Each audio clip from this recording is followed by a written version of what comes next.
Hang on, where is our camera? Good evening, everyone. How is it going? Let me try and find where our camera actually is now. Hopefully you can still hear us. Let's see. C922, that ain't right, Chief. C922. Interesting. Did not expect that to happen. But how is everyone going today? Hang on, you know what? Let's go here. Let's just turn off face cam and I will deal with that. The invisible Josh, the sneaky Josh. No, what has happened is actually, hang on, if I go back to studio mode, there we go. Okay, no camera now. What has happened, camera has been replaced by Adicam for some reason, and I have no way of changing it back. Interesting. Did not expect that. Hang on, let's go under our... Did that work? Okay. Adicam is now working. Now, why are you not? And can I add back in just another C922? Video capture device? Is it VL42? Hang on, let's see. Run to Just Josh scene then. Oh, good lord, what even did happen to the Just Josh scene? Let's see, let's find that out. I mean, that happened. Excellent. We tried turning it off and on again. Honestly, that's probably going to be it. I'd just rather not take down OBS. Okay, studio mode. Hang on. It's probably actually going to re-plug in the camera. Let's do that. Which one even is it?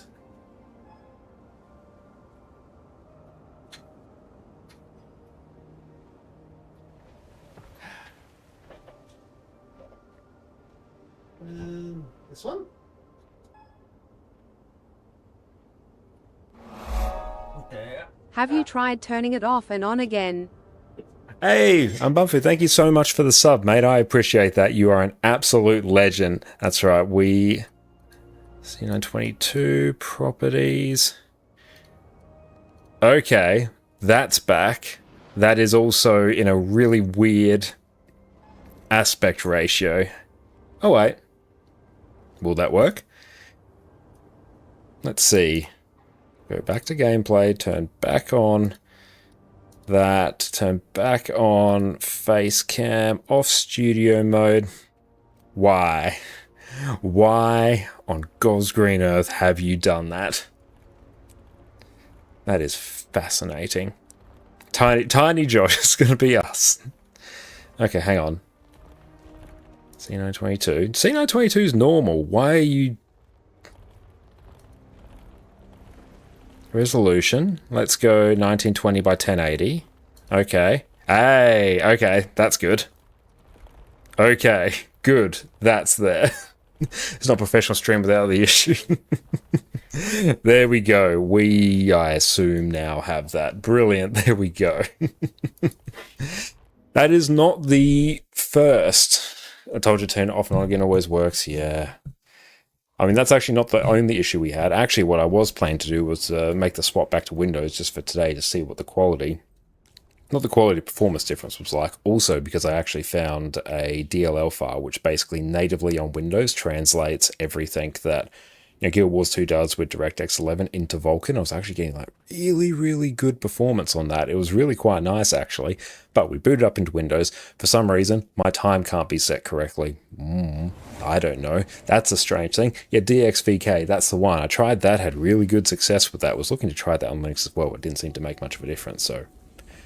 But long story short, we got in, got everything all set up, boot up OBS. I'm like, oh, OBS teleport isn't working, which means I can't send it to Jess's PC. So I'm like, well, is that right now on Linux? Yeah, like, I think there's actually something a little bit off with my config, I think.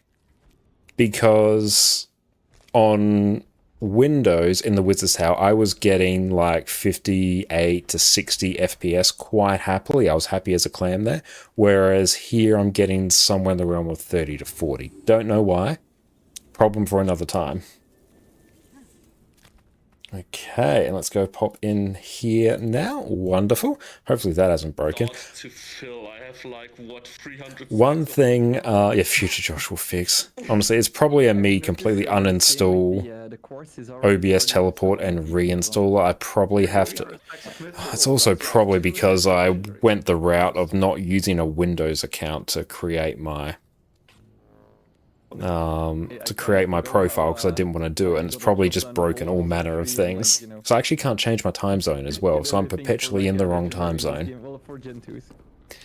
Although, yeah, even though I was getting like really good performance on Windows, I was, the instant I logged in, I was greeted by the, oh, here's some stuff you'd like to set up. Would you like to do this? I'm like, okay, fine, I'll do this now, just so you can stop pestering me about it. Yeah, I mean, I just did Cerus. That takes me through, oh, would you like to bring over your browsing experience? No. Would you like to connect your phone? No. Would you like to use OneDrive? No. I'm like, just, no. Leave me be. I just want to get to my computer now. I'm like, this is what we've been dealing with. Zez, how's it going? Oh yeah. Beautiful. We, now that that's all done, we should be ready for a Cerus CM. By the way, is crafting and not being The more reason for you to stay on Linux. Like, honestly, the Linux experience overall has been really, really good. I do need to sort of diagnose why I'm getting worse performance here than what I am on Windows. I'm not sure why. It might be a different version of Proton that we need to use or something, or some other setting. Problem for another time. I don't know, right? But I don't think they're that. But one thing that was really nice was the fact that StreamerBot just works natively. That was very nice. That they will be checking. Also, logs probs won't be uploaded at the moment. Like power limited anyway with the maximum crafting speed. I might see if I can fix that on a break. Do you say to the people who have 20 accounts and just craft on each of them for 2 hours? But you're not using Microsoft Accounts objectively the correct way? Yeah, like I didn't need all that stuff. About crafting ectos with multiple accounts. I did for fun. You're exactly 20 fruits of shadow, none left over. Oh, nice! The shields, like, well, the shield backing and the other thing are so much slower. You could do Cool, those getting on 2 someone accounts in. and then Nice. What is, the insignias on the ping? main account spread double the speed. So technically you could with 5 accounts like go giga hard on ecto crafting. Hang on, is there anything that if I go back to displays, is there anything I can do here to make this run better? Manage our properties. Provider portal, map load info, auto login, compatibility, Proton GE latest. Yep, we're on that. What beta release specs have you tried? None yet. It's going to be our first chance actually trying them, but after we do Cerus. It's like the first chance I've really had to log in to actually sit down and test since they re-enabled the beta.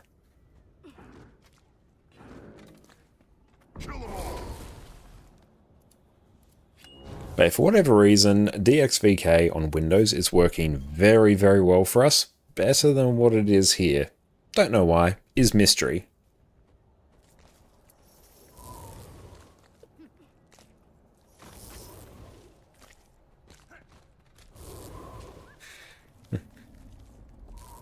Also, what's the best food for my spec, actually?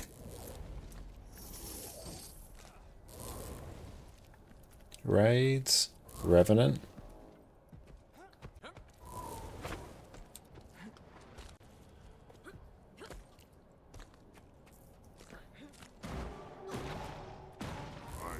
There's one thing you can check sometime. What version of exactly is Proton GE latest for you? Okay, hang on. Proton Plus.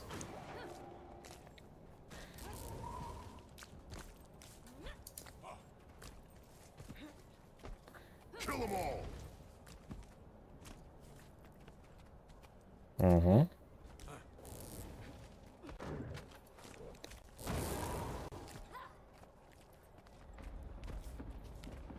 Yeah, I've been using the torment food.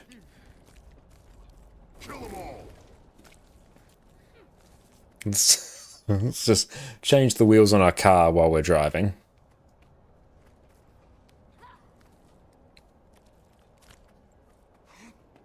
Let's just tell it to go 10.3 or 10, yeah, 10.13. That's latest.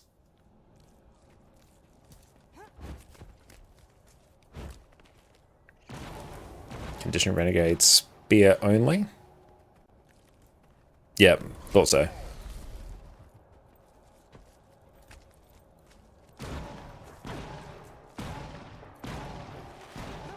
And excellent, now that you've spun up some Selfo stuff and played more with CLI stuff, you're really considering going Linux again for an extended period of time. Like, honestly, if you don't need anything specific for Windows, Linux is actually a very pleasant experience. Because obviously, Windows does have its benefits of it being fairly ubiquitous, but yep, just the login experience. I logged into it yesterday and I'm greeted by like a whole host of just trash today. It was super annoying. Like, no, I just want to log in. I don't want to set up anything else. I've set you up. I set you up some time ago.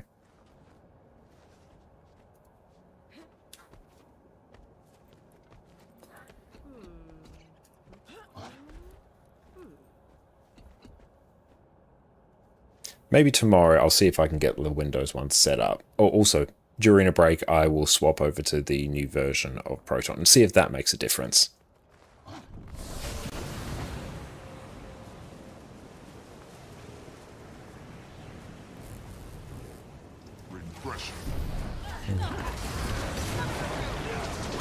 And bad opener, but that's fine.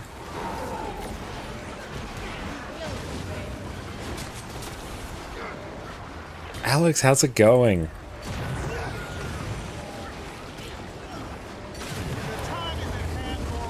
There we go. No need for a warm-up.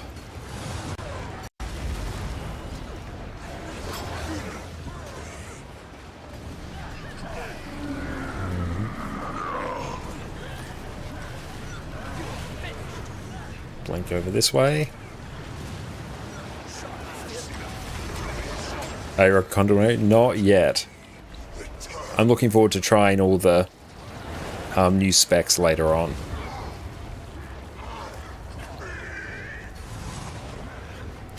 We're getting a bit of stuttering, or quite a lot actually.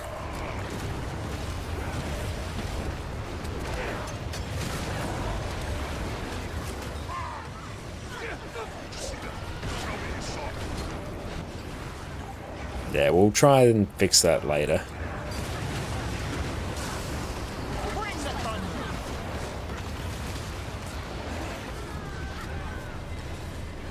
Nice.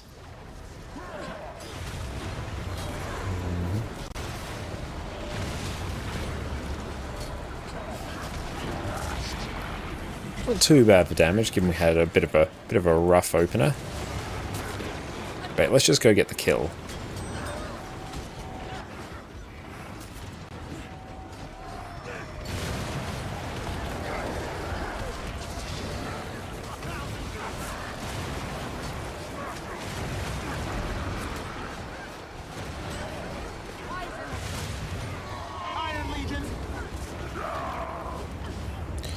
And dodge in.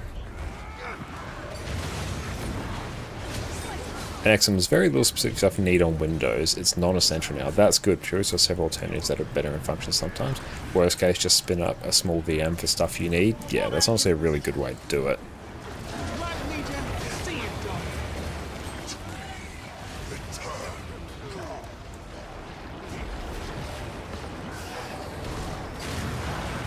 Okay, we're doing okay for damage. This little stuttering though is a bit odd. Honestly, like part of me thinks it's actually an issue with my motherboard. Where is the port? Oh!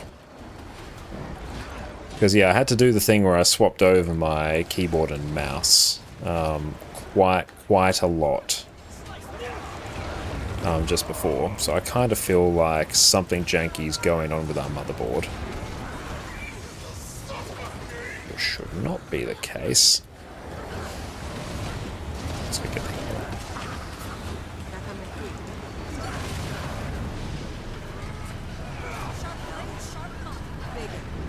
Can we jump this? Oh, very successful. Look at me go.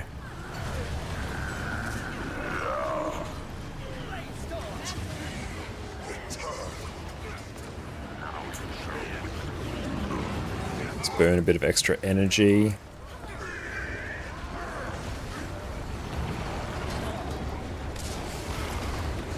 Oh.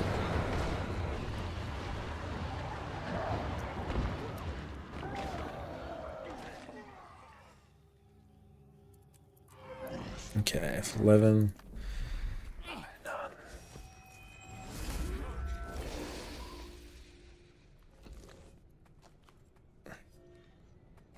Let's try that. That's like the other thing we changed.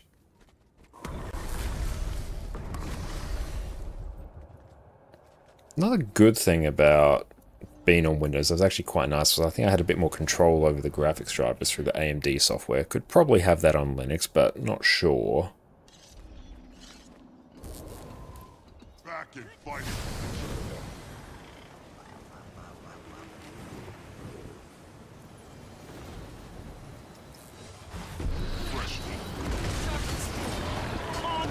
There we go. Back to the proper opener.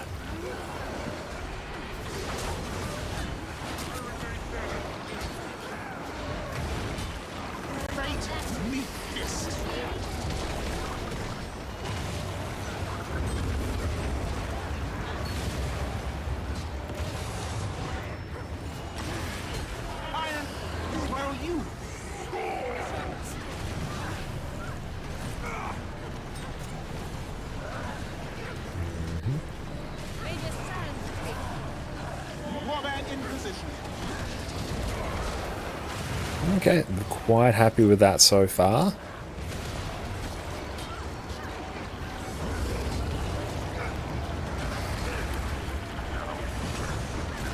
Get the heal off there.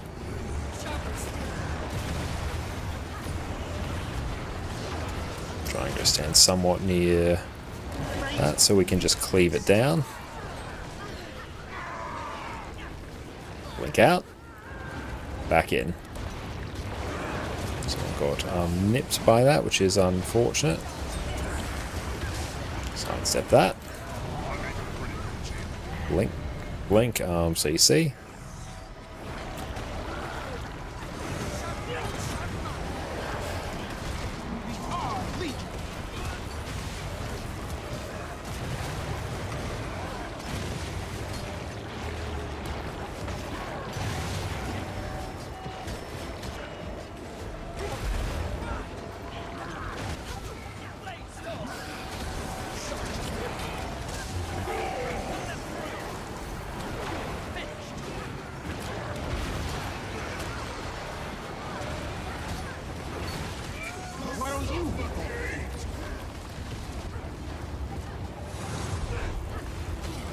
A little bit dicey.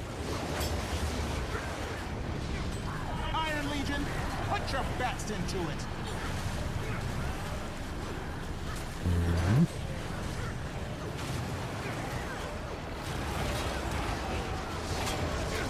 The time is at hand for a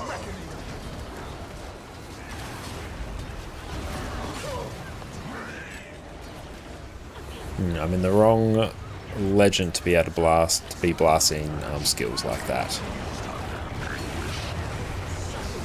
Working though.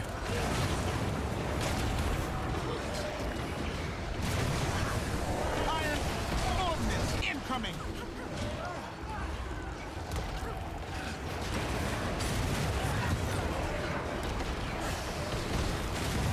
Cast down the oppressors.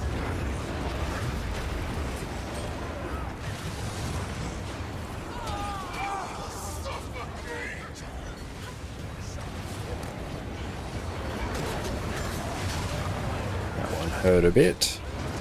Might just pop a heal down just to help things out a bit. Dodge through that. Yomp. Very good. Now we're in Malik, so we can blast pretty well. Okay, I just managed to do the Spear 3 in place somehow. Should not have done that. Iron Legion, put your best into it.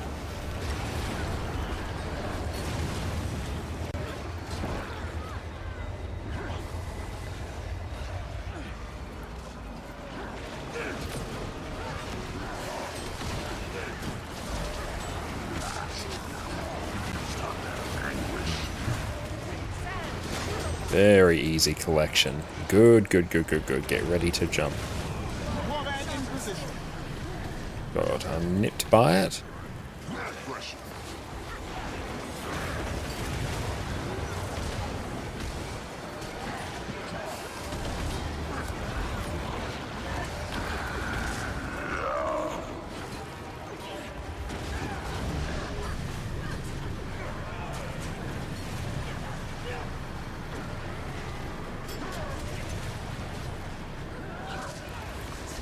Oh, leveling a warrior, 52 minutes from 1 to 10 just doing adventure guide. Oh, the adventure guide is absolutely broken when it comes to leveling. It really is.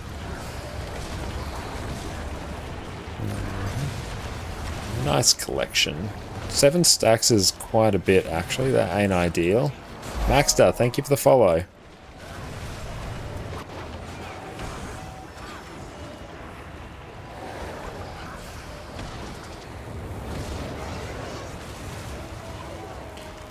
Dodge it. Whoop.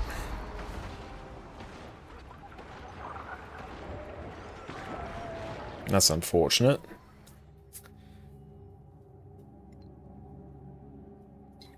Hit your first 80 with Adventure Guide campaign leveling. Hell yeah.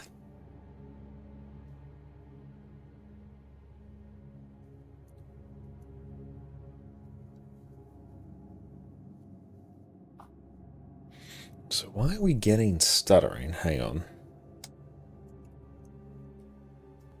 That's odd.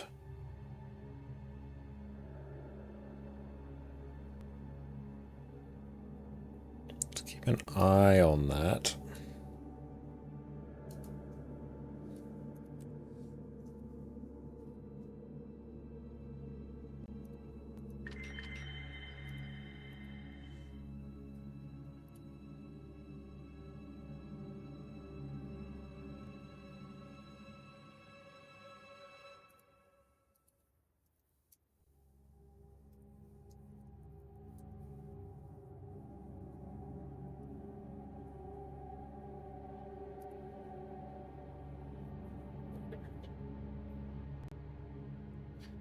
Just for the record, I told you being a renegade is good for you, Josh. It's more than a mishap right now. Yeah, like, overall being a renegade is very, very good for us. Just watch, this is where we get the kill. Get Omega carried.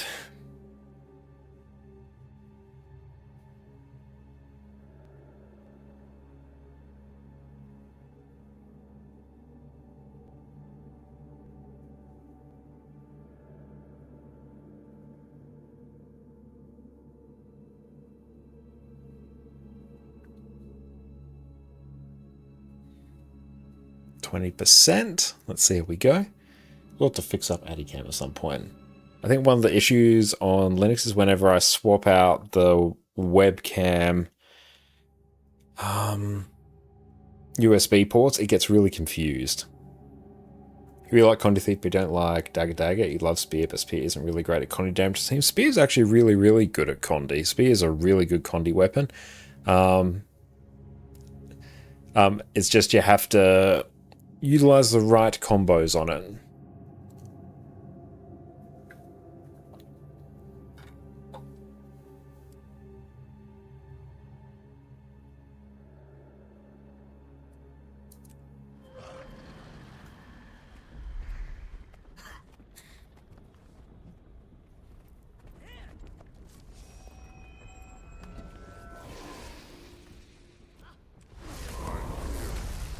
Strong.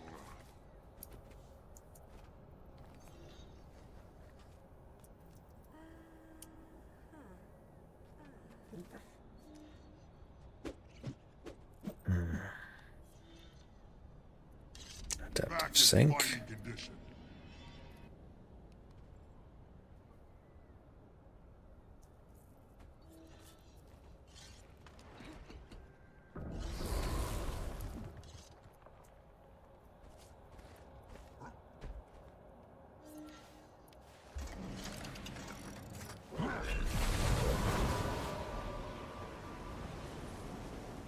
Okay, let's go in and blast again.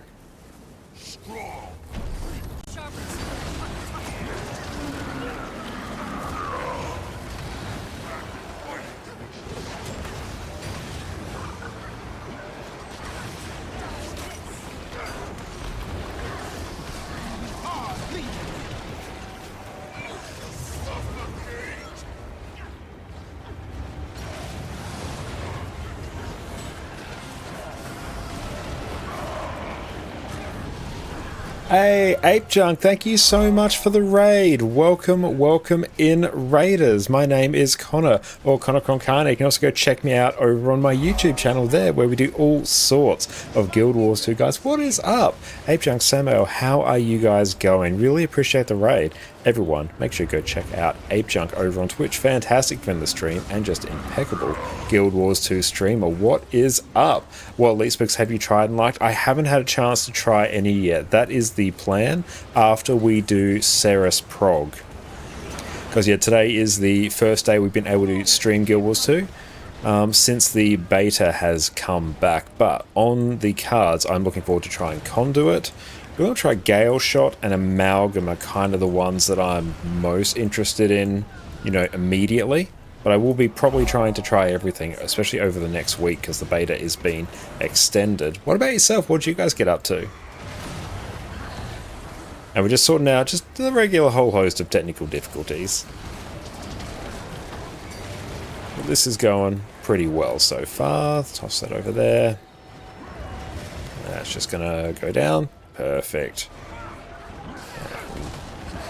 There we go. Perfect.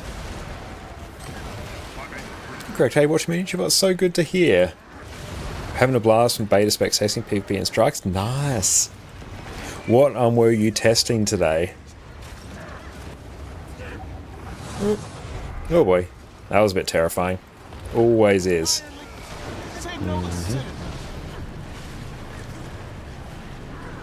Pop that over there. Bit low there in terms of the energy swap.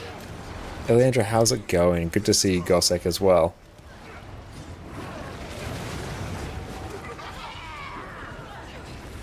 Okay, we're rocking some Condi Renegade here, so I'm definitely looking forward to trying Condi Conduit in particular. I know that's got a pretty good banger of a DPS build.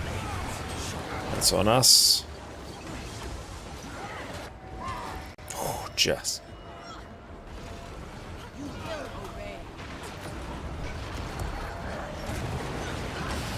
Water was a bit late. How much longer are you planning to stream tonight? Like, at least a few more hours. It's almost 6 PM my time, where Prob's going to go till about midnight or so. If not a bit longer, depending on how our energy stores are going. Moab, how's it going? Oh, head over here. Dodge this way. Yomp. Oh, no yump.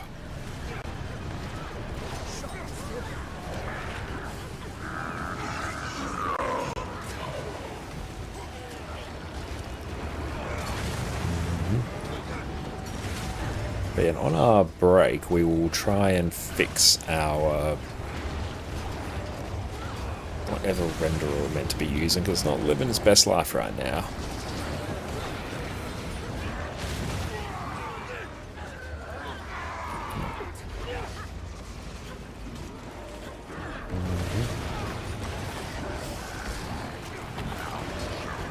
Okay, let's move over here. A bit lower in terms of damage tonight, or right now. Annie, how's it going? So good to see you. Hope you're having a great day.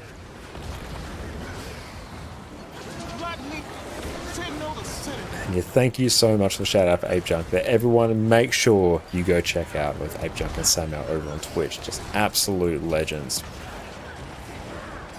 Back we go. Just navigating some somewhat sketchy FPS right now. Not sure why. Problem for future Josh. A good side. How's video games? It's going pretty well. We're just like been sorting out a few more technical difficulties today than I would otherwise like. Like, we're originally going to try streaming on Windows again today, but for some reason one of our key OBS plugins just was not working. Nothing I could do would fix it. So I'm like, well, after a few minutes of trying that, back to Linux. And then Linux got all our webcams mixed up, so I had to go back and manually unplug everything and go back in before it actually all registered correctly. So that was a bit weird. Dodge in. Oh, and the usual keyboard and mouse issues as well. So we're running a bit of the gauntlet. Ah! There is no way I should have survived that. Yup. Oh, wow, my timing for those jumps is like truly something. Cast down. Oh, if we get Cerus with all these performance issues going. That was indeed close. Yep, I felt that. I felt just how close that was. Take notice, city.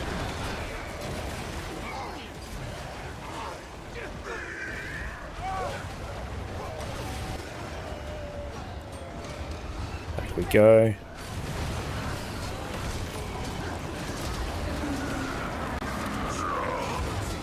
So the latest Windows updates causing massive issues across the board. Yeah, honestly, that's probably it, because I did have a Windows update.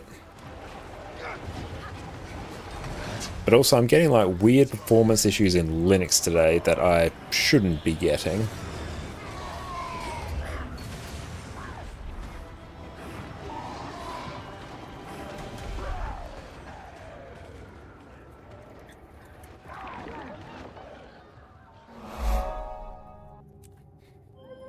Pilmas, thank you so much for the follow as well. I really appreciate that. Hang on, to fix this. Do I do... Sharper still. Honestly, if I can just get smoother performance, I will literally go subsample for this. What is gating, Connor? We'll have to find out. Hate those forced OS updates, makes you angry? Yeah, me too. Like, I don't need subsample, but you know what? I'm just gonna roll with it for now.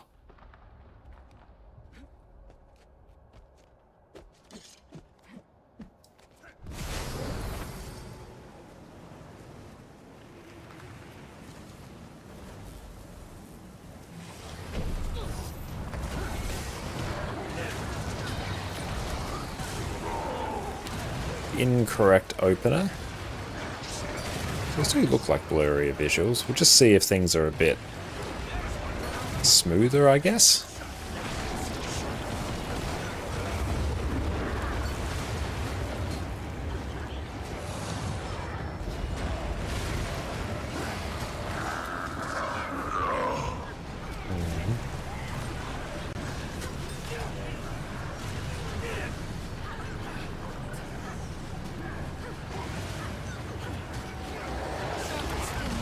Two band terms of an opener.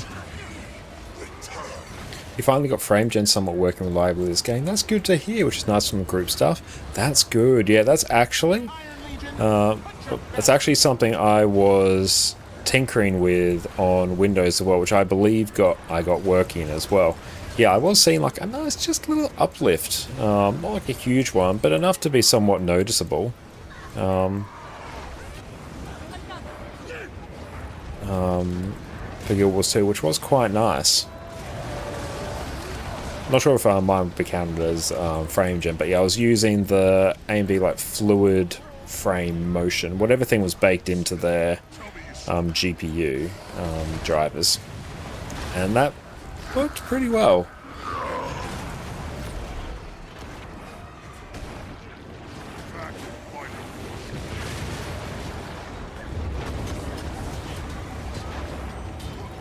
I got working on Blish, which was broken a good while. Ah, that's good. Iron Legion, put your best into it. But yeah, what I will try after this, probably in about half hour or so, is we'll swap over our Proton. Our Proton version, so hopefully that plays ball a bit.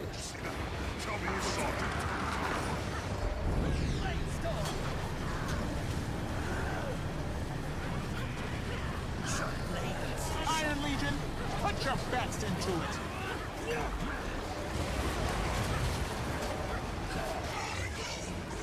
I'll go double, that's usually my side there.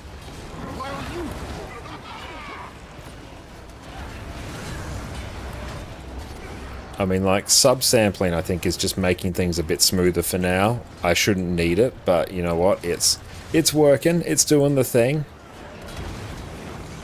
The time is at hand for Red Legion, see it done.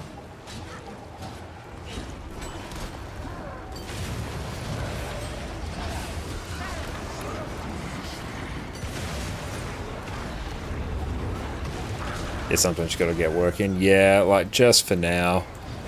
There'll be like other things I can do to... Oh, that one got in, dang. Fate, meet fist. Iron Legion, put your best into it. Run! Jump! Don't know how I did that. Did not look like I jumped.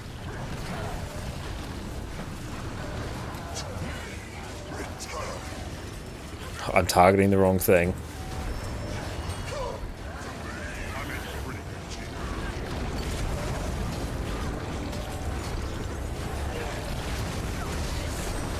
The good news is I technically have 2 Guild Wars 2 installs in this computer, so if one's not working, we can swap to the other one.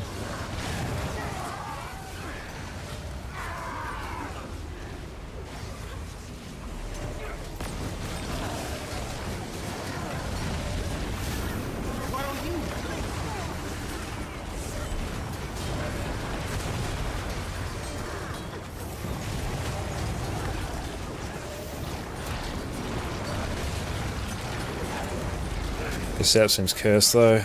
I don't know why.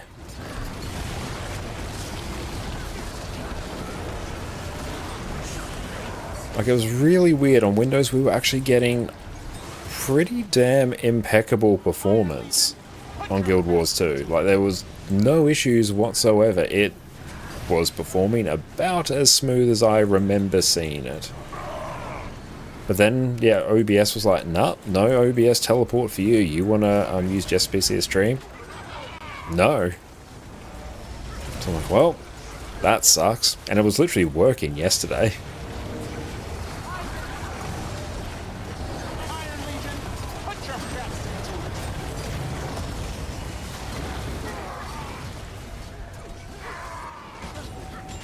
it. Like, yeah, honestly, I even, like, uncapped my frame rate. I was getting... like in just general open world, 144 FPS. I was very happy with it. Dodge.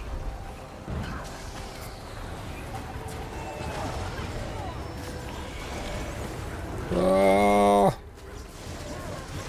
Iron Legion, put your best into it. jump. Yes. Bigger. Recovery. Nothing check is that's not on FTS file system or Windows one, which brings up all kinds of issues. Okay, I will do what I can to check that. It's going to burn some energy. This is our fight. Signal the city.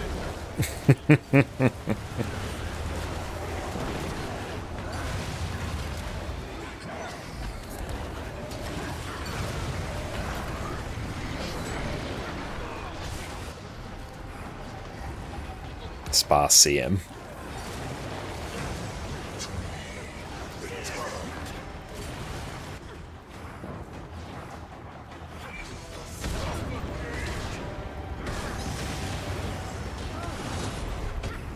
Terrifying every single time. Bring the thunder. Yeah, maybe during break we'll try and check that.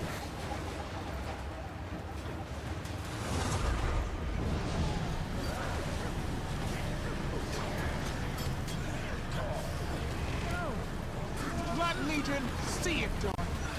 Oh! Jump! Yes!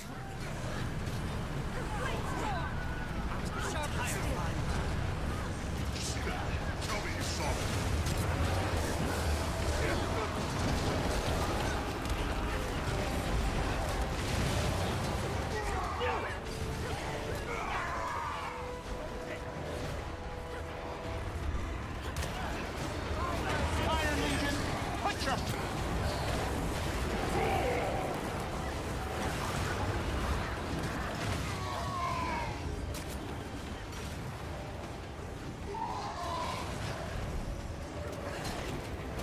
Just vibes. Blood Legion, see it done. Zoom Herald's the quickness source in this comp? Yes.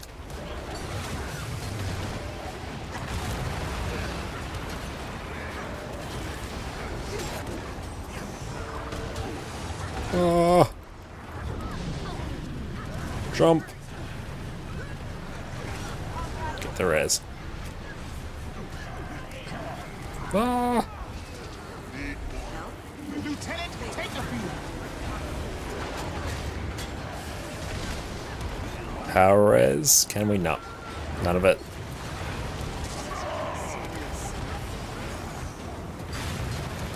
Where is it? Ooh. It's a good MMO to start in 2025? Absolutely it is. Guild Wars 2 is a great one to start.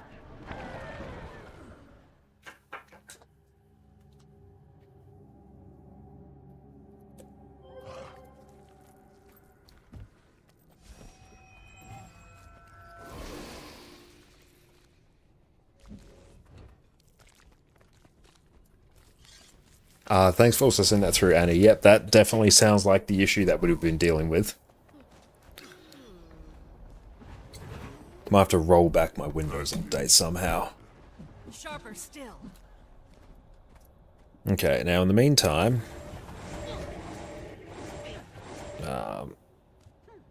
native. Animation, medium...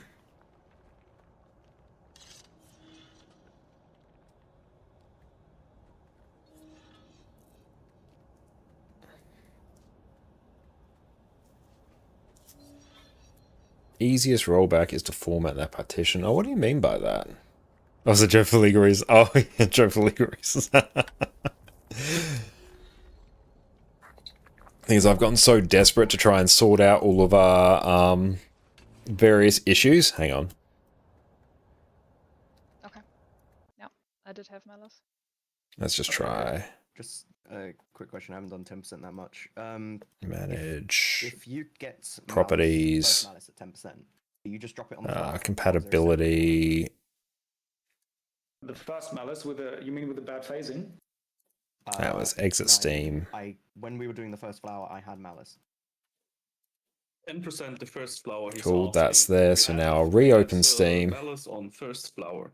Is there a new tool regarding the measuring of DPS and everything? No, that's Arc DPS. It's just got a different font. That actually was the point where everything crumbled. Properties. All 3 ads got in. Compatibility. Yeah, I messed up. I took late. G Proton I didn't think so, 10.3. RAM in the end. Okay. And the second big problem was Play. you already called the people to go out when there were still Let's try 3 this. orbs to collect. We had to collect those. I'm not going to type in the random There command. was like 3-4 seconds of time. Yeah, I'm going to Google that command. I just said open portal for malice. Open portal on hot. I didn't say go. So you basically said take portal, and everyone took it outside of 2 or 3 people. Yeah, there was a miscommunication. Then I meant the malice. I have to open that portal early so the malice can take it, because it will be malices during the orbs. That was maybe miscommunication from my part. I meant the malice. Yeah. That does sound like a sketchy command. The end in the law. Is desktop? Sin is back. Let me just check. Yeah, the malices took the first portal there. That was fine. They ran in, however. Remove. Is that like delete my route or something? It's a very sick context here. We'll just run that while we're live. The good news is the stream will stay up. Stacks to the earth. 36 at that point already. That's quite a lot. Okay, we're now on Proton 10.13. That's why. Hey, oh wait, no, okay, it's still pretty bad. Actually, it's a bit better. It's a bit better. Both of us have malice, then we just have to. Too much stuff be gone. Yeah, I want to free up space on the drive. That's how I'll do it. I don't know. I've got enhanced sync. Once Josh comes back, we do. Come back in now. Just doing the streaming equivalent of changing the tires on my car while I'm driving. Okay. 25 minutes of that's 2 good pulls or 1 false right and good pulls.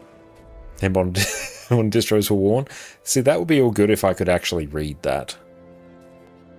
Or 10 horrible pulls, you never know. No, And duties, welcome in. I'm having a very good weekend. How about yourself? But yeah, I'm yet to try the new release specs. After we do our Cerus Prog, that's when I will dive into the new specs. And Sofa, thank you for the follow. Let's grab heroes back. You know, Fandrew, you just But once we're done with this, we are going to then start testing a whole bunch of stuff. Well, technically me, Cloud, as well. You know that there is logs longer than 10 minutes for Cerus?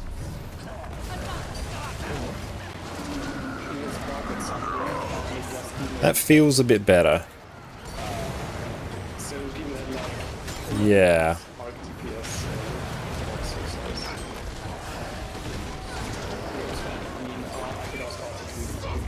Yeah, that's feeling way better, I think.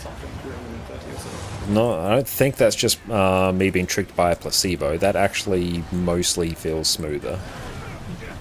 Looks better, stars are gone. Yeah, that feels a lot better. I mean, I think it's still stuttering a bit, but it's probably also like recompiling the shaders as we go, I wager. Great, weak.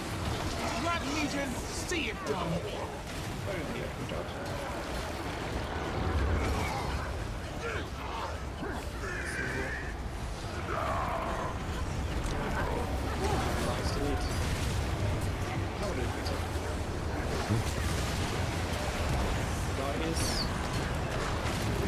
Yeah, that's feeling better.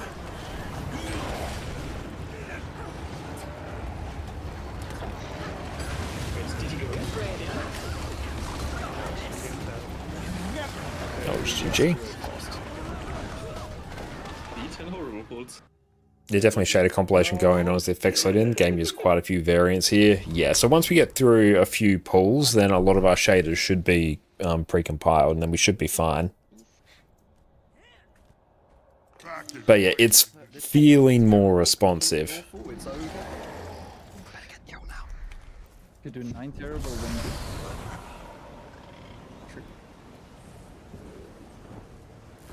maybe just GG when we land.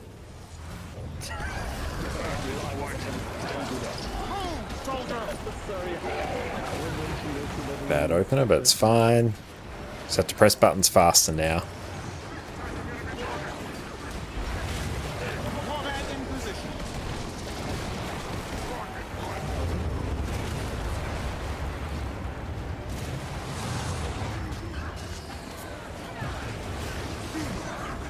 It's a bit of a weird one.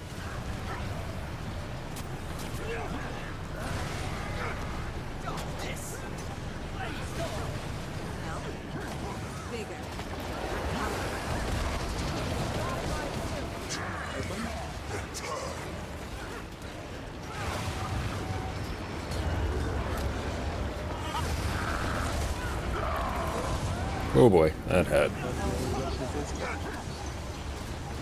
By the way, you mentioned using OBS teleport multi-stream setup. Yes. Yeah, I'm using Jess's PC to basically encode the stream. And I'd normally use OBS teleport to deal with it, which I am doing right now on Linux. It's just I was trying to do it on Windows 4 because I want to jump back there to test if we could get some better performance due to a few changes we made. But the latest Windows update looks like it straight up just nuked OBS teleport, so that just straight up does not work for us right now. No matter what I did, I'm like, it just would not load. And OBS teleport is pretty foolproof. I've never once had an issue with it.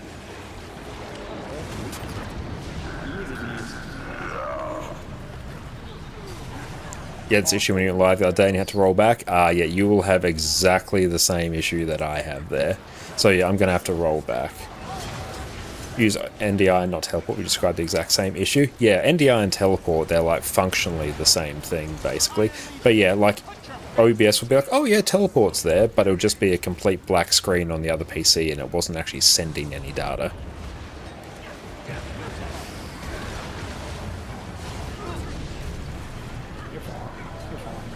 It's good to know that I'm not the only one having this issue, because I'm like, why? And for some reason I'm like, could this possibly be tied to the fact that my date time on Windows is messed up for some inexplicable reason?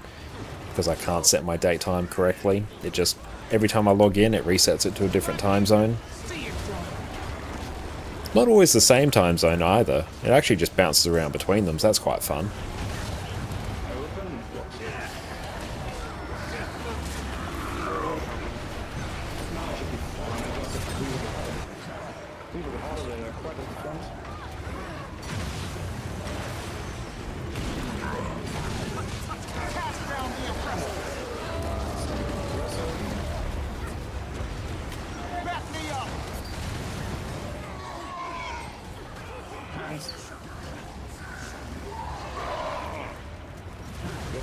Struggled for a while trying to figure out what was going on and check Windows Update, and sure enough, rolled back made the problem completely disappear.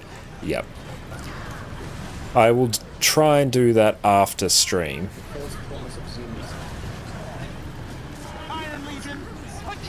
And then maybe tomorrow we'll try it on Windows to see if we're having any issues. There is like a few nice benefits to us streaming in Windows. One, Elgato Stream Deck just works seamlessly. StreamerBot works completely as it should as well, because normally I rely on the combined chat for YouTube and Twitch for that.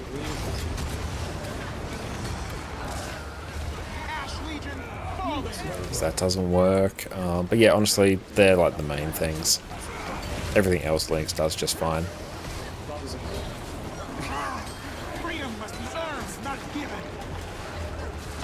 And also, whether or not this is an issue I can fix, but... Oh boy, that was scary. I think through the AMD graphics card software, I think I have a bit more fine-grained control over some of my settings, which is quite nice.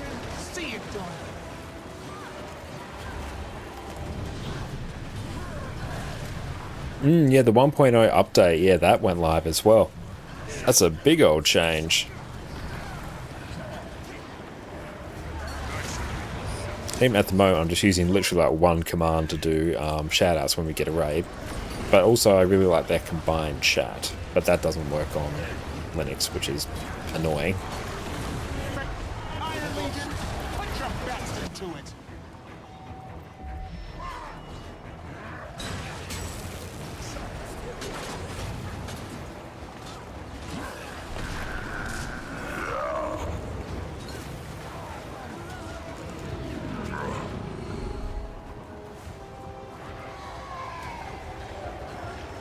Yeah, the question is it via UI? Yeah, that's the thing. Like, it's one of those things where I'm like, I know I could get the things that I want.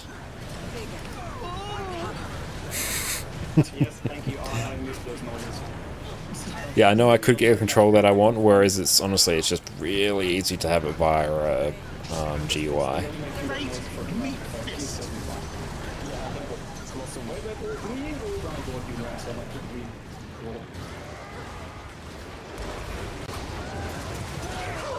Oh no.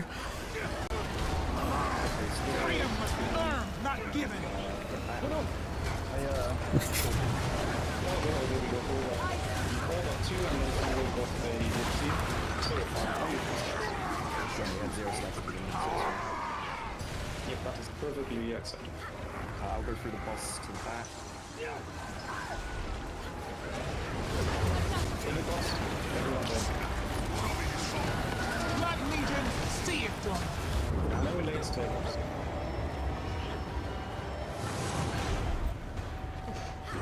Yeah, almost. Iron Legion, put your best. Ah, where is it?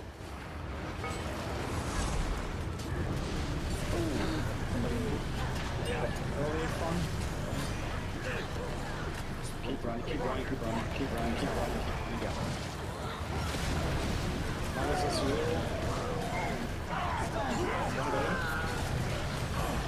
We have to go past the model, past the button.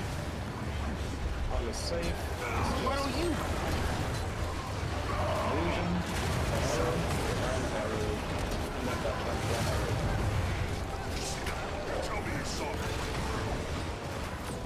So we're dealing with a few little stutters here, but we're also getting further and further into the fight. As we go, it should be fine. Yeah, honestly, the CM for this is wild. Dodging yours. You have to fight during this.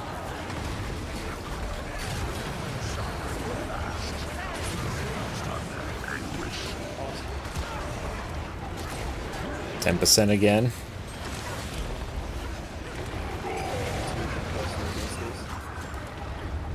This is our fight. Yourself alive.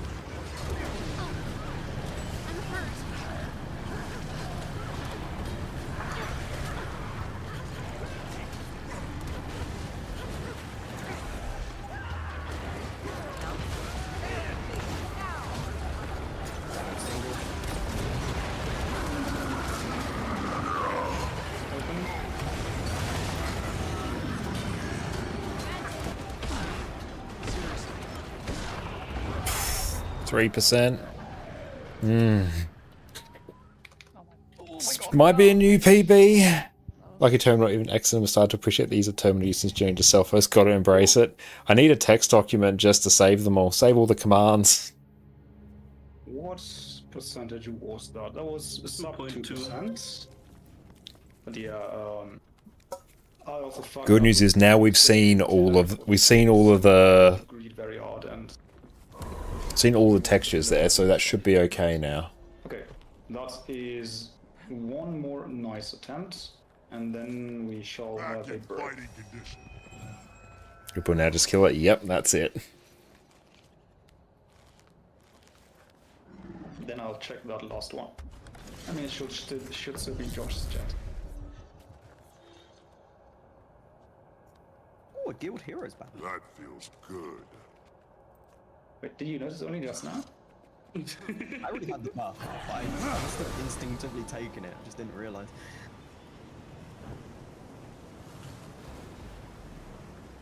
How do I think that?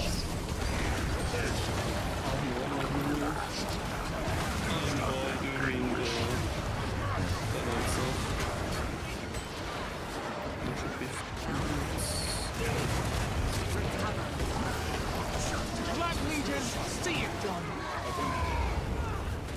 Destroy, thank you so much for the follow. I appreciate that. Let's pop the heal down. Sidestep that.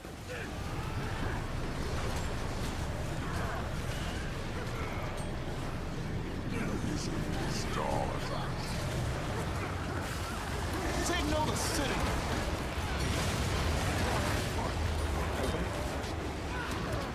Renegade burst, unironically good.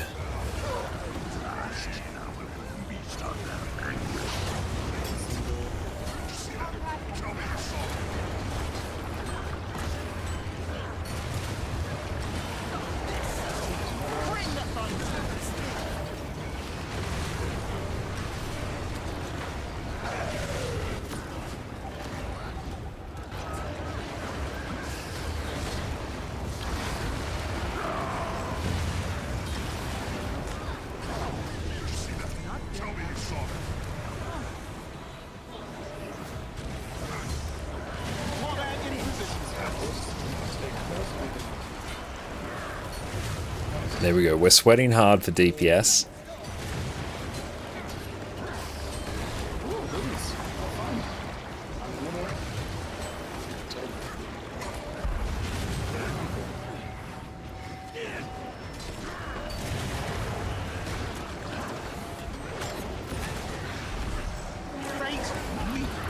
Black Legion, see it done.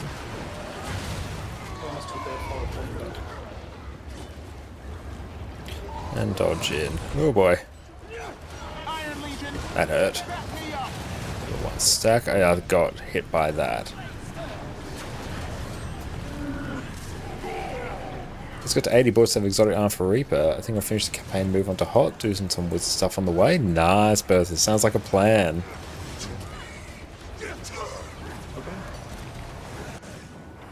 Wait on it.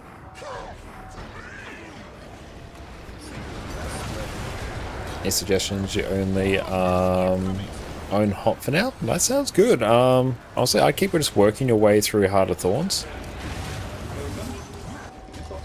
Oh, nice. We got both of them here.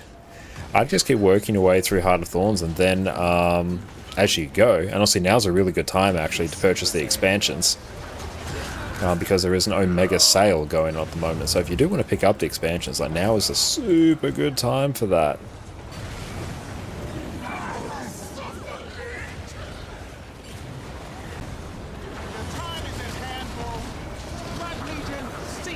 Thank you so much for that, Annie. And yeah, if you do use my link there to purchase the expansions, I'll receive a small commission, which really helps support the stream. Jump! Nope, didn't get it. No boons for me. Boons for thee, but not for me. Super, how's it going?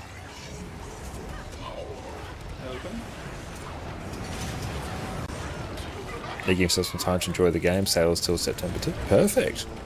But yeah, like whenever you're ready, that's a good time to purchase the expansion.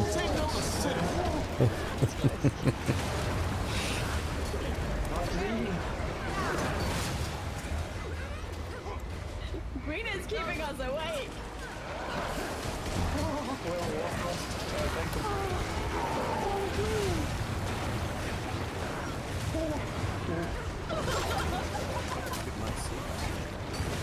By redoing the story on EOD X-Pack, you're really loving it. The EOD X-Pack's like really good in terms of story. Like playing through the End of Dragon story on release, that was I think some of the most fun I've had playing Guild Wars 2. The characters are endearing, the world's beautiful, the story I quite enjoyed.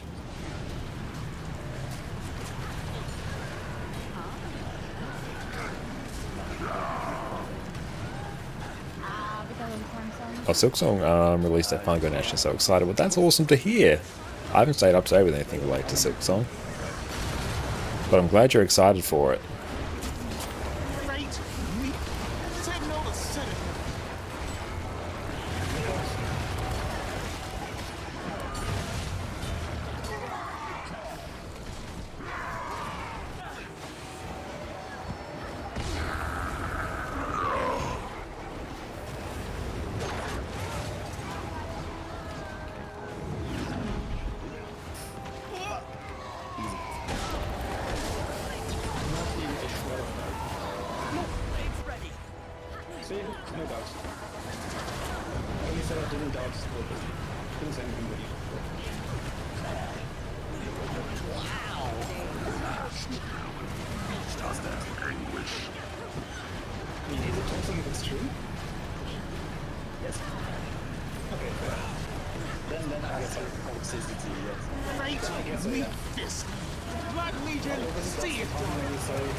It's a bit far out, there we go.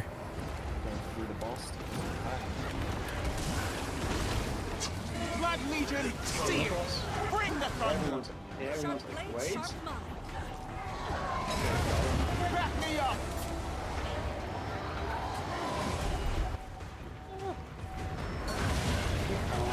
Flower dodge is always terrifying.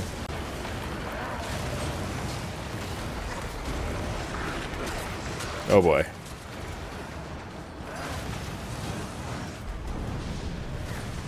Jump. Should not have done that. Turbo, thank you for the follow. Oh, send this way. Jump again. Much practice at jumping. Let's go stand about there. Just get some cleave on them. I'm just gonna wait till I can do orders from above to burn energy.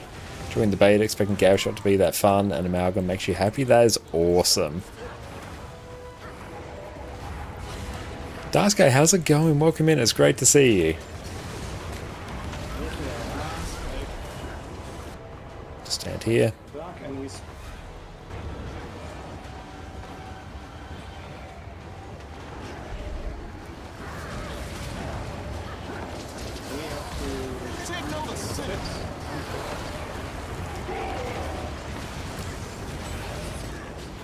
10. Oh, no frames, not a single frame. If you have big mass, you're running. We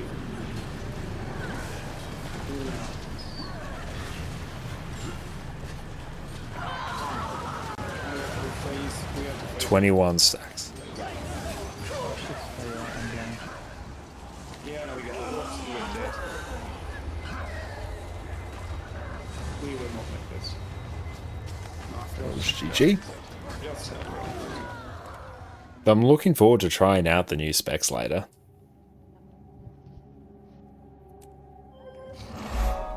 Askin, thank you for the follow. So yes, I But now your morning routine includes about an hour of buffer time. We'd be in big trouble. That's good. correctly have a pause until X.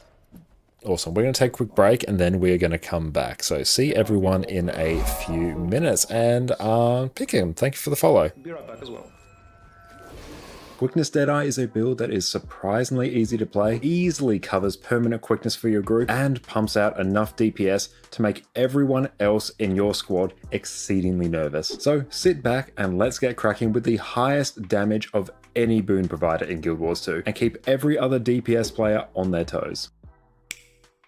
Quickness Deadeye has returned from the Shadow Realm and is easily the highest damaging boon provider that Guild Wars 2 has to offer. But damage isn't the only thing you bring. Baked into your build for free, you have immense levels of CC to carry break bars all by yourself. You can more or less pick and choose whatever weapons you prefer to suit your refined taste. And if you can stomach a small DPS loss, you can load up this build with so much self-healing you won't even notice when your healer's pizza delivery arrives and they need to go AFK to answer the door. So with all the wonderful things ahead of us, let's dive in. First up, Deadeye is the elite specialization for Thief that came out with Path of Fire. The biggest change you'll see once you become a Deadeye is that your Steal skill is now replaced by Deadeye's Mark, which will grant you new stolen skills, and when you use a skill that uses initiative, you'll generate Malice, these orbs sitting above your health bar. You'll either gain 1 Malice when your initiative skill hits your mark target, or 2 if the skill crits. So critting all the time is going to be super important for us. Malice interacts with a lot of Deadeye's traits and skills, but the main impact on today's build is that when you use a stolen skill, when capped at 5 Malice, you'll enter stealth. This will actually be very important when it comes to our rotation later. Aside from that, you'll be able to use the new cantrips, which we'll be making great use of, and rifle as a new weapon, which is a great ranged DPS option. With our trait choices today, we're going to be focusing on using our stolen skills as much as possible, which will end up providing quickness to ourselves and our allies. That's all we need to know to get started, so let's jump on into the gear. For our gear, we're going to be rocking Berserker's gear with an Assassin's back piece. Ideally, you'd also add in 5 precision infusions to perfectly optimize your build and then fill out the remaining slots with power infusions. I've included a version of the gear that doesn't need any infusions in the description below. You'll add in Assassin shoulders and gloves, but honestly, the difference is so minor that I'd recommend just going for the fully optimized gear set. It's simple to gear, the difference is minimal, plus you don't need to worry about stat swapping your armor later if you want to be a greedy little DPS goblin.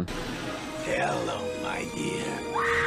Now, that was a bit of a segue, but back to the rest of the gear. You'll want to use Rune of the Dragon Hunter, which will give you slightly better results compared to Scholar Runes. Again, the difference is tiny, so if you already have Scholar Runes, just keep them honestly. For our sigils, we'll be using Sigil of Force and Impact, just the go-to power DPS options. And for our Relic, we'll be using Relic of the Deadeye, which will give you an extra 10% damage for 8 seconds after you use a cantrip skill. A nice change you can make if you want to trade some damage for survivability is to swap in the Relic of Zakharos, which will convert 4% of your critical strike damage into healing. This also stacks with your trait Invigorating Precision, which lets you easily out-heal the extreme damaging AoE in the Golem room, which is absolutely bonkers on a build like this. We'll be making use of a ton of cantrips in this build, so the Relic of the Deadeye is great value though. For our food and utility, we'll simply be taking the best power and ferocity food you can afford. So sous vide steaks ideally, as well as superior sharpening stones. For our weapons, we actually have a ton of flexibility. If you want the most damage possible, then run Staff and Dagger on swap. However, you could run either Staff or Daggers by themselves and you'd be totally fine. Personally, I like running one or the other. It simplifies the rotation massively. On Staff, your auto attack chain will simply deal some damage and vulnerability on the last strike. The last strike also has a very satisfying sound. Weakening Charge is your highest damaging skill on Staff and what you're going to be burning all of your initiative on. You'll spin forwards, attack 3 times, and apply weakness. It's also also a whirl finisher for good measure. Just be aware that you can't move while performing this animation, so try not to spam it when you think you'll need to move out of harm's way soon. Debilitating arc will deal damage, cripple your target, and cause you to evade backwards. It then flips over to the skill Helmet Breaker, which will simply daze your target. The cool thing here though is that if you land Helmet Breaker, you can use it again immediately. This means that you can spam ungodly levels of CC just by spamming your 3 skill. Dust Strike will blind enemies and give you a short 1-second projectile reflect. Volt, in my opinion, is one of the most fun skills in the game. You'll leap to your targeted location for a nice spike of damage and an evade in the process. Unfortunately, it's a bit expensive in terms of initiative, but you can use it to position yourself during combat. Plus, it's incredibly satisfying. Your stealth attack, Malicious Hook Strike, will knock down.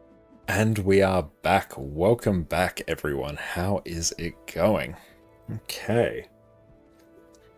We have swapped over to the Lutris launcher as well now, because we updated that as well to the latest version of Proton, and it does have DXVK enabled as well. So let's see if that maybe gives us some slightly better options, and also means our Arc DPS logs will actually work as well, which is going to be nice.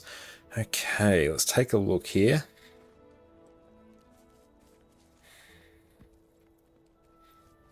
Right, medium, model quality, yep. Yep, that's all, should be pretty good. I might just turn off depth blur. Oh, no, turn off light adaptation. Oh. Let's leave that on.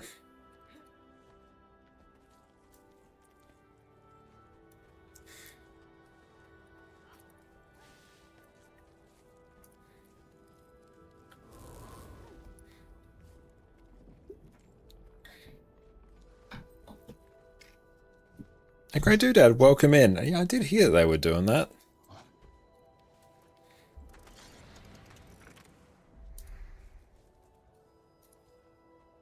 Okay. Let's see what this performance is like. There's none that I'm aware of.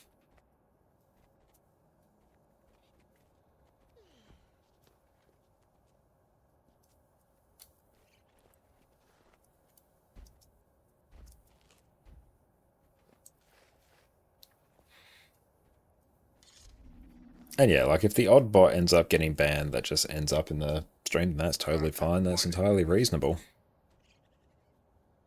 It's good they do it, keeps us safe. Yeah, it's good as well. It's also good for like advertisers as well, because then they know what, you know, the actual audience they're advertising to is, which is a good thing overall. Keeps the internet chugging along. Seribot is absolutely amazing as well. The number of times where I'll get like a prompt from Seribot and be like, oh, such and such has been banned, suspected bot. I'm looking at the name, like, yep, that's it, done. So I haven't actually banned any bots in straight up 2 years, around about that. Like, it's been a really long time.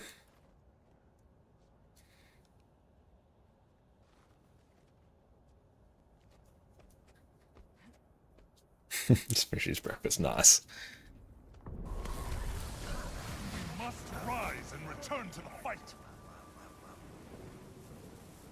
Oh, it is such a lifesaver.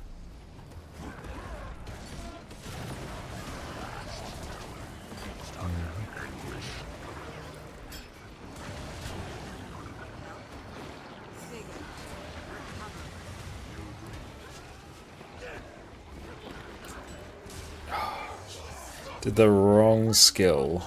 Oh well. We swapped weapon a bit too soon. We cancelled a key skill.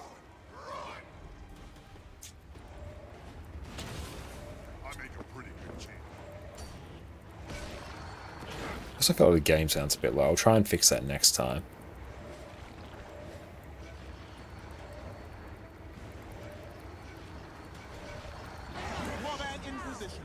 Doppelganger, how's it going? It's great to see you.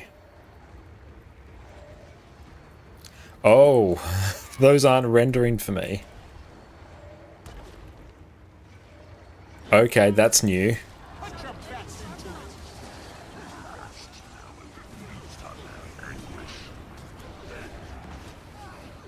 You know what? I'm just going to have to observe what other people are doing, and then I might be able to tell when a mechanic's going to take place.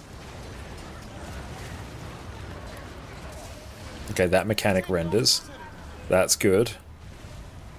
That's regret. Now was actually a really good chance for us to check our volume. Yeah, you need to be right about there. There we go, you're right now. Black Legion, see it done.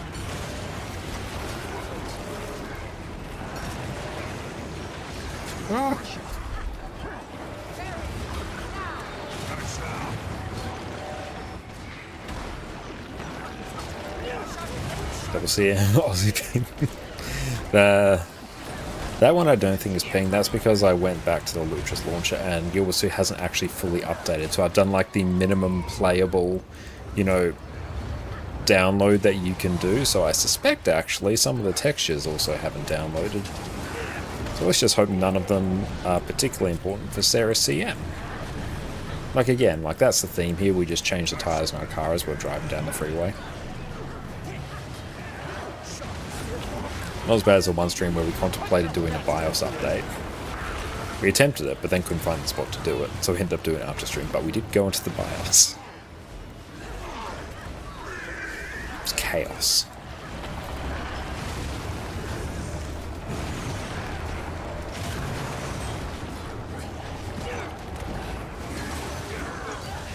Warband in position.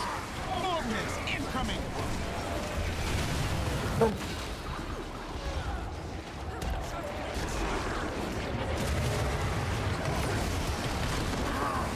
Freedom must be earned, not given.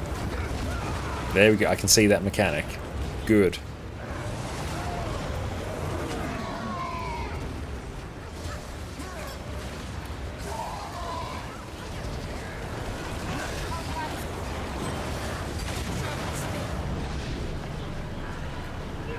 Hey! Oh.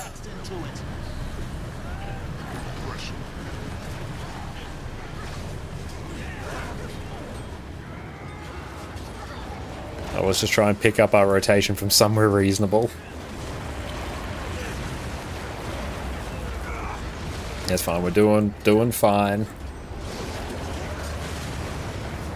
Just gonna pump out some alacrity there, because I got my boons corrupted, so I'm gonna make up some.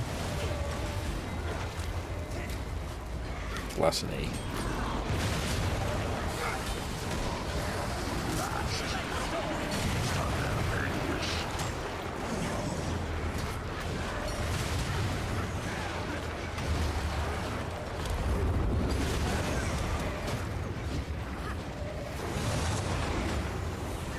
Warband in position.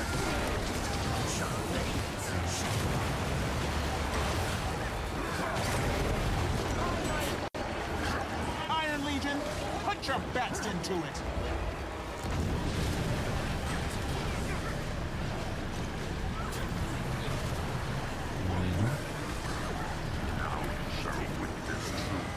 I don't know, I'm hopeful about Cerus tonight. How's that? Thank you for the follow. This is our fight.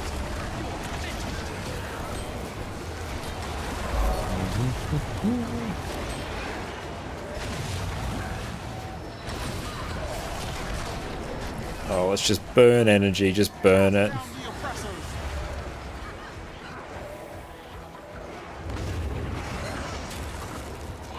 Dodge right now. Yay. Okay, let's just throw that down. Get some barrier. Hey, buddy. Jump. Oh, very bad.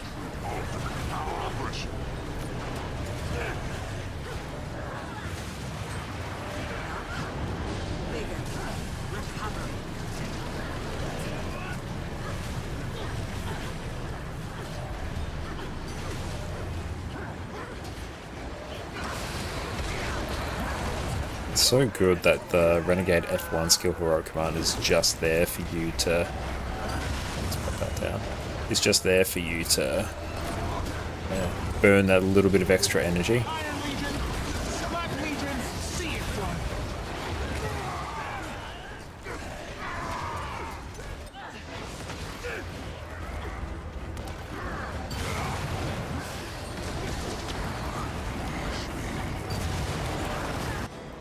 Wait.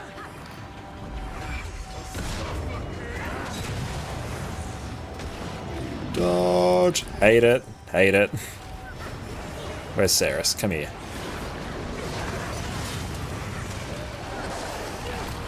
Signal city. 3, 2. Oh! Hate that dodge so much.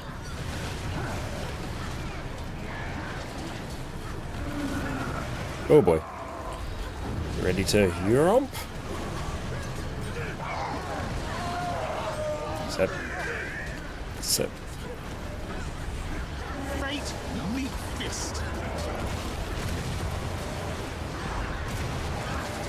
Just chill, relax. Oh my god, my skills aren't working. It's okay. Where are we going? Oh. Iron Legion, put your best. Blood Legion, see it through.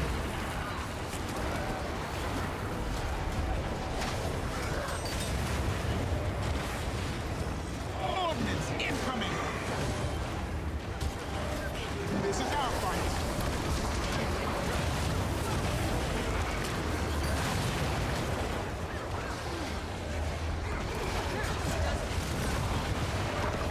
Back me up. Where is it? Ah! Woo, woo. Jump! Iron Legion, put your best into it.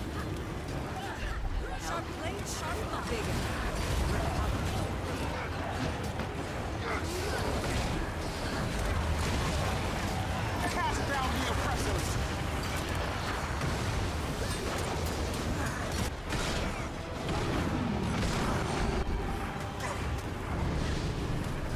Yump. Downside DPS. Oh. 1%. 1%.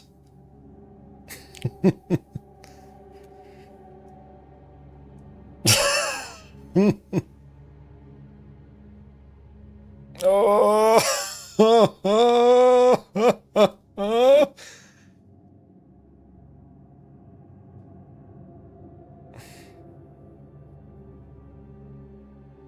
That's the biggest 1% I've ever seen. Hang on, the log uploader might actually upload that.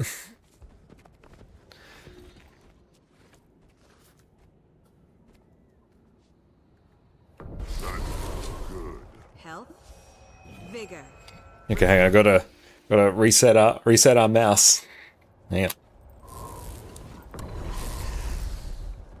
Now let's see if the log uploader actually deals with it.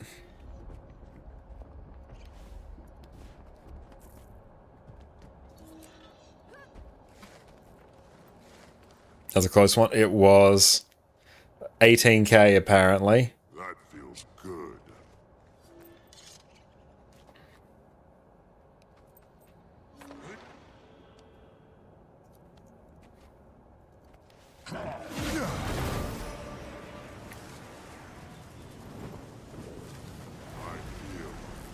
Strong. Iron Legion, put your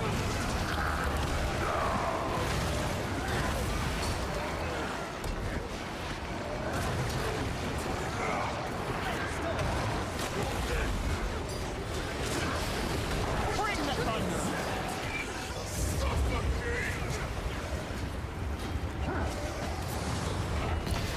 That's half a second of 1 DPS is what that is.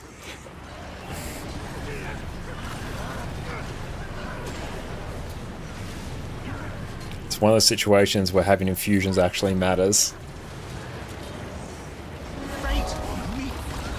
We believe, yeah, we can't let our dreams be memes. Daniel, thank you for the follow. That's right, big pump, big Condi Renegade pump. It's good, our textures have loaded. We can see mechanics. The Condi Zerker? Yeah, that sounds right. Bring the thunder.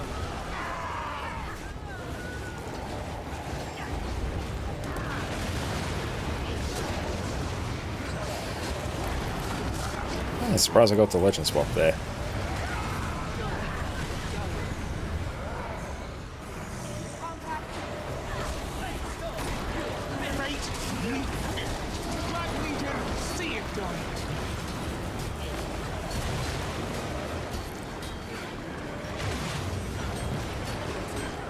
Iron Legion, put your best into it.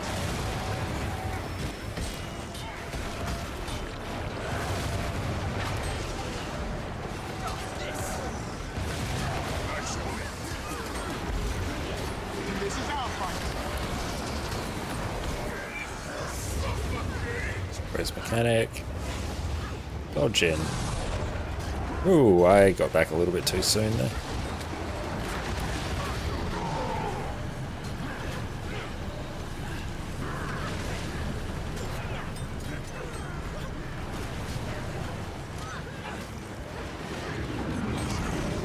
This is our fight.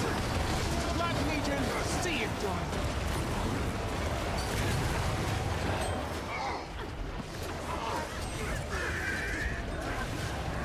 Oh, is he playing power here? Okay.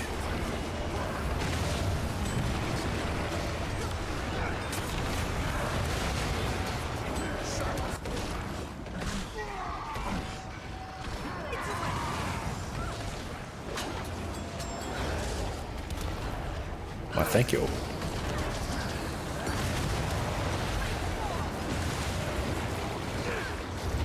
I was targeting the malicious shadow. It's gonna heal that.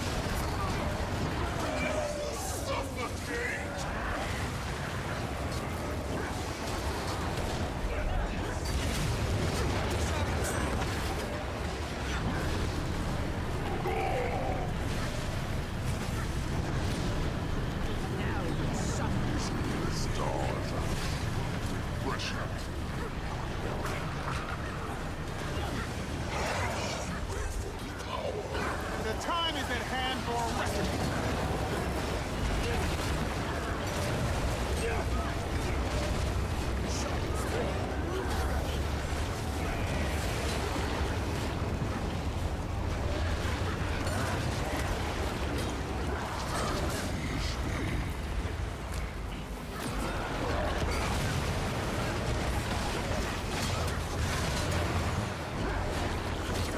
I'm hopeful we can get the kill tonight. Warband in position.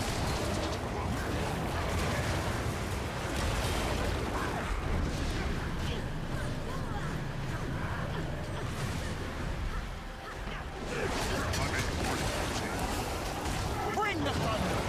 Move, soldier. Where is the dodge? Dodge. There we go.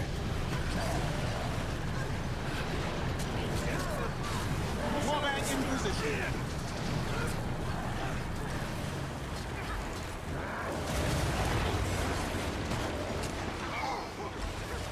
Iron Legion.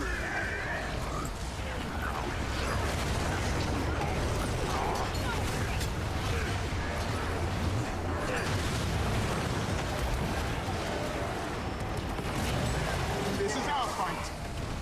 Blood Legion, see it done.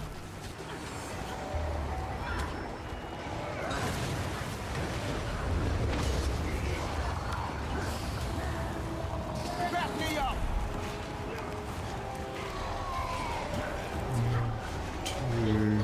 One big dodge.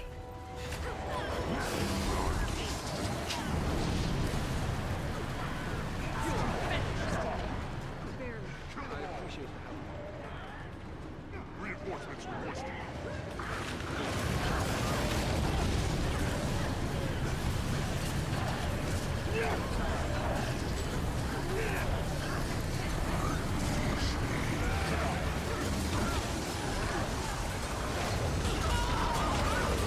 Two stacks. The time is at hand. Our Legion.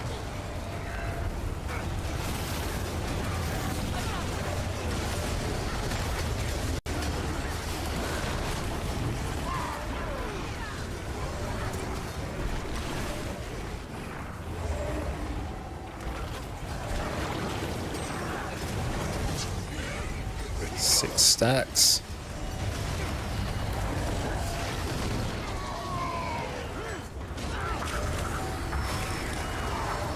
Oh, hate that. Start making my throw like constantly with that mechanic.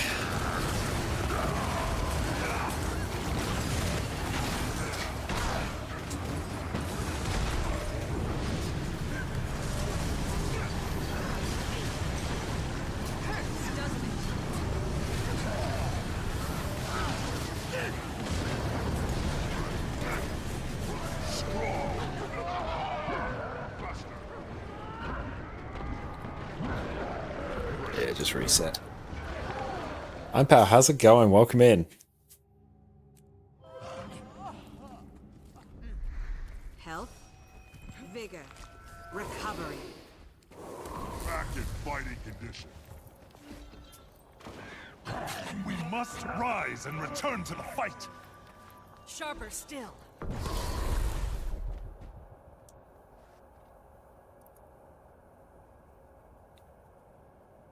Nope, game crashed. No, everything after the iron is what you called. Yes. Yeah, Yosh's game crashed. Mm-hmm. Do you want a GG? Oh, yeah, Wait, game probably. crashed?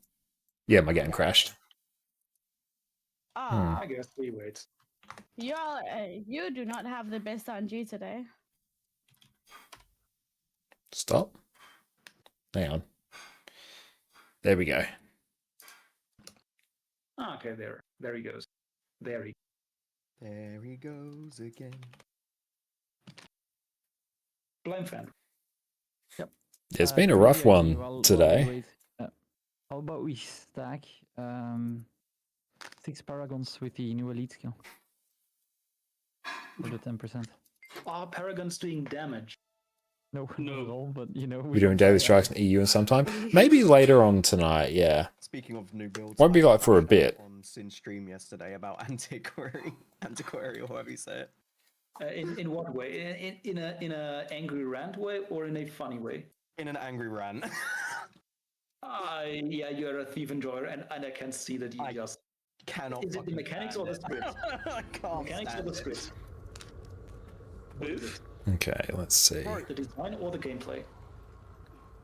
The design's sort of okay. Did you win yet? We got to like, and Mo, welcome in. We got to like 18k HP. You like the whack-a-mole Like of the a fraction of a percent. Yeah. Well, the part that wound me Our up first Wizard's was Vault the, point artifact. into They send a all weapon have chest, different or are there other things to get early on? and some Get of the them gold, the cheap gold, and the mystic coins. They're like the most valuable thing for you early on. But like, 2 seconds long. that's also a really good choice. Yeah. But that's the channel that's isn't that the channel that's defensive? Yeah, and it's like a guitar. But Yeah, we got to literally 18k HP. individual icon and which one to use when it appears. So you Maybe just I sit don't try and with record. F skills, Yeah, let's which not one try and to use. record. And they don't even No, show I'm just not going to do it. So you can't even tell It literally, the power we started speeds of recording things, and it but crashed our that's game, what's so something let's that's not so do it. horrible. Exactly. And Oh, some of it's the been the day of defensive technical skills do difficulties, more but it's damage than the okay. offensive skills. We're keeping it together.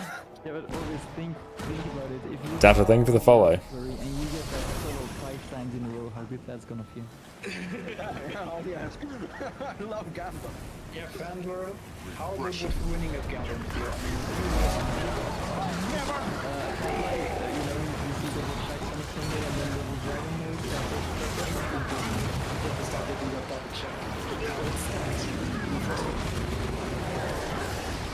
Signal the citadel. Okay, cool. I can see mechanics.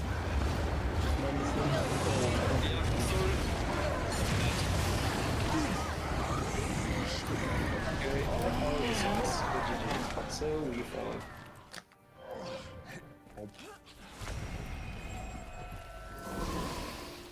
Let's try and actually get the pre-buff going. I typed it too, but I didn't press enter.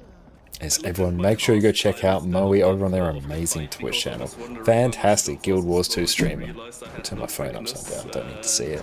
Didn't realize I had yet because of that. It's fine, I failed my opener anyways. Right. 3, 2, 1, jump. We're pre-buffing with the the Shiro heal. Because then it means we get just a little bit more oomph in our opener.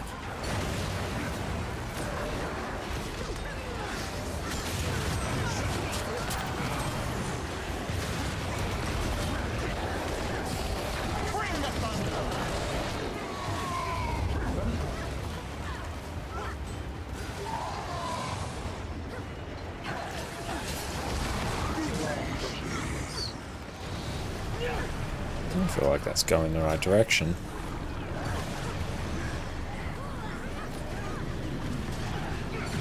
The time is at hand for a reckoning.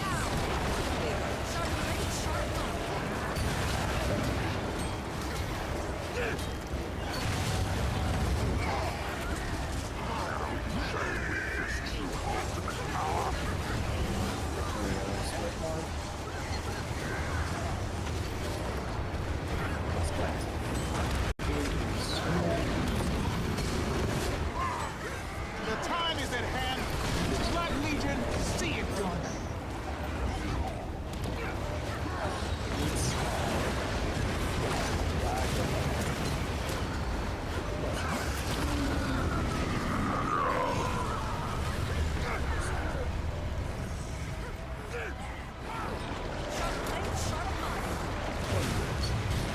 The time is at hand for a reckoning.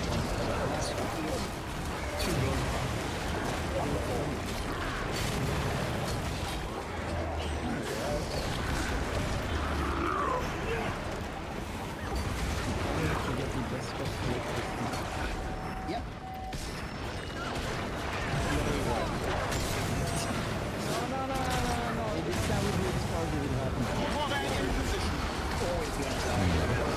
My FK comeback panel would still update again to stream PC. Oh my god.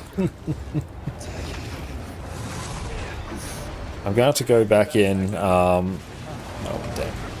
I'm gonna have to go back in, roll back, and tell it to not do Windows updates for a while. I'm sure OBS will probably also do an update at some point, which will resolve it.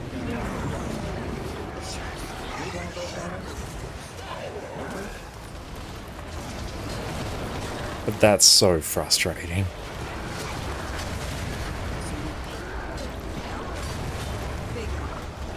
Iron Legion, put your best into it.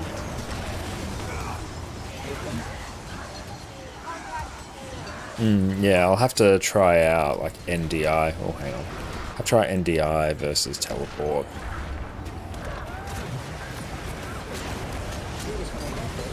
Great meat fist.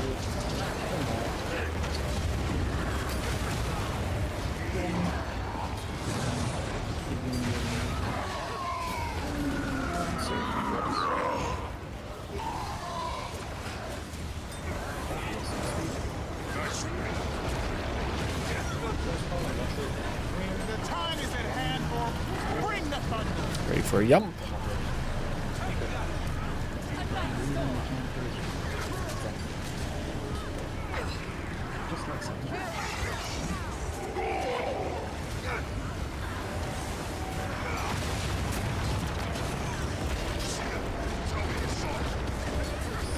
Warband in position. Lieutenant, take the field.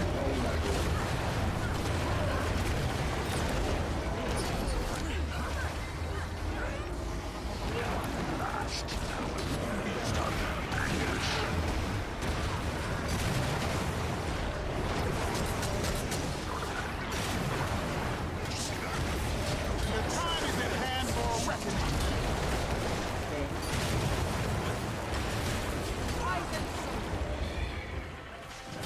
Okay. Buddy Cerus just has a singular stack.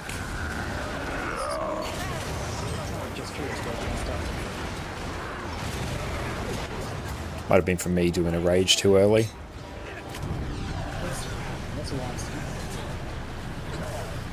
Ordnance incoming.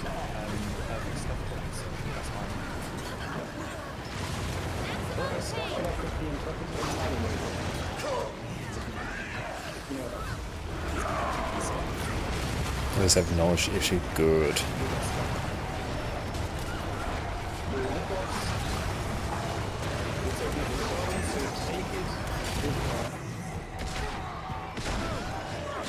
The time is at hand for a reckoning.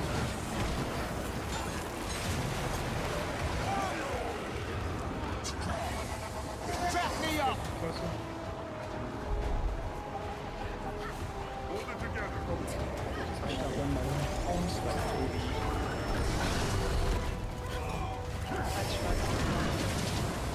Ordnance incoming.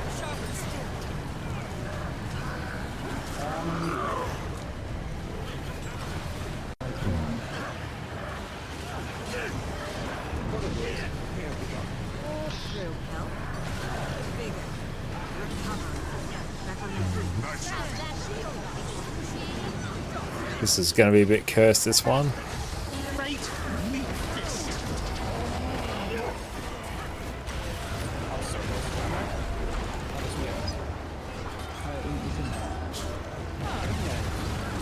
Iron Legion, put your best into it. 9 stacks.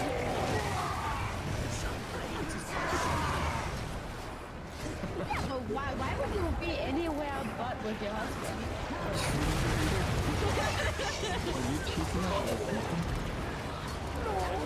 Hold on, are you with another Italian?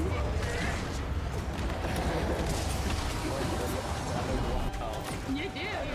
You're 2 peeps down. Do we GG? Yeah, we GG. not no man. Oh, I didn't know Mela was Italian. Yes. Yeah, Mela is also Italian. Yeah, yes. There are so many Italian.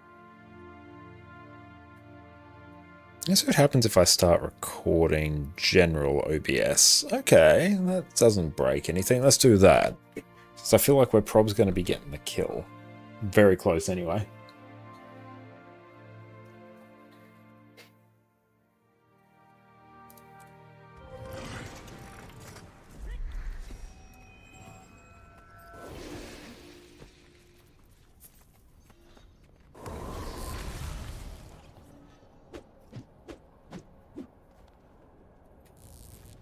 So that, we have the Proton GE. That one is installed. Fellow, thank you for the follow. Show you used only. Back in fighting condition. I got a working NDI, wrote a help article about it. I know nothing about what happened behind the scenes, but I imagine NDI got a flood support request, asked MS WTF, and the MS finally said, oops, good.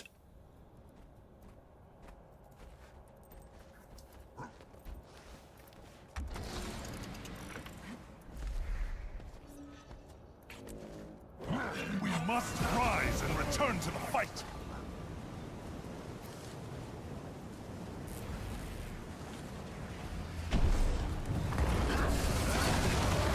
Move, soldier!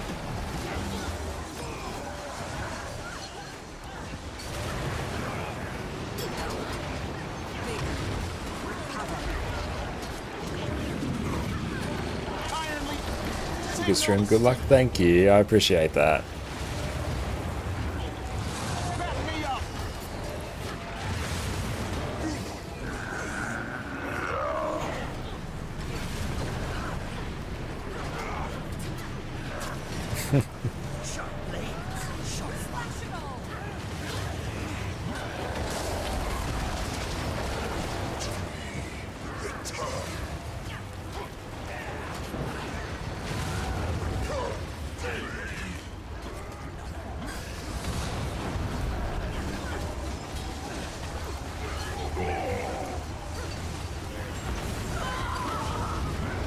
Pretty well for damage now. Sophie, thank you for the follow.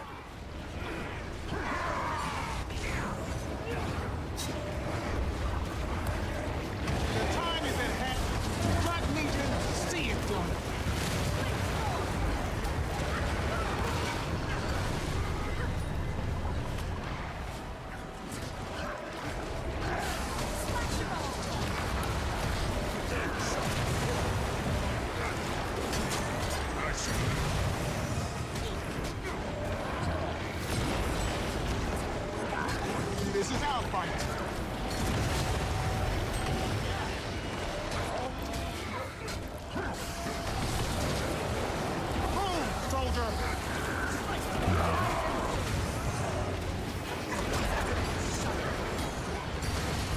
So we're able to delay our, basically delay some of our damage a bit there, so we could try and land a much bigger opener. And I feel like it worked pretty well. Iron Legion, put your best into it.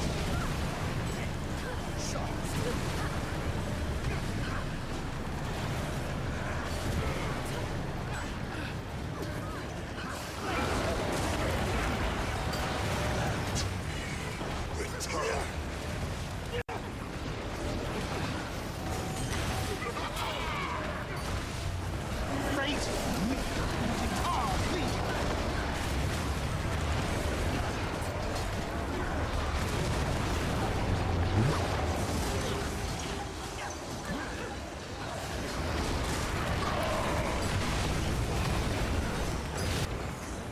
Back we go. The time is at hand for reckoning. Just chill here. Best, thank you for the follow.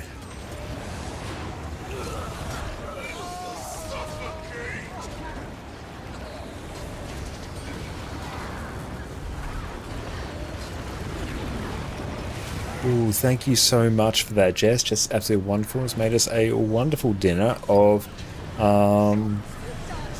it was a spring roll and risotto salad. Thank you so much for that. I really appreciate that. See it done. Thank you. That's going to be absolutely amazing. Thank you so very much. Thank you. Dive into that in just a moment. Iron Legion, put your best into it. Okay, where is Gluttony?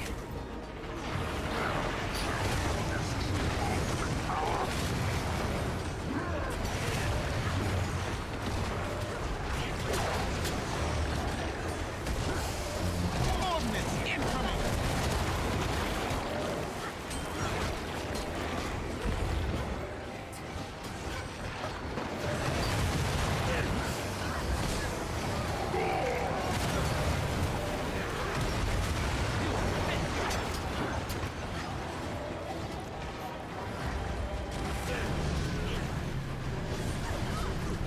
Move fast.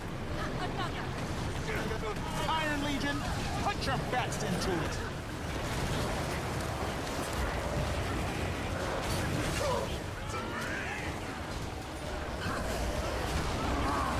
Freedom must be earned. Let's go. I want to go over this way.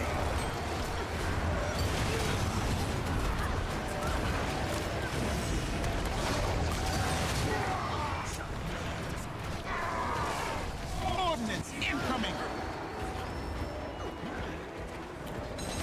Move some of those down.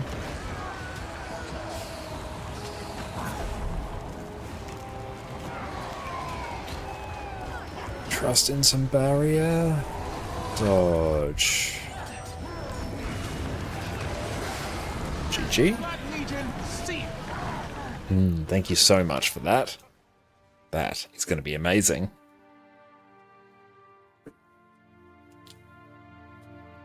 That smells so good.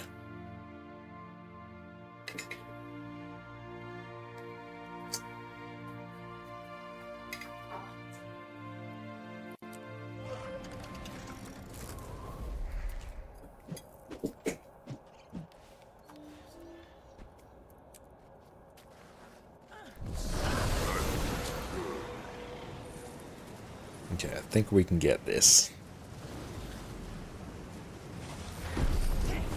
Iron Legion, put your best into it.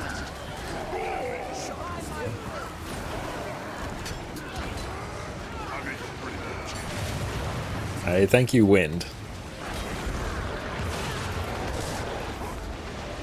Blood Legion, see it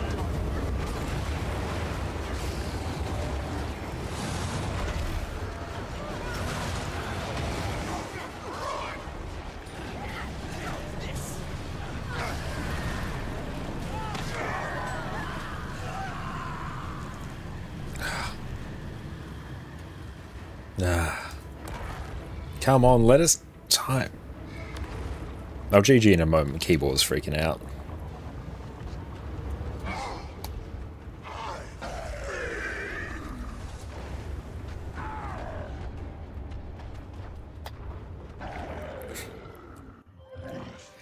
Oh, it's a rough streaming day. Oh, there we go. Big glitch.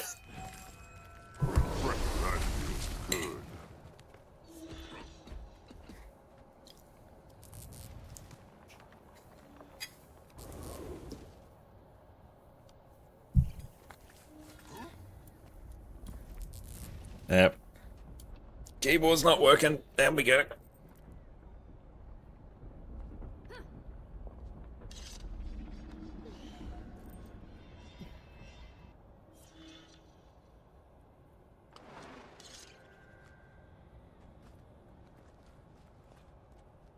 That feels good.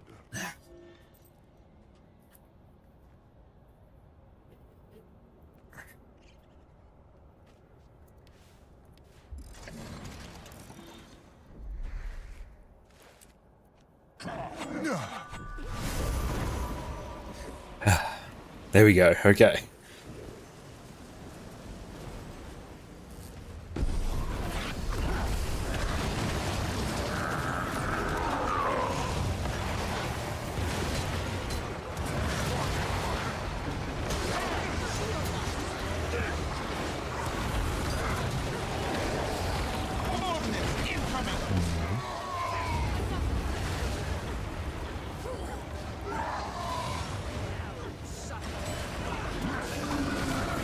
Move over here.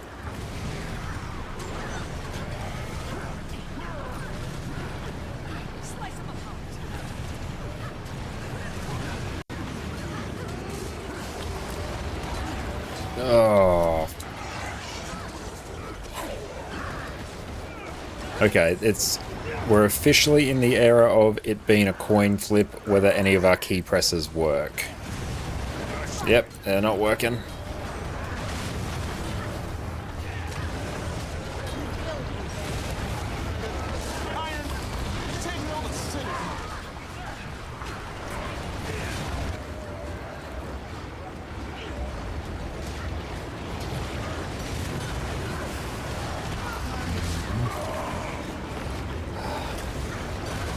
Time to mouse click. It's not even the skills that are the problem, it's actually the movement. Like my WASD stops working. Oh, I have to rebind my keys halfway through the fight so I can be an ESDF player.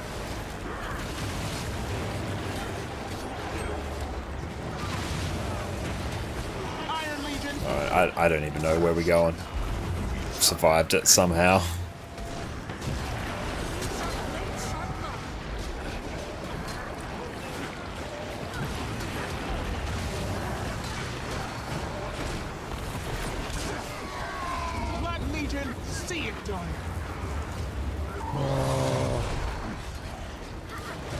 I got bopped by that.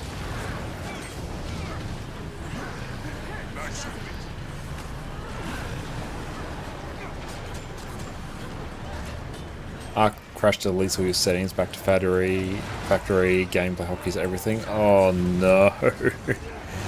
Oh, that's awful.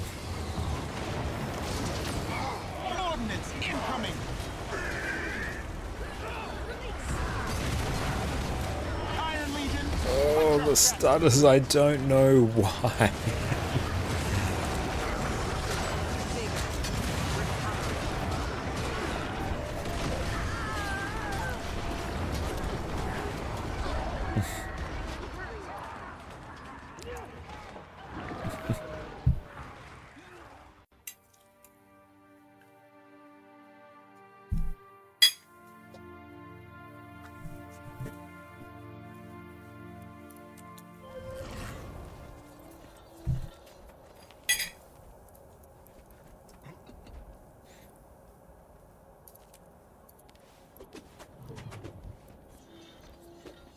What makes Cerus so hard? The fact that, honestly, so many mechanics are just so much more challenging than the normal mode. So many things will get very close to one-shotting you. When you get to sub 10% phase, then it just becomes an uber DPS race against ever-increasing ticking damage. Oh, keys aren't working. No, that key didn't work. The difficulty on my end comes from the fact that most of my keys don't work all the time.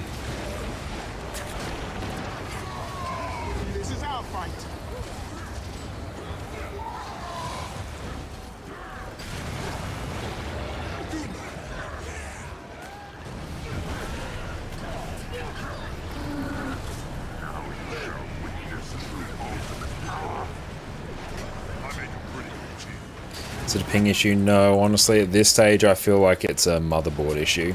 I've been having this issue for a while across multiple operating systems. I thought I fixed it recently, but it's come back. I mean, like, some of these mechanics are actually harder because of higher ping. Like, a lot of these dodge timings for me are much spicier.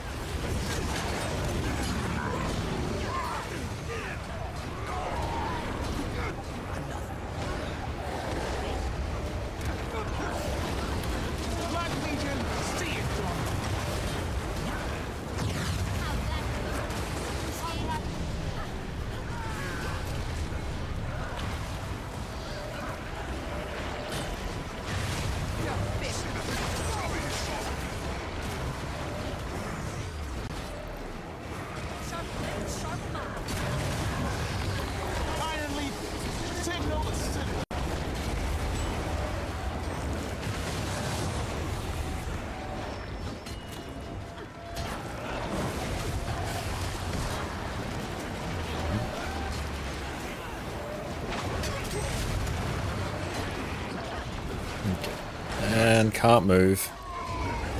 Yeah. Oh.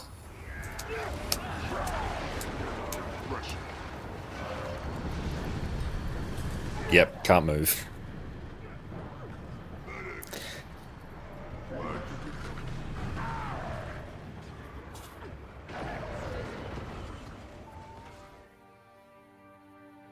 Get out.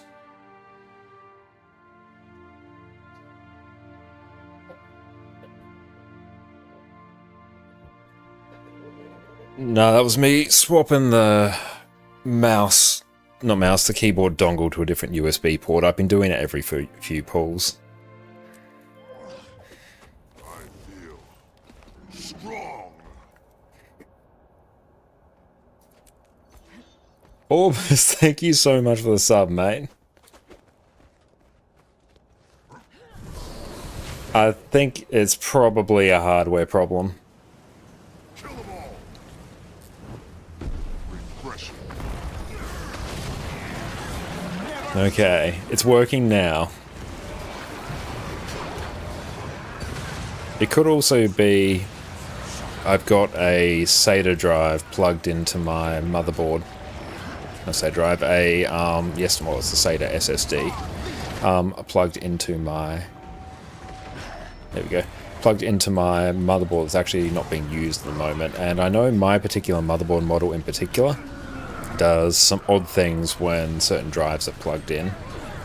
Like, certain SATA ports don't work if there's a drive plugged in certain slots, so I wonder if that's actually chewing through USB bandwidth in some way. I don't see why it would, but that honestly is like one of the last things I can really test. And yeah, getting a PCI USB card, I have thought about that as well. That's a good idea, and obviously might be on the cards.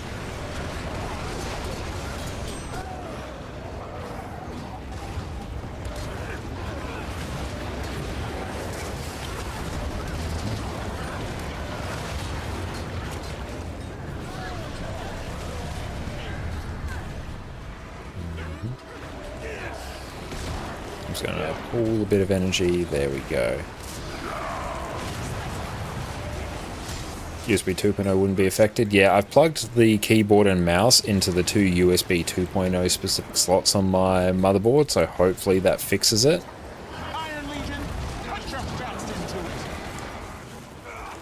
But like, honestly, I've done that a few times before, and sometimes it doesn't. Sometimes it works, sometimes it doesn't.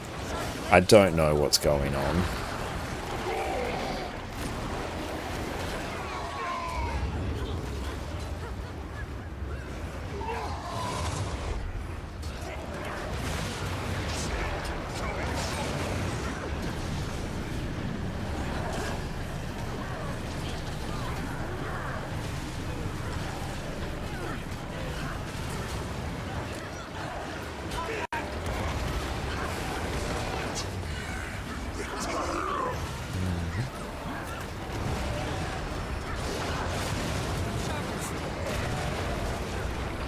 Oh, we're getting very good at playing Scuffed Renegade, and by Scuffed I mean most of our keys don't work.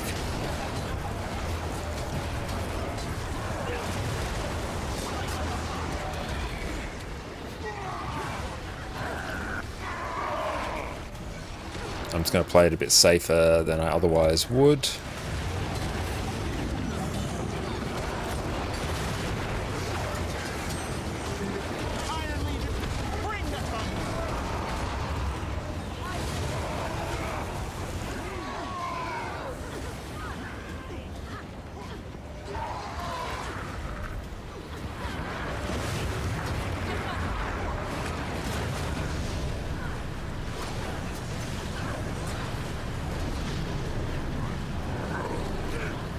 Oh, can't see. Yeah, there we go. Cool.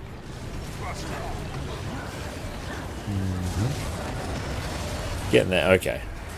Do I need to turn down the effects even more? Like, honestly, the stuttering's been, like, way worse. No, I need to play it slower.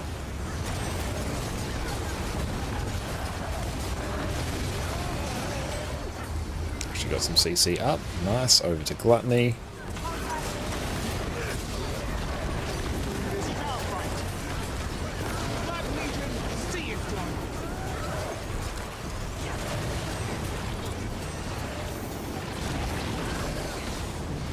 Whoop. Okay. It's going to help ramp Might and Alacrity a bit by using some of our other skills. Also burn some energy, coincidentally. Iron Legion, put your best into it. Okay. Only on one stack.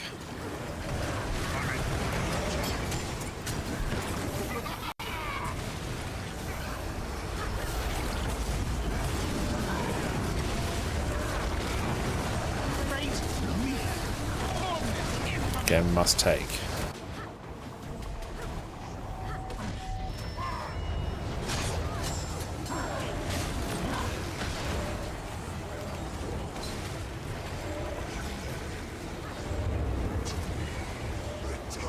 Legion, see it done. Yeah, my dodge time for those is like a bit odd. Iron Legion, put your best into it. Now. Good. Yump. Got it.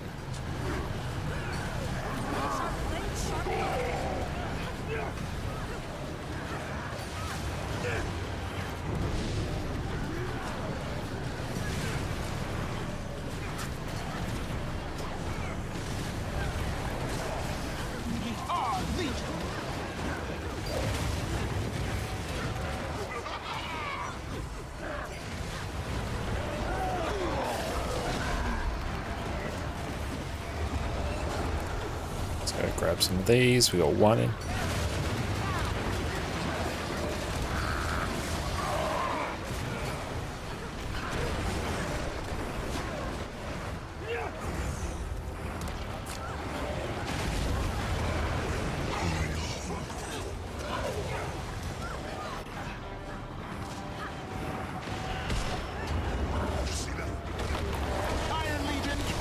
Two now.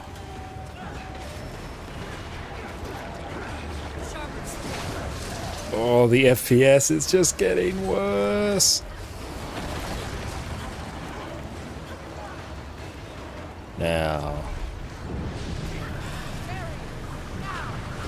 We're not worried about our DPS, we're entirely just worried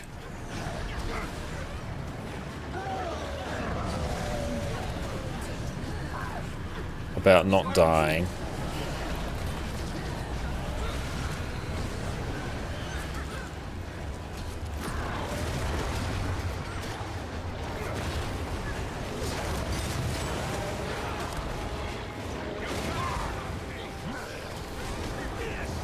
Run back. No, we've got just excess energy. Burn everything.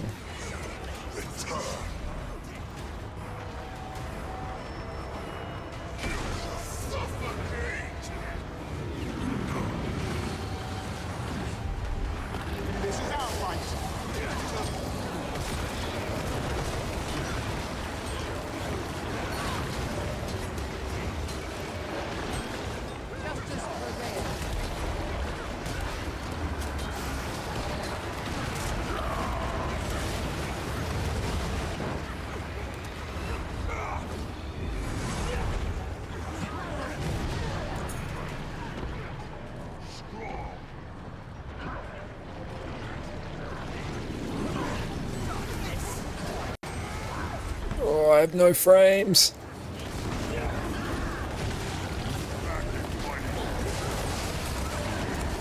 Blood Legion, see it done. Back me up.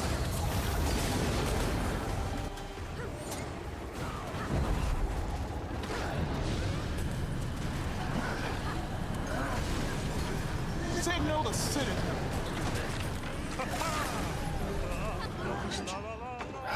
Orivori, thank you so much for the sub, mate. I appreciate that. Thank you. Oh, that's close.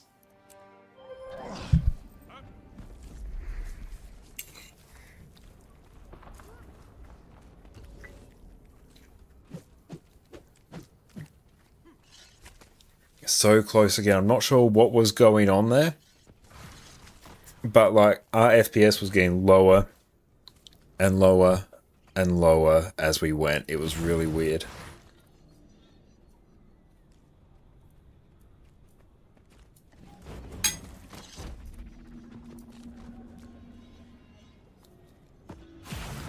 But our PB is literally like 18k HP.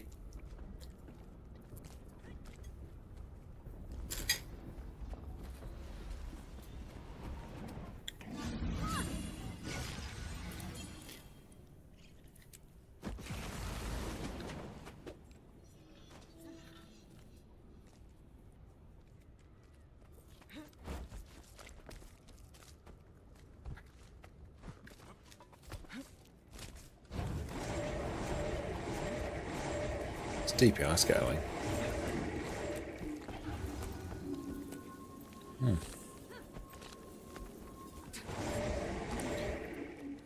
It was just odd positioning. I think I moved a bit too far right, then got clipped by the wall as it spawned.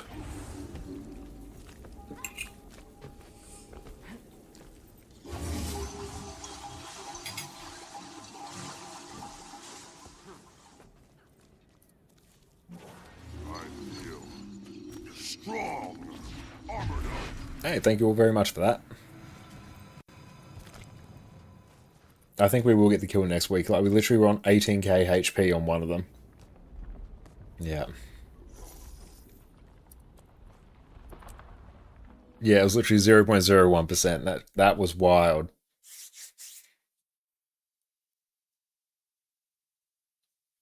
But beautiful. I'm going to take a quick break, and we're going to finish updating Guild Wars 2, and we'll catch everyone in a few minutes, so sit tight.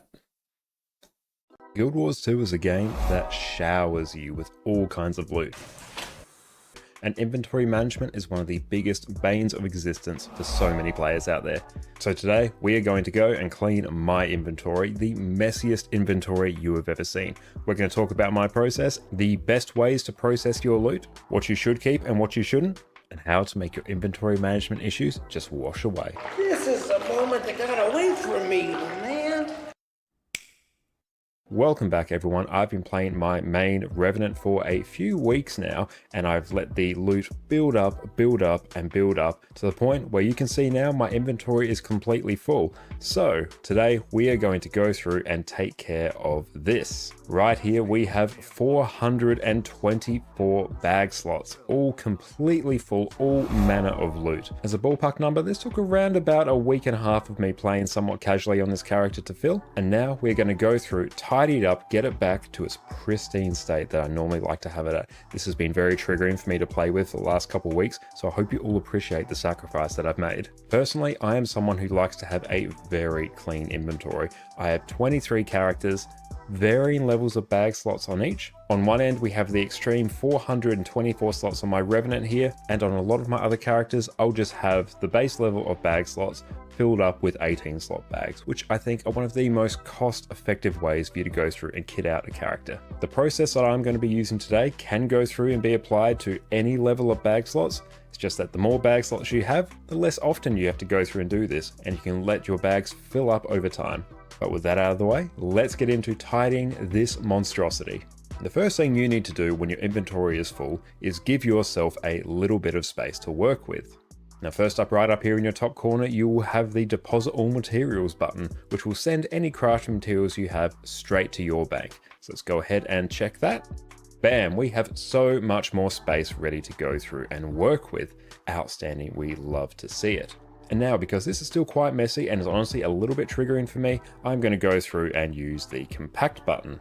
There we go, everything is all set up nicely there. We do have some rares sitting here at the bottom of our inventory here, but that's because we have the 20 slot fractal rare equipment box there. So any rares that end up in our inventory will fill up this bag slot first. I just grabbed this because it was a very cheap way for me to get some extra inventory space after I purchased some extra bag slots on this character. Excellent, now that we have some space to work with, the next thing I'm going to go through and do is figure out what items I can go through and consume. Whoa, man, what are you doing in here? That's my ramen.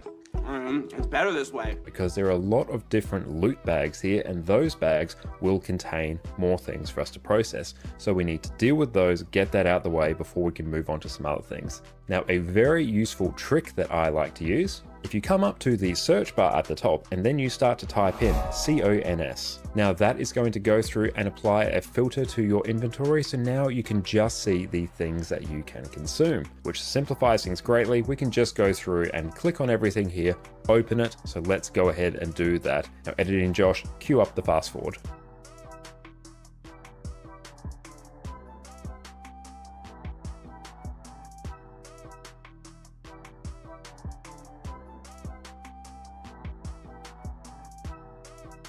Excellent, that should all be taken care of, at least for the time being. So let's go through and clear this filter. There we go, our inventory is now slightly messier than it was before, but let's go through, deposit all our materials again. Compact it once more, and bam, we have a bit more space to work with.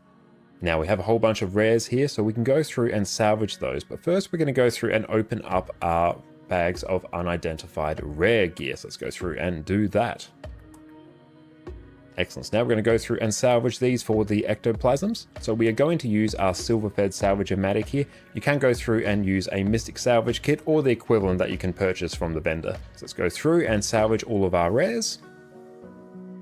So bam, a whole bunch of ectos, some extra skins unlocked. Perfect, we love to see it. I'm gonna go through and deposit all our materials and compact again. Perfect, bit more room to work. Now this has come together already much more manageable. Now you see we actually have quite a lot of unidentified gear here, so we're gonna go through and start processing that now. We have enough space in our inventory to go through and actually open these and salvage them, so we're gonna do that. If you don't have a lot of inventory space, you can typically just go and sell these on the trading post. Might be a little bit less profit, but honestly, for the sheer convenience it saves you, this is a very good way to process it. But for now, let's open up our common gear.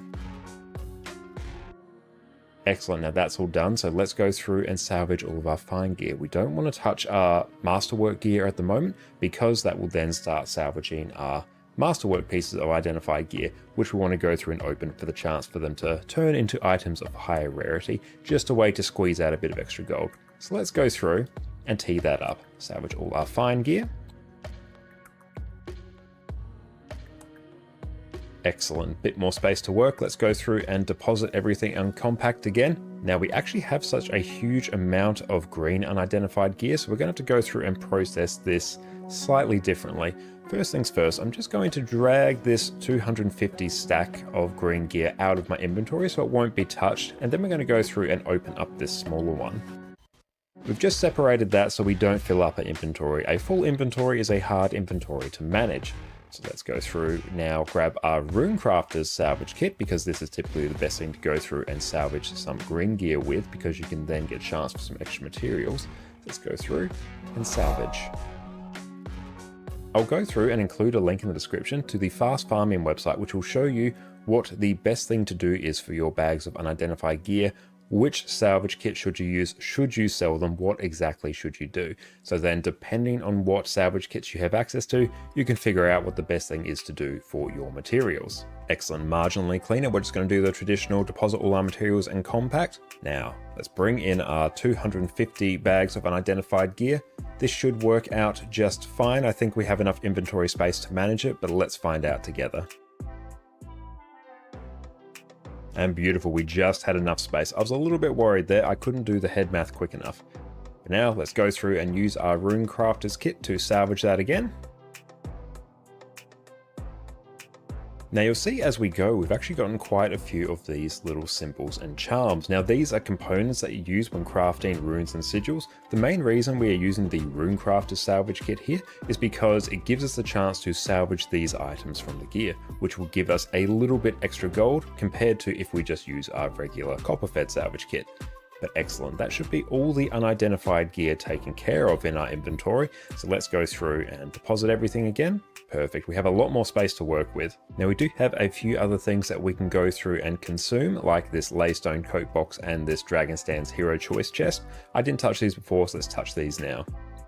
The Laystone Coat Box, we have all the skins here, so we're just going to go through and pick the first one because we're just going to salvage it. It doesn't really matter.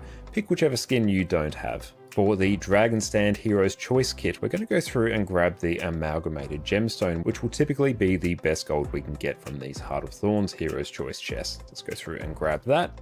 Outstanding, we love to see it. And we do have some extra bags of heavy supplies there. Perfect, we love it. Now, let's check to make sure we don't have anything else to salvage. We have some rares. Let's go through and salvage those. Now, when we opened our bags of unidentified gear, this also gave us the chance for some of our masterwork and fine gear to turn into rares. That's why we opened it. So even though we were opening our green and blue bags of gear there, that's why we have some rares. Now that that's all done, let's just go through and salvage all of our luck as well. Not salvage, consume. Now we do have some exotics sitting in our inventory as well, and it's a good idea to check to see how much these sell for on the trading post. Let's go through and take a look at this. Okay, so this is about 27 silver, so let's go through and try and sell this. We are going to go through and repeat this for the rest of our exotics as well. One of the very nice things you can do is actually sort your inventory by price. So we can see here we sorted from highest to lowest, and we have a Berserker's Shattered Staff here, which is worth almost 3 gold. I don't actually have this skin yet, so let's take a look at that. That is not too bad. I might actually just grab that skin, so we won't actually go through and sell that. But we've got some Nika's Pauldrons here. These are very good gear for new characters because they are Berserker's gear, great stat, and the rune as well is actually quite useful for power builds. So let's go through and sell this one. Perfect. That is a bit of extra gold. Every little bit helps. And then we're just going to go through and work our way down the rest of our inventory.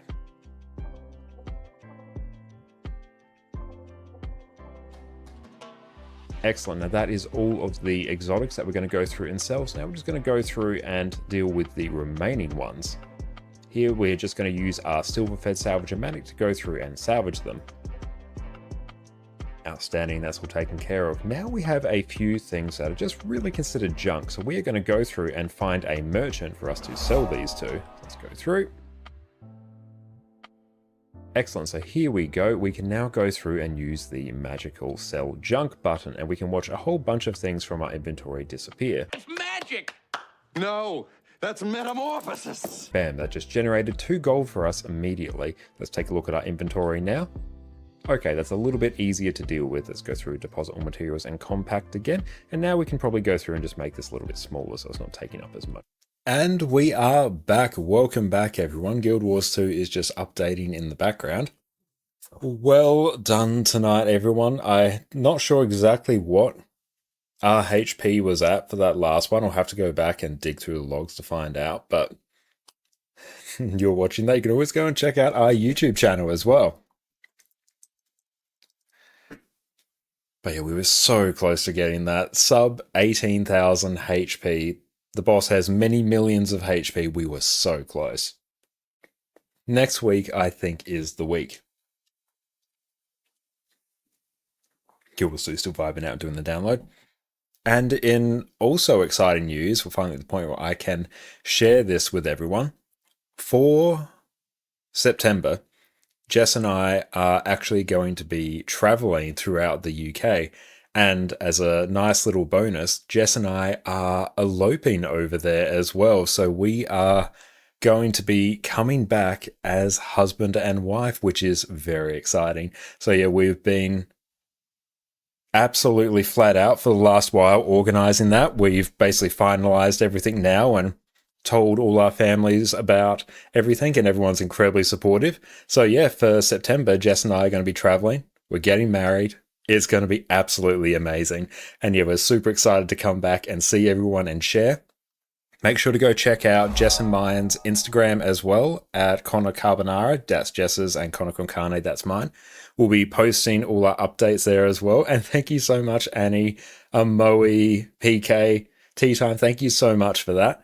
But yeah, we'll be posting updates there, and we're also going to be vlogging our entire adventure there as well. So make sure to go check out Jess's YouTube channel at ConnorConCarne. Let me go and grab that, because yeah, we're going to be uploading all the vlogs to that when we are able. So yeah, we're going to be documenting the entire time that we are there.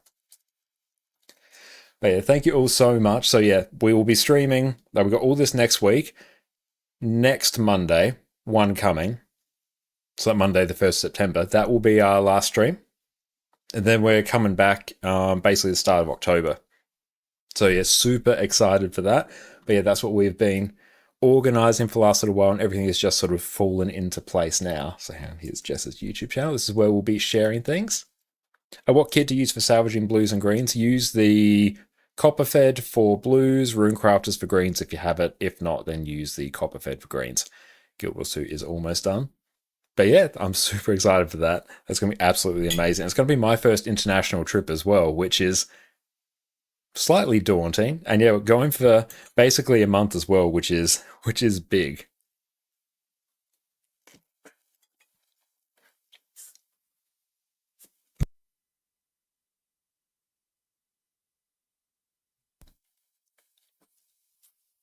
And Fire and Sky, would you miss where you're going? For September, Jess and I are going to be traveling in the UK, and we are also eloping and getting married when we're over there. So yeah, everything has fallen into place now. Like, all our families now know, so that's why we've sort of been keeping it a bit under wraps until everything's all finalized. But it's all done. We're ready to go. And yeah, we're going to be coming back in October, married. And thank you all so much. I really appreciate that. And cool, we're back in the game now. Nice. Okay, let's see if the game actually resolves some of the issues we've been having. But we're incredibly excited to be able to do our wedding this way, because Jess and I actually got engaged I was literally like a month before COVID started. So then obviously like COVID put a bit of a pause on everything, but we're really excited to be able to do our wedding this way. It feels very much like us. Oh, and we can actually do beta shenanigans now. Nice. Let's do that. Oh, cool. I can also stop recording. There we go. Don't create a beta character. Let's go. But yes, everyone, make sure to go check out Jess's YouTube channel. That's where we're going to be vlogging the entire journey as well, and both of our Instagrams, ConnorConCarne and ConnorConCarne. That's where we'll be, posting updates as we go. But yeah, so Monday coming, Monday the 1st, that will be our last stream before we set off. That's good, because we'll be back well before the expansion drops as well. Thanks for the hydrate.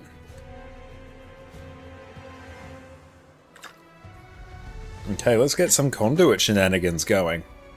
I don't know, human, male, revenant. Yep. Big. No, actually, hey, let's do something a bit different.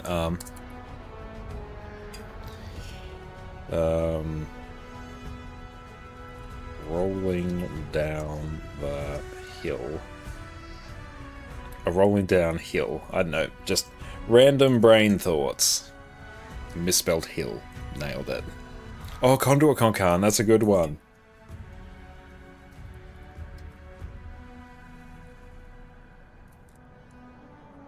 Yes. Should have opened all our Black Lion keys on beta characters as well. One more thing for my list of accomplishments.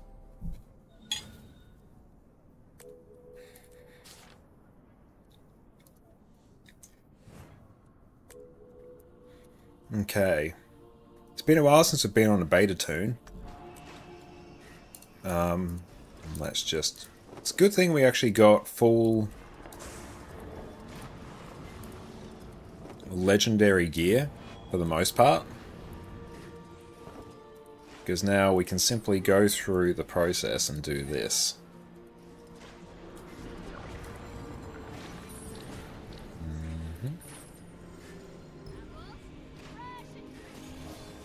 There we go. And we'll do spear, I might even just do spear camping for now. Oh, that was exactly my thought as well, Farah. I did contemplate opening all the various black line keys we got. But I know that I would have got like 1 or 2 permanent bank contracts or crafting station contracts, and I would have just been profoundly sad.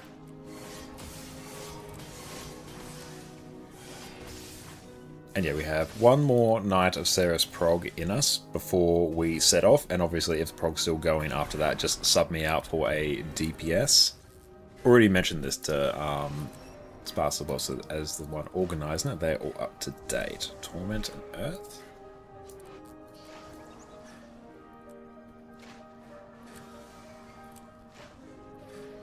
Customize Viper. Customize, and I think this one's just Fractal. And Malix. Okay, here. That. Invocation. Okay. Bam, bam, bam, bam, bam. Bam. Why not take a laptop and experience the glory of loafing while you're there? I could. But also I'd probably be too sad to come back to Australian ping. But also for that I'd have to take my Lenovo gaming laptop as well, and that honestly is way too big. The charger for it is heavier than the entire MacBook Air. It's just, ugh.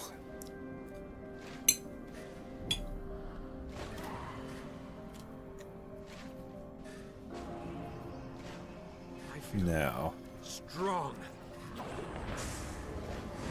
Here, maximum affinity is increased.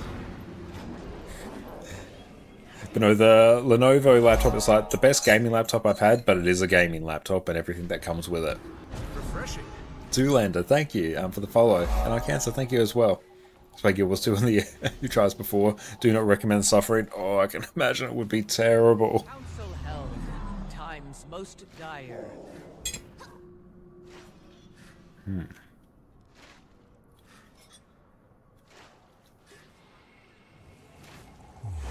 That feels good. Another.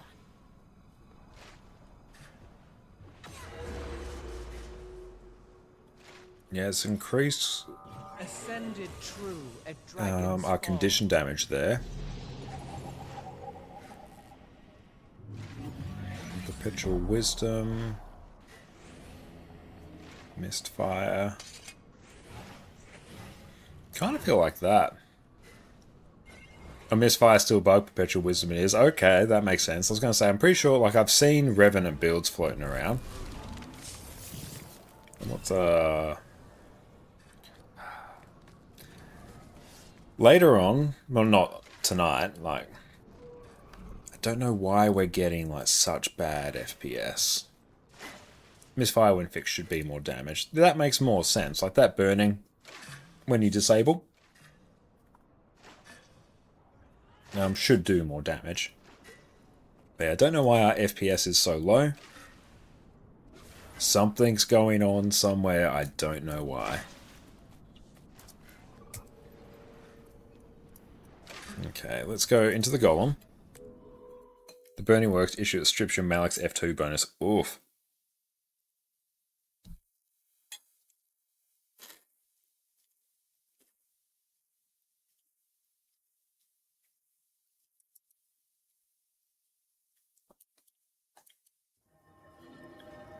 Okay. What's it like in here? Like 60? It's unlimited. Do you lose out on stats, extra condies? Oh, that really sucks. Hang on.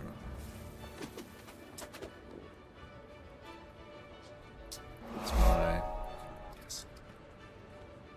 How's it going?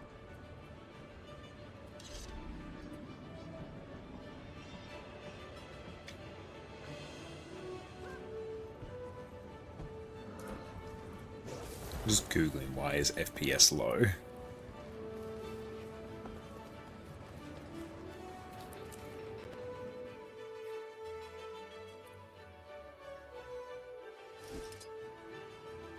Could be a full shader cache. Perpetual Vision keeps the bonus of Legend and you activate F2. Activate on Malix and you'll keep that. Okay.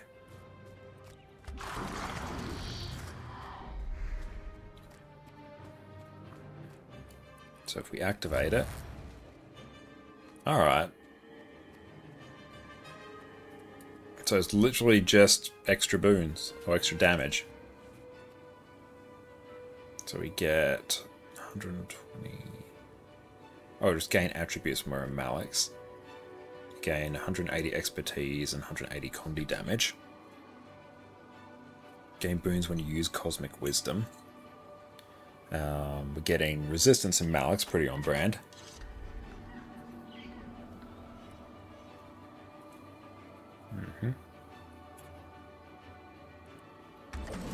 Cool, so that's still up. So let's try and change these.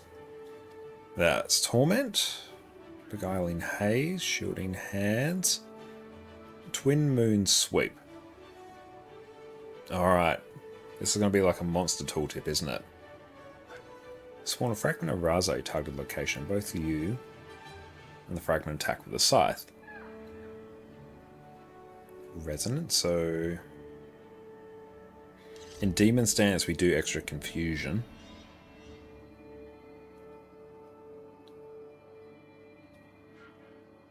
And it does bleeding. Yeah. So bleeding and might by default. Anything else here? Hex Eater Vortex.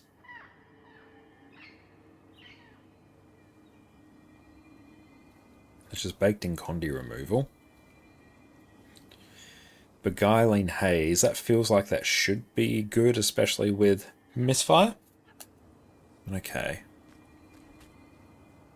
Do I have consumables? Woo! Always fun.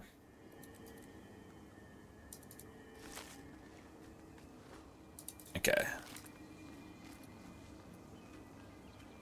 Yeah, in Raza you basically just press Hex Eater Vortex. Okay. And do you press the Elite?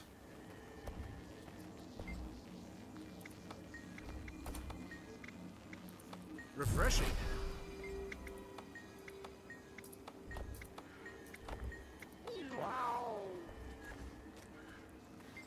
Okay, respawn.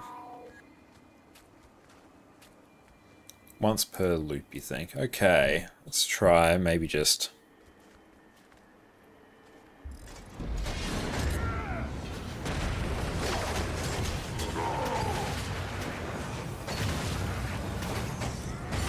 Well, the energy consumption's pretty steep.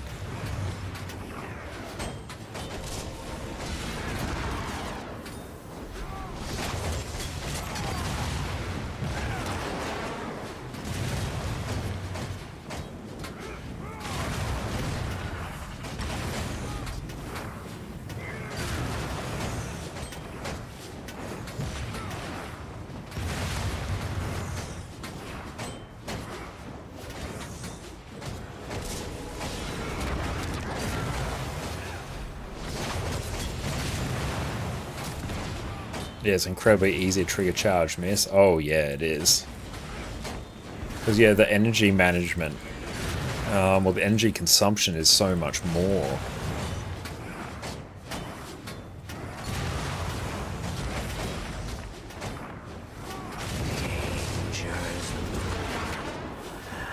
$36.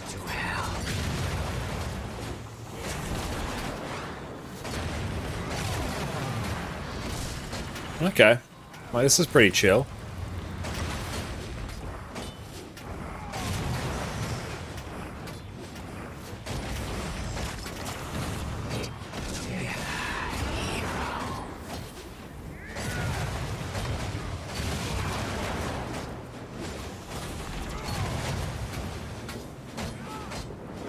Conduit testing, yes.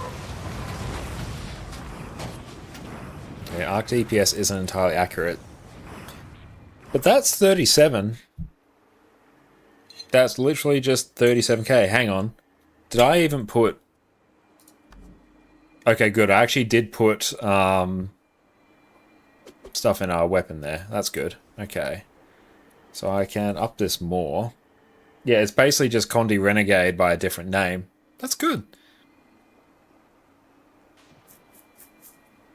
It's just honestly easier to trigger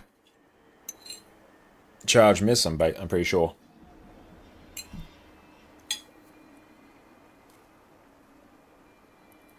Nice gear.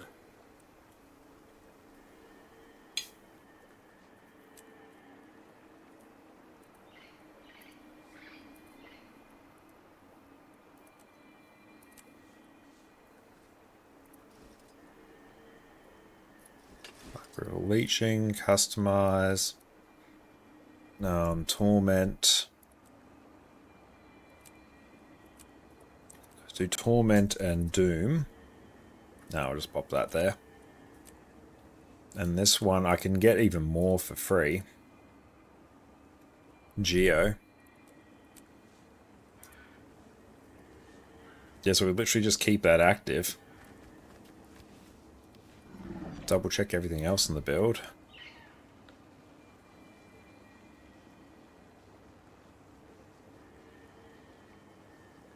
Should this be anything else? It doesn't really not matter. Maximum affinity's increase. I don't think affinity... What am I actually using affinity for?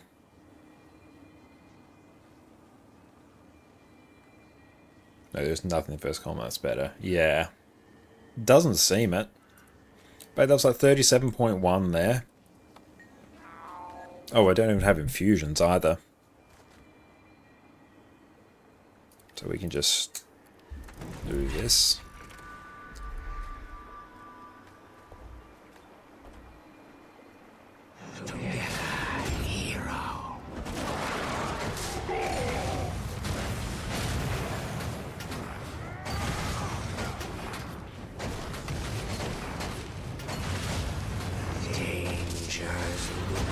Oh yeah, that 90 energy on the charge miss proc. That's bonkers.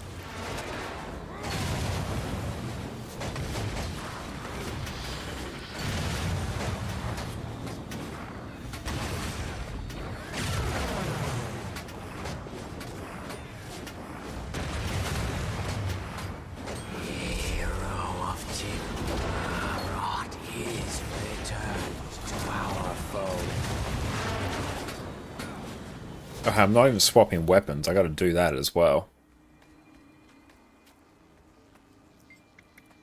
What legend should I be starting in as well? So that is 30. That's 15. Gets us to 45.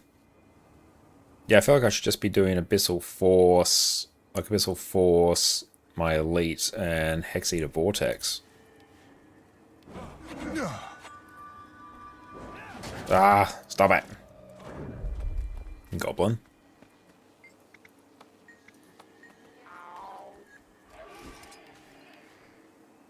Refresh. There we go. Stop attacking.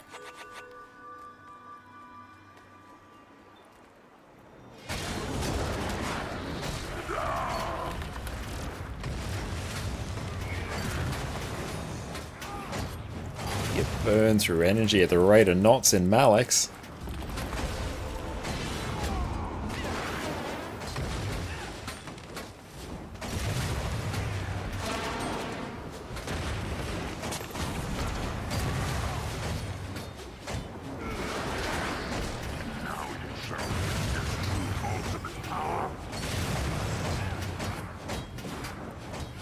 Ramp is a bit slower. The ramp, I think, is slower than Condi Ren. Or at least compared to what I'm used to.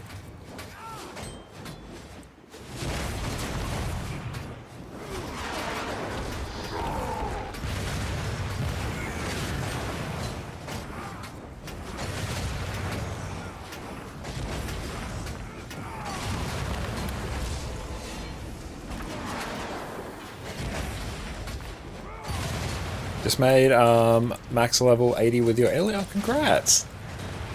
And yeah, there is still a like whole host of things for you to do as well, and it can feel overwhelming. That is not unreasonable.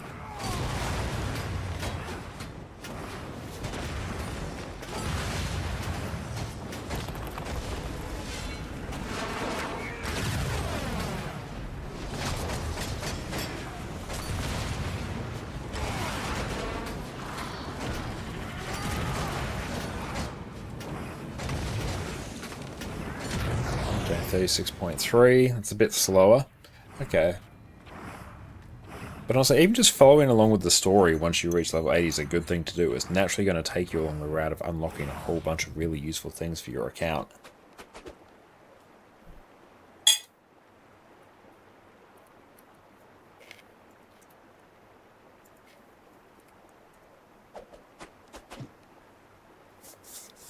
Isabel, welcome in. You launched Guild Wars 2 after 10 years. Is 10k gold a lot? That is a lot. That is quite a lot of gold, especially if you're just coming back. That's a very, very healthy amount.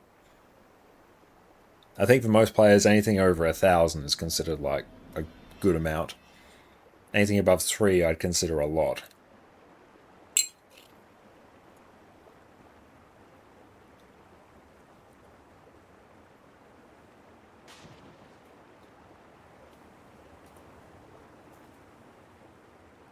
Share the wealth.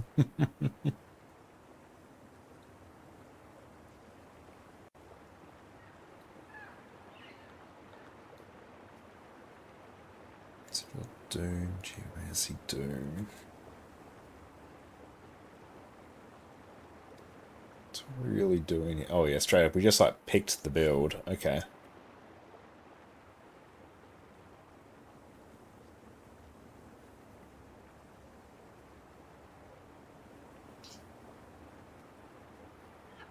Weapon swap. So rotation concepts. Let's bring this over here.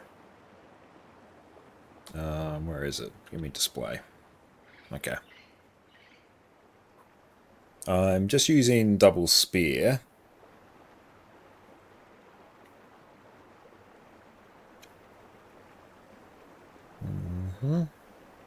Yep, honestly, we're basically doing it. Let's just get another pull.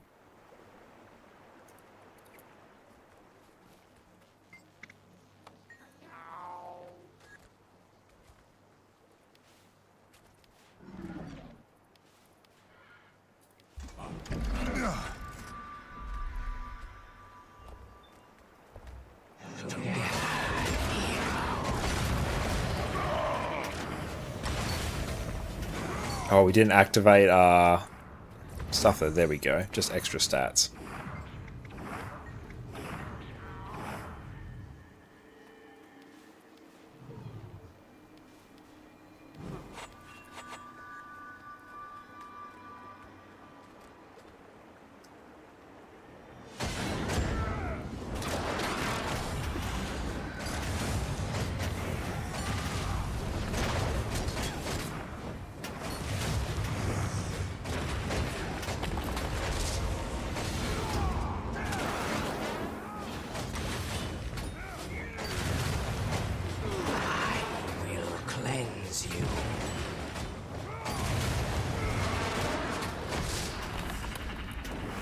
It's definitely ramping slower.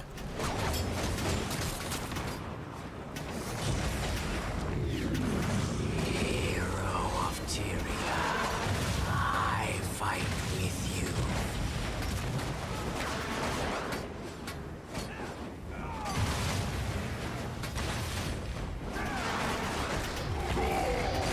Four.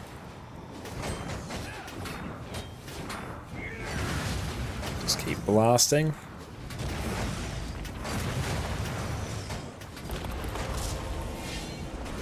Rid yourself of the corruption.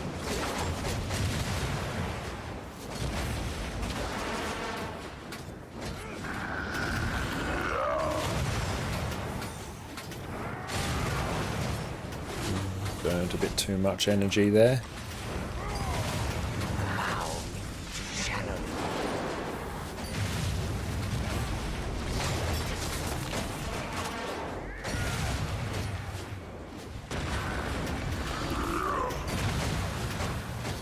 Blast harder. How was our first pull even better? You know what? I think we just need to go back to... Yeah, literally our first pull was better. Let's just unequip that. Yeah, literally just go Torment and Earth.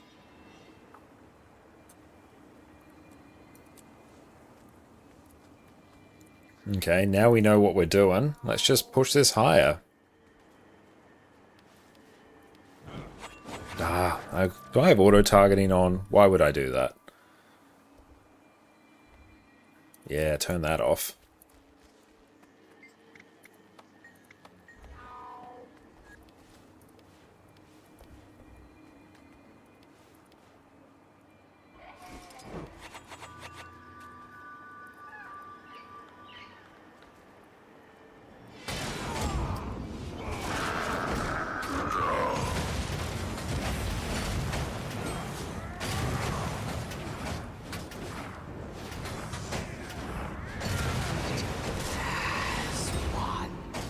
Oh yeah, there's just no weapon swap, don't worry about it.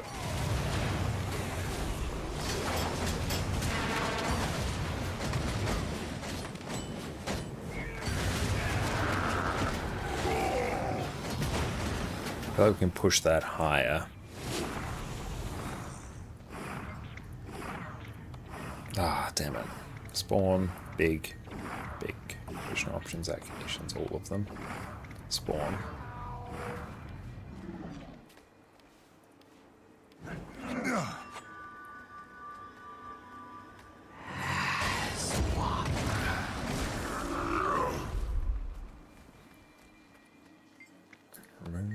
Respawn.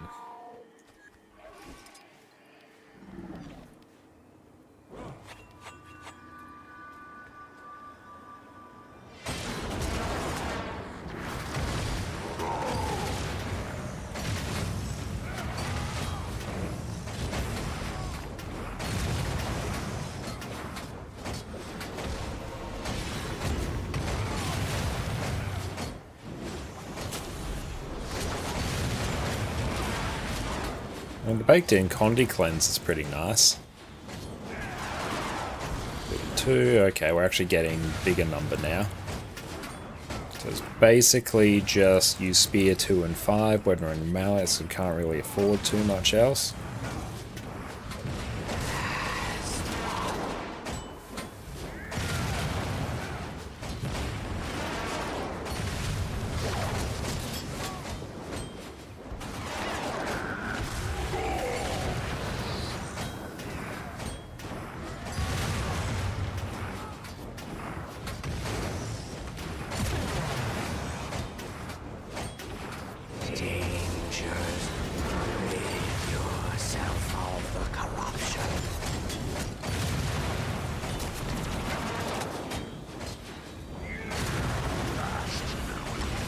Super easy to trigger the charge miss procs though.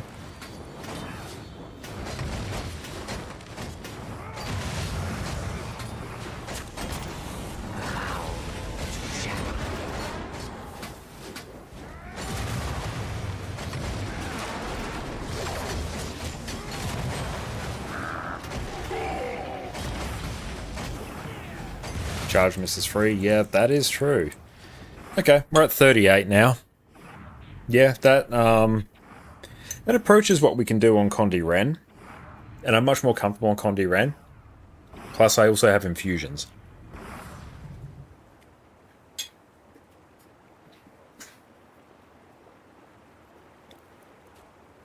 This is very much, though, just Condi Ren by another name. It's good. But it's not, you know, particularly interesting.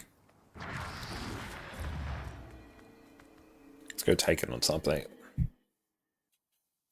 Like, that's incredibly chill to hit 38k on if you're just a regular player. Hitting 38k is like a big accomplishment.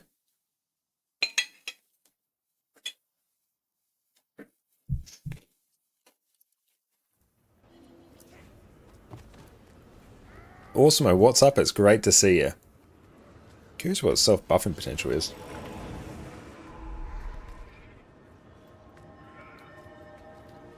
I think School mentioned that with fixed misfire, it's 48k instead of 45k. That's not really much different from ConDRen. Yeah, it's really not much different from ConDRen. Chase, how's it going? It's great to see you. What's our FPS at now? It's had a bit of time. I'll put that 144.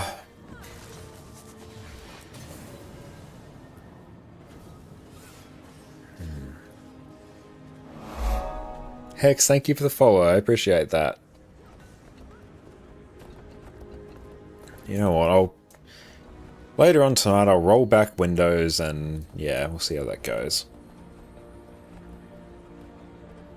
Let's actually just read through some of the other skills. Okay, shielding hands. Channel revitalizing energy that heals you with every pulse. While channeling, take reduced strike and condi damage. What happens if we press? So it's just a big channel.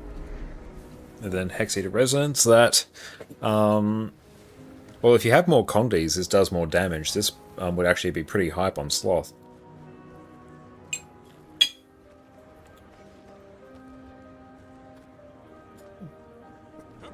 Gladiator's Defense. 10 energy stun break. Uber short cooldown.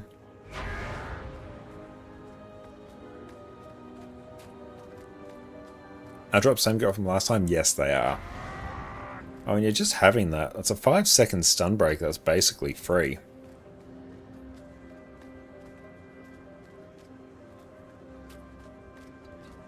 Oh, with Malix and other legend always be the same damage on Hex Eater Vortex. Oh. Oh, okay, yeah, so if Demon Stance is equipped, yep, the maximum number of projectiles is always fixed. Regardless of conditions. So does that just do 6? Hang on, let's go. Just find something. I just want to see how many condis it does.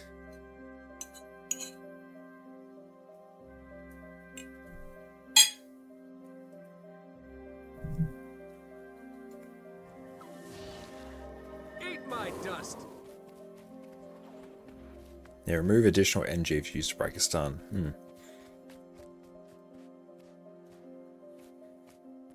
Energy drained. Yeah, 30, that's about on par. Okay. Okay, hey, let's just turn that off.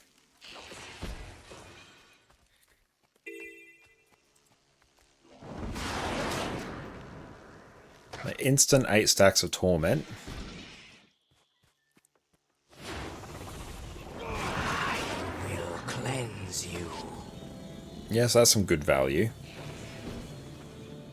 And then here, Beguiling Haze. Send an unblockable fragment of Raza towards a targeted opponent. If the fragment reaches its target, shadow steps the enemy, dealing damage and dazing them. That would be great with misfire.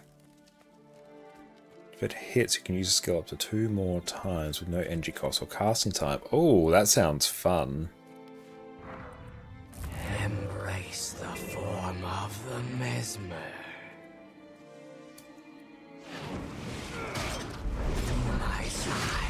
That's cool.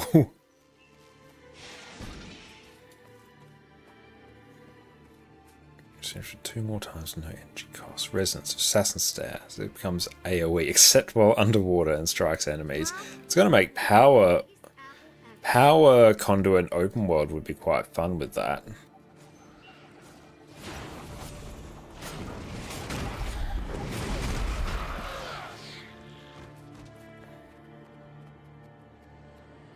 Power conduit is not a thing? Oh, isn't it?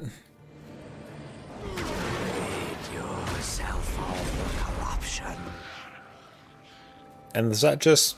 that days every time. Use skill 2 more times with no energy cost or casting time. So yeah, it's just days.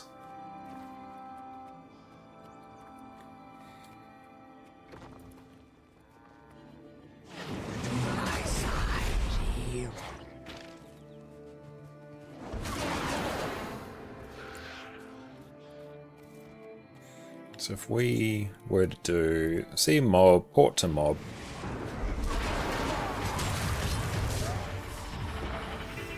Thank you for the stretch. Oh, make sure we actually turn that off.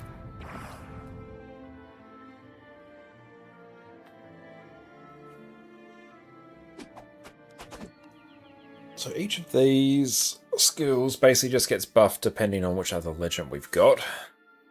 So that one... Oh, hang on, we're in Malix, doesn't do anything. I think it's a standing desk. Power Conduit's Herald loves DPS, and I assume it doesn't give the boons that Herald does. And yeah, this gives you a buff if you have Ventari, but there's no reason to have Ventari because nothing gives boons.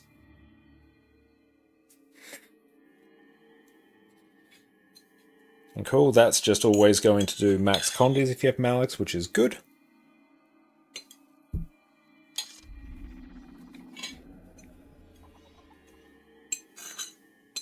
Then that will give resolution and resistance around you if you had Dwarf. And you don't get the additional... Do you break stuns on allies? No, it doesn't seem it. Yeah, the idea of empowering other legends is cool, but execution's lackluster. Yeah. I feel like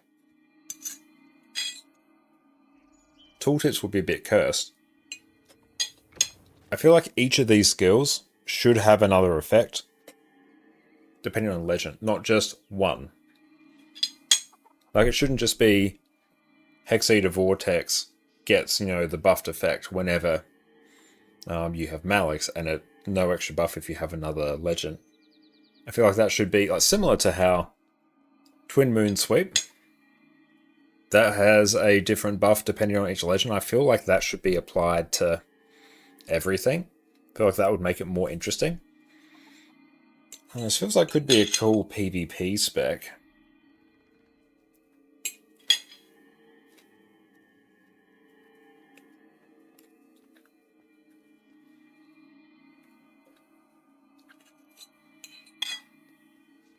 Because I know, like, this here, just giving 3 and a bit seconds of resistance and resolution to allies if you got Dwarf, that feels meh. Make that like, I don't know, 10 seconds or something.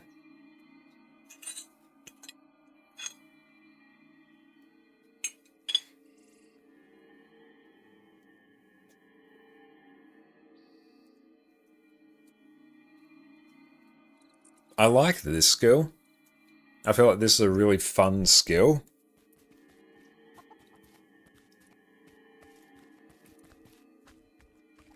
Where are you? Step through the veil. Dario, thank you for the follow. I appreciate that. I will cleanse you. It dies. Let's see what this does.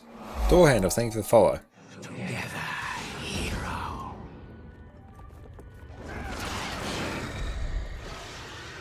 Let's turn our graphics back up a bit now.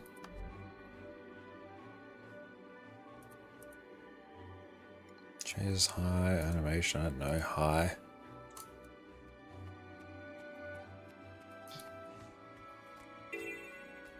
Maybe it's just my lying eyes.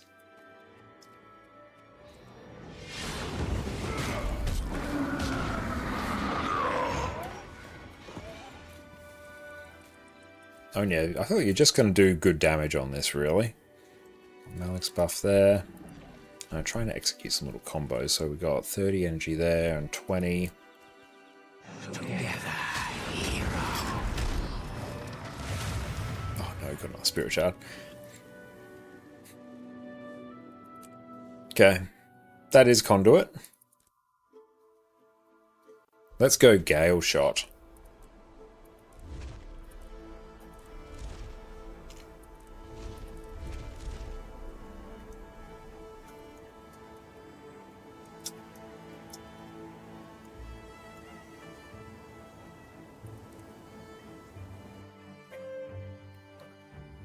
What have you tested so far and found a favourite yet? We've just tested Conduit, and it's okay. It really just feels like another version of Condi Renegade. Which, I like Condi Renegade, so that's fun. But yeah, I feel like it... why are our graphics so bad? I swear, you don't normally look like that. But we're just going to jump into some Gale Shot now.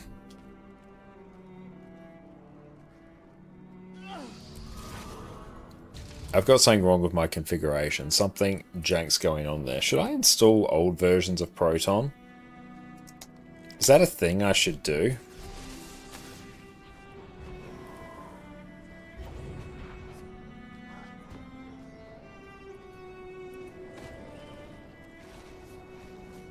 You can try older versions. What version do you use, PK?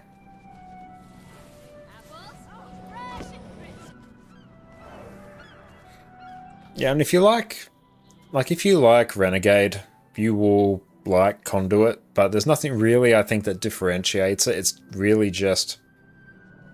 It's just Condi Renegade. Very easy to trigger charge miss, though. You do get some Giga energy, which is fun.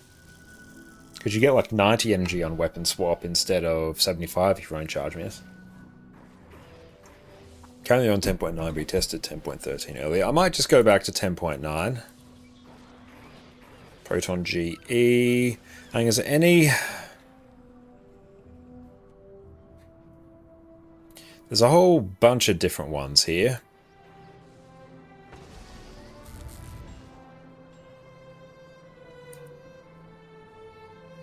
Let's go 10.9.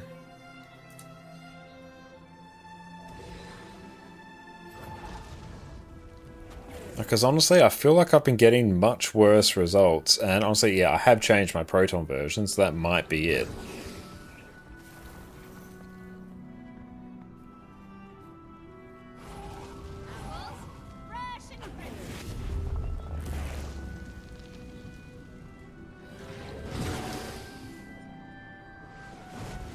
The reason you're on 10.9 is really only NT sync. Okay. But also, you're having good results on it. And as evidenced by... When we ran this on Windows, like, we were getting totally fine performance. Like, I was getting 144 FPS only because I limited it to that in open world. I was getting 60 FPS in Wizard's Tower. I was having a good time with that. Your hardware's really overkill? Yeah, that's totally fine. Let's go back to game capture. Now that's probably... It's going to exit desktop and cool. Then you probably won't see anything as I intend. And then let's go play. So yeah, like, we have, honestly, what could be sort of mid-range hardware now. But that mid-range hardware is entirely sufficient for a 13-year-old game like Guild Wars 2. Did we kill Cerus CM yet? We got to 0.001%.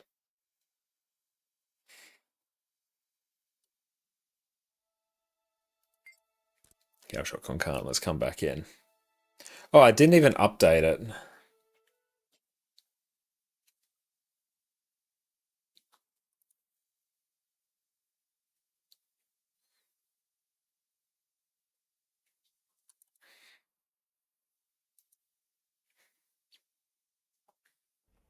Hey, let's go back in. Exit. Let's tell this to configure. Hang on, while we're here, let's actually double check this. Is there anything else here that I should be doing? So map load info, that's there. Should I set the working directory at all, or is that going to do anything? Hey, no, thank you for the follow. Okay, let's put this on GE Proton 10.9. Is there anything else here that people think should be active?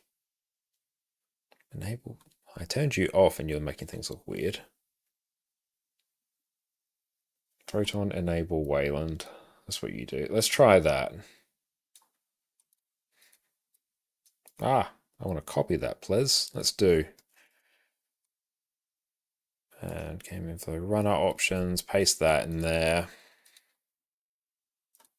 And anything else here that people think should be done.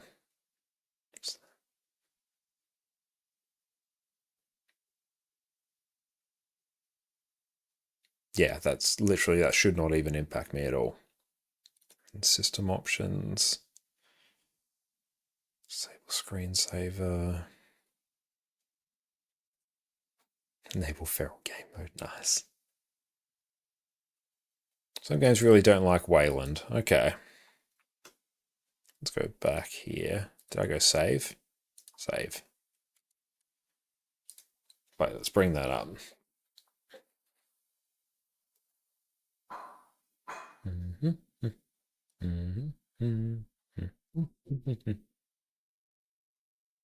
we go. That's just taking a minute. All right, let's test out some Gale Shot. Let's see if this makes a difference. So we've gone back to 10.9.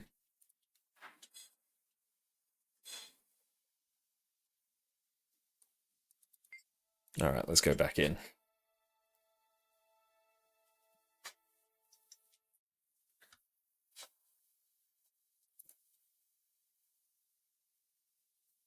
Like, if we can get, we'll be able to tell instantly if this is, I'm doing a good thing.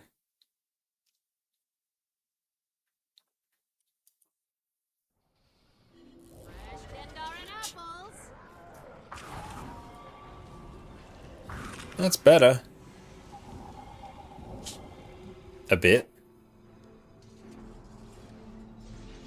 Scuba, welcome in. What was the app you had just opened? That was Lutris. That's what's basically running Guild Wars 2 on Steam. It's just a compatibility layer. And Salon, thank you for the follow. We've just been having some issues with Guild Wars 2. It's been a bit strange. Yeah, Guild Wars 2 on Linux. Oh, did I say something else? High-res character textures.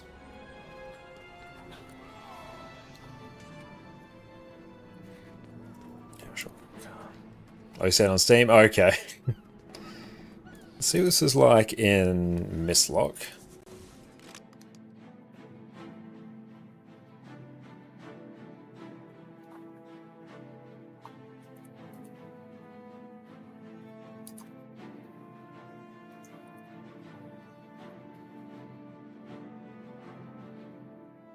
Mistlock's performance hog. Yeah, but it's also an area where I roughly know how much FPS I sit on Windows as well.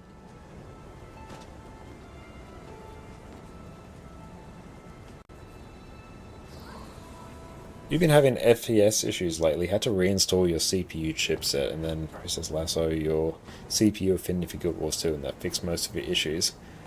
That is good to know. I'll keep that in mind. I haven't had this issue on Windows though. Is there a way to get Guild Wars 2 running in Mac nowadays? I don't know. Be curious to try that. Honestly, you're probably doing some compatibility layer stuff because it's not a Mac native client anymore, I think. That's feeling okay. It's feeling okay for now. That kind of looks good right now in Mistlock. Yeah, that looks fine. There's a lot of peeps there.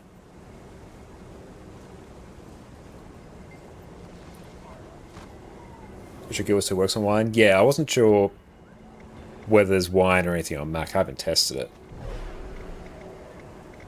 Oh, it's crossover if you're cool. Okay. Also, I'd be keen to. Actually, no.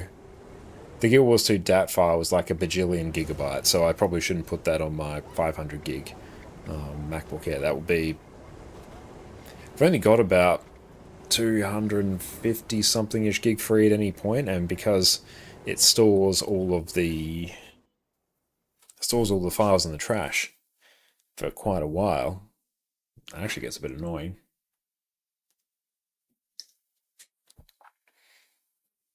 Oh, it does work in crossover. Have your MacBook Pro. Nice.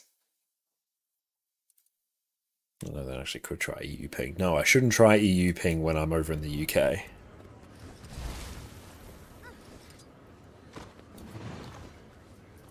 Shader glitch in Mistlock. Okay.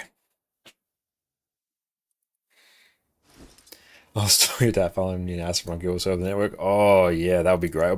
It'll be just like running it on a hard drive, like a mechanical hard drive, only worse. If you truly get a few more FPS with NT Sync, that matches your experience with it. And let's wrong button. There you go, like 144. This is feeling more stable. Okay, so I feel like power. Let's longbow. Let's go power. Okay.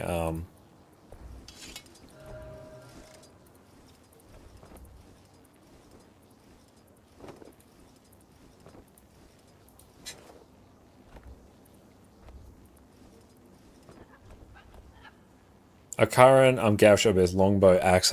Ooh, I like that. That sounds good. Low FPS, just patch up some frame gen, that's fine. How would I actually get frame gen going on Linux? Because I actually did try that on Windows when I was on there a while ago, and it felt fine.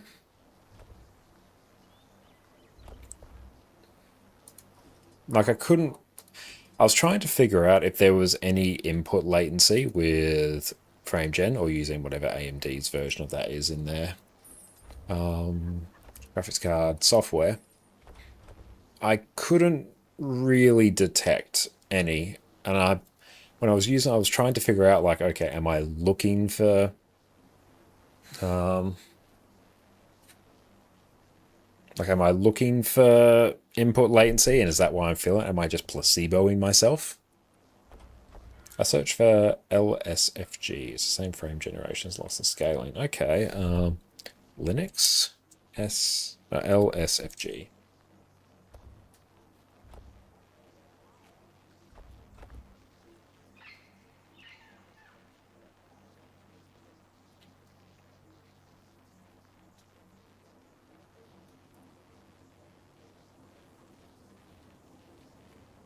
FrameGen will have the same input latency you have without it. FrameGen doesn't change anything about it. Okay. Let's bring...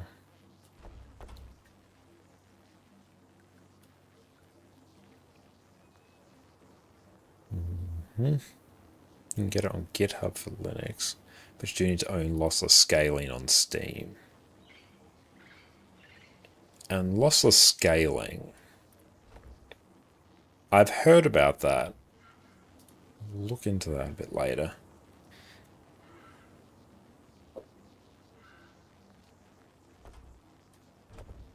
Okay, let's go. Rare treasure. Loot box. Let's get some consumables. That's so much.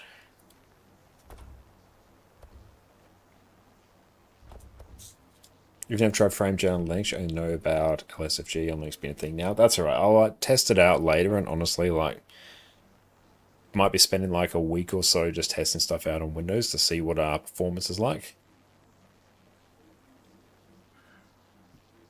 What was that? No. Why?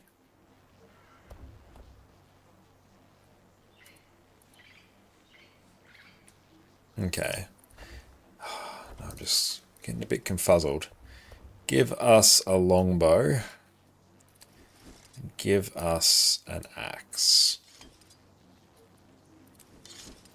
Customize. Force. Oh, let's just do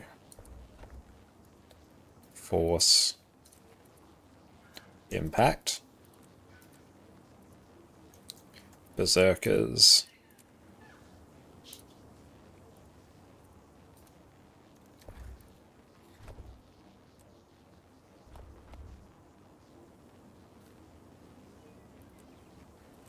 And force.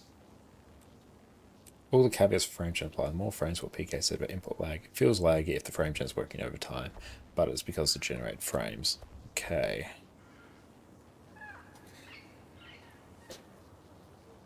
Also, if honestly it gives us a smoother experience, I'm not fussed about the specifics of how a graphics card does it.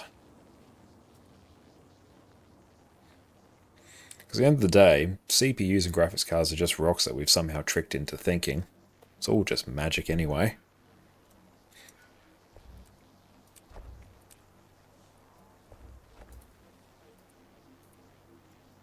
Zerkers.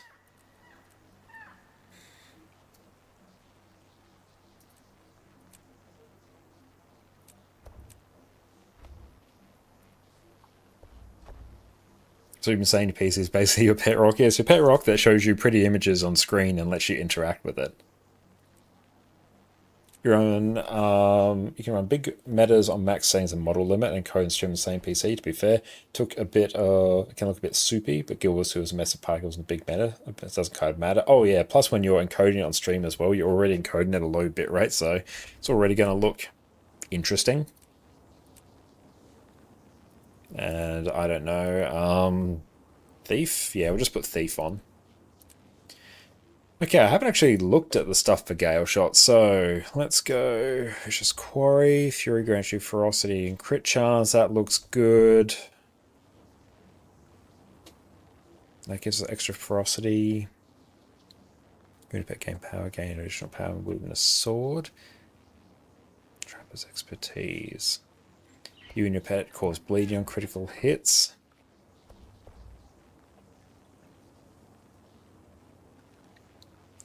And it's another thing with streaming anyway. As long as, you know, your as long as particularly your audio is on point, people tend to forgive less than ideal video quality.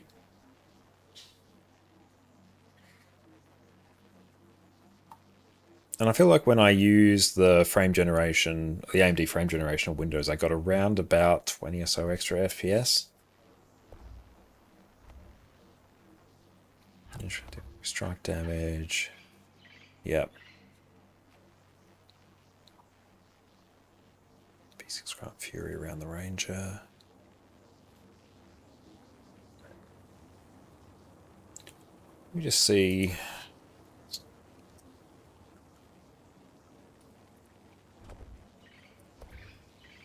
Just want to see. I'm just going to look on the Soul Beast build, just because it's been a while since I've looked at it. Oh no, maybe just Untamed. Give me a power Untamed. Just want to see what it's taking. It's built on Snowcrow's for Gale Shot. Yeah, I'm trying to avoid just looking at that just for now. Yeah, that. I will look at that at some point, but I want to see sort of what I can come up with, then I'll check to see how far off I got from Snowcrows. How's my crit chance? Where is our extra crit chance? We're at 50...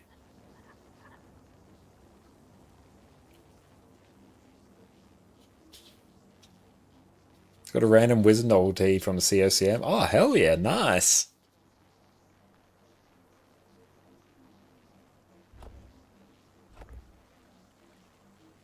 Got a 15% critical chance. Force impacts. Where does the extra crit chance come from?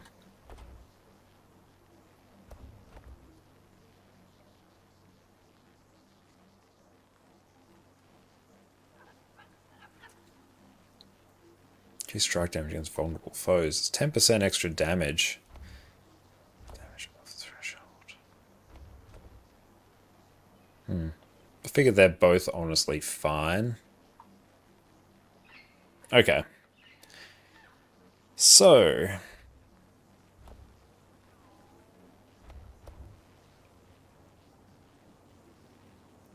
Let's see. That gives us Teachings of the Tengu. You can conjure the Cyclone Bow using arrow-consuming skills. Grants Wind Force. After you reach the Wind Force threshold, which is 5, you get access to Hawkeye, which is release a hail of arrows towards your target and enemies nearby them. And it gives you super speed. Those are big damage numbers. Let's see what happens if we give ourselves all boons. Just self. Add boons. All of them. Copy boons to my pet. What pet are people rocking typically? That I'll just check. Let's go power Gale Shot. I'll see the pet. Oh, literally just Tiger? Okay.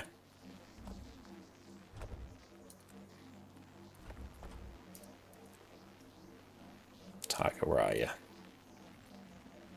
Panther, welcome in. Any bird? Okay. Why any bird?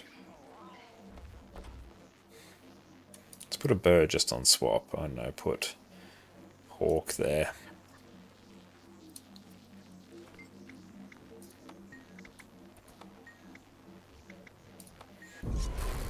Yeah, because there's that one there. I'm not using it, so I feel like it should be tiger. So yeah, that trait, Fang and Claw, will buff up our birds. Okay, let's keep reading through this. Let's see the damage on... Damn, yeah, that's a lot of damage there. Kings, welcome in. Okay, so we get that now. After using a bluster, your pet's next attack creates a damaging swell of wind. Wuthering Wind. Dr. B, thank you for the follow. You've been using luck excellence to gain Master Artificer levels. Can you consume the exotic ones to increase your luck? Yeah, you can. That's just more damage. That sounds good. Movement skills grant you swiftness and endurance. That's better than it. Squalls remove improvement conditions. So yeah, we're taking that for damage. Strike damage is increased when you have swiftness or super speed. Swiftness is more effective. Oh, okay. And do we just have like the zoomies now? I mean, like we're moving along pretty well. That feels good. How is our FPS now? Yeah, that feels pretty nifty. I like that. That's honestly just really nice quality of life. 20% extra swiftness effectiveness. So yeah, like that feels just really good to move around in. Like that, low key, that's actually quite a big selling point of it. Just you constantly have the zoomies. I like it. Now, avian pets have increased strike damage and health. Okay, yeah, so that... Yeah, open world Pog, that's going to be just really good.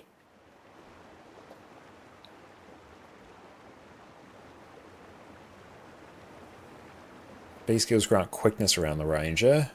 So I feel like if I take that, then you really want to take Fang and Claw, which is going to buff up your avian pets. Scavenger able to be QDPS? Yeah, there's a QDPS build for it. Quarry's Peril is replaced by Pelt, and Pelt is fire a volley of arrows into the air, damaging allies when they land. So that's more damage. So B skills grant quickness around the ranger. So if we take this, I don't know, that's going to do quickness, but we've already got quickness, so it doesn't really say anything, but that's only 5 seconds. So I feel like there's going to have to be another trait that interacts with that. Restore arrows when you swap pets, and the trait's name is Fetch. I love it. Your base movement speed is increased. Oh my god, that's so good. Like, you just constantly moving around quick. I'm not sure how that actually interacts if you have swiftness. I think swiftness just overwrites that. Your base movement speed is increased. I'm not actually quite sure. If anyone knows. Like, that running around at that speed feels good. So the input lag subject is actually pretty interesting with respect to frame gen. We understand it differs based on implementation and methodology, mostly on, scroll up a bit there. Mostly based on if frame gen adds overhead latency and presented the current graphics buffer. The game receives the input at the same time regardless. This happens on CPU and its own thread. So pretty much everything related to the graphics card. Okay. Frame gen then typically runs on the final frame, taking the color depth and motion vectors, typically optimal flow when it's done in post. This could be generated by the game engine. Also, it's that presentation process that can increase latency from input to frames. Frame gen may or may not maintain a buffer of frames that's then used to present generated frames. Okay. Worked as a shader program for a few years. That is very detailed. Thank you for that. I appreciate that. Yeah, frame gen audio. A very specific audiobook for a very specific audience. Wind force. More movement speed. Wind force grants stacking, movement speed, and damage. When you use Hawkeye, convert these into a stronger bonus for a duration.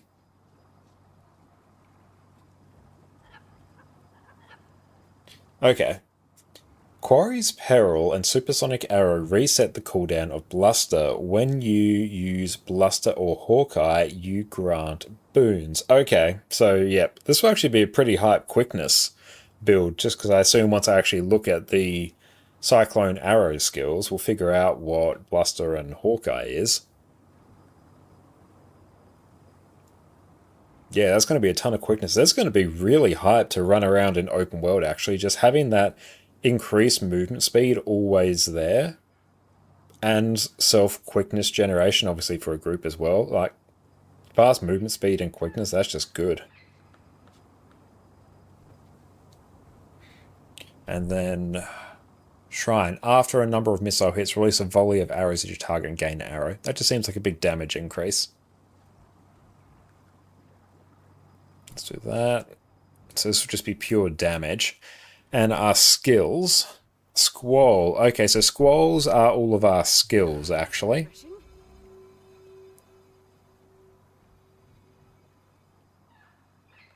Gain access to squalls. Okay.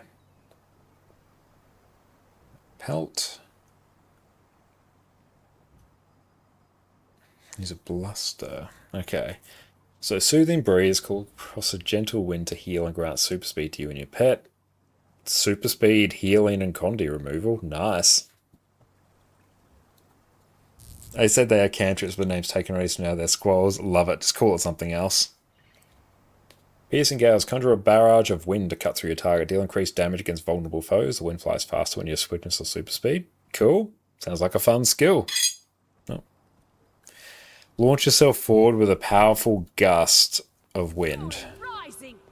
Let's see what that looks like. That's cool.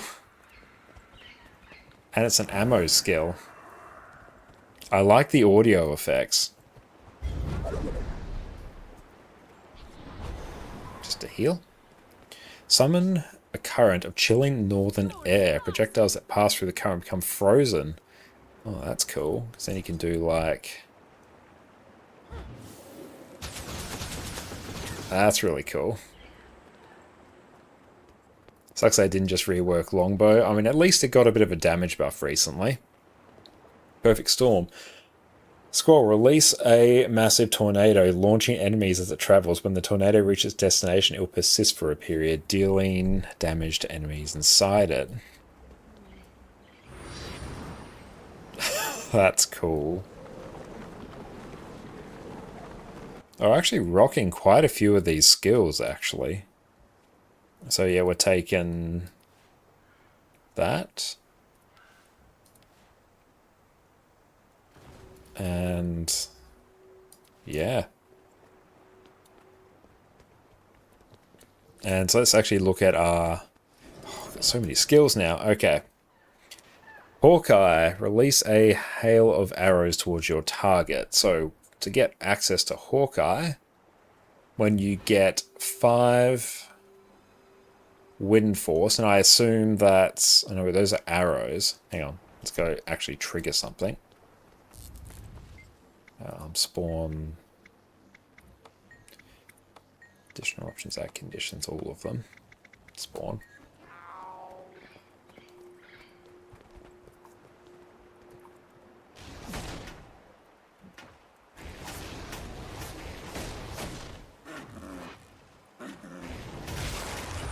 So, okay, so there's our wind force.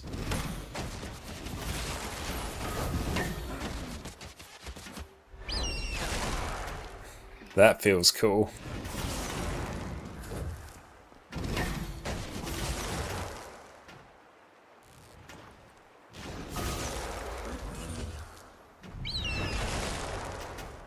That's really cool.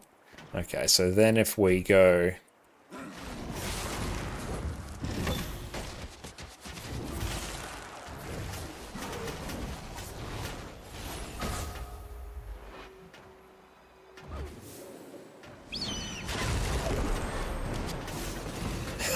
That feels fun.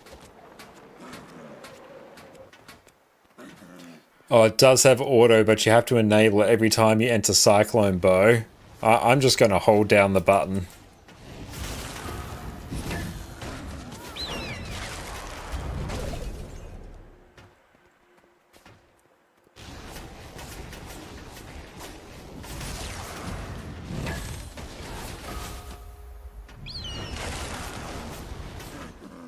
I assume that will be fixed at some point.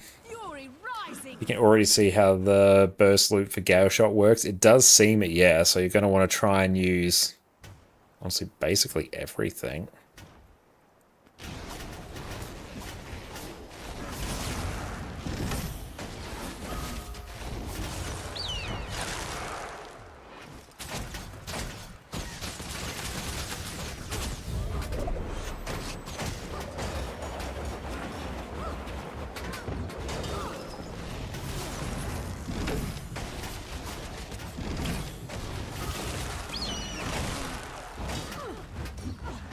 Protected.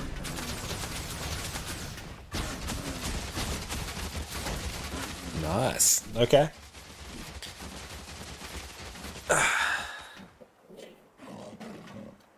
So that's a thing. Let's come and bring this back down now.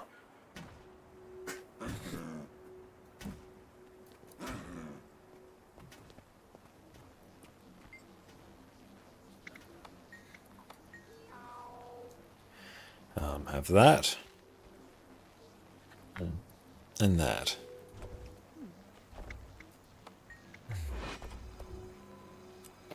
Put down Mistral and push as many projectiles through as you can. Be it longbow, mace, axe, and gale bow. Okay. Deal additional damage, yep.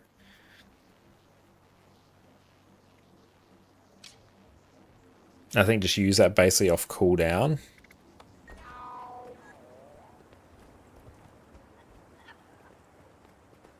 Protected. Let's track that there.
Okay, so we probably want to be using Mistrial just before we use our Hawkeye.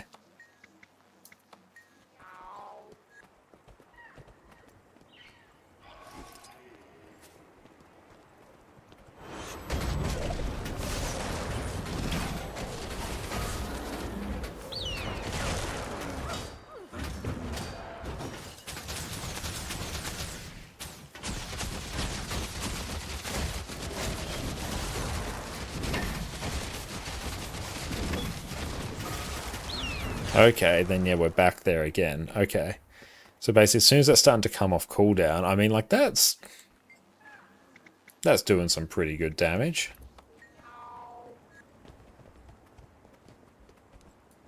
Do you have the trait that resets your Gale Bow 2 with 4 or 5 or something? Let's see. Yeah. Drag that window there. Let's change that there.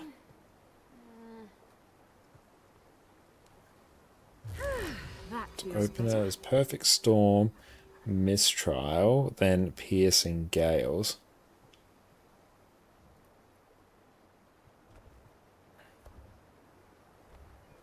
Yeah, it's more the quickness one. We'll just try the power one.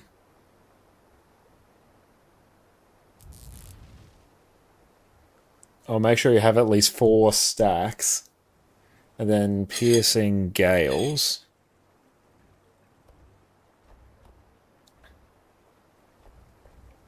Okay, yeah, so we want to basically pre-stack. Fury rising.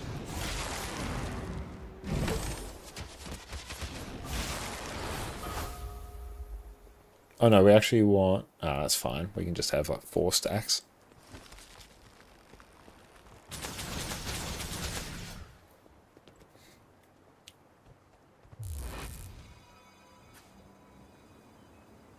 Okay, so let's actually drag this over here. Okay, so yeah, basically we want to start off in our bow with 4 stacks so we can immediately roll into... Yeah, I feel like the stacks should have dedicated UI. I feel like they should just have like little orbs above them so you can actually tell. I agree. Yeah, so we're basically using every one of our utility skills, then doing an auto attack to swap into Hawkeye, and then dismiss, and we go rapid fire swap. And then we go back in. Use all available skills in Cyclone Bow. Cast Hawkeye once per group. Use Bluster and Pelt off cooldown. So what are Bluster and Pelt? Bluster and Pelt. So we probably don't need to use Fleeting Zephyr. How are you loving Gale Shot so far, Beth? I'm really enjoying it so far. 2 and 4? Yeah, 2 and 4. Like, this feels really fun. Like, the burst damage is going to be great. You're going to be screwed by projectile hate. That's going to be a bit rough, but hey, let's just play PvE where we don't have to care about it. Mistral Burst. When Mistral is off cooldown, Mistral into Piercing Gales, Bluster, Dismiss Cycling Bow. Swap. Then go Rapid Fire.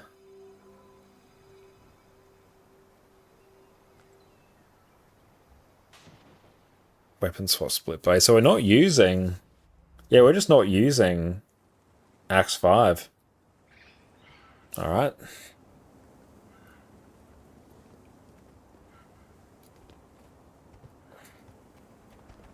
Yeah, no Axe 5.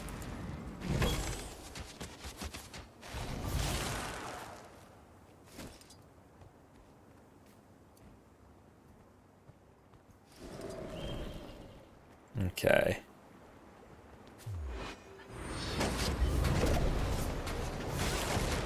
Oh, we need to blast harder at the start. That feels better. How long do these last?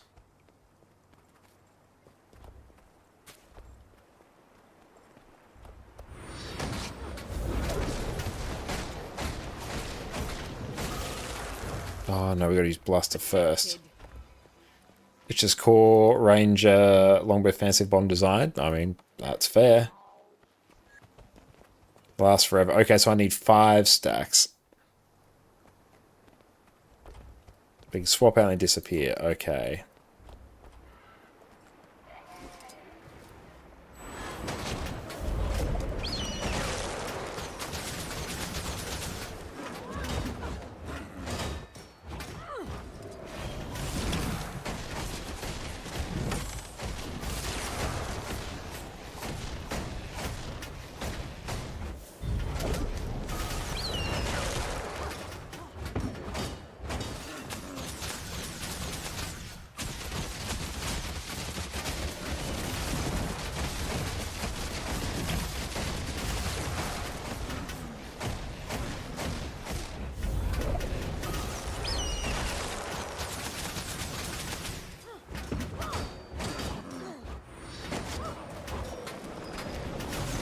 Okay.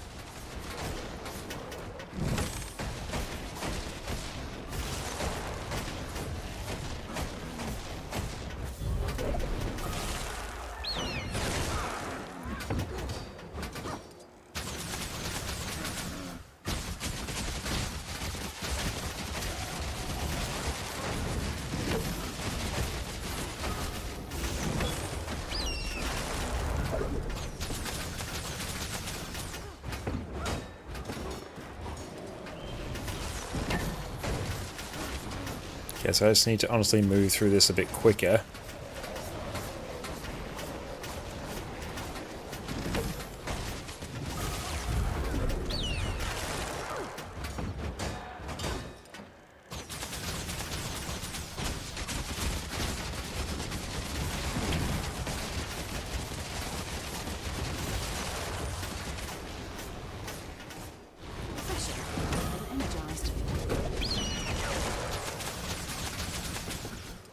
That's pretty fun.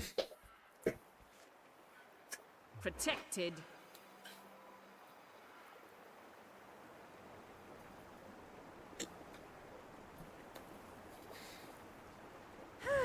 That feels better.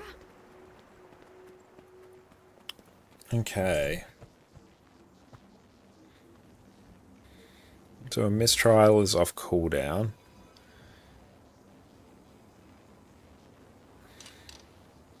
Your best has no X5. Yeah, no animation lock, and honestly, it doesn't seem like there's any longbow 5 as well.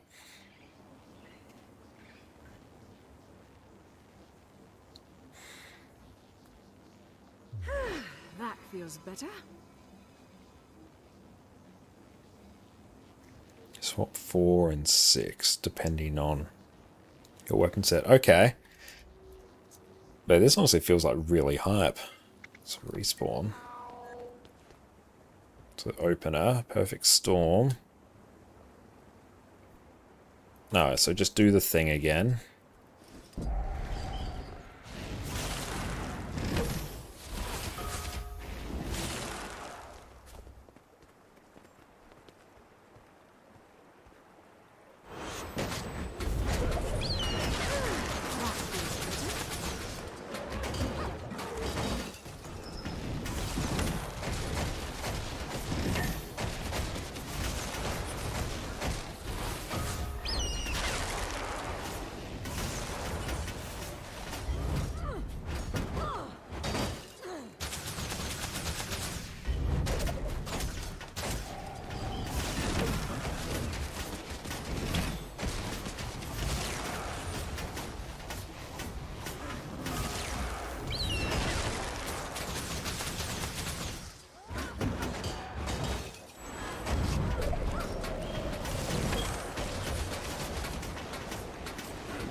Initial burst is pretty cool. I can't imagine how high that initial number is going to be.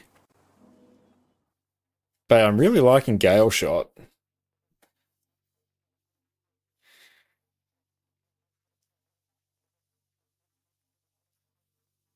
Yeah, if it could have it regenerate completely out of combat, yeah, that would be really good. Okay. Now, I think for like open world, if we go avian pets, we'll swap there. We'll do that.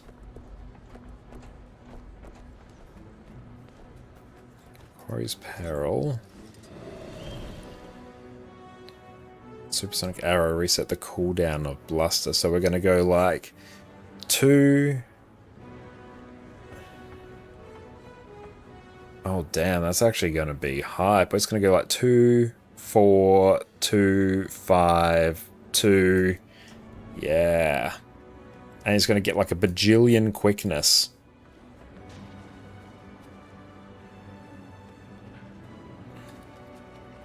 Yeah, let's take this into Heart of Thorns. Oh, this is going to be hype actually. Yeah, effectively perma-quick. Oh, it's so good. Yeah, tons of quickness and super speed. You go zoom, zoom. Yes.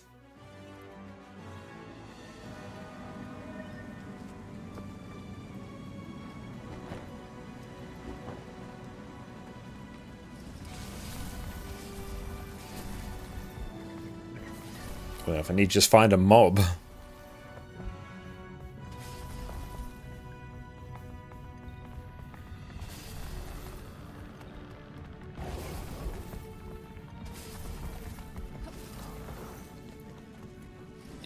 So yeah, we can kind of just do...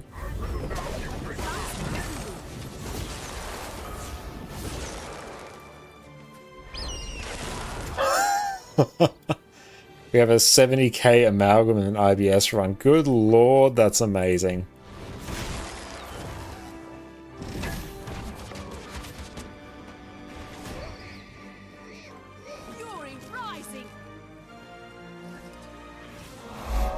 Hey Jix, thank you so much for the sub, mate. I really appreciate that. Thank you. Enjoy no more ads and your wonderful ad emotes.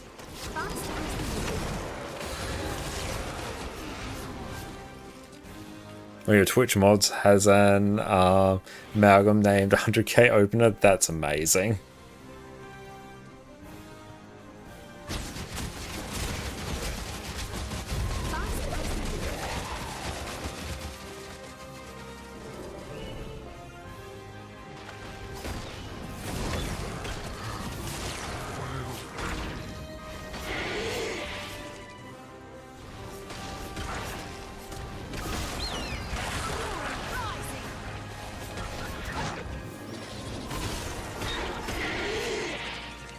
I like that you can just camp this as well.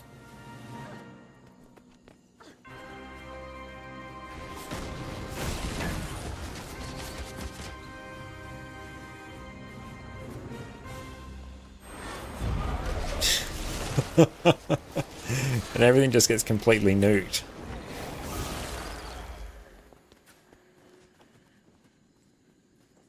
Sparse, what is up? Welcome in. And yes, well done tonight. What is that? 0.001%? That is insane. And yeah, what do you have for noms? And yeah, once again, thank you so much for leading, Sparse. Hopefully we can get the kill next week. I'm very hopeful. If not, then yeah, as I said earlier, we might need to find another DPS. But yes, by all means, keep continuing. 0.00017%. Oh.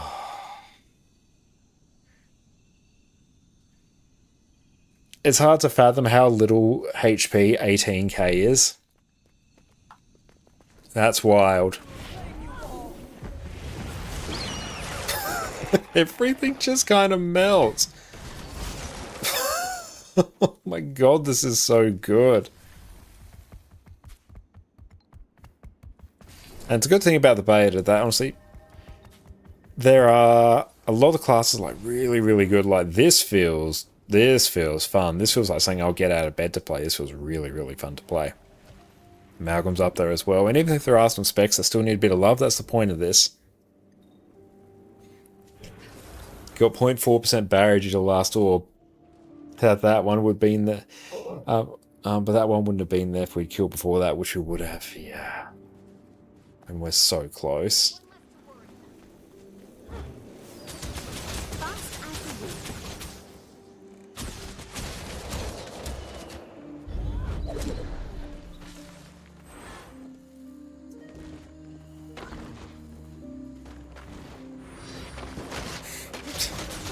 That's such a cool elite skill. Then here we go, bam.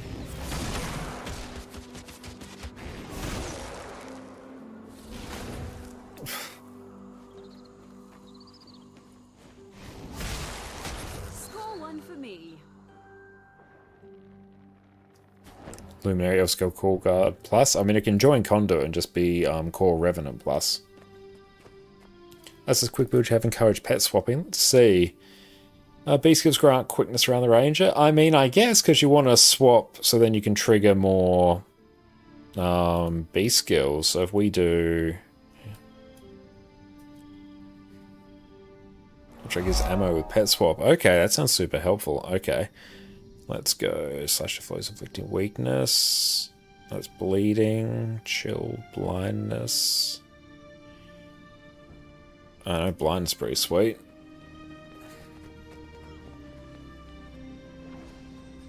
The store arrows when you swap pets. Oh yeah, but then yeah, you don't get flocked together.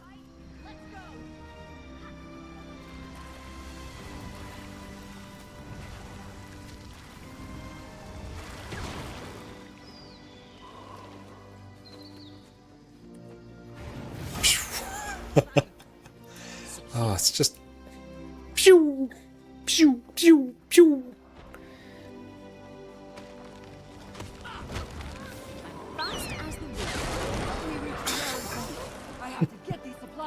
rally point.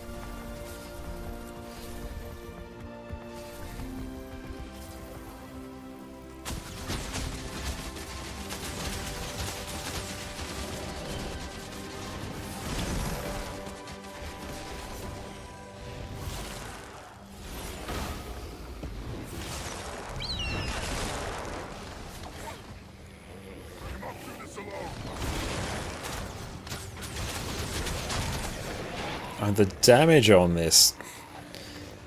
Oh, it's good.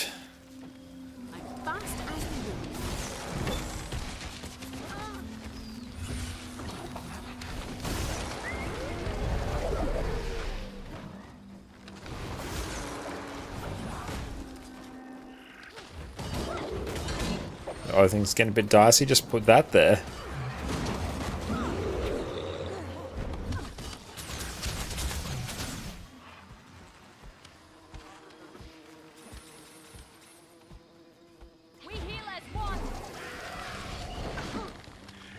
Definitely am going to want to like make some changes for open world. How utilities can survive building this? I mean, it feels like, well, I'm stuck inside a bush here. Are you finding any reason to switch out a Cyclone Bow? I think, yeah, honestly, if you're just like moving around, nuking other mobs, not really. Like,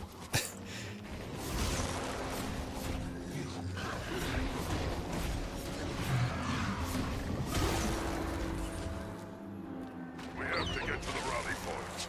These supplies need to get through. Fury watches.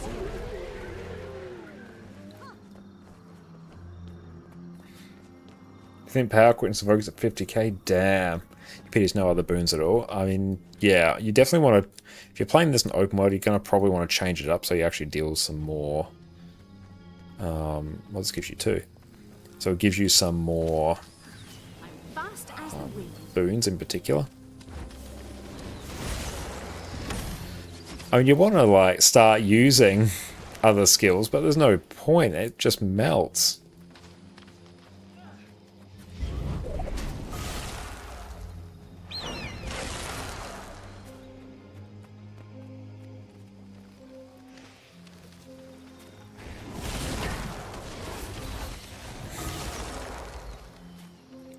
Nuke that pocket raptor. Oh, that's fun.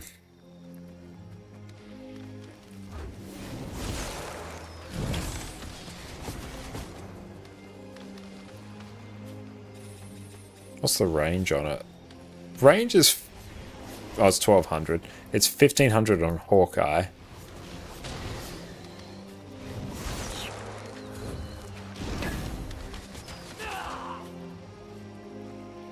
How do if I swap pets?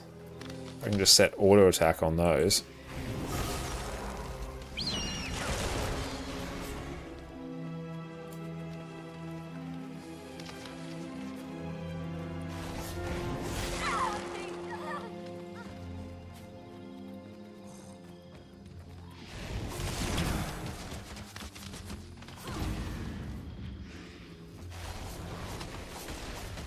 Okay, so that just doesn't actually do that much damage.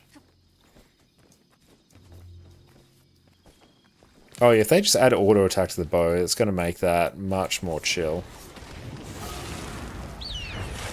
Okay, let's go take a look in Drizzlewood so we can answer that. Still in combat, are we? It's annoyed us.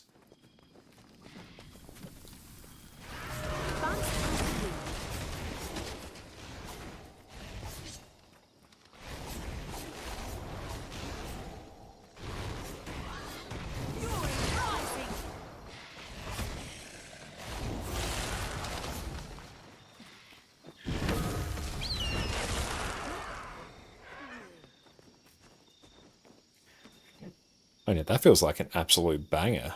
Let's go Wizard's Portal Tome. Icebreed Saga, Drizzlewood.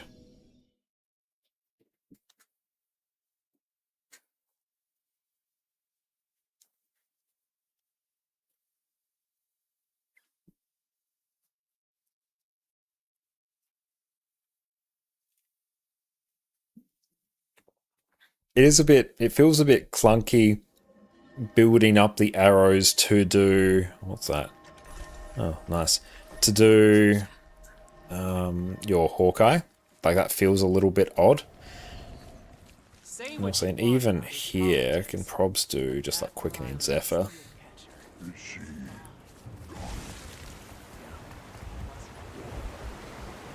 So we can buff ourselves a little bit more just at the start.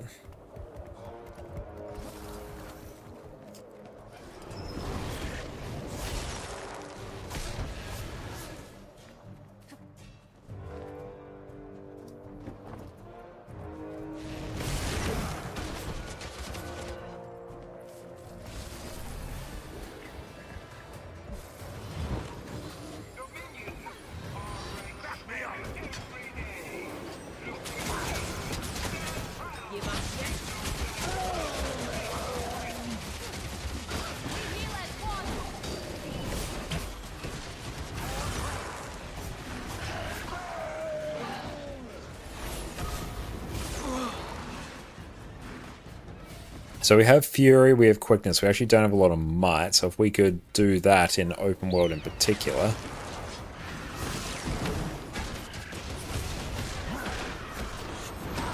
I tried Conduit yet, and thoughts for if so? Conduit is a very good, very competent Condi DPS build, and that kind of feels like about it right now. It's good, but it really just feels like another flavour of Condi Renegade.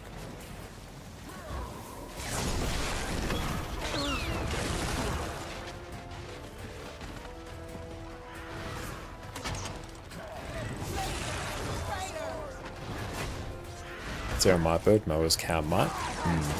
Probably. They definitely want a lot of Might.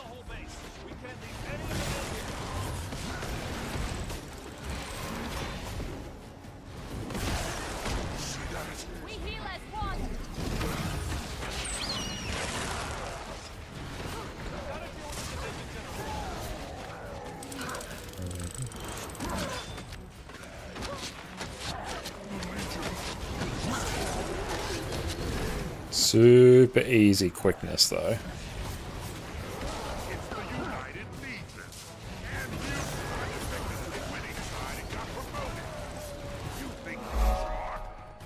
Just go check some of the traits.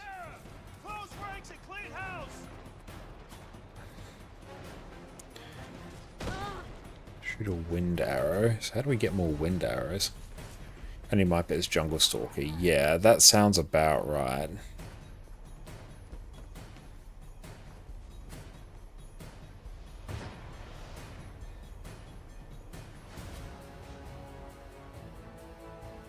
Do we just like generate these? Oh, we just generate these over time. Okay.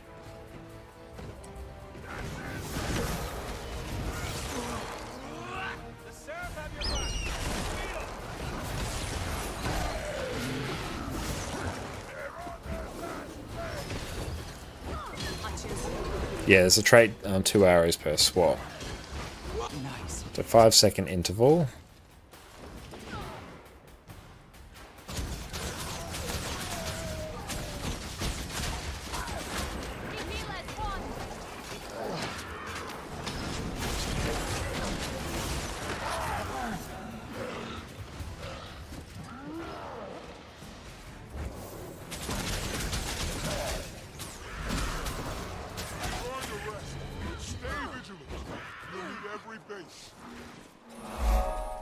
It's for a slim bar over yours. Oh, okay, that's it. I tried Evoker. No, I haven't tried Evoker yet.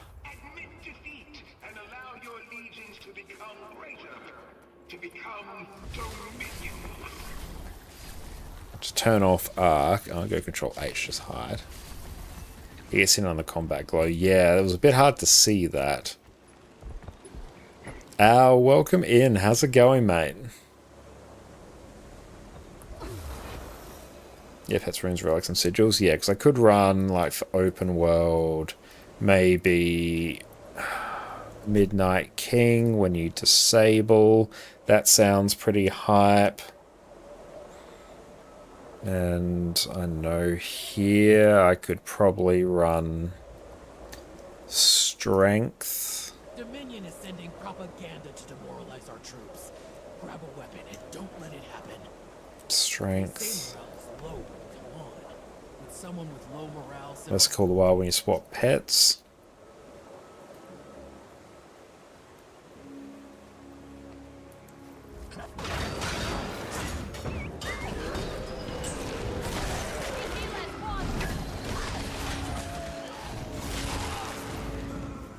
Oh, we got a bit more there.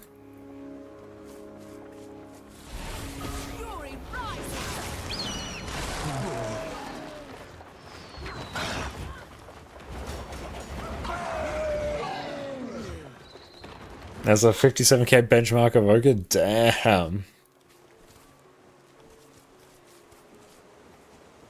We did it! Really? Next round's on me. I mean, we'll split the bill, but I'll order all the drinks. After a number of missile hits. Yeah, you can just try that.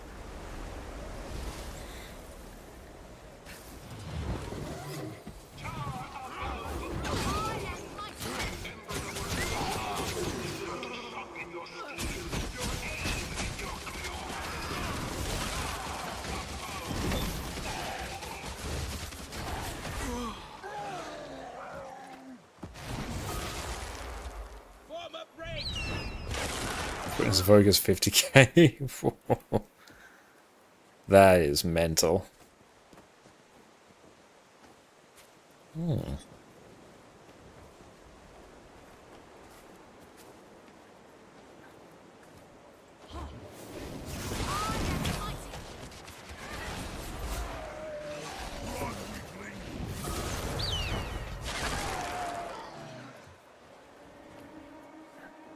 I mean, even this just feels like really nice and open world. Just got to get used to the arrow generation.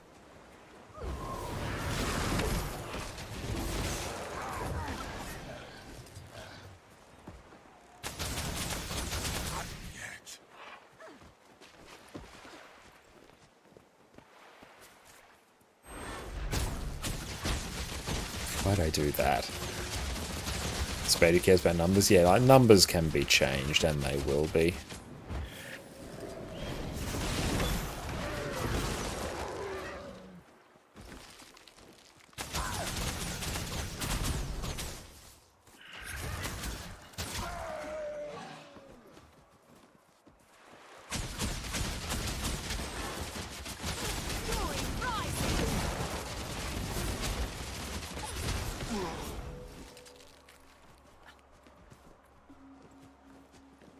But yeah, this feels like super just fun to play. I like the movement speed bonuses you get. Like, it feels nice to move around. Like, it just, and also it feels good.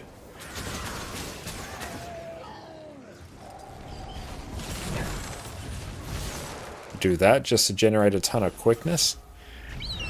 There's Hawkeye.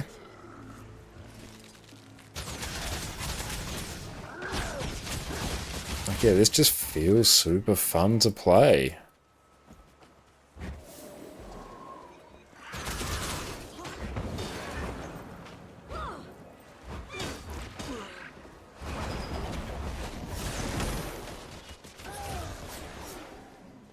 Come here.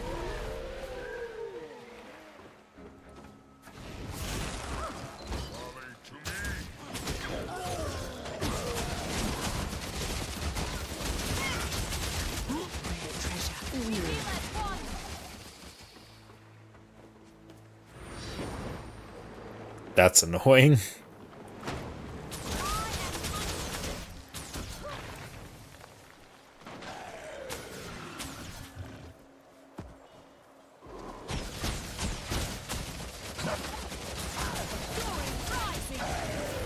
Yeah, it's just is longbow fantasy. It's good.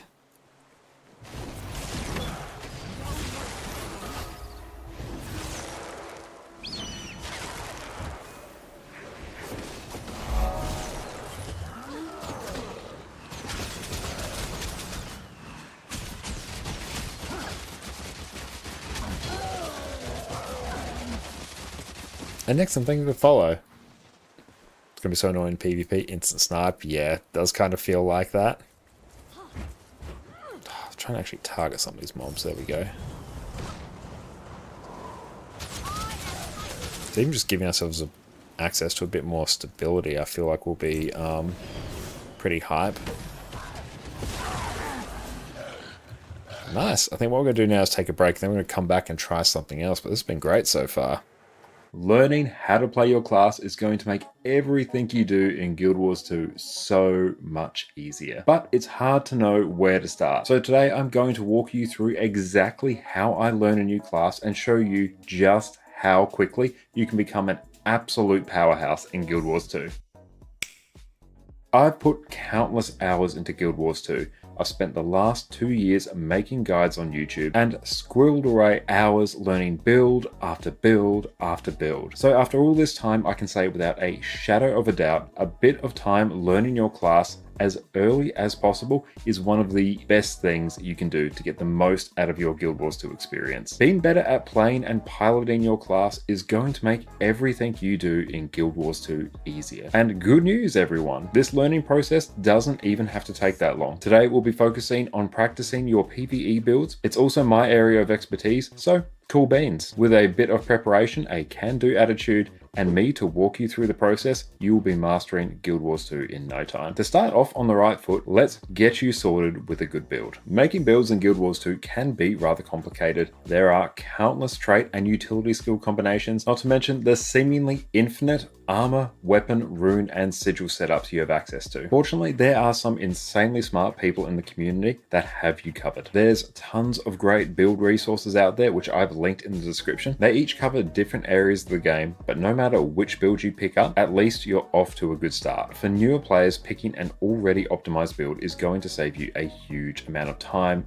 effort, and heartache. Not to mention these builds have been thoroughly tested and have things like DPS benchmarks and DPS logs, which you can use to check your progress. No matter what build you pick, take the time, it doesn't necessarily have to be all at once, to read your skill and trait tooltips. Know what your skills and traits do, how they work together, and any other bonuses you need to be mindful of, and this will already put you miles ahead of where you would be otherwise. Now, Guild Wars 2 doesn't do the best job of telling you exactly how you're performing. If you're in a group of 10 people and the boss dies 20 seconds faster than it did the last time, do you know how much better you did? There's no way for you to know just how much you've improved. That's where Arc DPS comes in. With Arc DPS, you can see your total damage per second along with a whole host of other useful information over the course of an entire fight. This add-on has been an absolute staple of the Guild Wars 2 endgame community for years, and I personally can't imagine my life without it. I won't go into detail here about how to get it set up, but you can check out my previous video where I walk you through step by step how to easily install and customize Arc DPS. This is completely optional, but I do highly recommend it. Now that you're all set up, let's introduce you to the best place in Guild Wars 2 to focus in and practice your class, the Special Forces training area. Here you can summon a golem to whack away at until your heart's content. And as you go along, you'll get a readout of your DPS in the game's chat window. You can apply boons to yourself, conditions to the golem, and even toggle on different levels of damage to practice your healing. For your convenience, you can also use your special action key to recharge all of your skills if you want to jump right back into practicing as quick as possible. Before we dive in, we need to get the golem set up correctly. If you want to compare your performance to the best players in the game, we need to set up similar conditions. Fortunately for us, if you want the exact same conditions that the wonderful people over at Snowcrows use when setting the highest possible DPS benchmarks, there's a guide just for that which I've included down in the description below. However, if you want a quick way to get started, simply do the following. Come over to the right console and grant yourself every single boon. There are some cases where classes get extra benefits based on the number of boons that they have, so granting all of these boons can slightly inflate the DPS numbers of these specific classes anyway. For most cases though, especially when you're practicing, simply do not worry about it. If we want to practice on the golem, we need to remove as many barriers as possible. Just give yourself every boon and move right on. The same applies to conditions on the golem as well, which you can apply on the left console over here. Having conditions on the golem, especially vulnerability, a 25% damage increase, really amps up your damage. So again, grant boons to yourself, apply conditions to the golem, summon a small hitbox 4 million HP golem. This is what most people tend to use, then you're good to go. Also, if you want to have the best time possible on the golem, make sure you use the food and utility that your build requires. Food and utility accounts for a huge portion of your stats, and you're leaving a couple of thousand DPS on the table if you leave home without it. One of the most common questions people have when they start practicing on the golem is, why is my damage so low? Quite often it turns out they didn't apply boons to themselves, conditions to the golem, and weren't using any food or utility. Then instead of doing over 30k DPS, which they are more than capable of, they may be struggling to break 15k. Boons, conditions, food, and utility are important. Don't leave home without them. Now, how are you going to practice? First up, find a rotation guide. You can find these on websites like Snowcrow's, my YouTube channel. There are so many sources out there that will tell you what skills you should be using at any point. Have this rotation section open in another tab and we are back. Welcome back. And Andy Man, thank you for the follow. And how to join the beta? Literally log in. You have free beta slots. Create a character. I kind of think the one I want to try next, Ritualist. So let's go. And yep. ConnorConCarne. And how you doing, so? And you really want to like Gale Shots into your ranger main, but Gale Shots doesn't hit with you. Watch my cyber just on Conduit. Haven't tried Conduit yet though. Sorry to hear it doesn't really land with you. Recognition. How is the FPS? It's a little bit dicey. Into the golem room.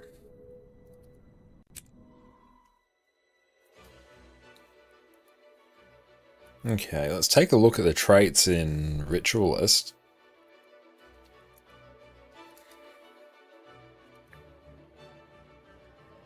And see kind of what we're working with.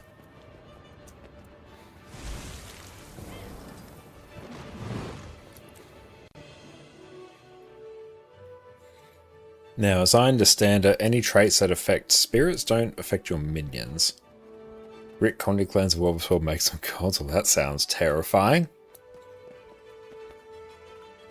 Okay, let's see. Death Shroud is replaced by Ritualist Shroud. Spirits created by Shroud skills will persist to exit Shroud after performing their initial attack. They will periodically attack enemies, gain access to weapon spells. Okay. When you summon a creature, deal damage to enemies around that creature. Just some damage by the looks. Heal and remove conditions when you summon a creature. Spirits and minions are creatures. Ooh, that sounds cursed. That sounds... Spirits teleport to you before they perform their opening attack. This is that skill we spent ages trying to get in Guild Wars 1. Oh, your spirits will randomly end up attacking the golem console sometimes. Fantastic. Gain life force when you summon a creature. Spirits and minions are creatures. So we're going full Minion Mancer. Your spirits deal more damage and their healing is increased. Why is our mouse shaking? Not even touching it.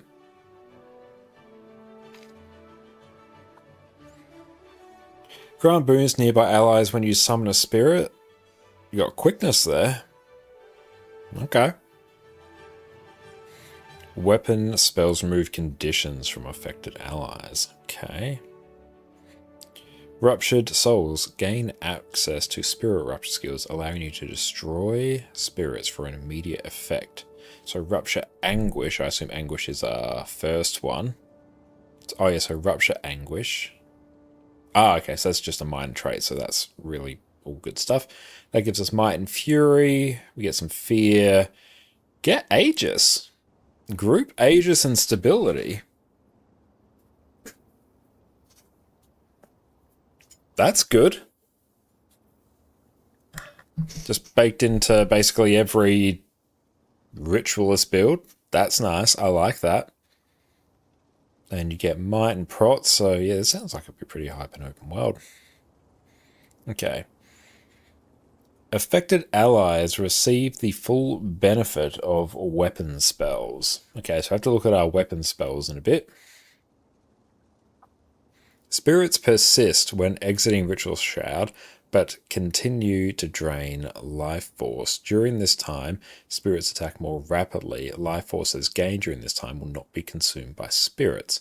So I have to see what it's like to actually use our spirits. What happens when we go into Shroud? We'll check that in a moment. Soul Twisting. First spirit skill you use when entering Ritual Shroud recharges instantly.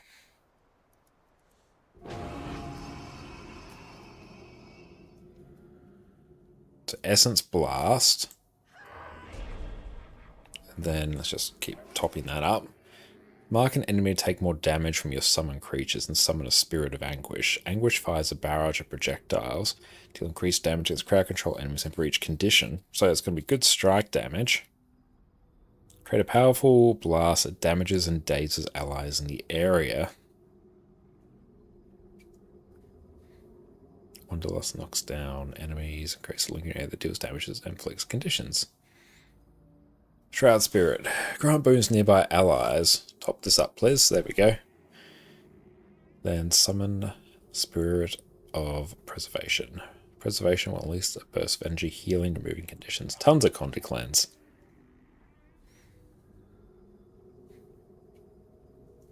Oh, summon spirits. You and any active spirits shadow step to target area.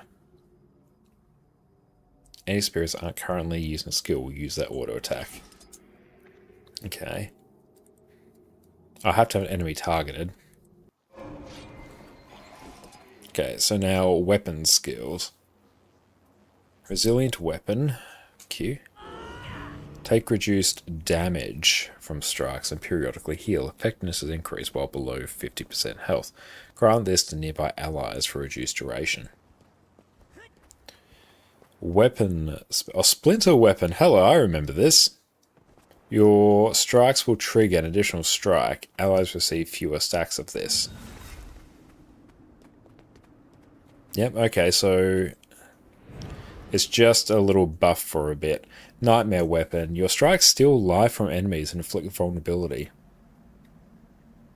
That sounds cool. Weapon of Warding. Block attacks. Grant protection when the last stack is removed. Grant fewer stacks of this to nearby allies. Let's go find someone, actually. See how many they get. Oh, ally stacks 1. So they get just block and attack. Does that apply? Does that counteract, like, Deimos Mind Crush? If so, that sounds, like, really cool. This isn't Aegis, this blocks an attack. This is a different effect.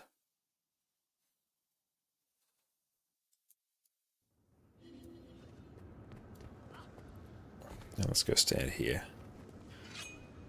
Okay, so I block an attack for like 5 seconds. I'm nigh invincible. And Zinray's weapon. When you take damage for a percentage of your maximum health, heal the difference, then steal life over a maximum percentage. Heal for the difference. Grant fewer stacks of this and break them out as stuns to allies.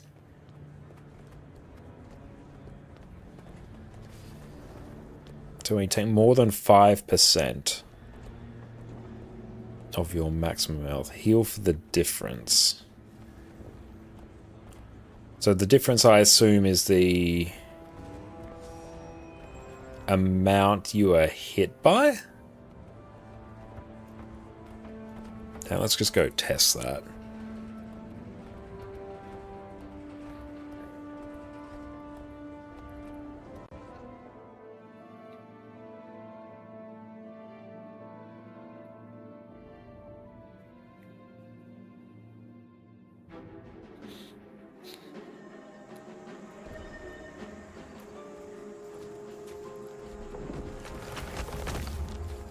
Come here. Feel the power of the jungle dragon.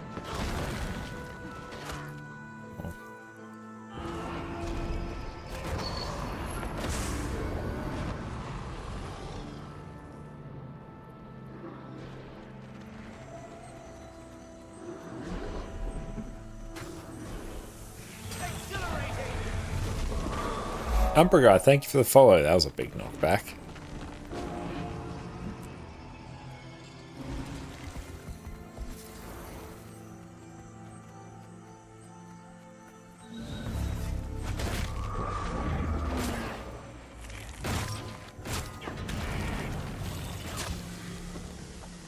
Like a full minion man as a spec for this would be uber fun. Hang on, let's go just full on Berserker.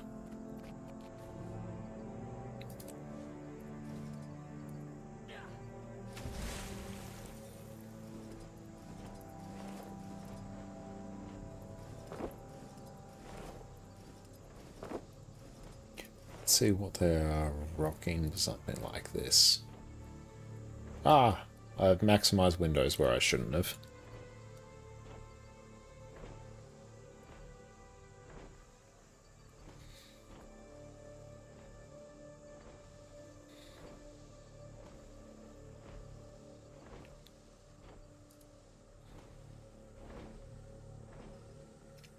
Force, accuracy, assassin stuff.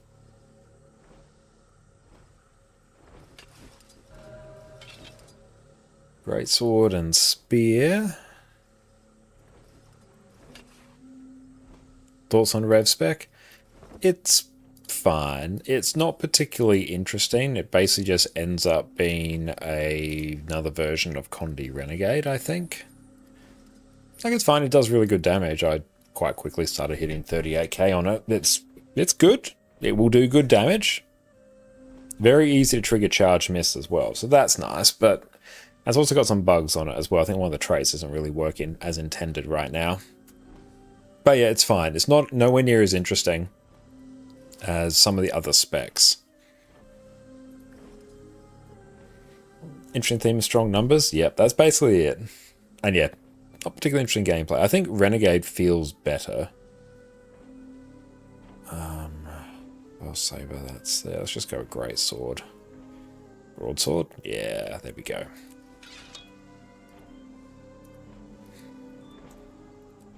Berserkers, Force, Accuracy.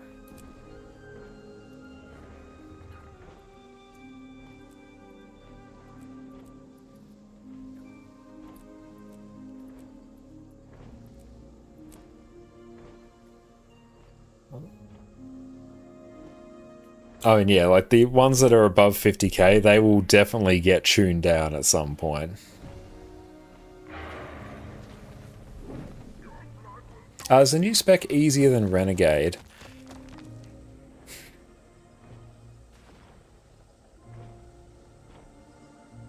Slightly.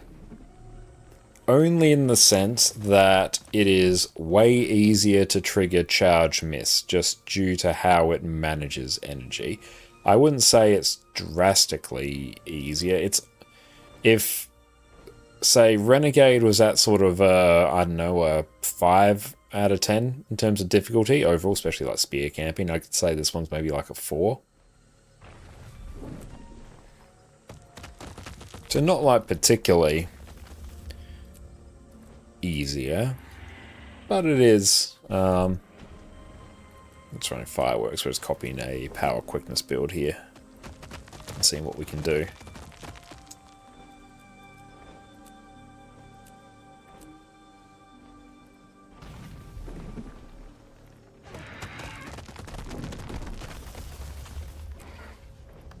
Can we just copy the build template?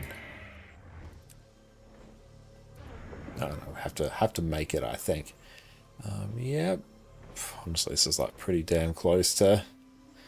Okay, first one recharges instantly. You get quickness when you summon a spirit.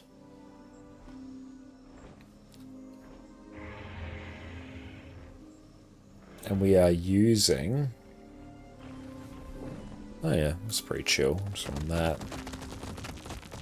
That. Splinter weapon, nightmare weapon, signal spy. Damn, this is pretty straightforward.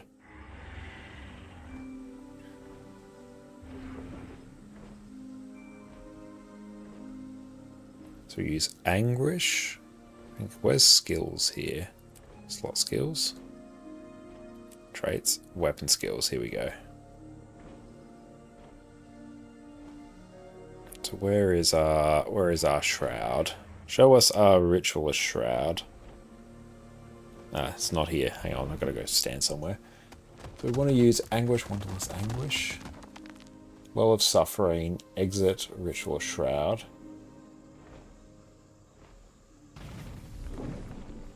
Well of Suffering slit. Sit.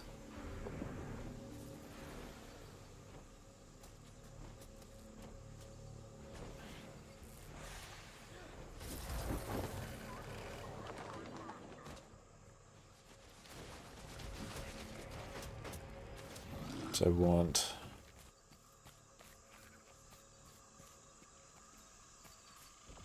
let's camp greatsword. Anguish, Wanderlust, Anguish.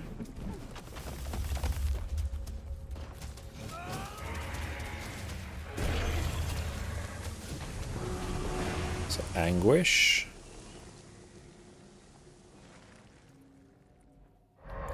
Wanderlust, Anguish. Well, that's 25 Might and Fury. Kind of without doing anything.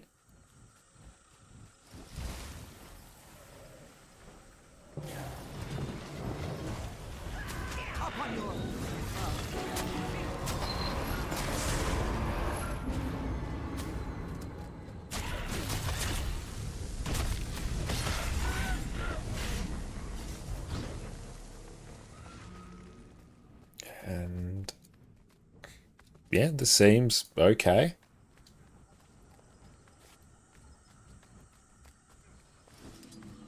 Finally, a challenge.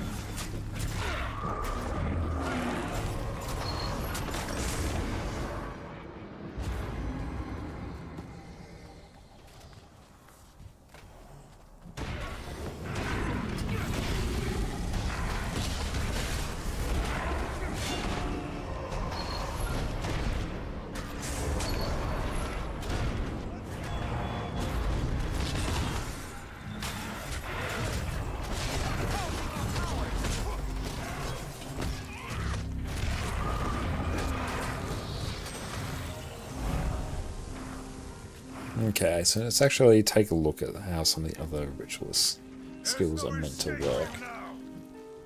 Spear Price, Ritual Shroud. What's Addle? Addle to isolate. Hang on.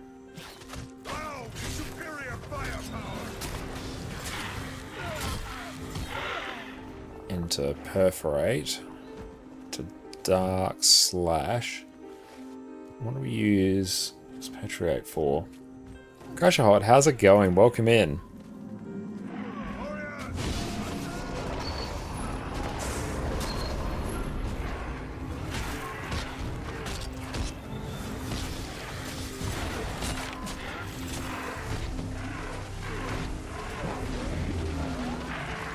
Magica, how's it going, my friend? It's so good to see you.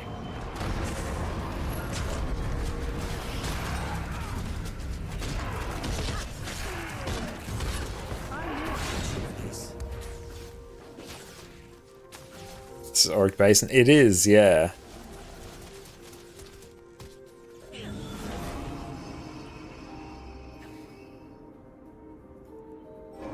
So how should we be actually generating? Obviously, we generate quickness when we summon.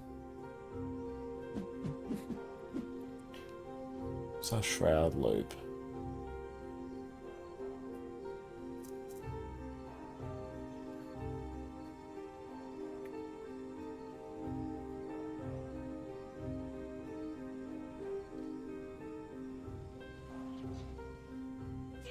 Feeling specs on now. Really feeling Gale Shot. Absolutely loved that. Just wrapping my head around Ritualist.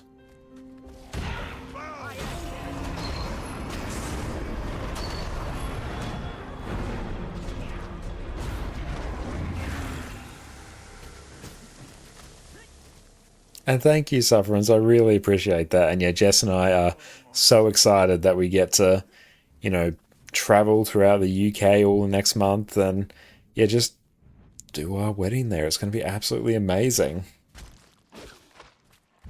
And yeah, so good that, you know, our families are all on board as well. They're incredibly supportive. And yeah, Jess and I can finally get married.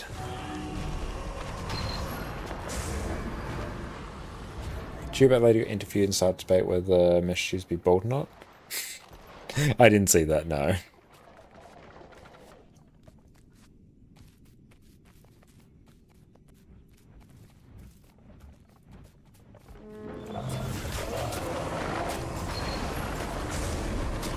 Shadow Step.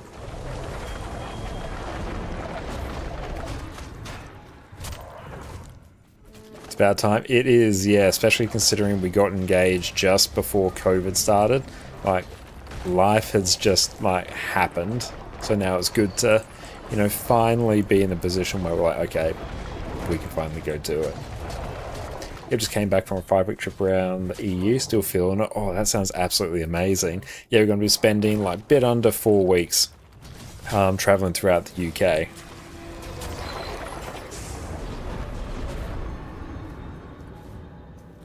You guys, so a couple of you just assumed you were married. Oh, thank you. Yeah, honestly, like, for all intents and purposes, like, you know, we really are. I've been together for, what, over 14 years now. Sure, enjoy every minute. We absolutely will. Yeah, we've been planning this for a while, and yeah, now that we've told, you know, all our family members what our plans are, they're all supportive. Now it feels good to finally be able to like, let everyone else know what we've been working on, you know, outside of stream as well. Because we've been, you know, making like YouTube videos, doing various worky things, streaming live stuff. But this has been a huge thing that we've been working towards in the background, just, you know, organizing everything around that. So it feels good to finally like share it with everyone. I'm looking forward to posting updates on, you know, Jess and mine's Instagram as well. And we're also going to be vlogging the entire journey. So make sure to check out Jess's YouTube channel, ConnorConCarne, because that's where we're going to be uploading all of our travel vlogs, which is going to be amazing. And Fari, welcome in. 4 weeks no stream. How you survived? Congratulations. Thank you. But yeah, we're so excited for it. And it's going to feel really, really weird, you know, not streaming for a few weeks. Like, definitely going to miss everyone massively. And, you know, that's going to be one of the good things about coming back, because we're going to be able to stream again. But yeah, you know, thank you all so much for all your kind words and being so supportive as well. I was like a bit nervous to tell everyone, because I was like, you know, 4 weeks is a long time, but I knew everyone would be, you know, really happy.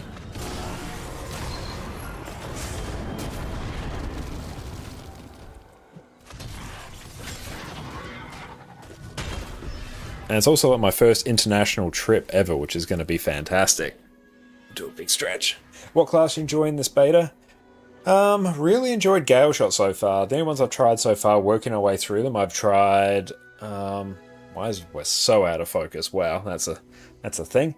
We've tried Ritualists, Conduit, and Gale Shot. Gale Shot's the one that's really stood out. But yeah, so this Monday coming, Monday 1st of September, that will be our last stream until, hang on, where are my dates at? That's September. We'll probably do a stream on the 2nd of October. That will be when we'll, you know, officially be able to be back and streaming again. But so 1st of September, and then we are off. Say Shogun, thank you for the follow. It'll be back for X-Pack. I was out, so no worries, people. I was very happy when they announced the X-Pack release date. I was like, oh, sweet, that's like a month after we come back. That's good. And Haggle, you just started Guild Wars 2, and I know the story tutorial is a slog. Does it get better? Yeah, the story does get a lot better. The core story, which is probably what you're working your way through now, that's really sort of a relic of its time back in 2012 when Guild Wars 2 came out. As soon as you get to, honestly, anything post level 80, the game really like opens up, and even the overall story improves. Honestly, consider the level 1 to 80 experience the tutorial for the game. And if you want to level up quicker to go through it, recommend... looking at the new character adventure guide here. Open up your hero panel, new character adventure guide. Super easy achievements here which flood you with experience.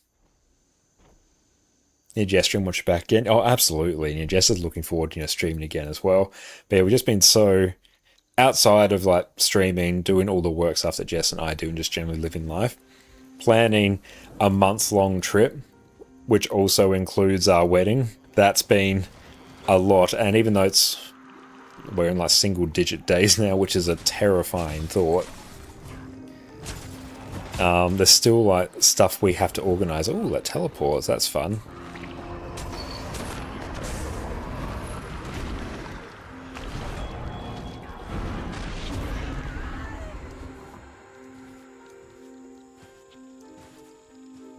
I also say I've tried Thief Elite this morning. Don't like the much RNG and muscle memory. Oh, sorry to hear that.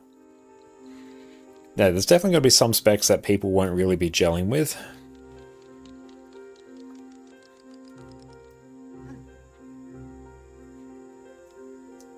Let's just try this trait. Let's just see what it does. We're obviously not really going to generate quickness well.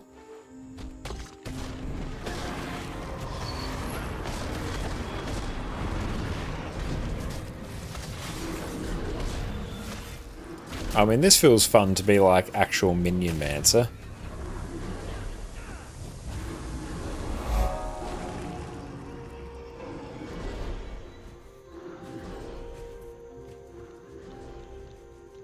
Oh, your wife and you're expecting the 29th? Oh, wow.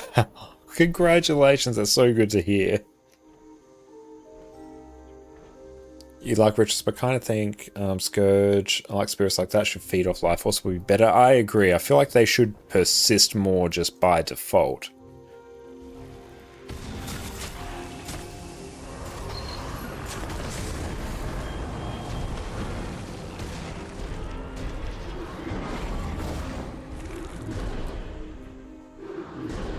Yep, they're still going.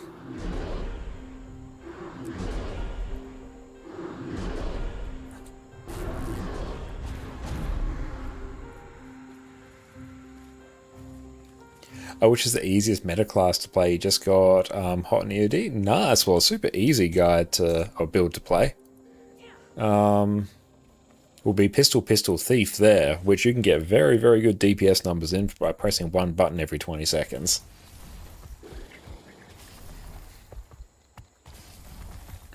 But it's so exciting that Jess and I get to come back from our trip and you're officially married, and it's going to be absolutely amazing.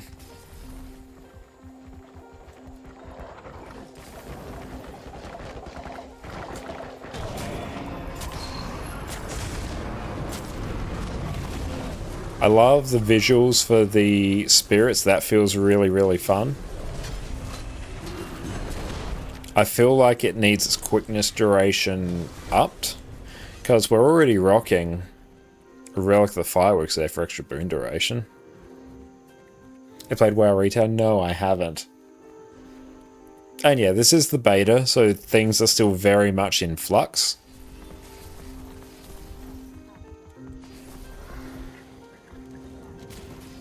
But yeah, like, I like the idea of the persisting spirits, I think, more.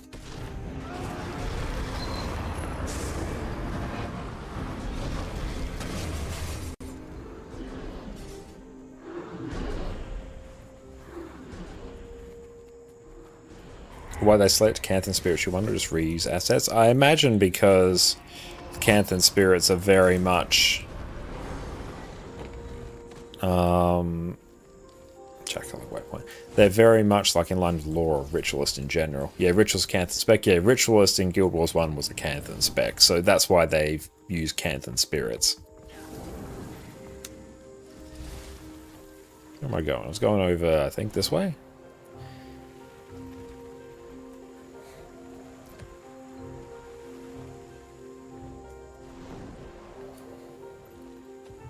You have to farm Kurzik Red to get him to follow you. Oh god, yes.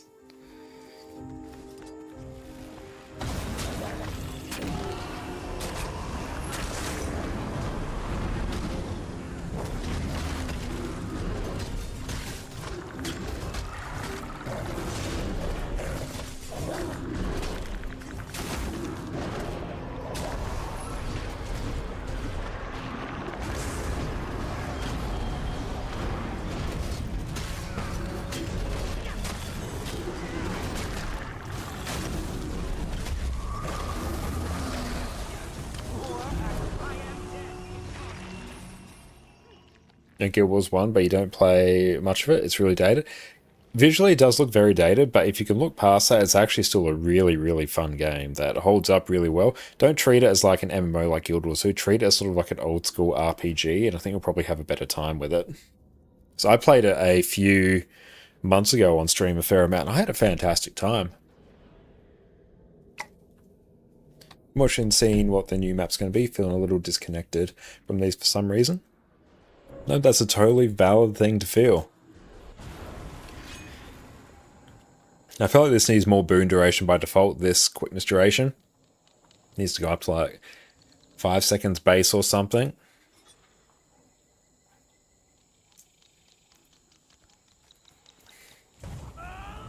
Arise, my brainless, arise!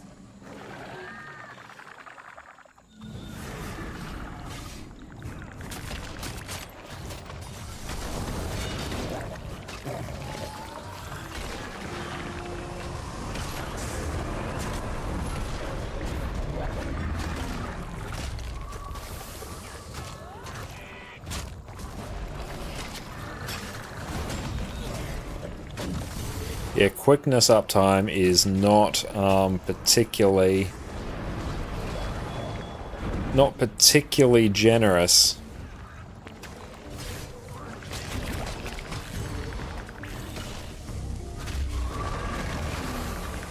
But that's an easy thing to fix.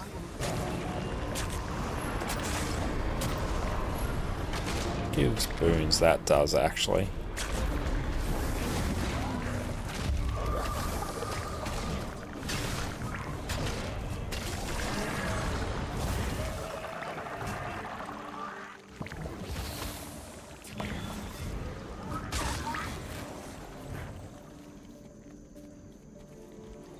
I'm currently working on Vision. Oh, and how's that going? I like all the specializations were made for maps and storytelling RMO, but never since the demons. You just feel story-wise. Fair enough. Change relic to the Herald. Yeah. That will actually probably make it feel much better. Okay, so I went to YouTube to watch the dual pistol video. Oh, nice. And how'd you find it? Tune the numbers. It's just like the spirit persistence thing you don't like on Ritualist. Get what that up to them be a shroud thing, but I feel like it just it'll just flow nicely. Yeah. Did you just do a champion alone? Yeah, one of the Heart of Thorns champion hero points. It's sort of a good sort of practice to keep my skills up, but also it's a good sort of indication of, you know, how comfortable or cushy something is to play. And I've never actually used Spear on Necro as well. What does this do?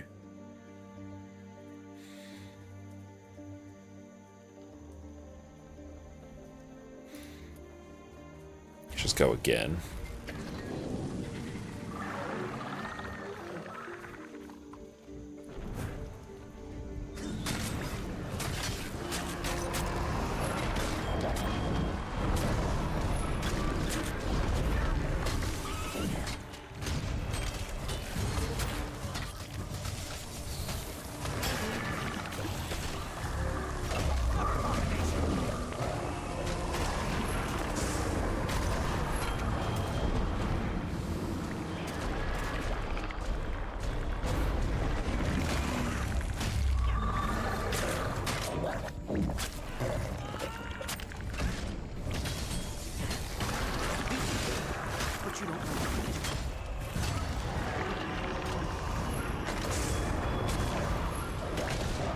What is that skill to? Fear. Those are boons.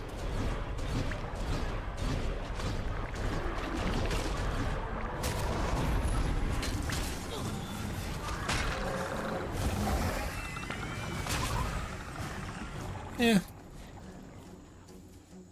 You don't need concentration with 100% quickness. It doesn't feel good. You found fireworks runes to be a nice sweet spot. Yeah, I think I'm running, fireworks runes. And yeah, like you have enough boon duration with that for 100% quickness uptime, but it doesn't feel good. I feel like it needs just more quickness duration there so you can actually build a buffer. It doesn't feel like you can build a buffer. Okay, so let's delete that character. ConnorConCarne.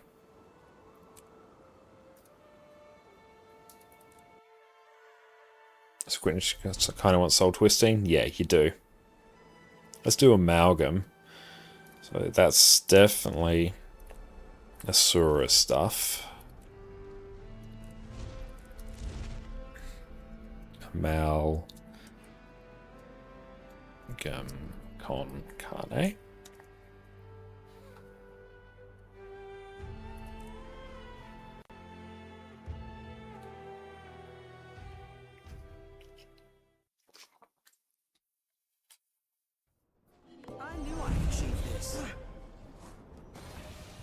Where is my mouse? Oh, there it is. Okay.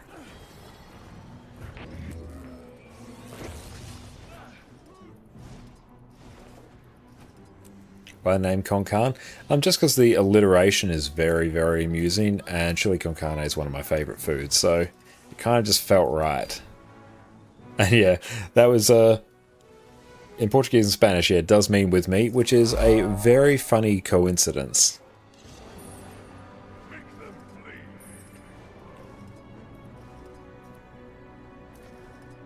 Yep, pop that there.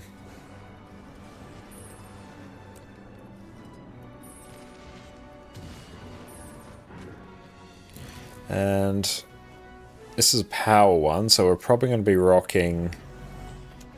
Let's just let's see what we're working with.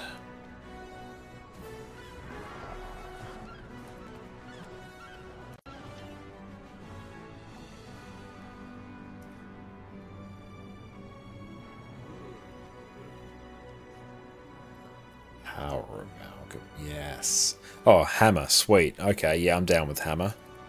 Now this is a find.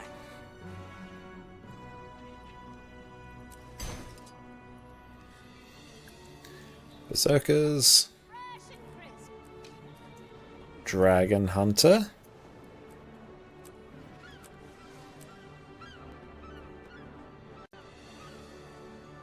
Oh, what's the Guild Wars 2 area in, like vanilla? Or, yeah, this is Lion's Arch, which is one of the vanilla areas of Guild Wars 2. So, like, the main central hub for core Guild Wars 2.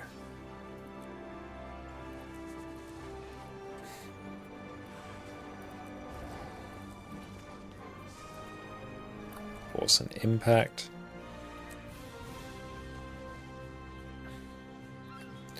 Berserkers.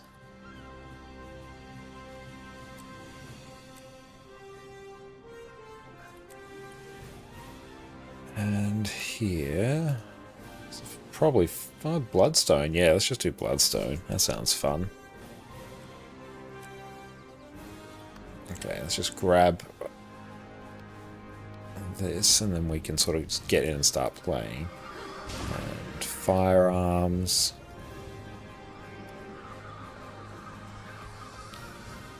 Oh, you played 13 years ago and stopped for the X-Factor recovering account now. Oh, hell yeah. Now you got so much to come back to. And yeah, if you do purchase the expansions as well, you have so much content. That's a good position to be in.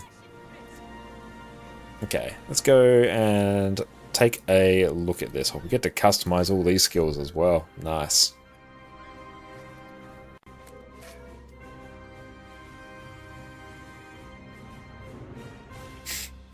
I love the rotation concept. It's just use your morph skills and reset them with evolve. Big unga bunga damage. Oh, good times. Well done.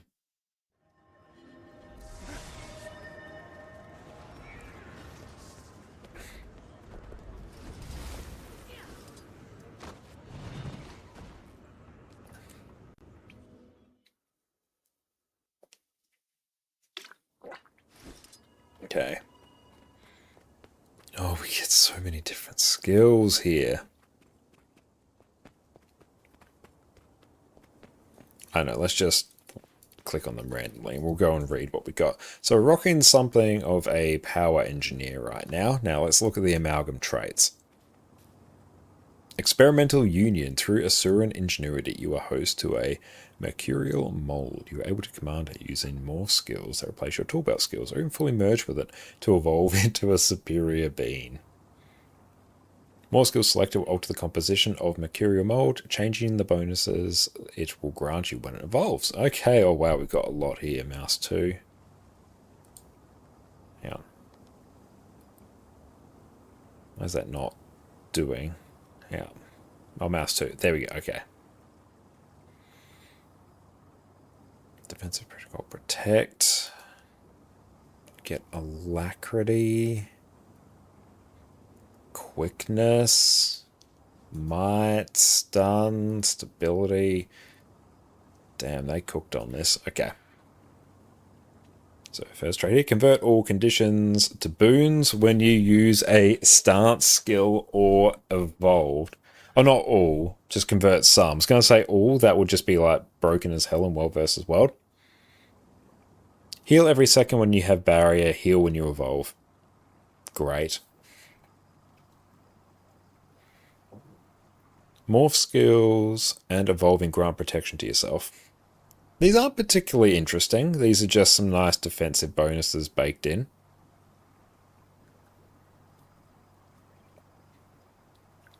Gain vitality, gain barrier when you use a morph skill. Like, none of these traits here so far are interesting. Obviously, we have so many skills to play with, and Amalgam does look hype, but it's interesting that all the effort sort of gone into this customizability here, as these are just very passive traits. Okay. So this one up here, Amalgam skills inflict poison on hit. So that's a Condi Amalgam trait. Disabling an enemy reduces the cooldown of evolved. And evolve is here. So we get 10% extra attributes. And we get extra effects based on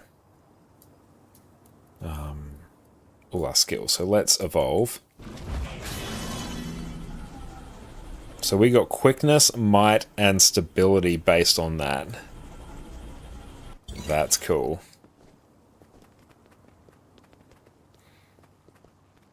And refresh.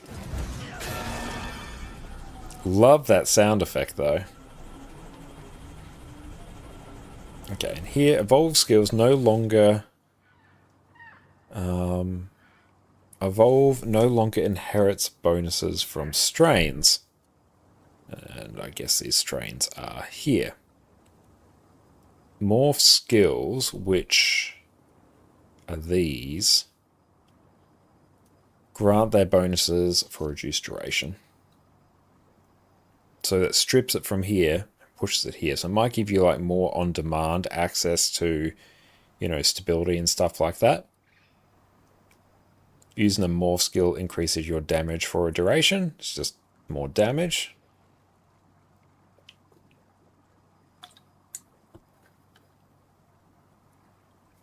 Evolve recharges morph skills. Morph skills still increase strike damage. Oh, yeah. I feel like this is going to work out very well. Strain enhancement effects are shared to nearby allies when activated with the reduced duration. We see that type of benefit, that type of trait on quite a few other classes. It's a good trait. It's just, that's very much the leader of the pact trait from Soul Beast. Evolve has 2 charges and grants an increased attribute bonus. 50% extra attributes, that should be 15% total. Okay. So let's look at our utilities. Mitotic state. Your slime stimulates your cells to regenerate, healing you rapidly over time. It's increased when you have barrier. Cool. So quite a lot of healing, actually. Solid stance. Leap into the air as you command your body to compact, stunning enemies upon landing. Gain stability and increase your outgoing stun durations for a duration.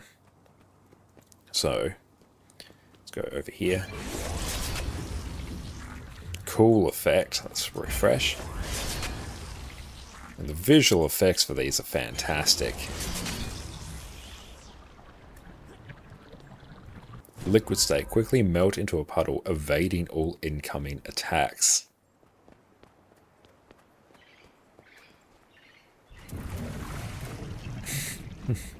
And yeah, some poison and some cripple. That's a nice evade. Good defensive skill.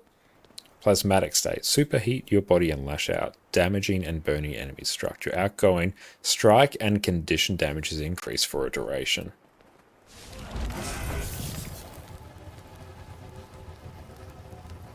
Lovely effects. Spirits of Walking AoE Bomb. Oh, it would be. Yeah, Condi Amalgam with Spear would be very fun.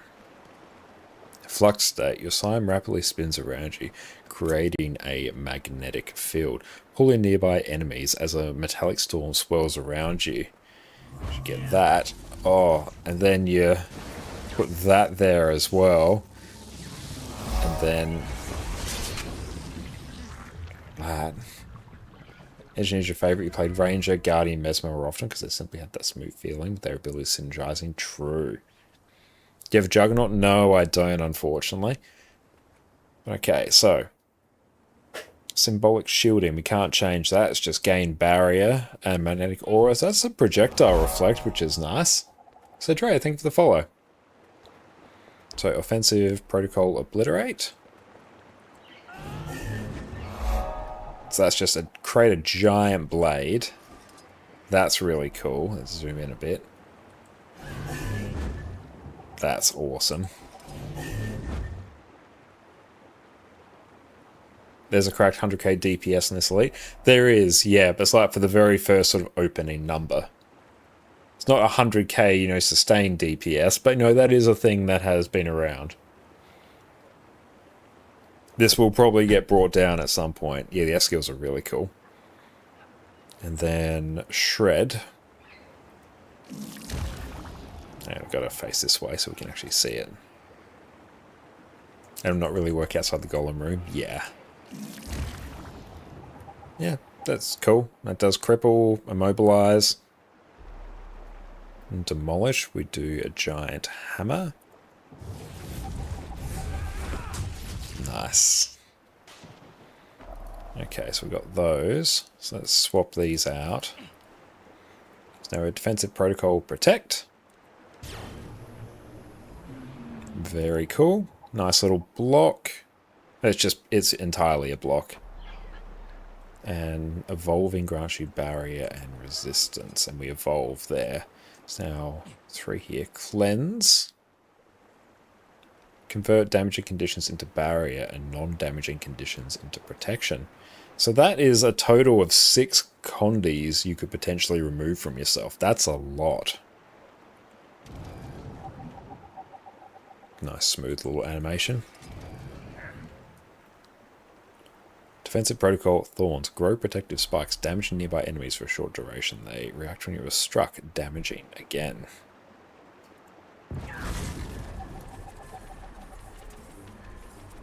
Very cool. And then this last one. Thrust forward with a spike, piercing the defense of your foe, and it is a stun.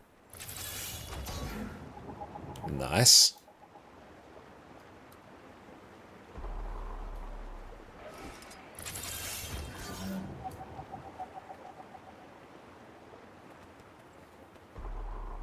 I motivated you, Bloom, to finish the set. Nice, and welcome in, mate. How are you going? It's so good to see you. Everyone, make sure you go check out Bloom's YouTube channel as well. A fantastic Guild Wars 2 YouTuber. How you going, mate? Let me just go dig that up in the background.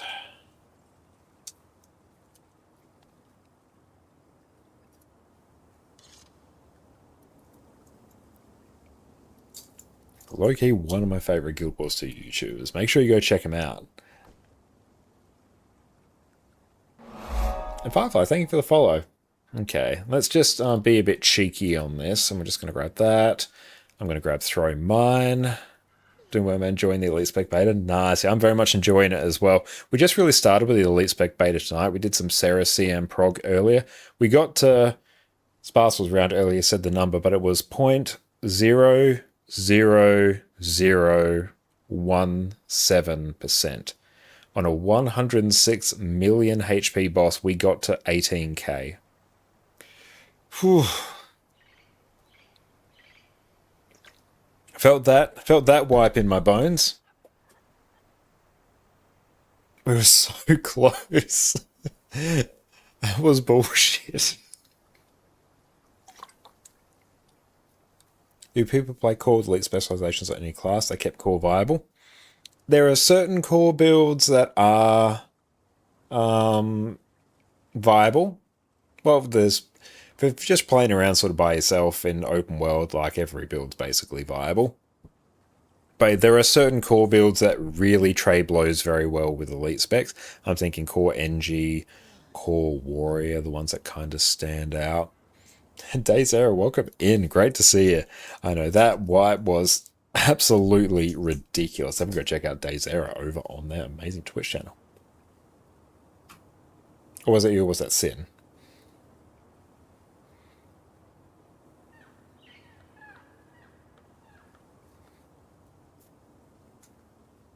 Sin. I just realized as soon as I did it. Go check out Sin. That's right. I realized as soon as I did the shadow, I went, wait, no, that's not correct. But no, that wipe was ridiculous. Okay, so let's put throw mine here because I'm a bit lazy. I'm also going to be doubly lazy and do... Now's the time to start streaming. We can make that a valid shout out. I'm going to be uber lazy and put rifle turret. And that's just a damage modifier. That's good damage. Okay, so use your morph skills and reset them with evolve big Unga Munga damage. So here we want obliterate for damage. We want pierce for damage. Shred for damage.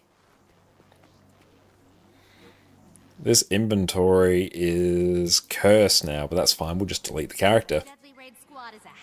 Just self. Add boons to all of them. Control H. And spawn.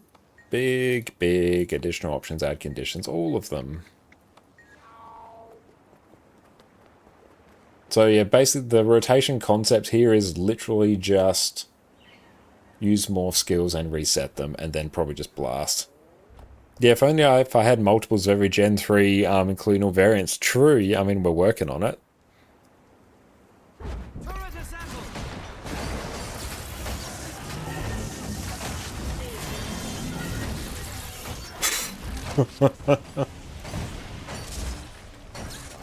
Oh no, we have to push numbers up even higher. What are we doing? What even? I just press random buttons. Hang on, get rid of that.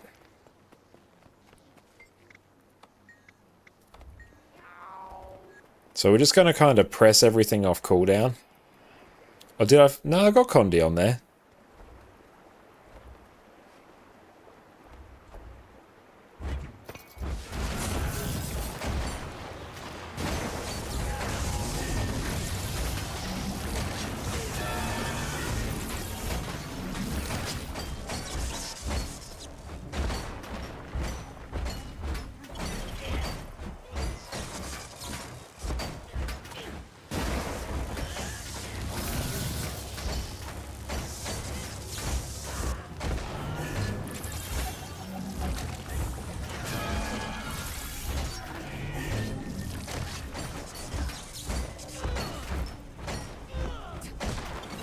Gonna have to probably just time our burst a bit better.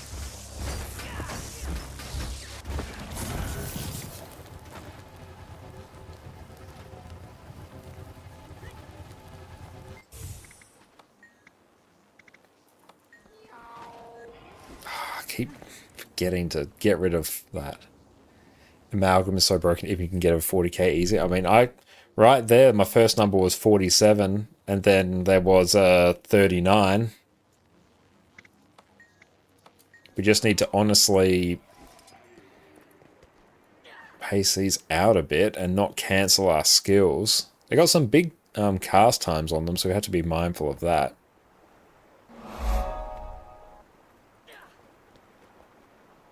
Oh, I didn't want to do that. You have a decade of Gemstore fashion to catch up on. True, you do. Yeah, the cast times we have quite often. Yeah, we'll take some time to get used to that.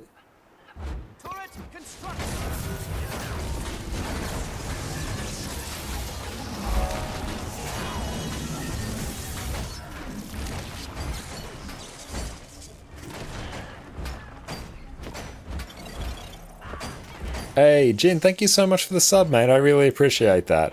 Enjoy, no more ads, and your wonderful ad emotes, mate.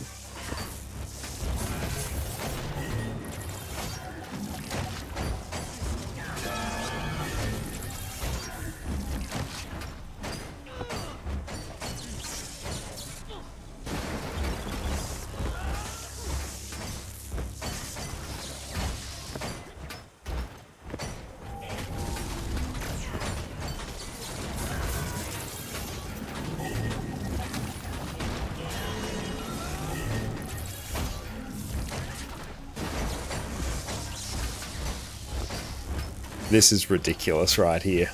I'm just hitting 41 casually. And this is with me cancelling skills randomly.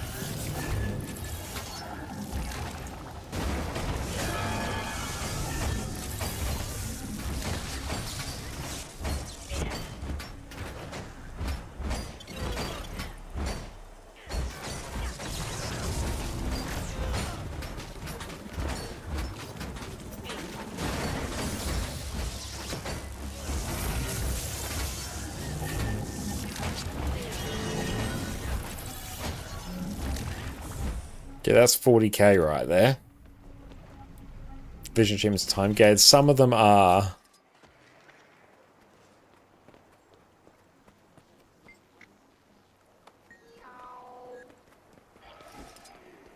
Okay, let's go again.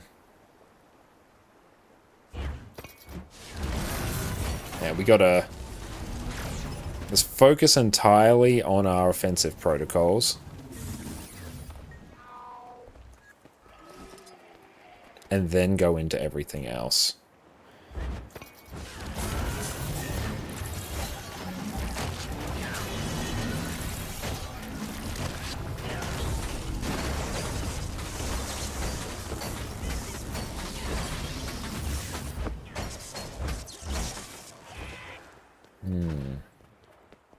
No, that ain't quite it. That's much lower.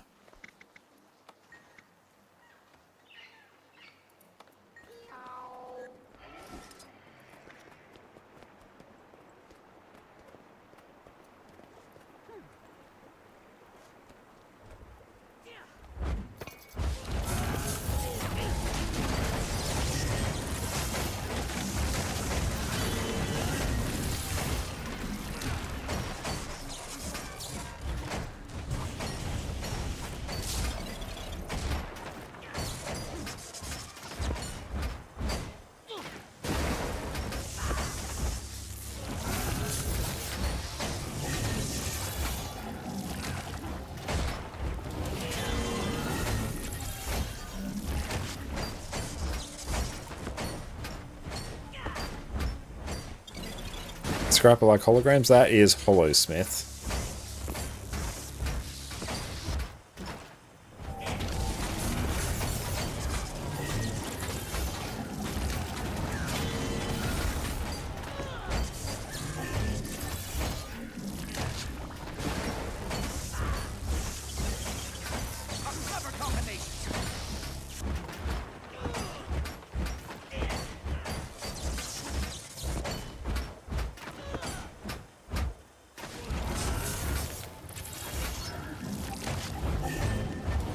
Oh my god, it's so easy to cancel the skills.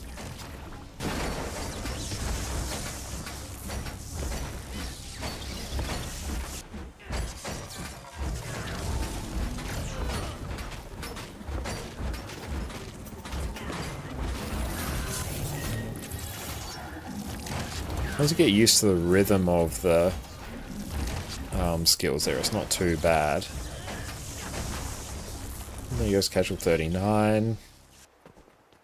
Easy. But if we were to just compare that...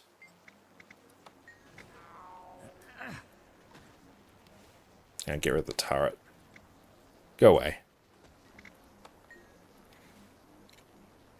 No, just give me Scrapper. It's super easy to compare against.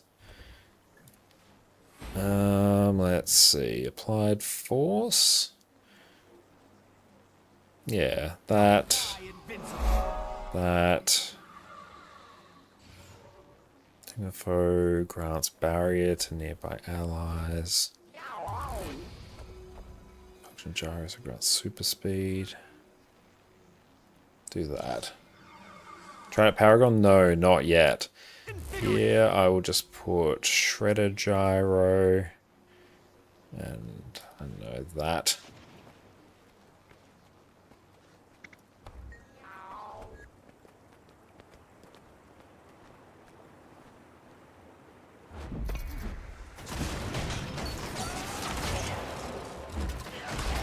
Okay, I've got to change that a bit.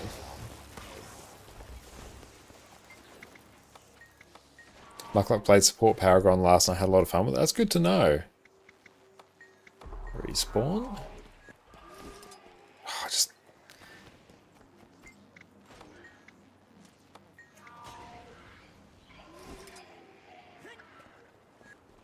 Let me out of combat. Remove. Respawn. So just compared to Scrapper.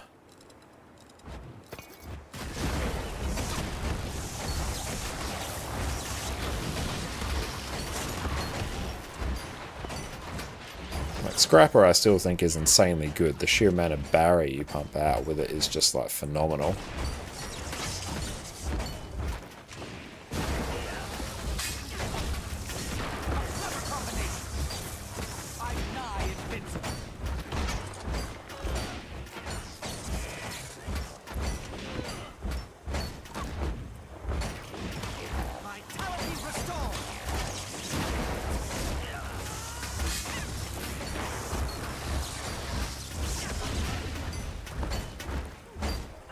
But yeah, that random build we just put on is sitting down at like 33 there. So that definitely has like a lot of room for improvement. But compared to like Amalgam, that one is just like next level.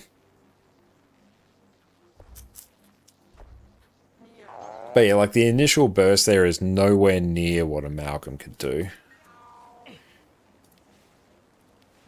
We do that.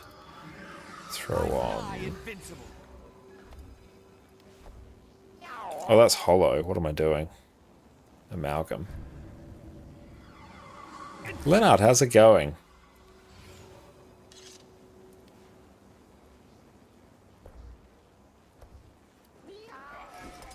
We compare it to this. Sephiroth, thank you for the follow.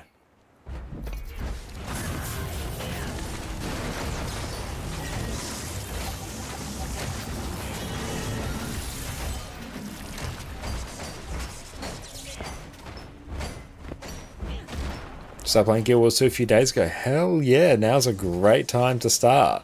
Doing some beta testing? Yes, we're just testing out some Amalgam right now.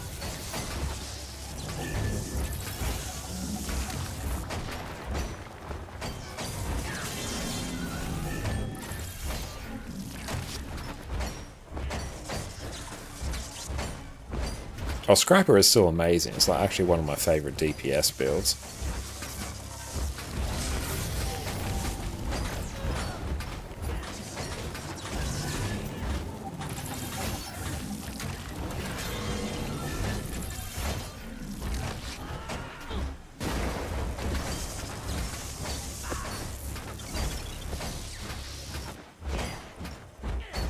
There you go, that's just chilling at like 40k, and that's not even like the full optimized build.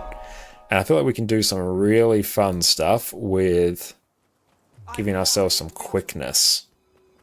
So what we could actually do, particularly for open world, we could run celerity.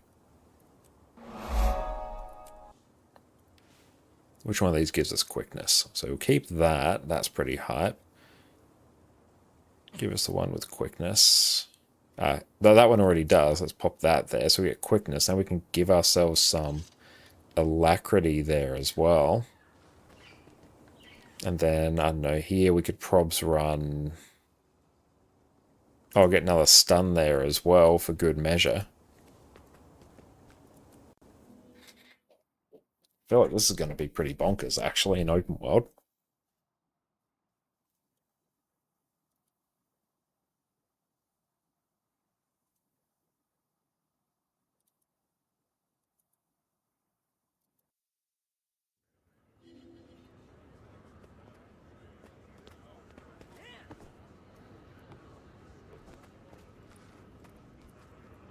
And yeah, it's really just the fact that some of its skills are just incredibly bursty. That's really just it.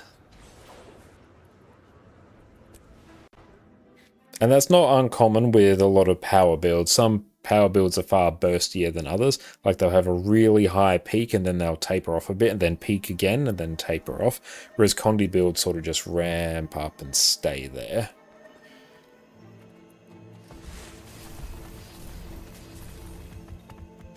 But yeah, people have pulled far higher numbers than what I have.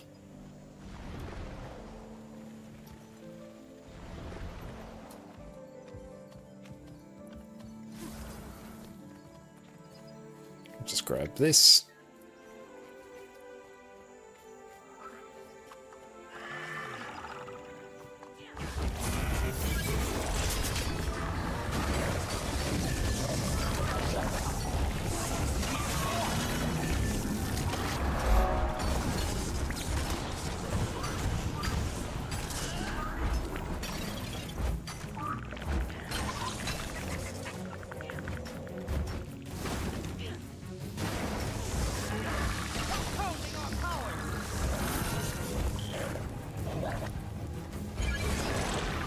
Oof.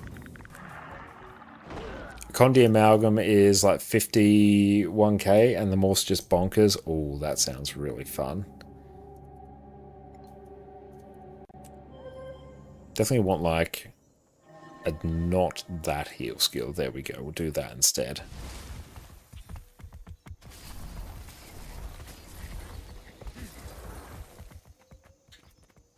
Virtuoso has 110k in 2 seconds on power build. Yeah. 3 kits though. Oh. I'm not going to run a 3 kits build. How is endgame? Does it get boring? Guild Wars 2 has a huge and expansive endgame. There's so much for you to do.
Yeah, it's a bit of a case like the burst feels really, really good, but its sustained survivability is not going to be as good.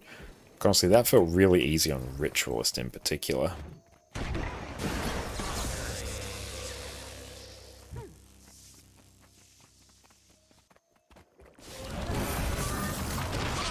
incapacitated. I haven't the energy. Keen to take this. I love graphics, by the way. Oh, thank you. Try bomb kit. What's the reason behind bomb kit? I mean, I know bomb kit's good. When you successfully combo filled with blast finisher.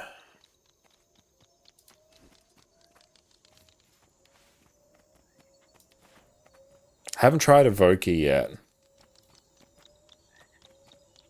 Do these count? Okay, so we're getting our blast finisher there. Oh, that's a double blast. Okay, that's why.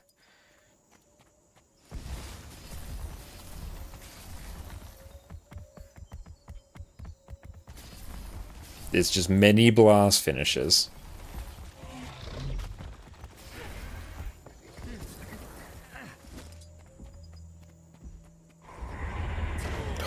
That's annoying. Come here.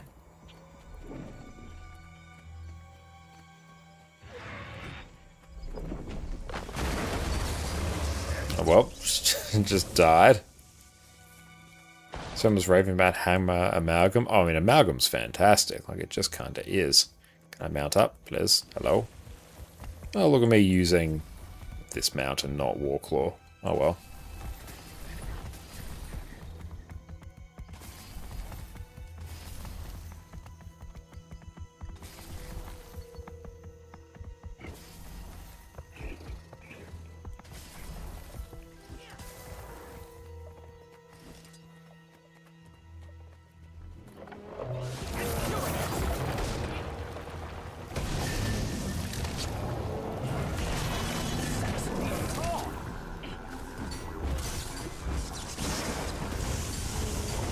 I'm glad you crafted your Aurine Hammer today. Nice. Congratulations.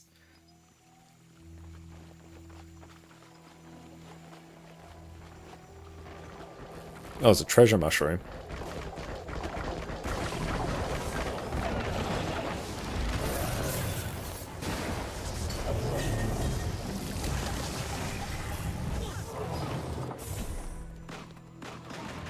So that's a blast finisher. Oh, come here.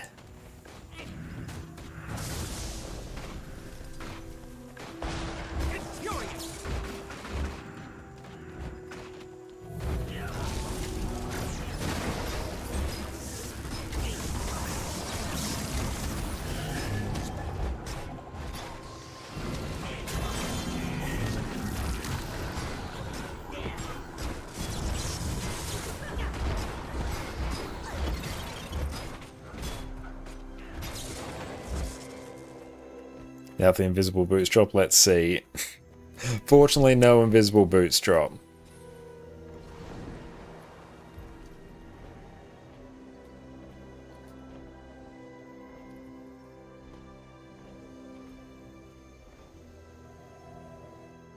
I'm keen to, yeah, take this one into strikes after.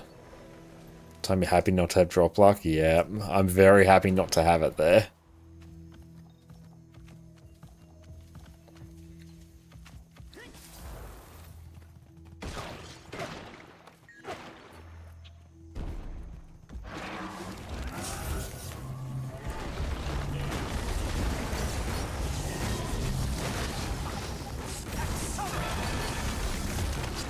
It's so easy to cancel the skills here.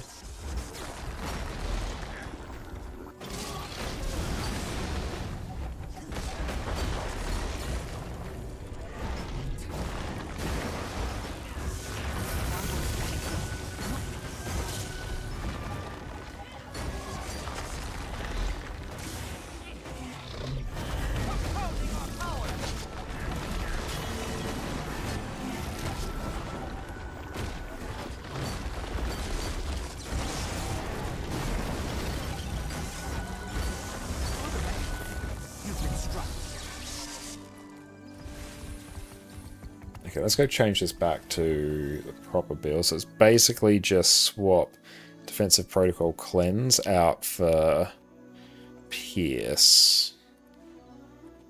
Also, might as well, yeah.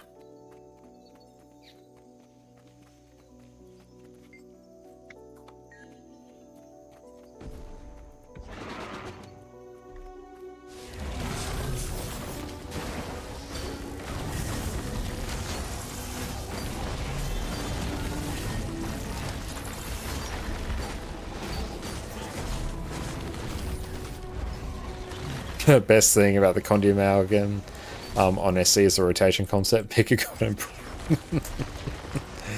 oh, love it.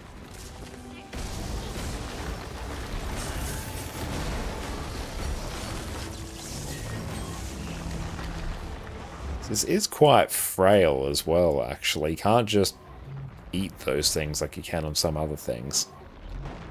So we'll just... can't GG there. Okay, cool. So we can go take a quick break, stretch our legs, do a quick round of dishes, and then we'll be back and we'll try us out on some strikes. Everyone sit tight. Everyone keeps talking to me about machines coming to take our jobs, but you know what? I just don't see it. My job is so demanding, so technical, so difficult, there is no way the robots will come for me. Not a chance in hell. Oh. Well, it's time for Hill Mechanist. I, for one, welcome our new Jade Mech overlords. Ever since End of Dragons launched, we've been living in a world ruled by mechanists. We have two outstanding DPS builds, a phenomenal Alacrity DPS build, and today we're covering the absolutely incredible Heal Alacrity Mechanist. Here we have a build that has an absolutely trivial time keeping up 100% Alacrity, grants 25 might, and covers off on regen, fury, vigor, and protection. Not only that, you can also give your team stability and Aegis in a pinch. To top things off, you also have insane amounts of barrier and Condi Cleanse to carry your team through even the sketchiest encounters. All these things come together to make this one of the premier healing builds for all of Guild Wars 2's endgame content. While some other healing builds need to pick and choose what kind of support they can give their team, Mechanist is a greedy little piglet and can do it all. Once you pick this up, you'll have a spot on essentially every encounter in the game. And with that, let's get cracking. Mechanist is one of the elite specializations for the Engineer, with the others being Scrapper and Hollowsmith. Once you equip the Mechanist trait line, you'll get access to Mace as a main hand weapon, which offers a good amount of condition damage and barrier application. You'll get access to a new set of Signet skills to mess around with as well. We'll be using a few of these in today's build. You'll also replace your typical Engineer toolbelt skills with Mech Command skills. Oh yeah, you'll also get a new swanky AI controlled mech bot to follow you around and aid you in combat. Your trait choices in the Mechanist trait line will let you decide whether your mech is focused on power damage, condition damage, or applying boons. It will also change what mech control skills you have access to at any point. This makes Mechanist a very customizable and very fun trait line to play with. We'll quickly cover off on where your healing on Heal Mechanist actually comes from. Heal Alacrity Mechanist by default runs 3 kits, which gives you access to 5 additional skills each, so you'll be dipping in and out of them often for healing. Medkit is your default heal skill and gets buffed by the trait Health Insurance. Here you have access to Med Blaster, which will spray healing to allies in front of you, Bandage Blast, which will fire bandages ahead of you, heal allies and apply regeneration, Vital Burst, which will provide a single burst of healing around you. You also grant regeneration with Infusion Bomb, with a particularly long base duration of 10 seconds. The 5th skill in Elixir Gun, Super Elixir, will provide a burst of healing and then pulse additional healing for 5 seconds. The 5th skill in Mortar Kit, Elixir Shell, will lay down a water field which you can blast for additional healing, and it will also pulse healing for 5 seconds. You'll also heal allies whenever you use a Mech Command skill due to the trait Soothing Detonation. With the trait Medical Dispersion Field, when you're in combat, you'll store up 33% of the healing you apply to yourself, and every 3 seconds you'll use that to heal nearby allies. You have access to 2 water fields on Cleansing Field in Medkit and Elixir Shell, which you can blast for some extra healing. On top of all this healing, you also apply a ton of barrier on Mechanist, which you can think of as a kind of preemptive healing. Alacrity is the most important boon you'll be providing with Heal Mechanist, and is made possible by a single trait, Channeling Conduits in the Mechanist line. This trait causes you to apply Alacrity to a target when you also grant that target barrier, which you will apply through several traits and skills. For a quick rundown of how you apply barrier, your Mace auto attack chain will apply barrier to allies around you. The trait Barrier Engine causes your mech to apply barrier to nearby allies automatically every 3 seconds. Your Mech Command skill, Barrier Burst, will apply 5 pulses of barrier and Alacrity. When you activate Barrier Signet, you'll again apply 5 pulses of Alacrity. On top of applying Alacrity through barrier, you'll also grant Alacrity via your Mech Command skill, Crisis Zone. All these ways in which you provide Alacrity mean you'll have an absolutely trivial time upkeeping 100% Alacrity. Before we jump into the build proper, we have a balance patch coming up at the end of June, so let's touch on the changes to Mechanist and how they impact this build. Mechanical Genius currently causes your mech to inherit a percentage of your stats. With this being reduced, rightio, we are back, and Divine, welcome in, it's so good to see you. And yeah, what is my favourite new spec so far? So far, my favourite has actually been Gale Shot. Now on Boon Heal, Cosmic Observatory, Soto Daily, D, /D, DPS, there we go. And Doorhandle, thank you so much, that's really kind of you to say. Let's go out here. Wizard's Tower. So yeah, one thing for us to check upstream is whether we can fix our Windows, since they did that update and completely balked OBS. It's fantastic. Although performance here on Linux has been pretty good so far, which has been nice. Well, it's been stable at least. We'll take it. Webcams were balk though.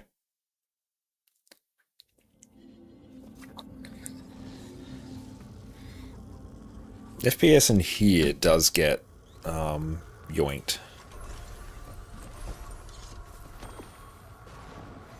That is less of a problem on Windows. I know this area is bad, but you stand by, your setup is cursed. Oh, it is. There's something haunting my motherboard.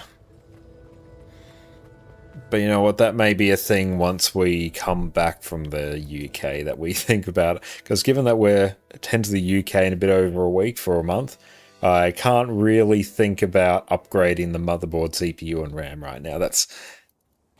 no. So we're just going to drag this PC kicking and screaming.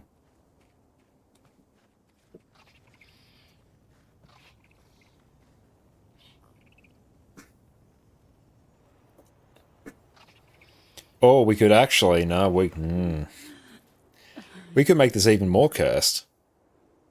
We can play Guild Wars 2 on our Lenovo gaming laptop. We will then use a capture card to pass that to our desktop PC.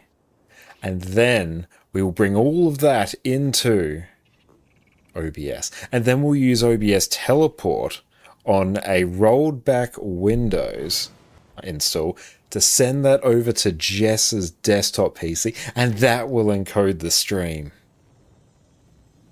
Yeah. Didn't think I could make it any more cursed. And then we'll encode a vertical stream on a 12-year-old HP Pro desk in our living room. Yeah. Yeah, what could go wrong? See, so many steps in the chain that only makes it more secure. So when we VIPs get an invitation. Special one just for VIPs. But then our mouse and keyboard will only be going to our gaming laptop, so I won't care whether it works. Well, we won't have the issues with our motherboard, so it should be fine. It might actually be more stable.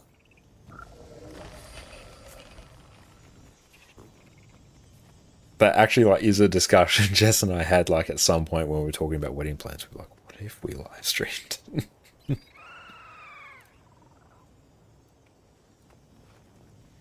I'm the only amalgam in here. Okay, let's just be top DPS. But yeah, we'll definitely be making sure to post updates, especially on our Instagram. Might even post some stuff in Discord as well. It just sort of depend on sort of what our connectivity is like.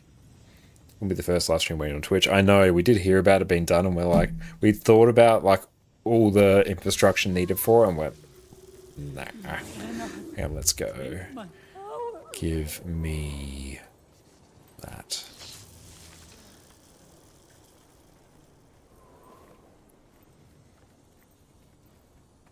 So where is our blast finishes?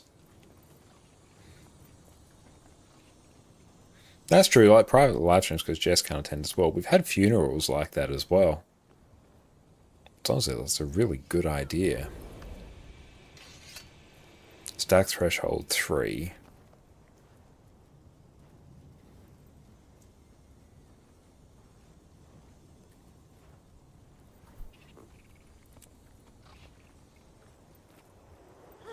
Accelerate.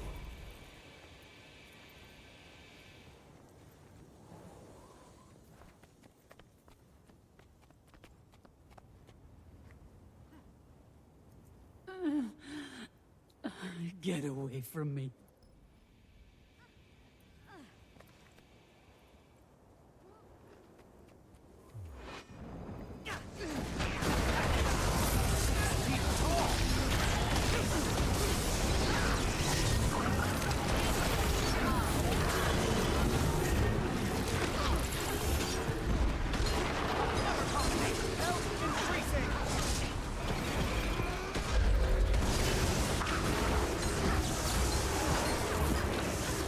I mean, it's good damage.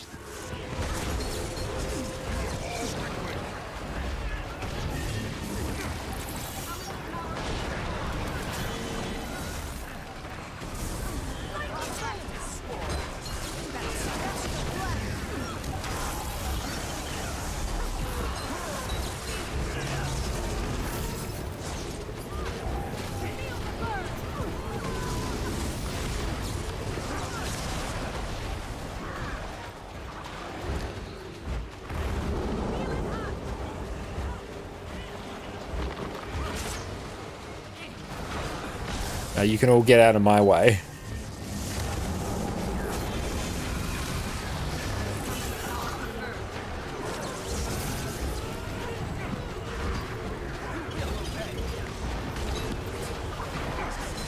Now screw it. I'm just gonna greed. You can all move. Didn't move.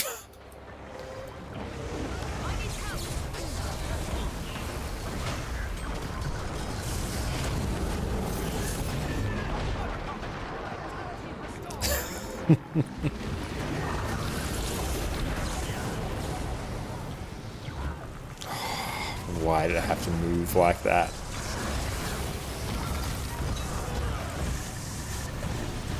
Oh, that's really... that's one way for us to get to that mob.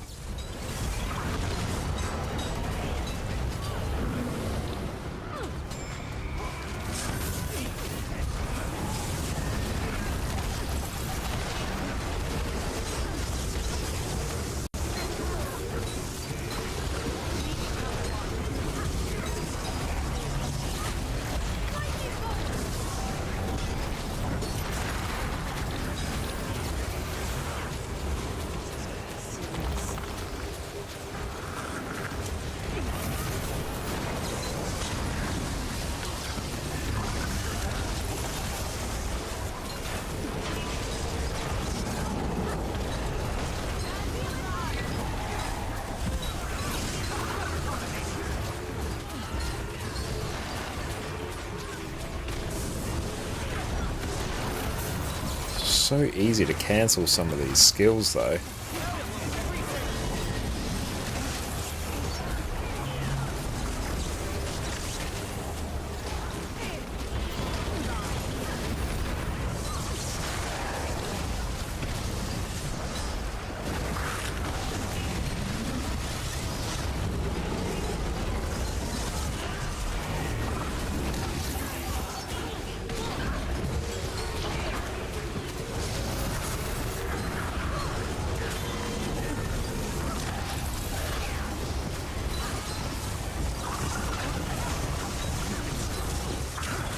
What spec have I been enjoying the most so far? The most I've enjoyed so far has been Gale Shot. But I've tried Ritualist, Conduit, Amalgam, and Gale Shot.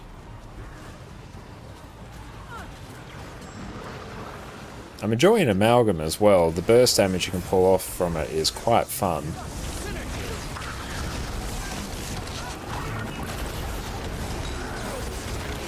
Feels super easy to cancel though.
Don't want to hurt you, Zoja.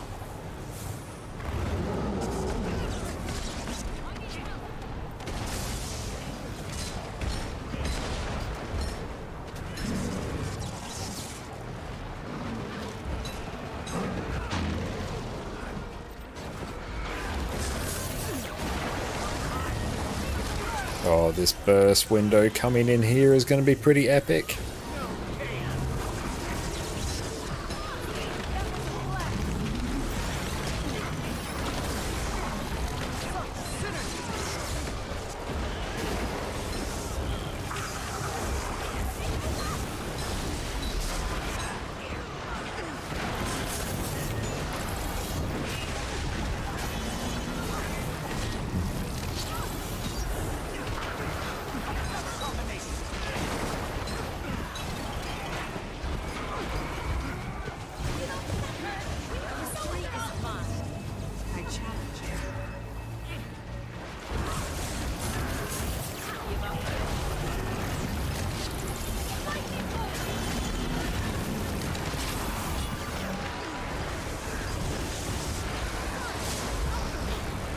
We're DPS racing. We're sweating.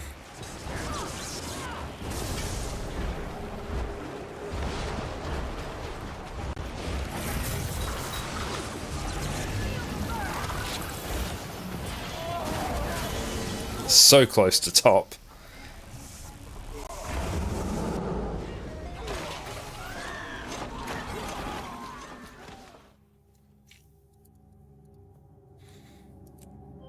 Is good. That's not like I need the extra shards. But yeah, the damage on it is great. The burst damage, phenomenal. You let Temper speed you? I mean, if I didn't go down so many times because I was being a greedy piglet, we would have been top. I mean, it pumps. That pumps so good. Imagine that on like Keep Construct or something. Damn. Okay, let's delete Conduit. They should just give us like 9 beta slots, honestly. Conduit ConcarneConne.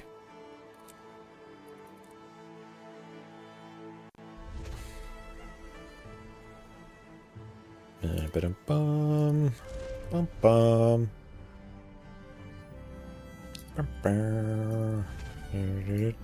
So, yes. Antique ConcarneConne. We can just randomize character creation as well. Fashion choices, dye choices, and now character creation choices can be entirely up to chance. Yeah, it's a very antique looking chart. It very much is. Okay, so what are people rocking for this?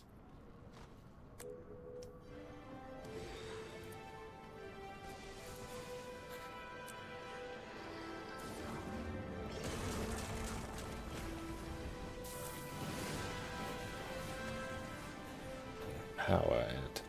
They rock both Power and Condi. Are they both rocking Spear, in which case? Yep, they're both rocking Spear. Right. That's cool. No, I like Thief Spear. It's fine. I just don't like really run that as Power, but that's fine. Come on. Get it. Get in there. Yeah.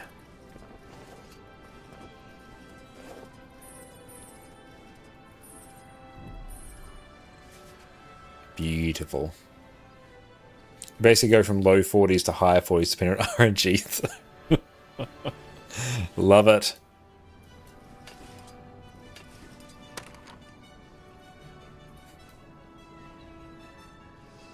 Oh, claw. Yeah, that makes sense actually on this one.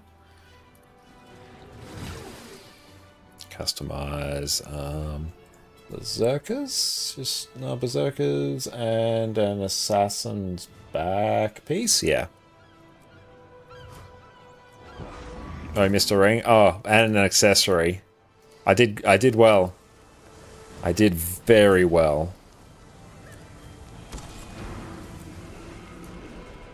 Because our game was too busy trying to load frames.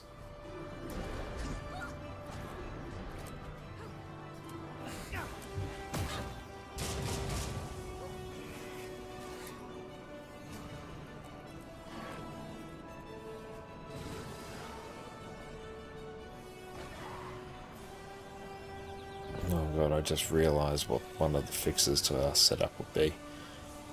Literally swap Jess and mine's PCs. Yep.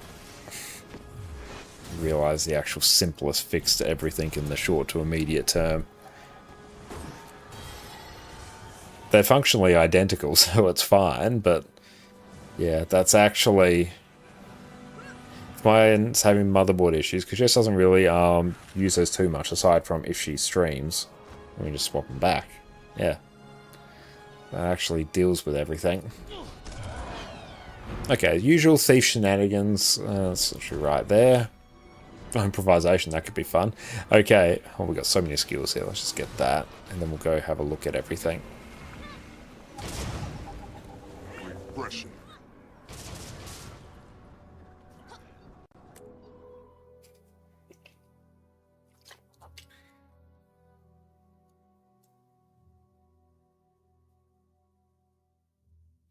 Leon, how's it going? It's great to see you.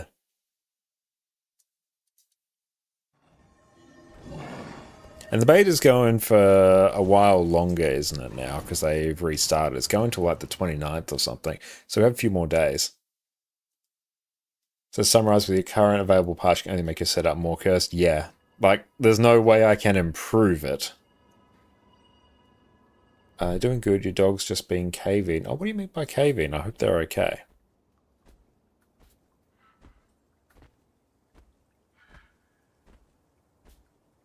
Oh, why'd I sell my old desktop? Oh, exploring in a cave. Oh, nice. Well, I hope they're doing well. I love that. Gotta love the, you know, the theming of all these elite specs. You know, you get thief, you know, themed specialization here, and then it's just literally Indiana Jones. Just Indiana Jones on Temu. Like, love it.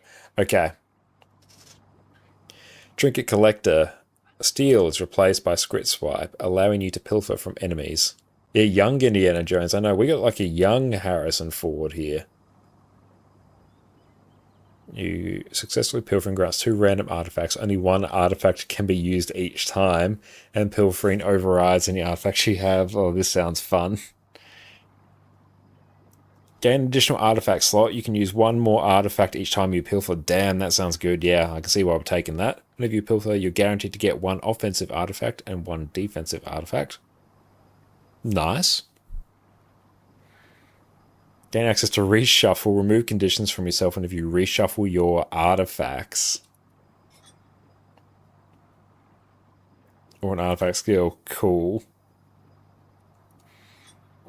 I mean, it's an interesting design so far. I mean, the RNG as far as DPS, you know, rotations and trying to benchmark this would just be the most cursed thing ever, now wouldn't it? Grant yourself barrier when you use a healing or elite skill. That's just a trait. It's called Magpie's Defense. The Australian in me calling out, standing up to salute Magpie's Defense. Exhilarating Ephemera. Gain increased damage for a short period of time after using an artifact. Yep, it's just more damage. Your artifacts have increased effectiveness. We'll have to take a look at what all the artifacts do. Scoundrel's Luck. Gain Scoundrel's Luck when you scrit swipe. Letting you use double-edged skills on cooldown without triggering Blackfire. Oh, Backfire, okay. Your next double-edged skill on cooldown. What is a double-edged skill?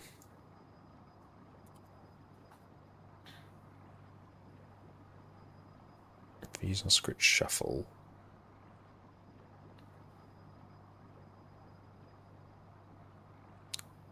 Oh, double edge are your utilities. Okay. Without triggering Backfire. Okay. And gain initiative whenever you use an artifact skill. Cool. So you veterans been collecting all legendary weapons by now. I mean, if someone's been playing Guild Wars 2 since launch and they've been focusing on legendary weapons, it's not uncommon for them to be full legendary. So have like a legendary, you know, piece of equipment for every slot and like every weapon that they would need. My NA account, one of my other accounts, is almost there, but we shuffled over to our EU account now, and we're working towards that. So we have all sets of armor. All 3 sets of armor that we need. We have all the runes, sigils, even underwater sigils, got legendary spear or legendary in our trinkets. So we're just focusing on weapons next.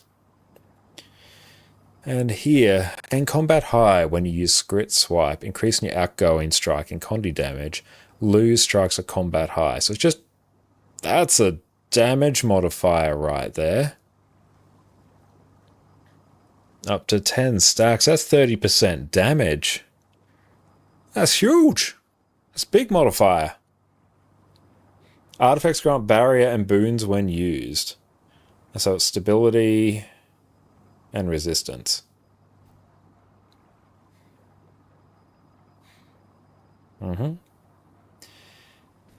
Stability, great. I like that. I don't know how I feel about resistance on the offensive skills. I mean, resistance is a bit of an uncommon boon. Being able to grant that to your team is a good thing, but I don't really see, at least from a PvE perspective, I don't really see that many reasons why you take that generally compared to combat high. That's just bonkers. And prodigious? There we go. Pincher.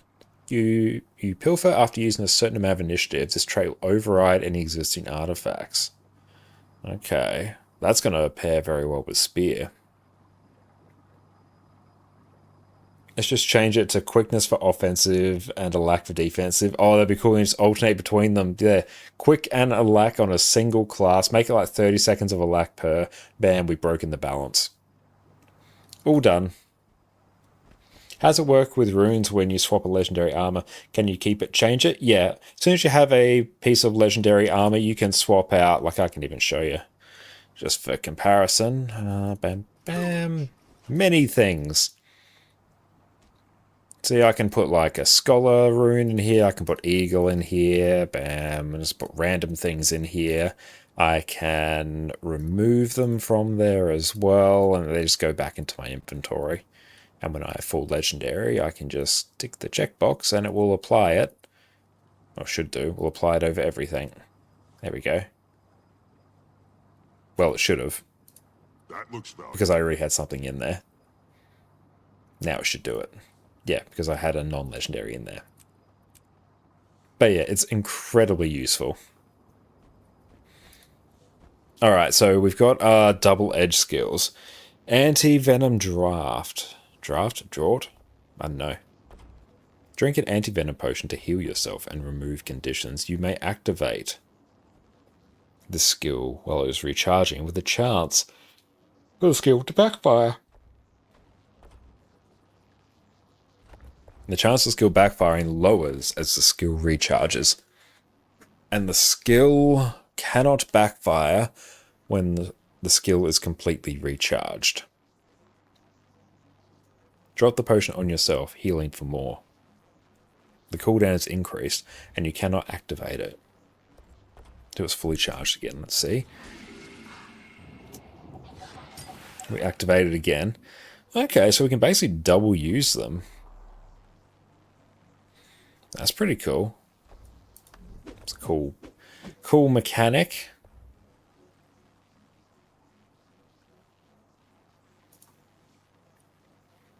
Okay, Stone Summit Cannon, cool. I do like that.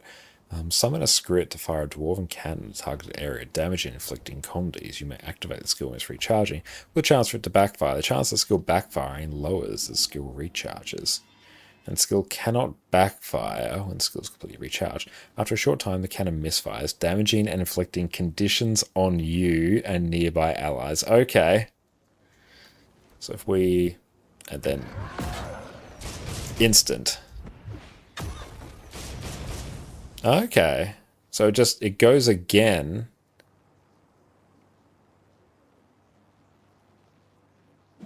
So it has a chance to do it.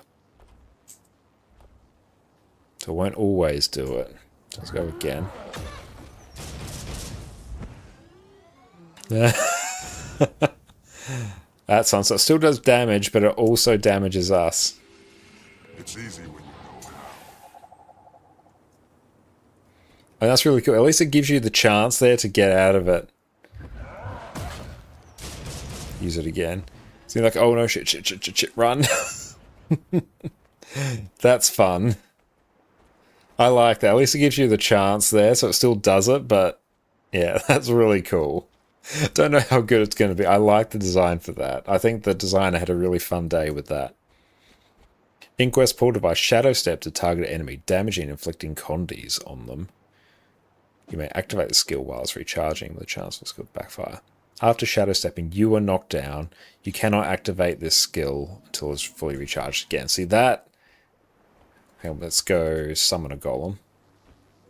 You're basically about the script flying away. It is. And boons, all of them. Spawn. Big. Spawn. And again.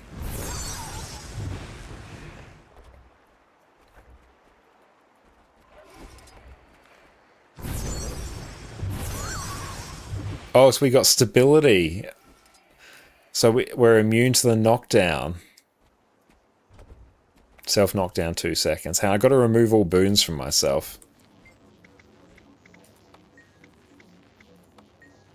What does that do? It does a bit of damage.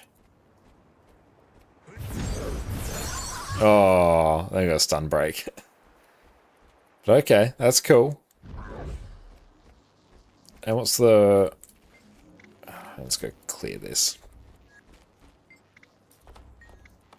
And also... just wardrobe, we must randomize the appearance. Of course, there we go. It's beautiful. Dies, randomize. Yes, there we go. Perfect. And give the hydrate. So you shadow step to him. And it's got a range of 900.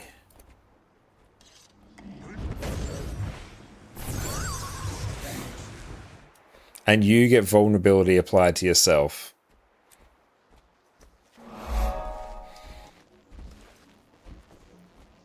And thank you, Diego, for the follow. Okay. Canart coin toss. Flip a number of enchanted Canart coins. Gain effects depending on whether they land heads or tails. You may activate the skill when it's recharging.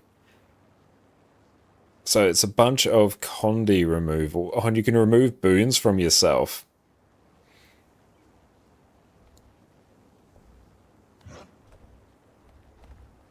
Coins tossed 3.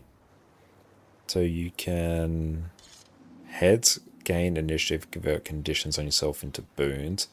And tails gain initiative and remove conditions on yourself. Okay, so it's like a nice Condi cleanse. Heads gain initiative, remove boons for yourself, and convert boons on you into conditions. So it's just the backfire is like always. Oh, it has a chance to backfire, doesn't it? Okay, so you really don't want to use that when it's on cooldown. Scrit Scuffle.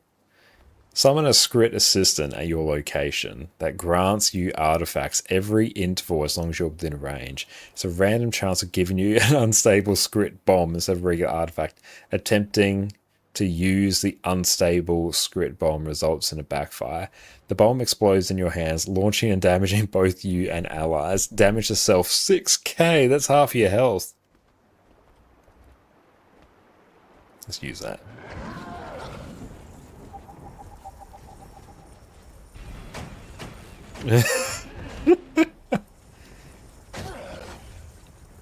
Oh, it's random.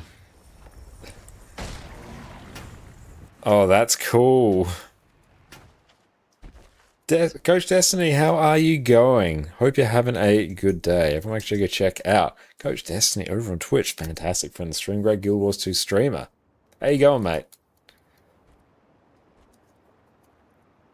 That's cool.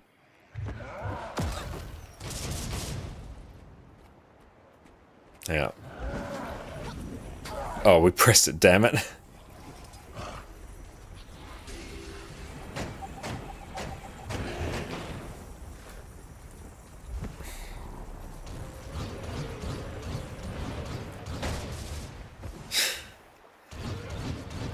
That's a fun design. Oh, I love Gale Shot as well. I haven't tried Evoker yet. We're working our way to it. Haven't tried Troubadour yet. We've tried Ritualist, Amalgam, Gale Shot, Antiquary, Conduit. There we go. We did it.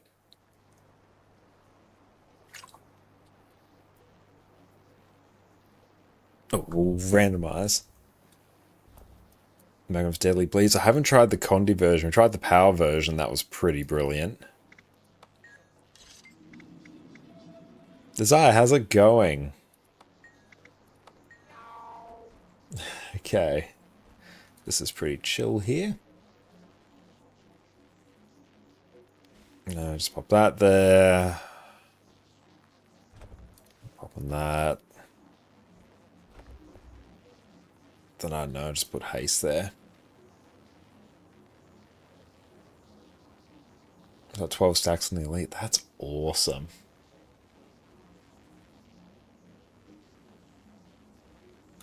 So let's try using Scrit Swipe.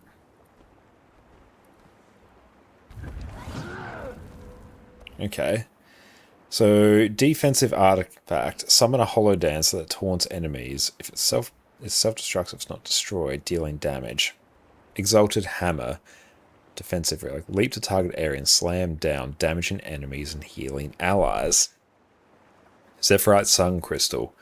Breaks, stuns, and dash forward towards your target, damaging and burning enemies around you. You evade attacks as long as you're still traveling. So yeah, we might do 4. So then we get summons a Cryptus turret that fires automatically.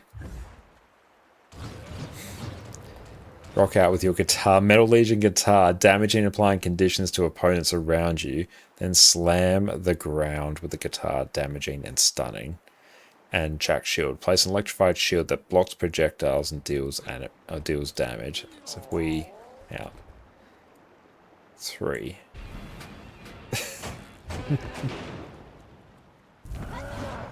That's cool. Mistburn Mortar. Shoot an orb that explodes upon impact with the ground. Creating a corrupted area that deals damage and applies conditions. That's just Condies. Jack Shield again. Exalted Hammer. Forged Surfer Dash. Dash towards target location, dropping bombs along your path that detonate, dealing damage. That's cool.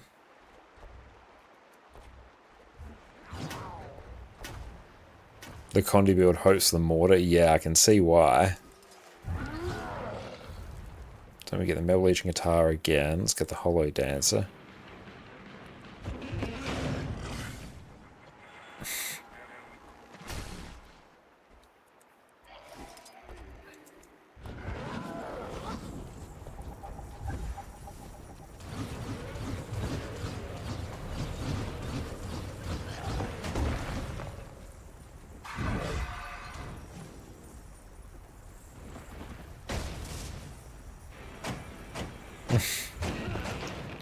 That's quite fun.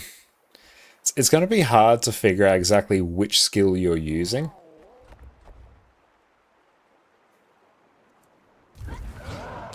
Okay, so Zephyrite Sun Crystal, which we did before.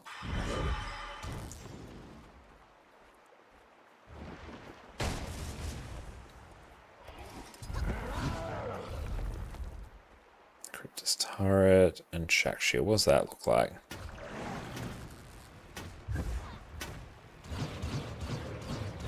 Okay. So let's check the actual spear sequence. So it is Mantis, Sting, Vampiric Slash, Falling Spider. So it's 2, 3, 2, then 4, yeah, 3, 3. You want to purposefully trigger the backfire on Stone Summit for extra damage. You Scrit Scuffle to do more artifacts, trying to overwrite your original Scrit Swipe artifacts with it. So you stolen artifact, skills for damage and initiative. The following priority. There's a priority of 5 we got to go through. Oh boy.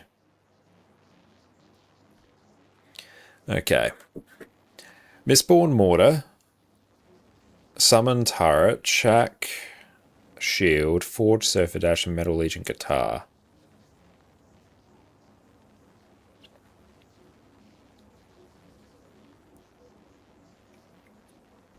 Okay, so it's 2, 3, 2, 4, 3, 2, 4, 3, 2, yeah. And then 4, 3, 3. Okay, so it's going to kind of be Stone Summit Cannon, Scrit Swipe. That's going to be a nightmare to say when I eventually make a video about it. Oh, I'm going to have to just do like one recording of me saying Scrit Swipe correctly, and then that's just literally what I'll splice in.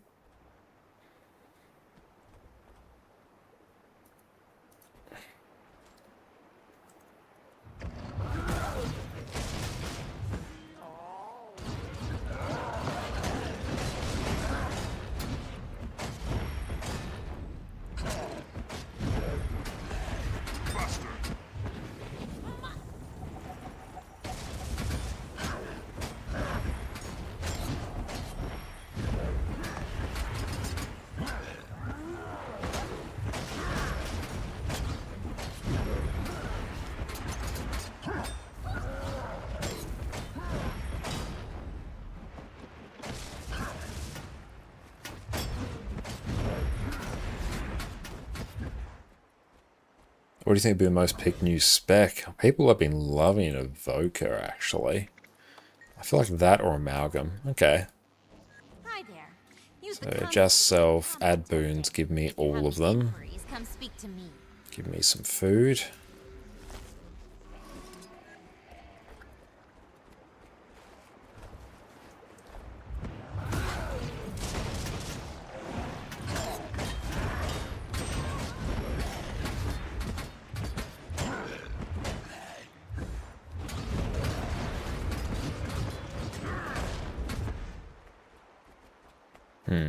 Actually, let's just practice the rotation for this.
This feels very fun.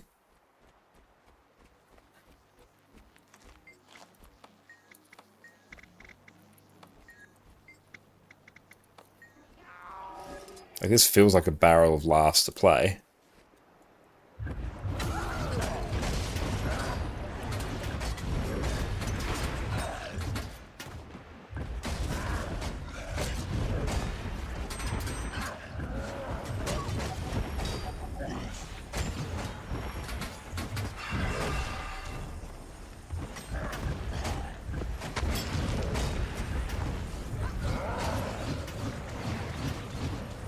Nefaro, thanks for the hydrate. It's just... Oh, hang on. No. No, what are we doing? No. Spear's not the play. No. What am I doing? I'm a goofy goober. I have forgotten everything I know about Thief. Jersey, thank you for the follow. What are we doing? Why are we using Spear on a power build when we could be using pistol? Oh yeah, no, here's... Yes, this is it. Legendary Sigil, Impact. Okay, no, this... Now I can actually focus on using my stolen skills.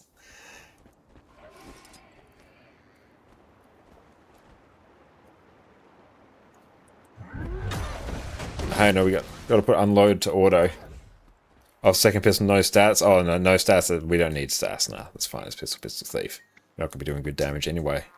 Yeah, auto attack and unload. Yeah, we got to do that.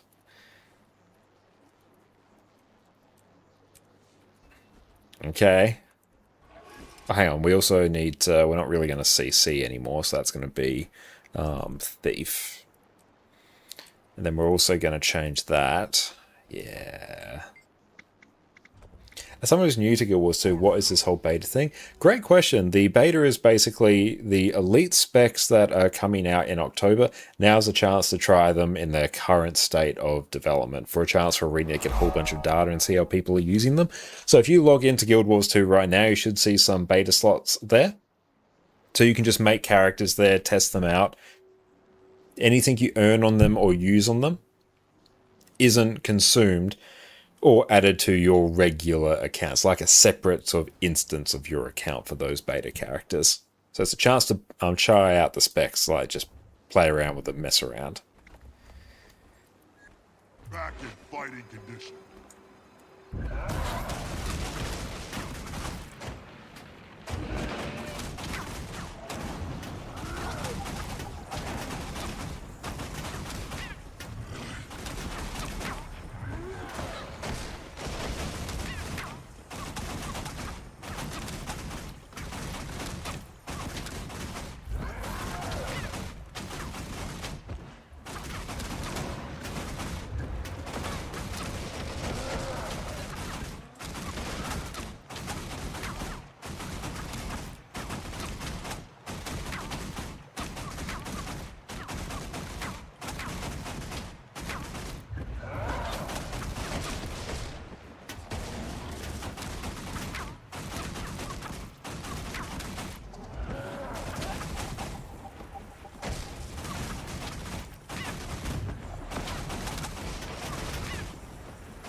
So if you guys get a new specialization, yes.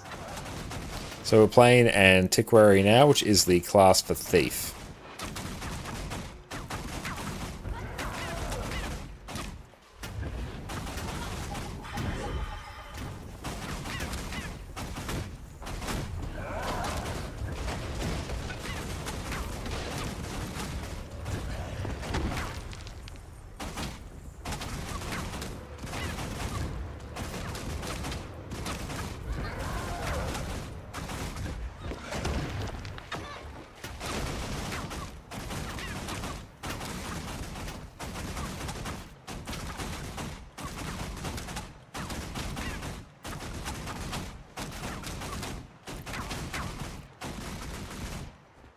Okay.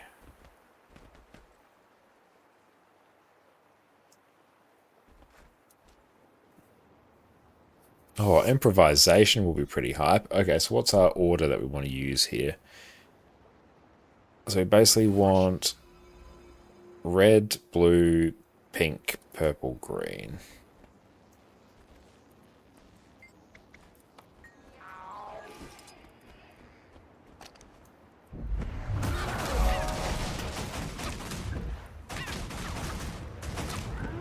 Back in fighting condition.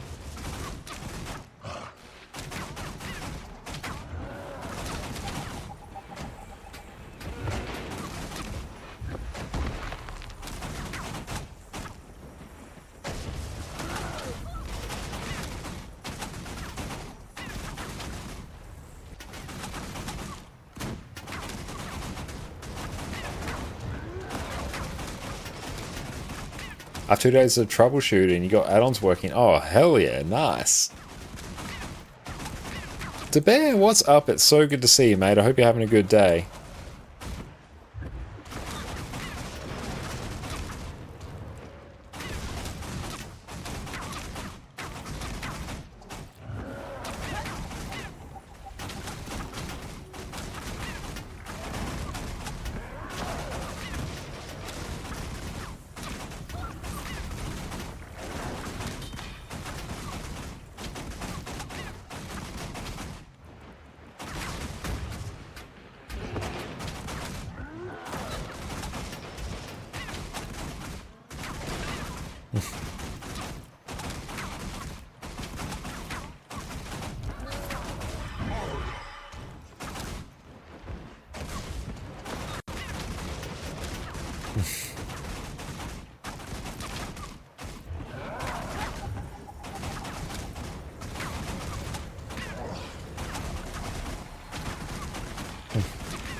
This is quite fun, but you're basically just keeping an eye on your skills here and trying to press something that isn't going to nuke you.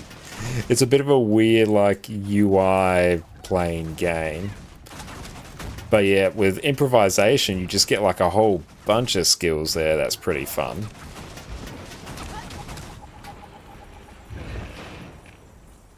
I'm so glad you've been finding our guides helpful. There's too many script wizards. Do I need to increase your character model limit? That's a very good question. I actually don't know. I wouldn't think so.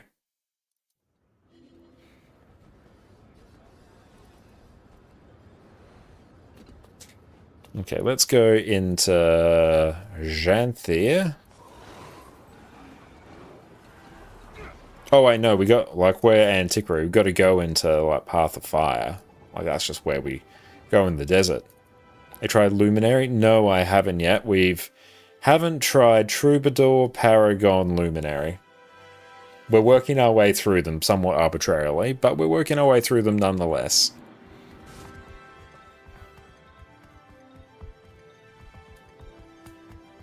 Nope, I've run into a wall. Wait for the door. There we go.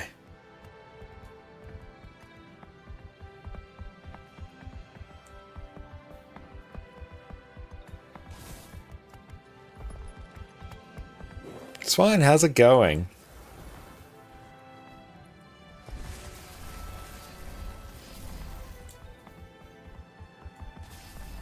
How long did it take you to get the conflux?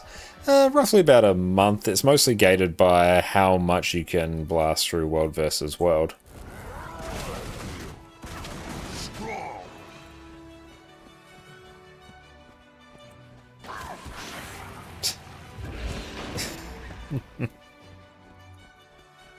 Go over my deep dive into Thief. Oh, that's awesome. How are you finding it?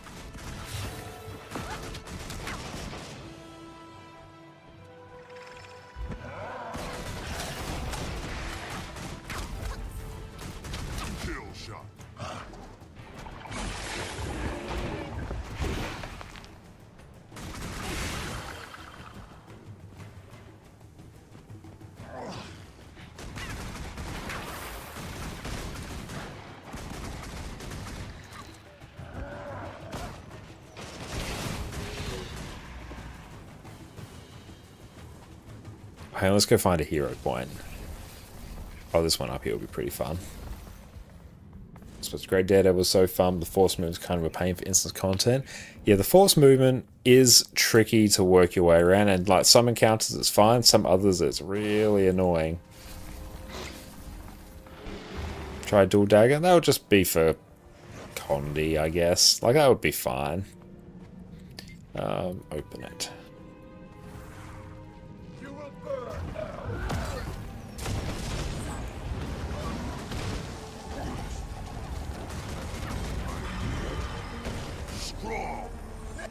The air attends my will. Buster. Even the power of water is at my command.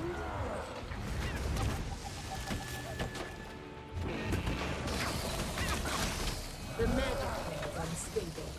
I'm returning to my bottle.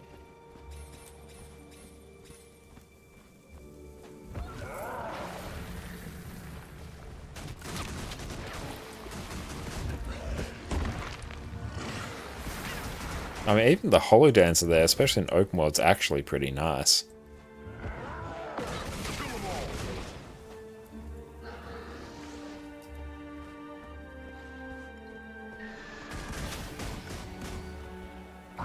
Gale Shot, I think, is the one I've had the most fun on so far. Did that not steal? Oh, that's super annoying.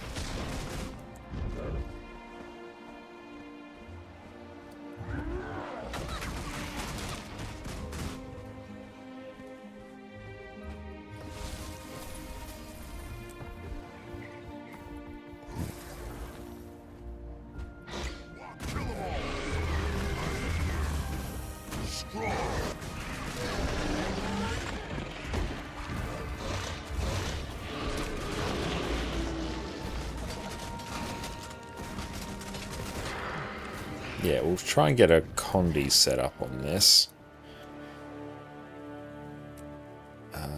Copy template, just paste template there. Copy template, paste. And customize Viper, Trapper,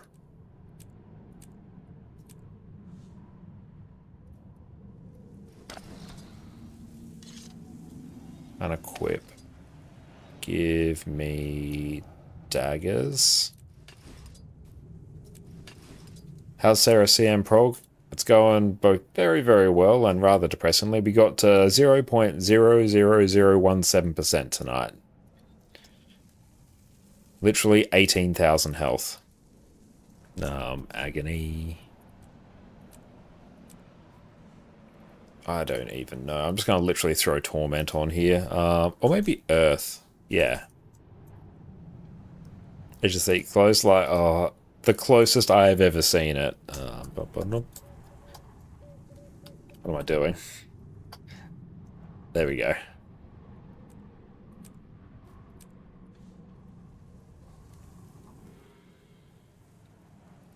So, yeah, someone literally could have sneezed on him. It's half a second of a DPS doing, like, full bore damage. Fractal? Yeah. That's good times. Good vibes. Okay. You want Trickery. And you want Deadly Ambition, Panic Strike. I might even do even the odds for Open World, Potent Poison. Let's double check what this is rocking on condition. Ah! Agony and Doom, hello.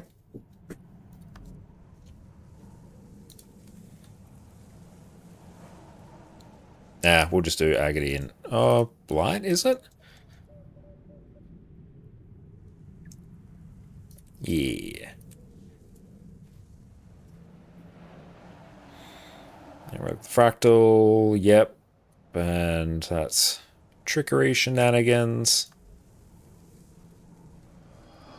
Yep, skidoos.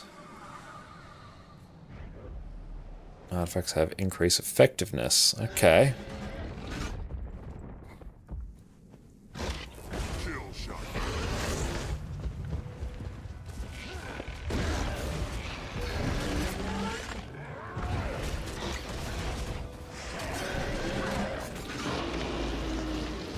Let's see what other skills we actually need. Yeah, it's literally just throw Caltrops on here. I might even just put Caltrops and a Venom. Yeah.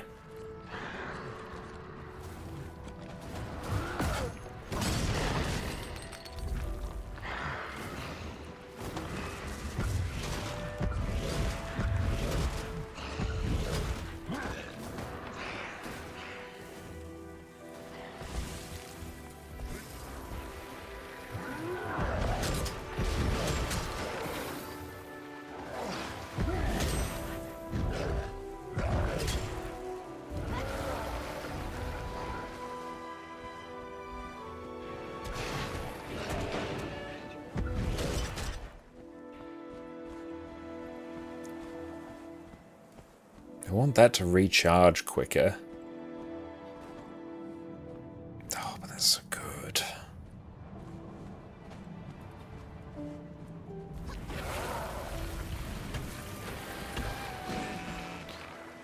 It's like pretty good condies. Like as far as just throwing down a single skill. For just running around just general open world, I feel like Gale Shot's just, like, next level good.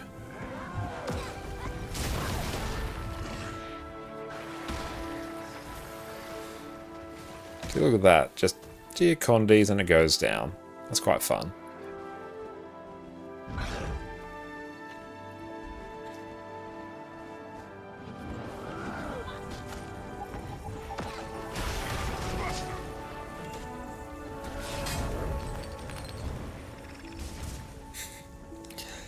See, that's super fun. But awesome. What we need to do now is take a quick break to go stretch our legs, and we'll catch everyone in a few minutes. So sit tight. Remember in our previous Herald guide where I said it was easily one of the best builds in the game? Did I? I didn't realize that. What if I told you after that, Herald got some of the most generous buffs I've ever seen for a single class? Okay. Now, what if I told you you could provide permanent quickness, might, fury, swiftness, vigor, and protection to your team with full DPS gear and still be rocking a fat 40% boon duration? Well, then buckle up, Herald enjoyers. It only gets better from here. Welcome back, everyone. The time has come to revisit the almighty Quickness Herald. Back in the June balance patch, the way Herald applied quickness got a massive rework. It used to be that it would only ever apply quickness when you'd consume one of your facets in Glint when combined with the trait Draconic Echo. This meant that you could only apply quickness when you were in Glint and that you more or less had to spam all your facets off cooldown. Now, however, instead of applying quickness when you consume a facet, you now pulse quickness whenever you're consuming 6 or more points of energy. To put it simply, when this arrow is pointing to the left and your energy is decreasing, you pulse quickness. What this means is, instead of only applying quickness when you're in Glint, you can now do it in every legend. This extra flexibility, combined with some of the other changes to Herald, which means you don't need to run any extra concentration gear, has made this build better than ever. With how easy it is to provide insane levels of boon coverage, how durable you are, how much CC you offer, and how simple this build is to play and gear, this is, in my opinion, the single best offensive quickness build in the game. First up, let's go over some of the Herald basics. Herald is an elite specialization of the Revenant class and gives you access to the Glint Legend. Here, you can use your new facet skills to support your team. These skills you can toggle on once to pulse boons around you. You can then consume them to get access to powerful active effects in exchange for giving up some of these nice passive effects. Your facets also cost different amounts of energy to keep these passive effects pulsing. This means that you can have multiple passives triggering at the same time, and if you're consuming more than 6 points of energy at once, you'll pulse quickness to yourself and nearby allies due to the trait Elevated Compassion in the Herald line. This trait makes today's entire build function. These facets and your traits in the Herald line combine to let you provide permanent quickness, 20 stacks of might, fury, swiftness, vigor, and protection to your subgroup. You can also add in some regeneration for good measure if you want. Now, let's touch on our weapons. For our weapons, we'll be using 2 swords as our best DPS option, and unless you need CC, this is where you'll be spending all of your time. Sword auto attacks simply offer good damage and apply vulnerability. Sword 2 strikes enemies around you, chills enemies, and deals bonus damage if it only hits one enemy. Sword 3 will make you shadow step around nearby foes, give you a 1.5 second evade, and grant you might on every strike. Sword 4 applies 8 stacks of vulnerability, does outstanding strike damage, and immobilizes enemies, which lasts for longer the more targets you hit. Sword 5 will shadow step you to your enemy, grant 8 seconds of fury, and if it hits, will deliver a second strike. This skill can also be used to teleport closer to enemies when outside of range. If you run anything that is even tangentially related to Power Revenant and PvE, you're probably going to be running Staff. Our auto attack will just apply some strike damage and heal nearby allies on the first strike. Staff 2 will apply weakness, some damage, and heal nearby allies. This heals for even more if you manage to hit an enemy. Staff 3 gives you a 2-second block, which can be an absolute lifesaver and save you from wasting a dodge. It also blinds enemies at the end of the cast for good measure. Staff 4 will heal allies around you as well as remove 2 conditions. It's also a blast finisher, so you can nab some sweet combo finishes. Staff 5 is why you're bringing Staff. You charge forward, attack 9 times, knock back enemies on each strike, and you even evade while charging forward, just for a bit of extra value. If you manage to land all 9 attacks, you'll do a catastrophic 1350 break bar damage. This lets you carry your entire team when it comes to break bars. The main 2 legends that we're going to take are Glint and Shiro. These will give us the highest possible damage while providing quickness. Depending on the encounter, Shiro can be swapped out for some of your other legends depending on the utility you need. We'll go through some of the specific use cases as we chat about each legend. Every skill while in Glint is a facet skill. Facet of Nature is a massively loaded skill, and has different effects depending on your current legend. There's a lot to cover here, so for now, I'll just focus on the effects that are relevant to Power Quickness Herald. The passive effect, while in Glint, will grant you an extra flat 20% duration to any boons you apply. This is on top of the standard 100% boon duration cap. When you consume Facet of Nature while in Glint, it will increase the duration of all your allies' boons by 2 seconds. This will go up to 3 seconds once we buff it with a trait. When we consume this facet, we'll generally always want to do so when we're in Glint for this massive increase in boon duration. The passive effect in Jealous will reduce incoming damage to allies by 10%. This is separate to protection and the 10% damage reduction you get from certain ascended boons.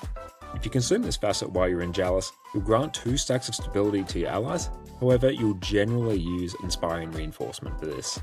The passive effect for Facet of Light will pulse regeneration to nearby allies, a very useful boon to have. Consuming this will let you ignore all incoming damage and convert it all to healing. You can use this to just flat out ignore mechanics like the Mind Crush on Deimos.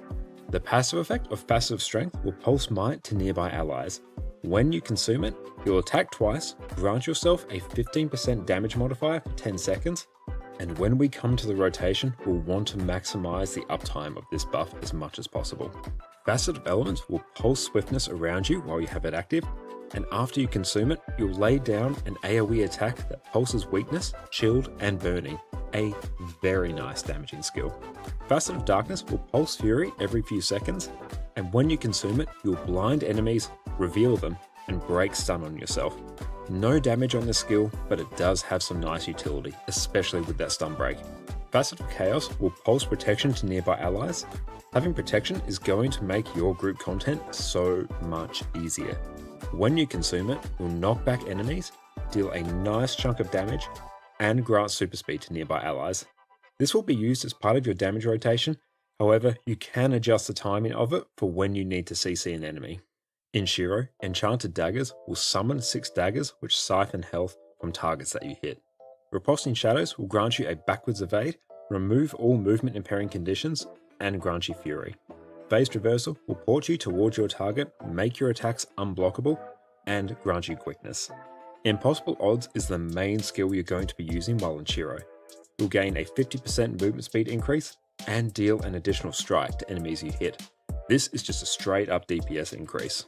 It also costs 6 points of upkeep to maintain, so when you have Impossible Odds active, you'll pulse Quickness to nearby allies.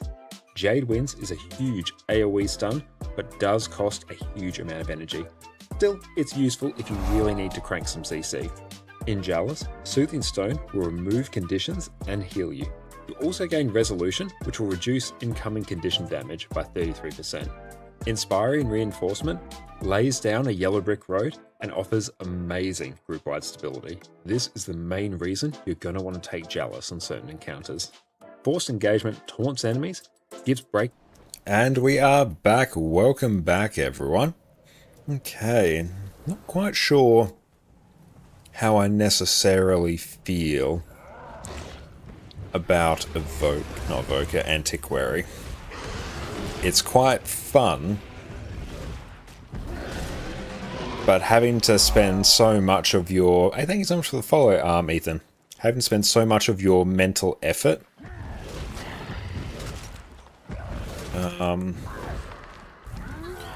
focus on just your stolen skills.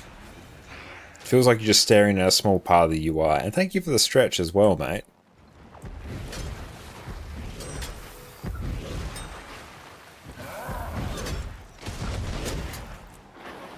The museum class, yeah, it's a museum class. It's cool. I like how some of the skills are designed, like the elite skill. Super fun. You just get like a whole bunch of random stolen skills at certain increments and you just blast them out one after the other. Try not to press the bomb. And you just sort of keep going like that for ages. It's very cool. But you're also staring at the area above your weapon skills, and it's quite hard to figure out what you're actually doing. You will get used to it the more you actually do it. So if I actually pull this up. So, Metal Legion Guitar, Offensive Artifact. Yep, so you play the guitar, do condis. Forward, surf, and dash. Offensive artifact. I wish it showed the icon here as well. Yeah, I guess you know what stolen skills are at a glance when you're used to it. Yeah. But it's also the fact they always appear in different slots. So you're not going to get any muscle memory. So you're always going to have to glance down. And it's not like you can quickly go, oh, okay, this skill has popped up. It will be in this slot, so I press this button. So that's going to be tricky. So I don't love that about it. Probably a trade-off of the design, though, without having literally 8 slots there for you to pick from, and it would look jank. Mistborn Mortar. Do many burning. Jack's Shield is strike damage. Exalted Hammer is damage.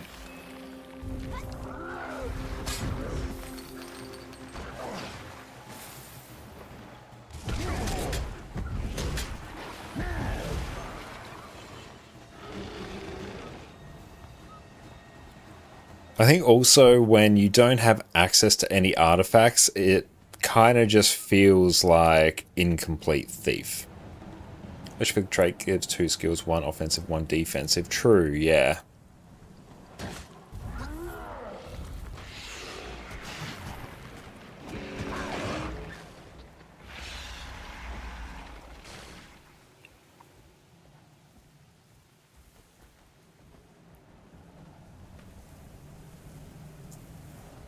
But the fact you can use Prolific Plunderer here, so you can use 2 skills, that's just like insane value. Is still useless during Elite? Yeah, basically. It's just really going to get overwritten. You can probably time it so it doesn't, but it's like super fiddly. I wouldn't recommend it.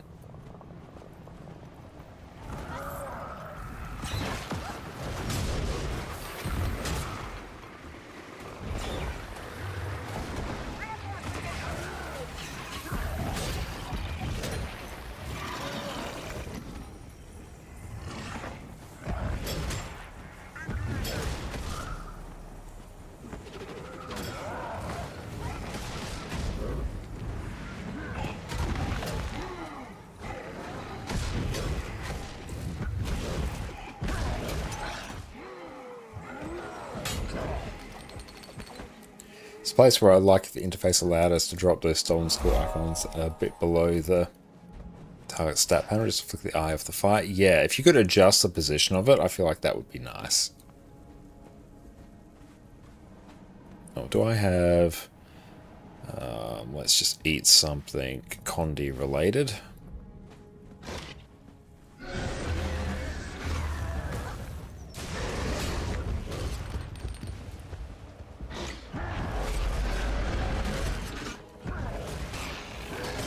It feels really good when you have access to your steel or your grit swipe. When you don't have access to that, you're sitting there going, oh, I really want that to come back up, because that's like a huge part of my build. It really places the emphasis on your steel being a really key part of your build, rather than other thief skills where thief builds where it sort of supplements it in a way.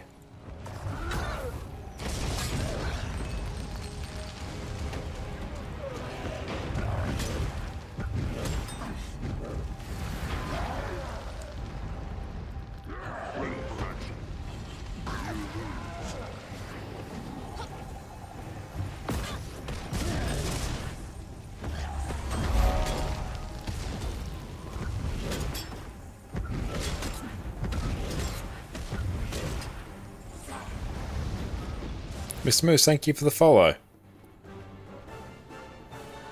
Don't want to fight all those, because yeah, those are like cursed. This is not much speed, unlike Daredevil. Yeah, it's quite slow. Just because it doesn't really have much mobility. It's really fun. It's a cool design. But it's also one of those things where you're like, I kind of just want something where I know how it works.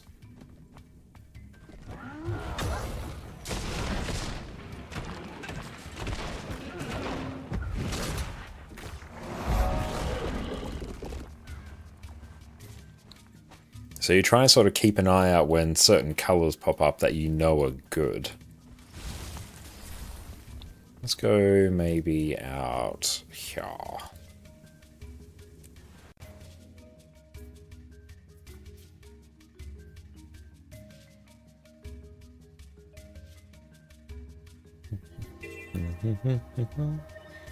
Okay, there's another hero point here. Like, hero points are always a good sort of way just to get a bit of a feel for how it works.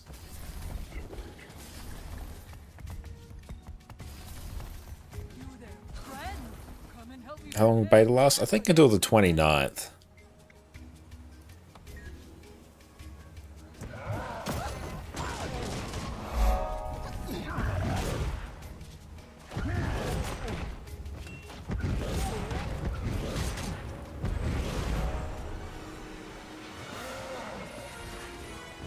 It's really fun getting all those skills.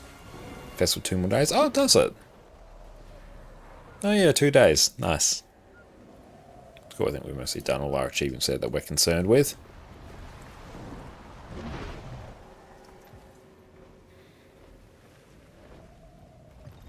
Let's just see what else. Where is that?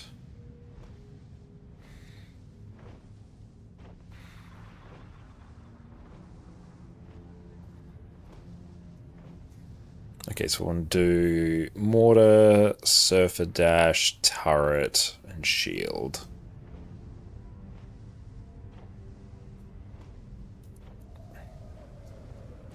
Could get more believed for next year. Good way to do it.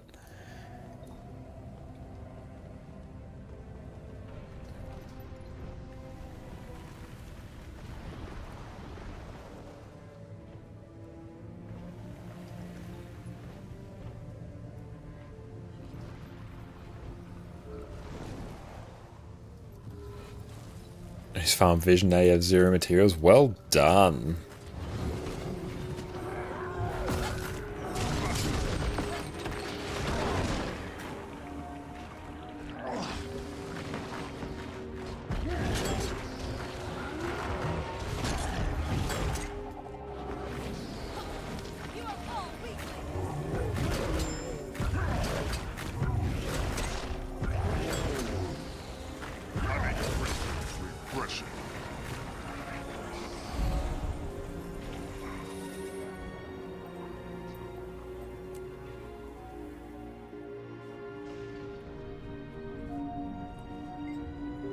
Whispers of Goddamn, I want to do that one again.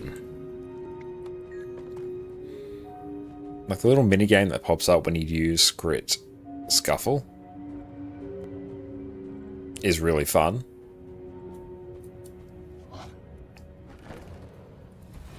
But it's also very fiddly.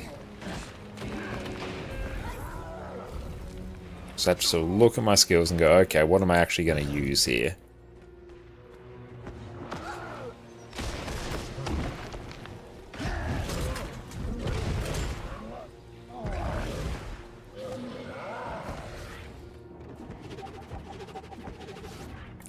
Invulnerable.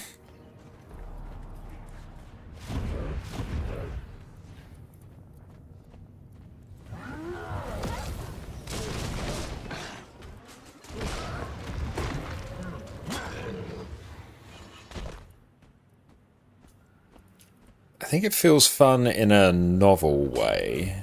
Like, not in a, oh, this feels really, really good to do, or good to use. It feels fun in a, oh, this is a nifty thing. I am enjoying the nifty thing. Not in a, I could see myself using this for a really long time.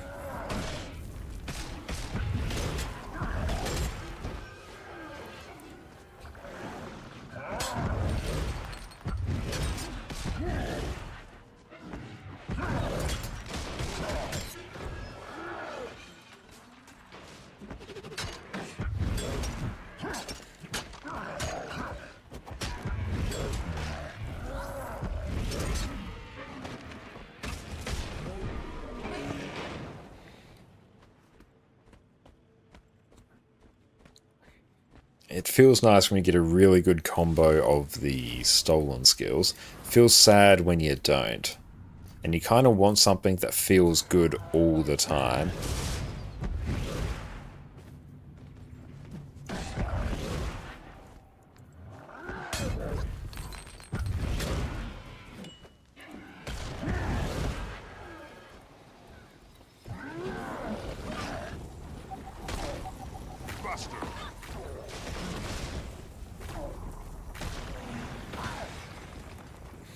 Yeah. Whereas, do I still have my Gale shot there? Yeah, we still do. Antiquary holdout when we do bounty. I mean, it doesn't feel particularly survivable. Increase initiative as Antiquary. I don't actually know. Whereas, yeah, if we go grab just in the same sort of area, let's go out to, I don't know, Desert Highlands here. This just feels really, really good. I feel like we should have more chance to spam F2, F4 more. Like Dead Eye, we have refresh mark once enemy dies. Yeah, if it refreshed the, especially in open mode, if it refreshed the steel once the enemy died, it would actually feel a lot better to play, because it feels slow in open world because you're waiting for it to recharge.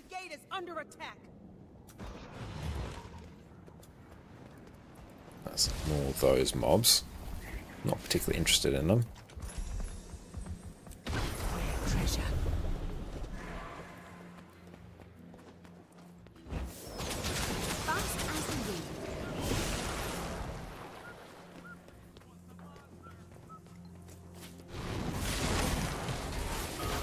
See, this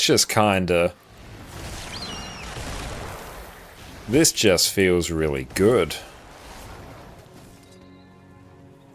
Then yeah, you can just fully live the longbow fantasy. Let's go Control H, I can hide that. Treasure.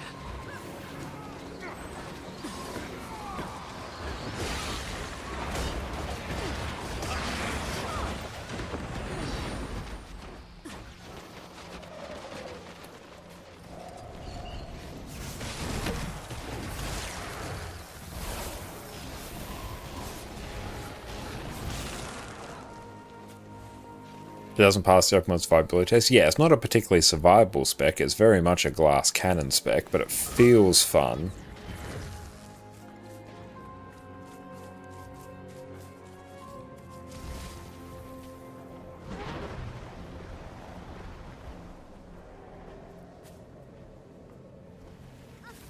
Jump up here.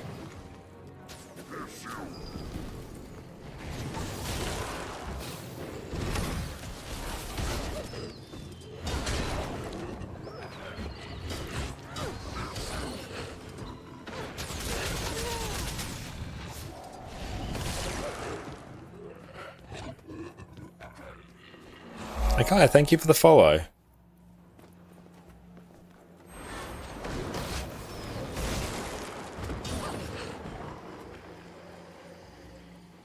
What's that? No, it just applies the effect. It's not like a frost field or anything. And especially because you can just self-buff with quickness so well.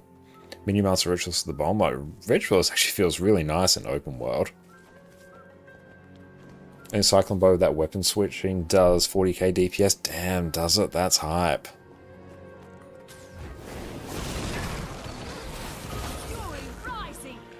Then yeah, we have whatever that skill is.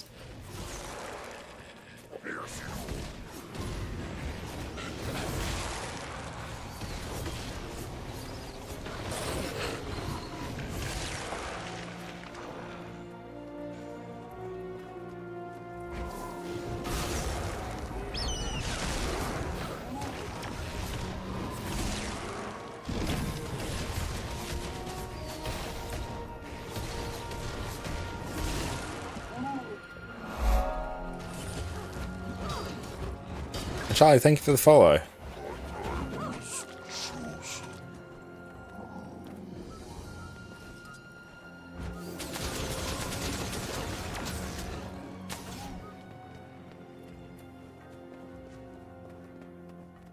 Yeah, Marshal's mandatory. Kind of feels like it.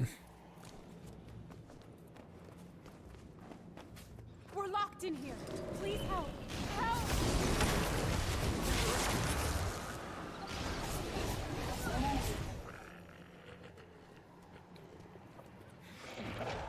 But I think Ritualist needs more boon duration to really make it work as a quickness build. It feels a bit hamstrung to play as a quickness build. And I feel like I would like it more if the spirits just somewhat persisted by default.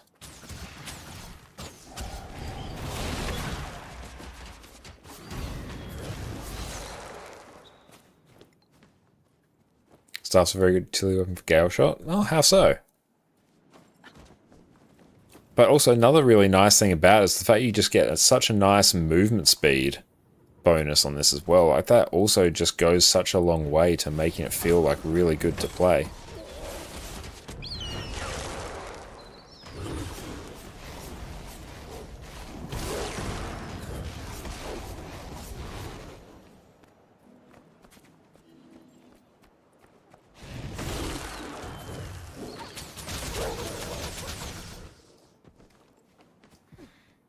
Yeah, it feels bursty to play, things die quick, you have quickness. A short bow is a Condi weapon, this is very much a power build.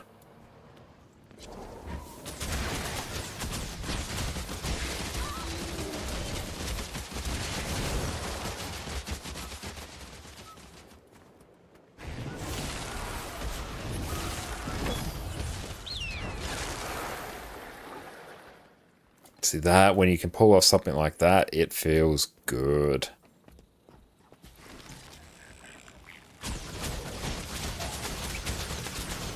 I feel like even we don't need, like that skill is enough for just your quickness uptime. So I feel like even restore arrows when you swap pets. Corey's pet was replaced by pelt. Let's try that.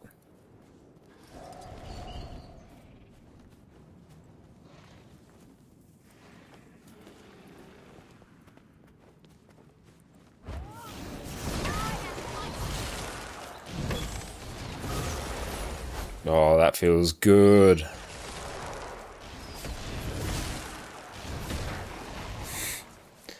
Oh, it was Sikkim as well. No, this is going to be hype. Yeah. Yeah, just oh, hang on. It was infinite burst. Skirmish mandatory for PV, infinite fury. I mean, yeah, the fury is like insanely important.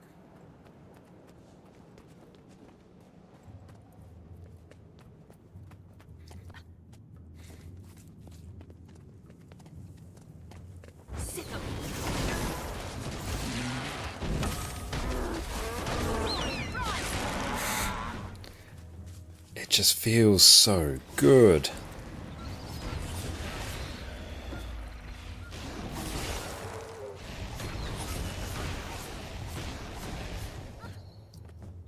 It's like a really good power DPS build as well, I believe.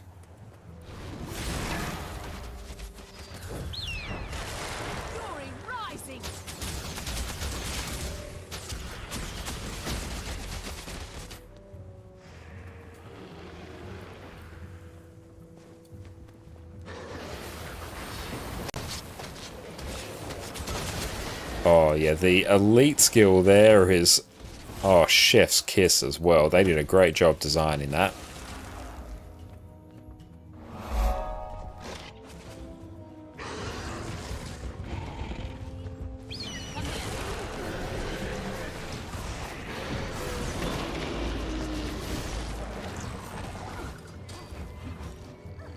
Now any auto attack fix cyclone? Yeah, we need that.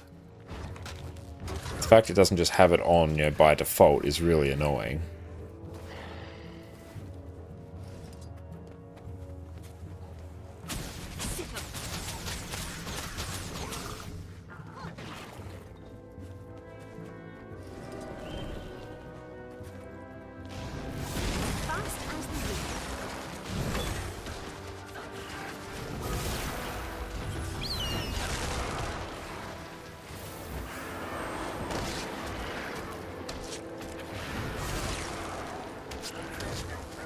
What's the strike trait?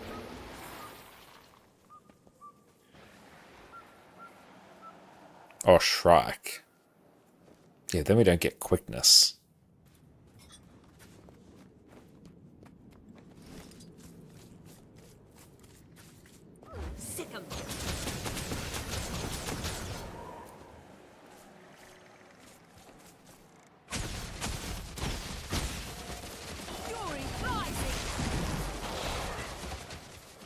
this obviously like really, really good for your damage, just when you're out by yourself. Then Cloudburst is just so good. You can get some quick from the bird trait, which feels okay. Yeah. See what it's like. Oh, it's just got such a long cast.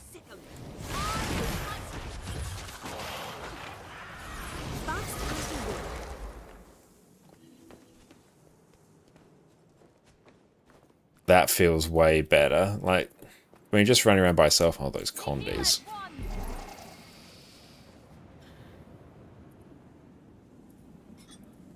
I feel like this setup just, it feels nice.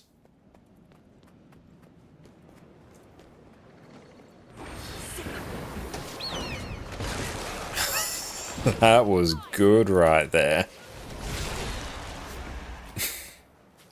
Oh, Perfect Storm is just such a good skill.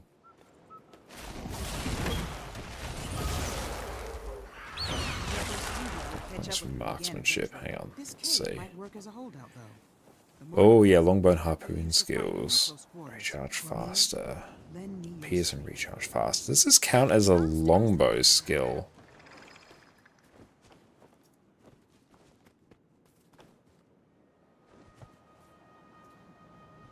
You might when you strike a foe. Let's do that.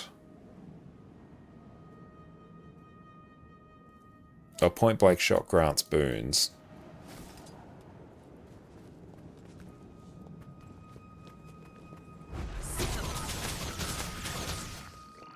What's your favourite new spec from the beta? Honestly, so far it's been Gale Shot. Like, we got the ultimate just longbow fantasy.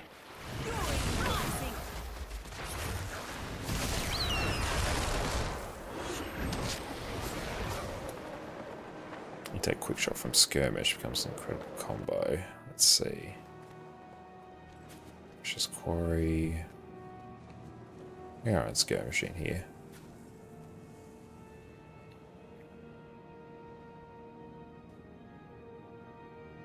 Oh, and swapping weapons. Oh, quick draw, yeah.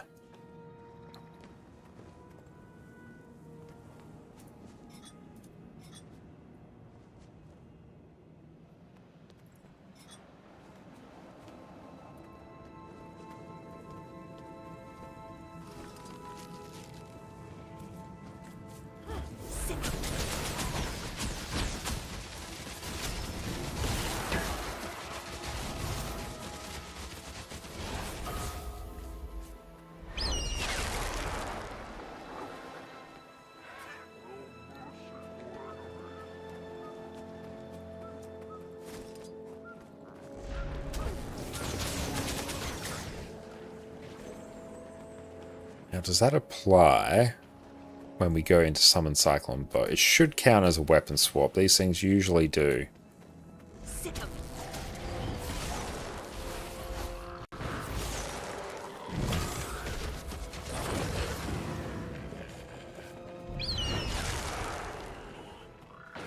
It's just Luminary. How was I haven't tested Luminary yet.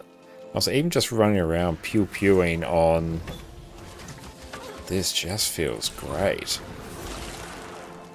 Favorite new spec from beta? Yeah, it's got to be Gale Shot so far. So that's cool. Like, self-buffs you with quickness, but even just... Yeah, I'll lead the wind. Where's Onslaught? That feels like a nice one. Longbone, Harpoon, Pierce. Do all these skills... These don't say Pierce now. These now Pierce because of a trait.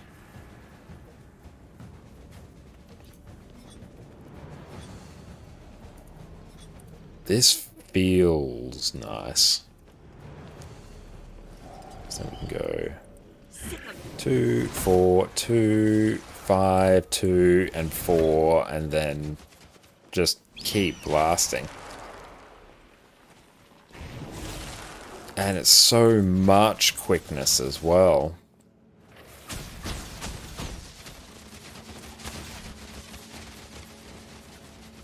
It's just basically complete brain dead. Go in, go 2, 4, swap out. You can just go to rapid fire. And that's gone. 2, 4, 2, it's gone. Even maybe, oh, we got a lead the wind here. Point blank shot, rapid fire, gone. Swap in 2, 4, 2, 4. I'll be like 2, 4, 2, 5, 2, 4, 2, I think. And it's gone. Just completely yoinked from existence.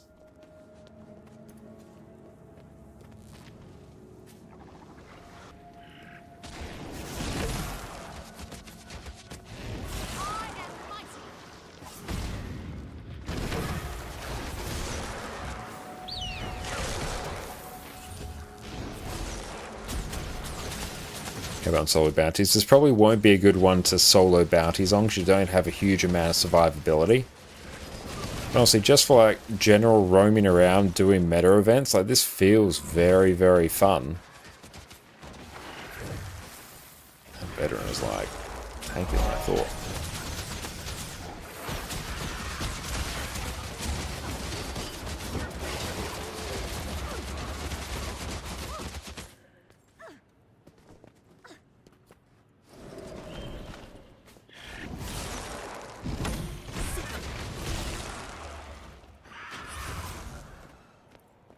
I'm gonna target the armadillo. Oop.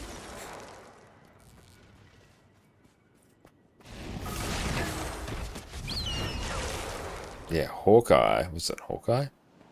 Yeah, Hawkeye is just such a fun skill.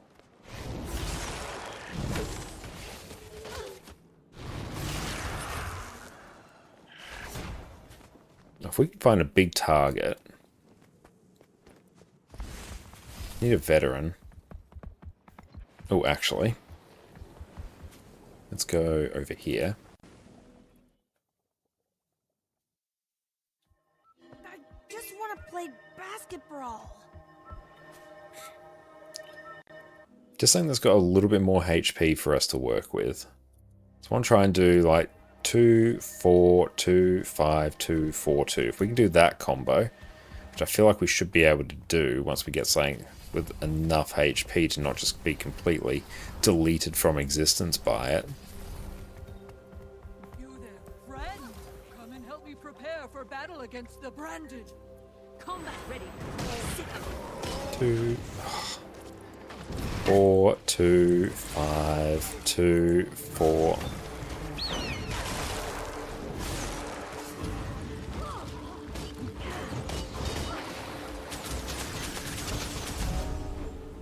PJ, I think, in first division except for time gate stuff. Well done, that's great. Oh, and Istan, nice. Yeah, Istan's the one that's got a bit of a time gate to it.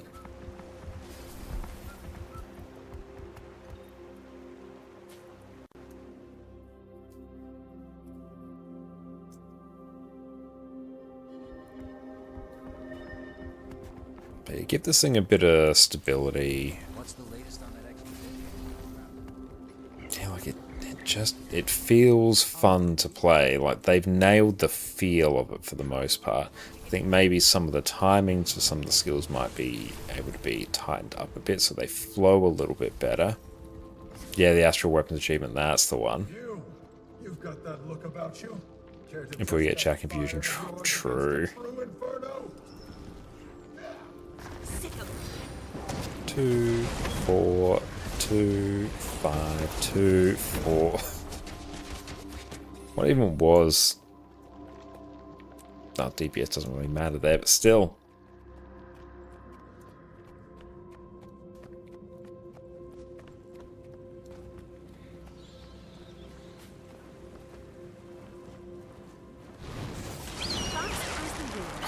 It just evaded everything. No, you don't.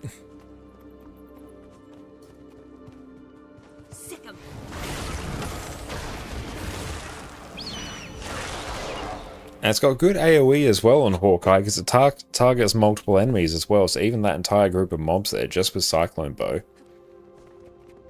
Need to be updated for legendary longbows. True, they do. It's actually giving me a build that I'd be like, I need a legendary longbow for.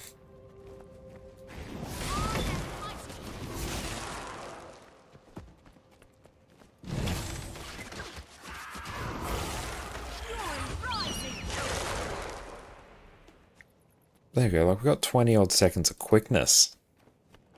Oh, it's a veteran.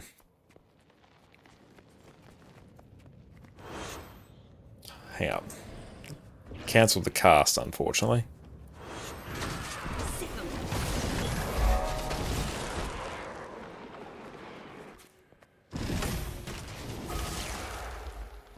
Try Gav Shot on hot HPs. There'll be a few that it'll probably do quite good for. I mean, let's try it on Vampire Broodmother. It might actually struggle a bit on this one. This boss is a bit meh. But who knows, we might be able to just CC it and do a really good job of bursting it down.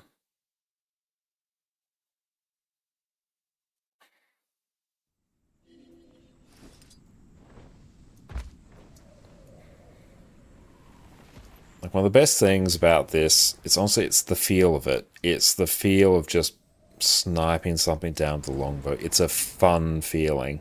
And Dreamwitch, thank you for the follow. So numbers be whatever they are, it feels fun.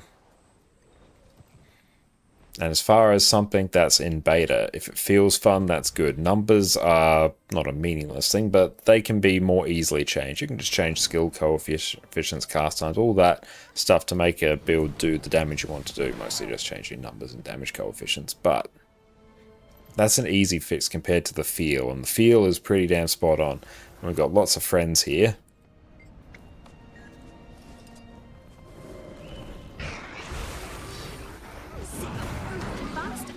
Oh, that knockback is rough.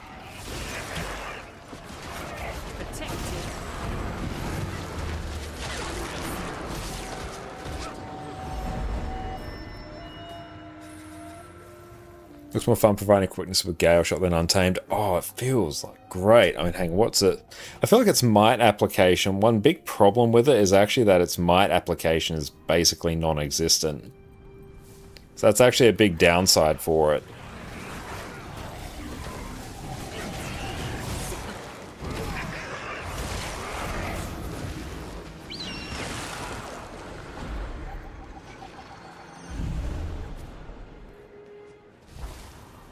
Just wait for them to waddle off.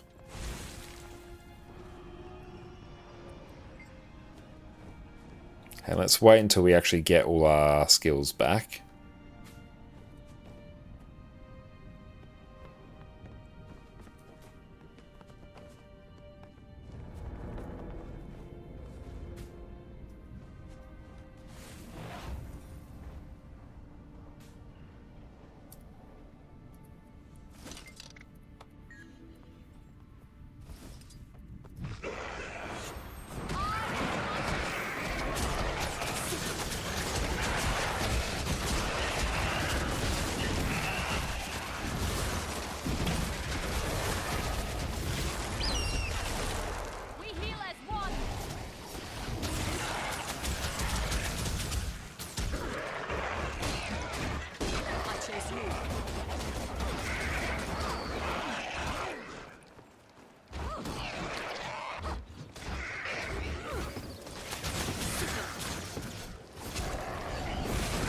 I mean, it's good that our pet there has actually aggroed that.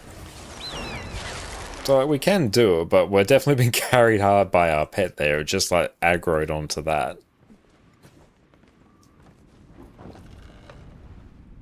So that's a pretty dicey one. Let's go Farron's Flyers. Another pretty dicey one up here. I feel like you'd struggle against the Frog hero point. Or at least that's just not going to be particularly smooth.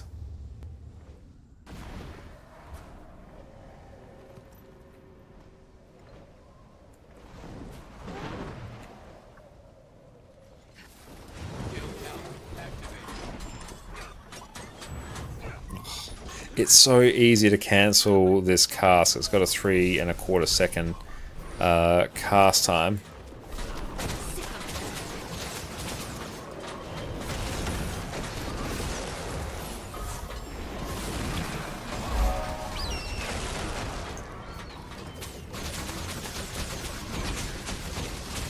And Marcel, thank you for the follow.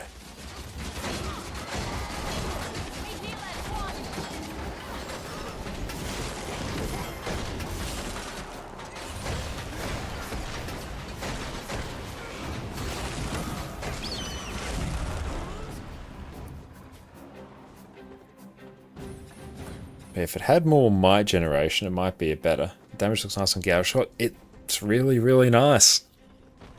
Then you just get to chill on a longbow. Hang on, I feel like, yeah, I can up my damage even more by doing that.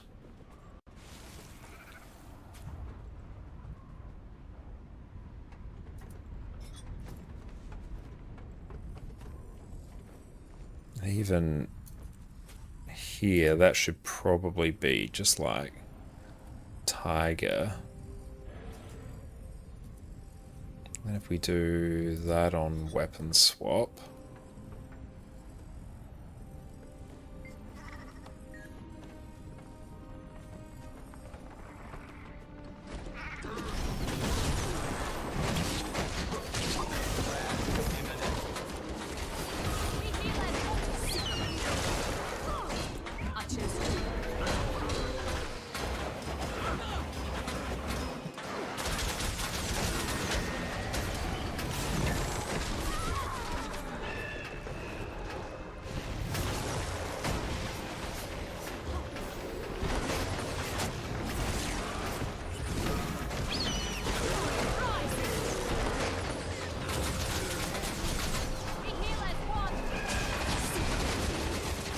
Sigil of Strength and Relic of Mistburn. That would be good to try.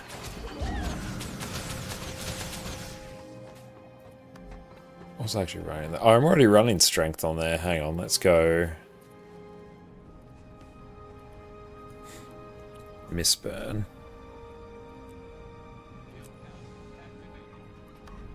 And then, yeah.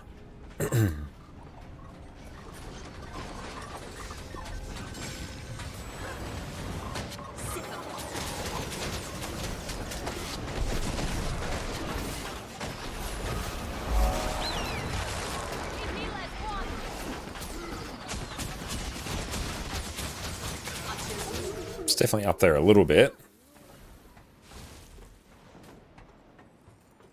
I'm trying to just actually get a clean go at this. So even Sikkim. Quickening Zephyr is pretty nice as well. No, let's do this.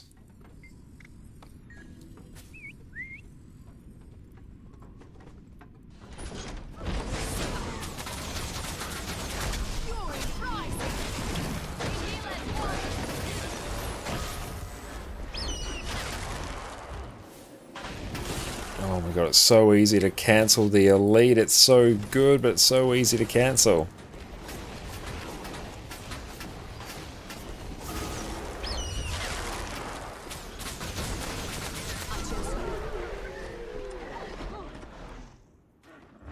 That knockdown was rough. We can't GG in open world. That's super annoying.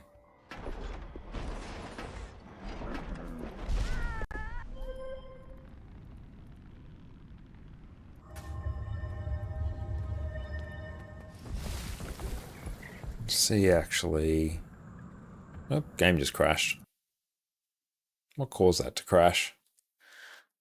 Let's see. Arc DPS last crash log. Yeah, let's go. Display. Let's see what's here. Access Arc DPS depression. How will I tell what's actually here? And thank you for the follow.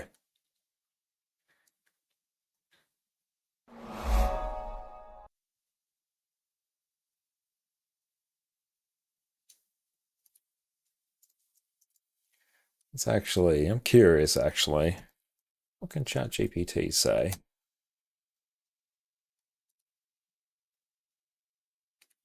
I got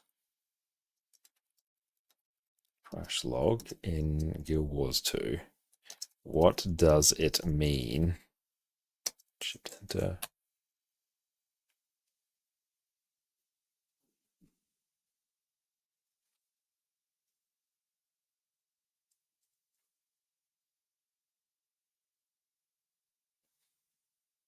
Okay, so an add-on texture or rendering tool attempted to access GPU memory incorrectly.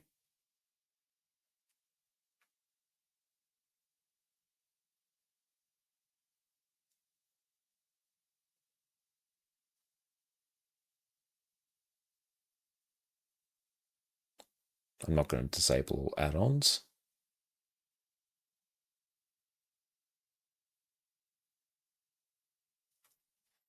Okay, why is it saying I'm on Wine 10?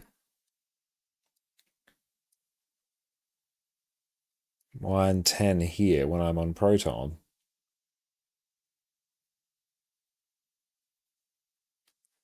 I am running it via Lutris on Linux Novar.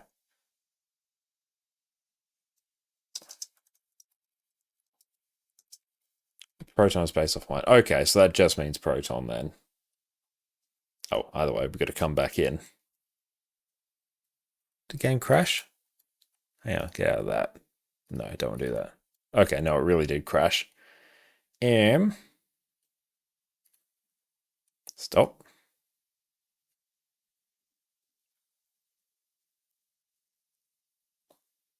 Okay, let's bring that back in. And Madfish, welcome in. I'm playing on Linux. Know why you do too? Nah, see, I've been playing on Linux for the last few weeks, and like overall, it's been okay. But yeah, we've been running into like a few little issues lately, and we're trying to get to the bottom of them. I think actually a good chunk of it is actually due to the fact my motherboard's playing up, so it's not really a Linux issue. It's probably a my PC issue. Let's bring that back in.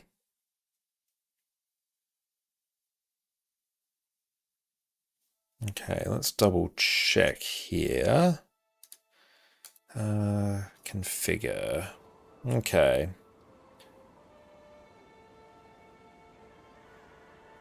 Wine update to less bleeding edge. Okay.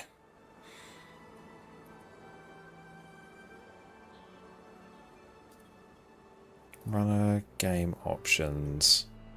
It's fine. Should I integrate system files with the prefix? Because games, nah, it's fine. Doesn't really do too much by looks. System wine tricks.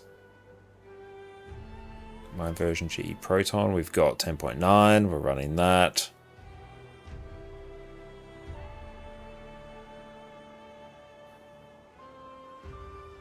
Have support for easy anti-cheat supported games. I feel like we don't need that.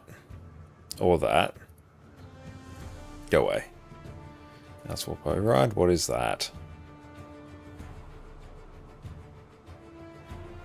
Disable nevermore. Override. The default mouse pointer warping behavior. Don't know what that is. Audio driver. What options do we have?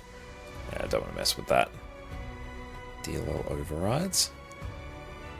Sets. DLL overrides. Oh, let's go save. Oh, well, we're back in anyway. But cool. Gale shot is good. Now, let's delete and tick query. And tick ConnorConCarne. Send it to the void. Okay, we get asked about Luminary a lot, so let's do Norn, Bam, Guardian, Luminary, ConnorConCarne.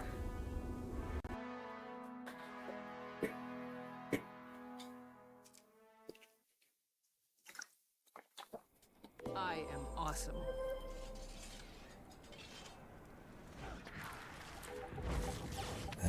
Cool.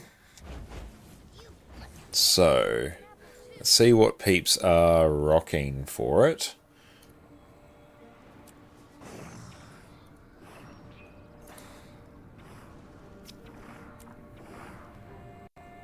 So it's Alacrity, go Power Luminary, it's probably Power Alacrity. Let's go Power Luminary. That's a lot of assassins. It really doesn't have crit chance. Okay.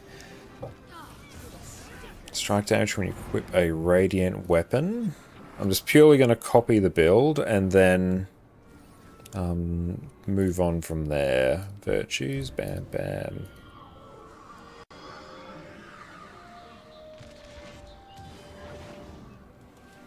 And here, that is Zeal? I actually don't play that much Guardian lately, so I forget what the traits look like. Yep, yep. Seem pretty chill. Greatsword and Spear. Okay, I like Greatsword.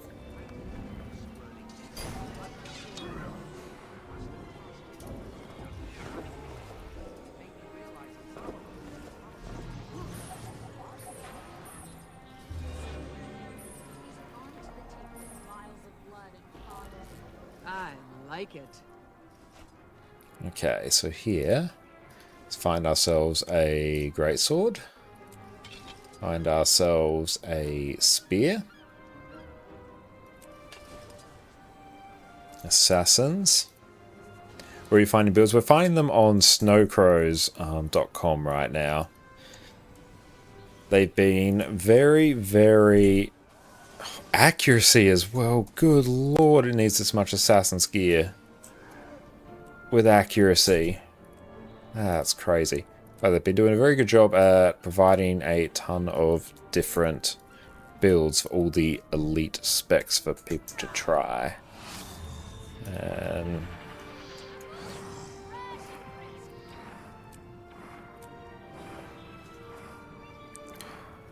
Like almost literally everything. I'm just going to put everything as assassins. I can't be bothered to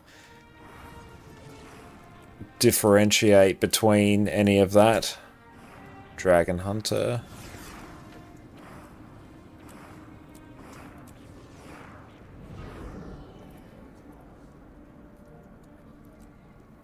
Nothing can bring me down.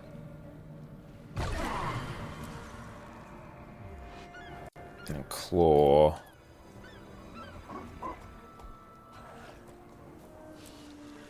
Okay, cool. Builds there.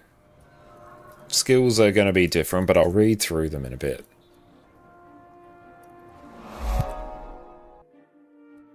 I should give some crit chance to make it more appealing. Like, unironically, yeah, the fact it needs that much assassin's gear to reach what I presume is 100% crit chance is a huge problem, because people aren't going to gear swap for that. That's the most assassin's gear I have seen in ages, and that's with an accuracy sigil. Oh god, what food? Oh good, it's got cilantro. It doesn't have like precision major food or something. That's a surefire way to make sure people never play a build.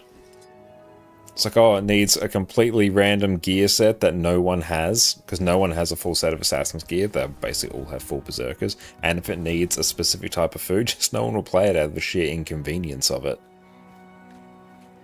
Nice lantern. That looks cool. Okay. I barely know what the spear skills do, actually. I'll figure that out later. Okay. Stance skills. Resolute stance. Enter a stance that heals you when you remove conditions from yourself. Oh, so it's got base healing, and you get extra healing per condition. Good, I was going to say, if it only heals you when you actually have conditions removed, that's going to suck. Stalwart stance. Break stun for nearby allies. Enter a defensive stance, taking reduced damage. So it is an AoE, stun break, and Aegis, and you take 33% decreased damage. That's good. It's a good skill. There are no issues with that skill. No notes. Good. Effulgent stance. Gain a barrier and grant barrier and light aura to nearby allies. Then enter a stance that charges up a burst of light when striking or struck by enemies. The burst of light dazes when fully charged. That's cool. Valorous stance. Enter a stance that causes you to heal allies when you grant them boons.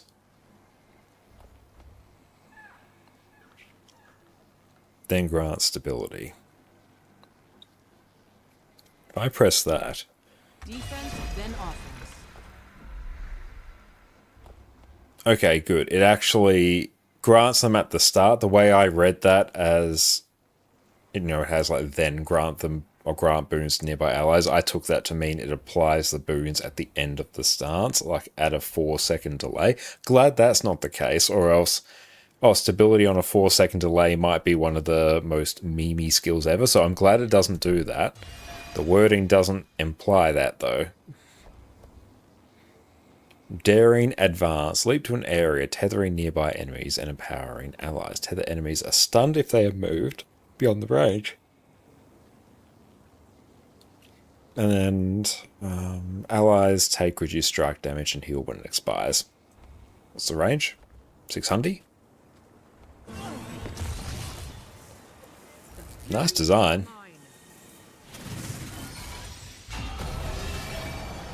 Oh, many things. Okay. So those are cool skills. So we're taking piercing stance. Oh, we probably missed the skill in the other specs as well. Oh well. Piercing stance. Enter a stance that causes you to deal more damage to crowd-controlled and immobilized enemies.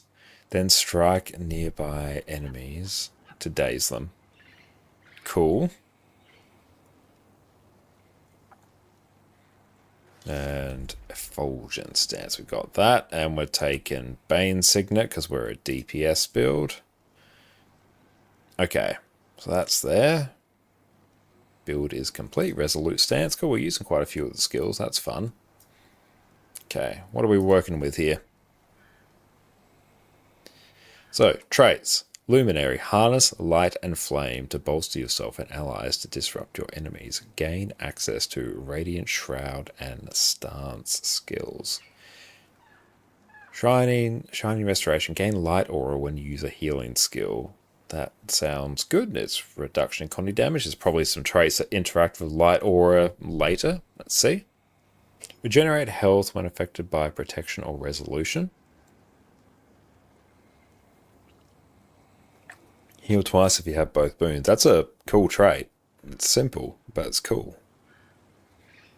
Persistent Blessing. Refresh the duration of Luminary's Blessing. And trigger its healing when you exit Shroud. Gain Vitality. Grant Luminary's Blessing to allies when you equip a Radiant weapon. So I assume this is your Radiant weapon, so we go into Shroud. We'll press that in a bit. Actually, no, let's do that now, because I don't know what it is. So these are your Radiant weapons. So now, grant Luminary's Blessing to allies when you equip a Radiant weapon. Let's just refresh.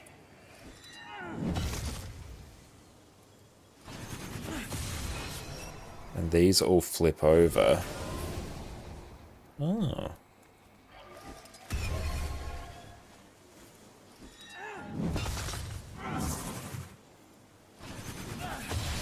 Oh, so these somewhat flip over?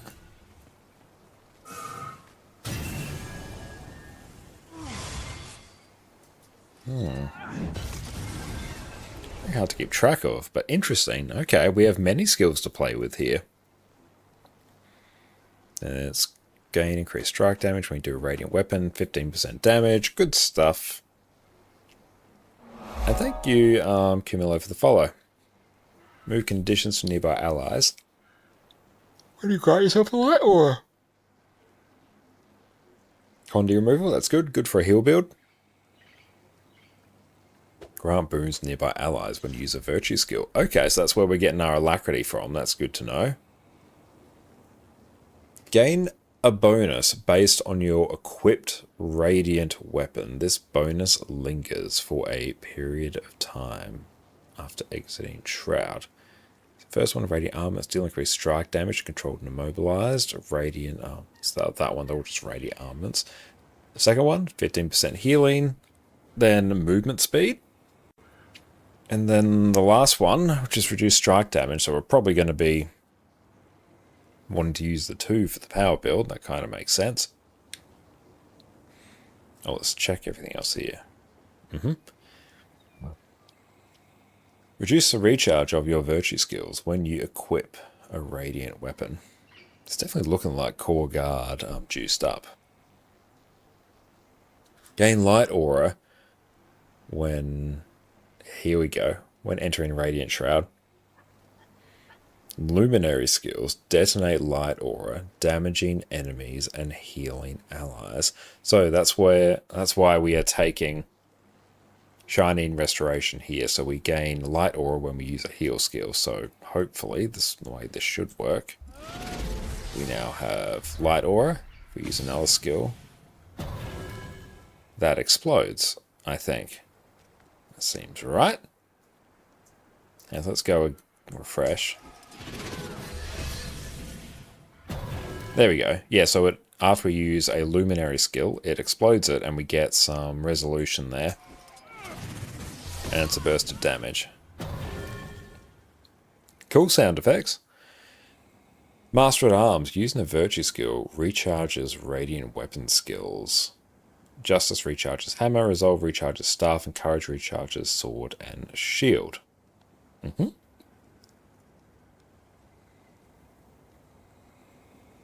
So that is how the build operates. So illuminated. I think that's a light aura. Oh no, it's Helio Rush. Okay.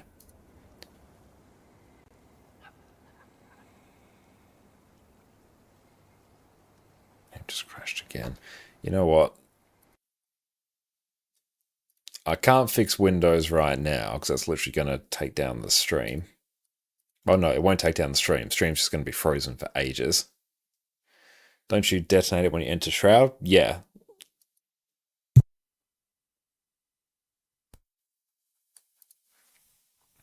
But yeah, so that's how the effect is triggered when you use a luminary skill. So when you go into Shroud as well, I presume. That's probably an add-on that we've got that's balking things. Should I? Yeah, I should actually. I'll go in and disable a whole bunch of add-ons, I think.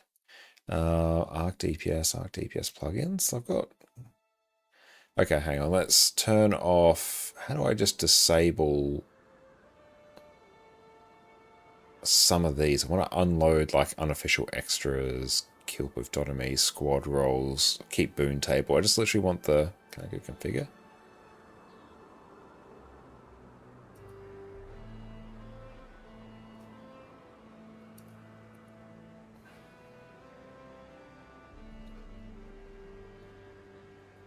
Just post your crash log to Elite Insights Discord to see what crashes you. Okay, I'll have a think about doing that after, because yeah, we're trying to chat GPT it a bit before and that wasn't really helpful.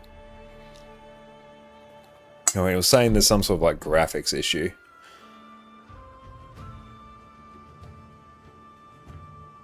Yeah, Arc DPS plugins. I've got them here, but I want to just uninstall the ones that I have. Or disable them.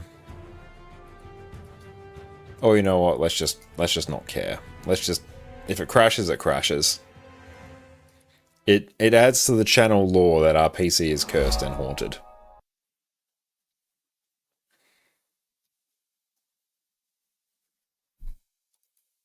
And Devolution, thank you so much for the follow.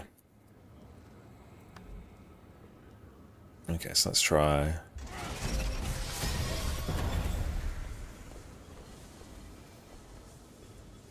So that flips. Let me use it again. Oh, so these just flip.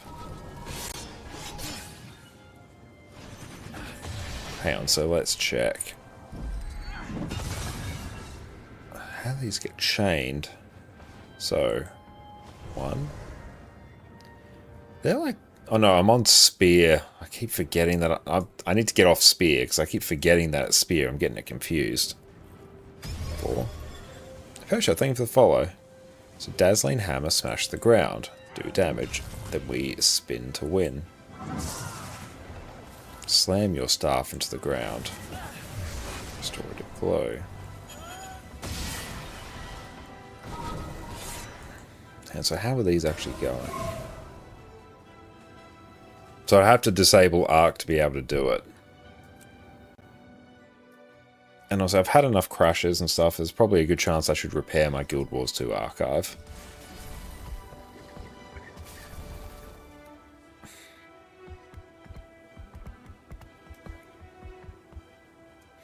Okay. That's true, I can just remove them from there. But also then I have to put them back. Actually, no. Yeah, you're right. Hang on. Yeah, let's go back to game capture. Let's exit. Let's open or browse files. Oh, why'd you go drive C? It's like all the way. Program files, Guild Wars 2, add-ons. Yoink, that, keep the boon table. Why is there an ARC DPS DLL 0 in there? That's from 10th. Let's delete that. Yeah, there we go. Let's delete those random files and let's see what happens. Yeah.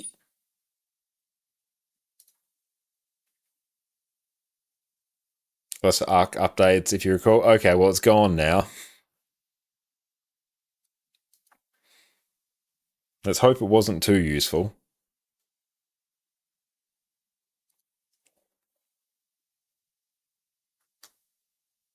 Like, honestly, there's so many things probably wrong with our setup. We may as well just start removing them till we figure out what's what.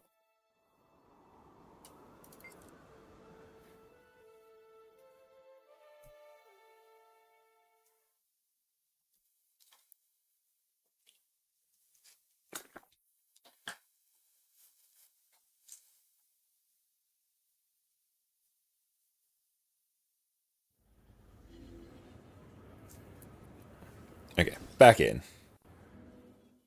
On the way to 72-hour stream. Well, while we're away, we could just literally set it on a never-ending loop of our YouTube videos. We will exceed your 72-hour stream. The month-long stream. Okay, so what's it actually telling us to do?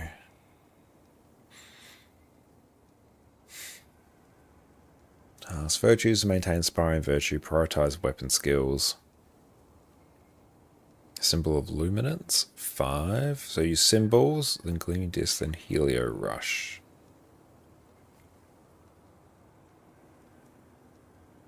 So 5, 3, and 2 work our way up, and yep, use symbols and use 3 and 2.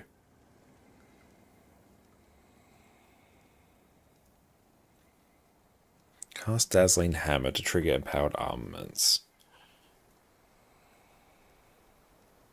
Additional damage and trigger Sovereign of Light and Relic of the Claw. Weapon swap after casting. Leap of Faith and Gleaming Disc for the second time. Rotation notes. Cast Whirling Wrath and Binding Blade inside the foe's hitbox.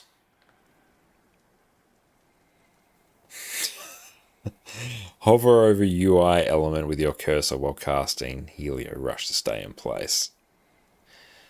Yeesh. Oh, we just popped our mic. Why are these flipping? Hang on. I don't get it. So that is Gleaming Blade. If I use that... No, it's still Gleaming Blade, but now I use that. Okay. The fact that these all flip, even though some of them are flipping to the same one, that I think needs to change.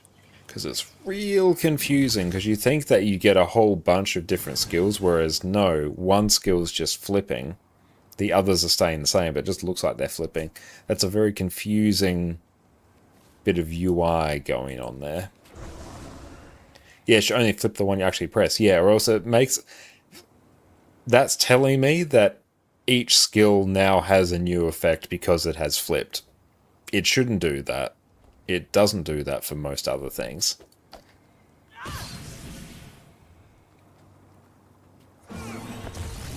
I mean, I like these effects. The effects, they're cool.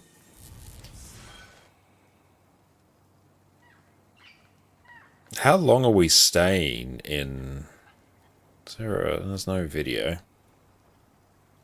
You know, let's just go on and start hitting something. We mustn't think we must only do... Happy Raid Squad. Practice your skills using our state-of-the-art golems. Getting healthier. Solar Storm isn't it.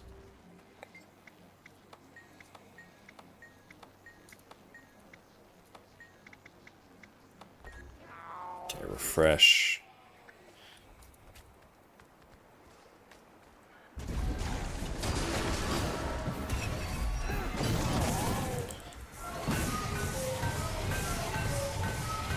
I take it I don't stay in here that much.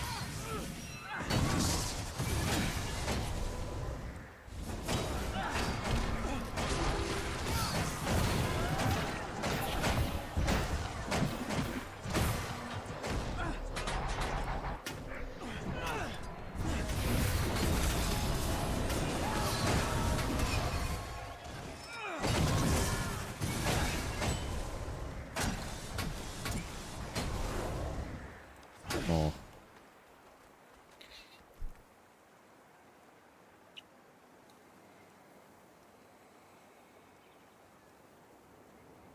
House Virtues.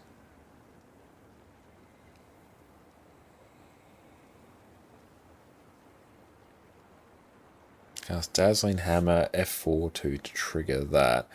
How much do we have to cast it? Cast Piercing Stance to do additional damage and to trigger Sovereign of Light throughout the claw. Yeah, the animation sounds are really, really cool.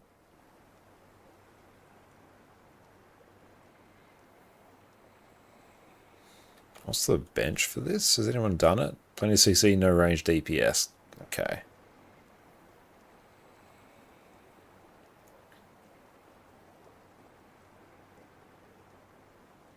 You know what, let's honestly just focus on Greatsword.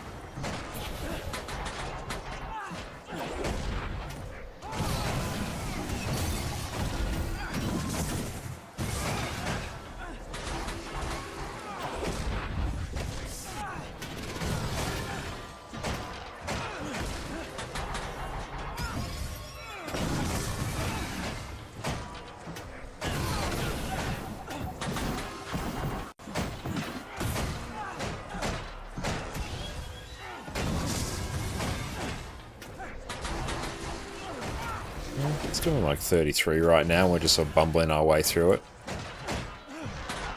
So I thought we should be actually using those skills correctly. We use them in the wrong order. Always do that before that, I think.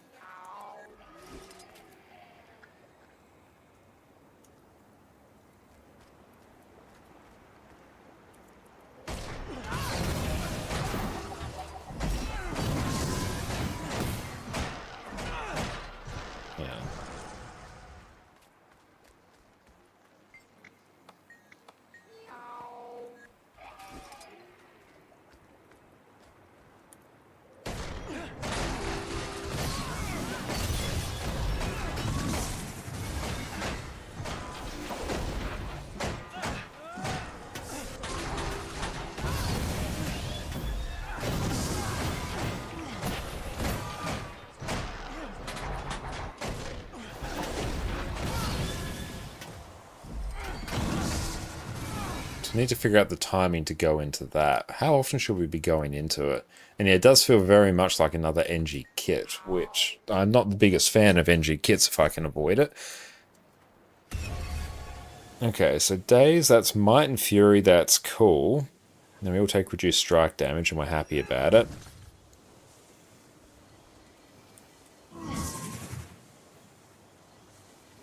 So how often do we need to do that? Cast Dazzling Hammer F4 too. So we've got Dazzling Hammer. So we actually don't need to use the 2. like the flip over skill.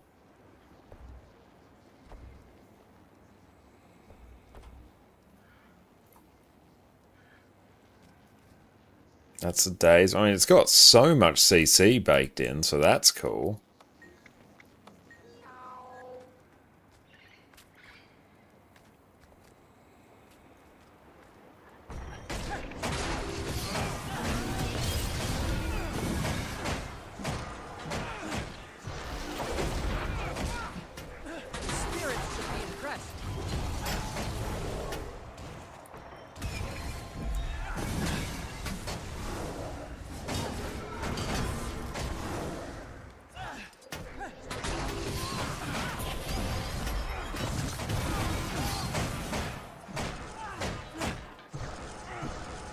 That felt off.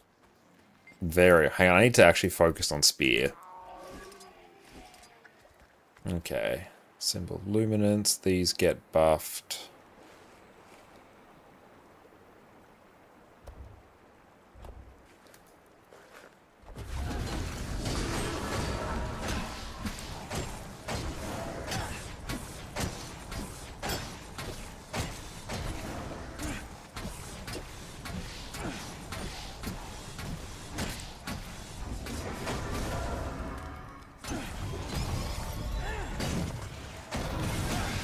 Don't like the going in just to use one skill. That feels jank. Don't love that.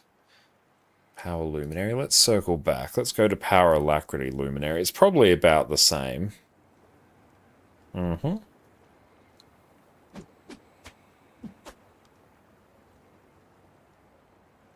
Is it literally just the same build, but you swap 2 traits around? Hey, Sleepy, thank you so much for the sub. I appreciate that, mate. Thank you.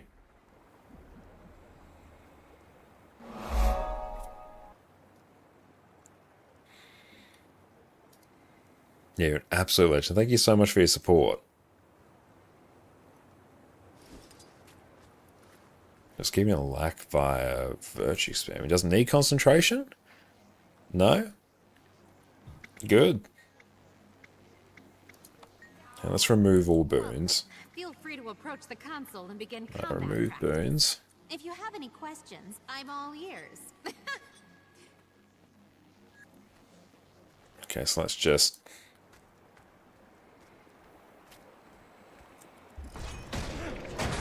Defense, then offense.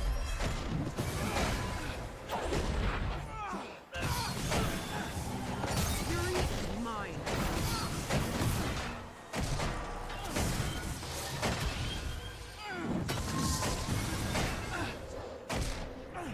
I mean, it has a really easy time doing Alacrity by the looks.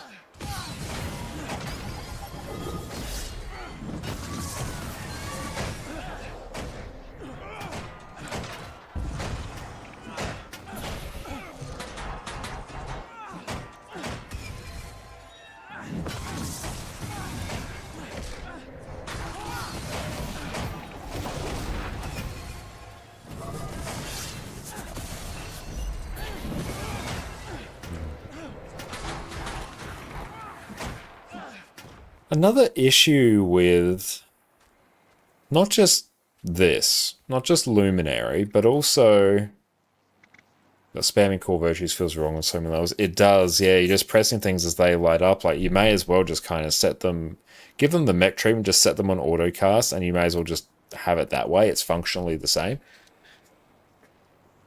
One thing I've definitely seen with both this and Gale Shot is that the boon builds just seem to provide their key boon and nothing else, really, which is not good. Because, yeah, obviously, in the realm that we're in of having absolutely buff to the moon defensive supports, your Chronomancer, your Druid, your Heal-Alax Spectre, your Heal Scourge, yeah, everyone's going to have 25 Might, Fury, the Key Boon, Prot, Regen, Vigor, all the good stuff. It feels really sketchy though, just having, oh, your offensive support, it just provides the one boon. Even Quickness Deadeye, one of the builds with the lowest amount of boon variety, gives 25 Might, Fury, and Permanent Quickness. It gives like full uptime of those 3 key boons, whereas Power or Quickness Gale Shot it basically just gave quickness. There was nothing else noteworthy there, anything to write home about, just gave quickness. Whereas even just taking a look at that there, it kind of just felt like you gave alacrity and like no real might or anything. Like, even though it's not strictly required that your offensive supports provide, 25 might and all that, it's incredibly good when they actually can, or when they can give a good variety of other boons. So even though, like, I wouldn't take Power Quickness Gale Shot over a Quickness Deadeye, even if it has higher damage, because Quickness Deadeye actually gives a reasonable amount of boons. Wouldn't take it over Herald, which gives a ton of boons. Even Harp actually gives a fair amount. Scourge gives, like, any of the... It feels like the old offensive supports have been not buffed, or they've been designed in such a way where they actually give a variety of boons. Look at Heal, not Heal Spectre, Alack Spectre, Alack DPS Spectre, just with Well of Bounty, you give like a bajillion incredibly useful boons, and you have Aegis, and you have stability. And you have so much other utility baked into it that it actually patches up holes in your squad comp. If your healer's off doing something else, or your healer's a bit inexperienced, you actually will have your full boon coverage. Whereas with these, it's like, oh, you just give the one boon. What's another metaphor for it?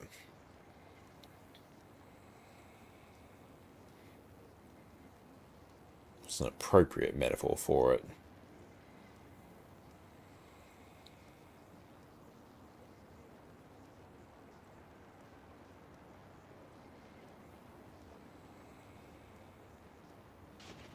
I don't know.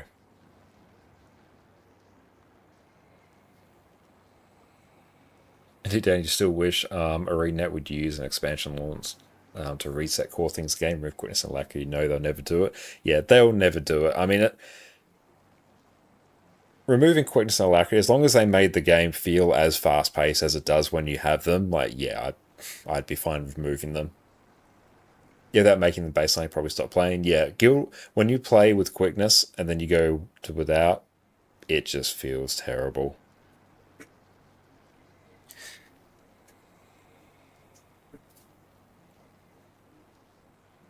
What is the metaphor I'm going for? These need to give more boons is the gist of it. It feels bad if they don't give boons. Even I feel like Ritualist, that was only really giving... That wasn't giving a ton of boons really at all. I have to go back and check on Ritualist. But that was just giving like 25 Might, Fury, Quickness. That was the Deadeye treatment. And Deadeye has a whole bunch of other benefits. It can bring like catastrophic levels of CC. And it has really good damage. So for even like Gale Shot to come in, it's like, oh, I just give Quickness. Nothing else. I'd go, why? Why would I bring you? Yeah, boom, Chaos and Chat. Yeah, Catalyst. Like, Catalyst provides 1,000,000 boons.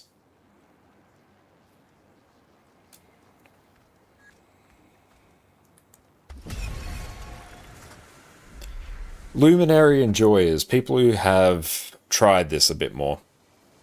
What am I actually doing when I go into Luminary Shroud?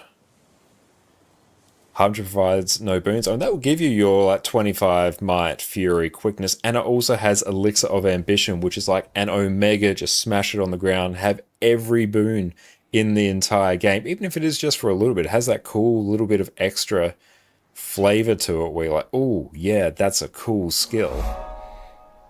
Whereas like I love Gale Shot, but if that wants to be a boon build, it has to do more than just Quickness. And thank you, Bio, for the follow. I appreciate that. There's one good thing about, one good thing overall about having your defensive and offensive supports just provide such a sheer wealth of boons between them, not just on one, but also somewhat on the other as well. Means you can just mix and match. Like you can just mix and match, you know, which offensive and defensive support you want. It makes it really, really easy to form groups. As opposed to, you know, the situation of if you have a healer like Vindicator, which actually does struggle a bit in the Might Generation output without some very cursed gameplay loops. It's like, oh, okay, I need an offensive support that can actually give a fair amount of might. Oops, I'm not bringing Gale Shot now. Well, someone wants to join on Gale Shot? Well, I have to have a really awkward conversation. That's annoying. I mean, it's just entirely possible they're trying to remove boon builds from DPS and just make them pure in support class like Troubadour. I guess they potentially could. And Andrew, thank you for the follow.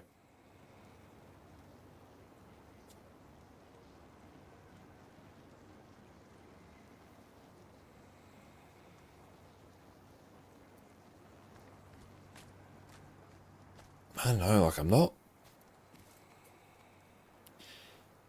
hard. It's not really hard to pinpoint why. Like the going into Shroud just for a bit of a damage modifier feels a bit meh, and just bursting all those for.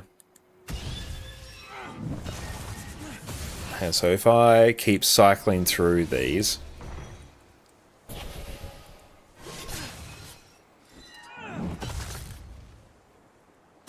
Okay, so I just literally cycle through and use every skill.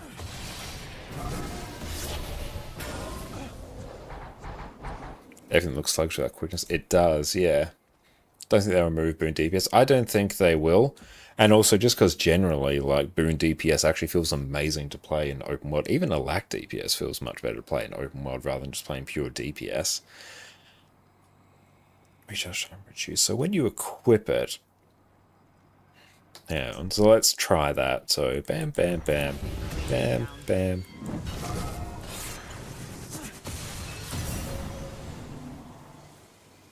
Use many skills.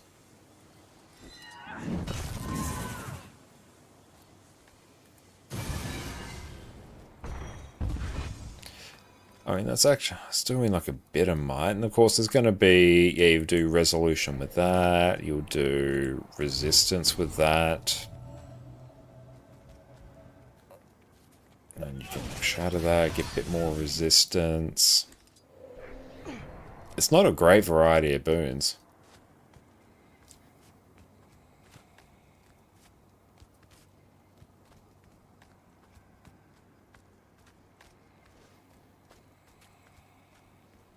Hang on, you know what, let's respawn. Let's give ourselves... Hi there. Use the console to begin combat testing. If you It just seems that the new support specs are assigned to be pure DPS or pure support gigaboons, or is that just you? I haven't tried Troubadour yet. I know that's one that people have been like raving about. I've seen a fair amount of unique buffs in the specs. Maybe we're moving towards something spicy with that. Oh, and it was only a couple of years ago they wanted to remove unique buffs from the game. So I can see why, you know, if they'd go through and add them back in, because it opens up a whole bunch more design space for you. But yeah, it's like we're going full circle. Did you play the Goo Mage? Yeah, I played it, loved it. That was really good. That was just really fun. It's absolutely broken in terms of DPS, but it feels fun to play. I wish the cast times on the morph skills were a bit lower though. Yeah, just give me Might, 25, Fury, and Quickness. And if I go here, Arc DPS plugins, library installed. Yeah, I've literally just got the boon table now. Nice.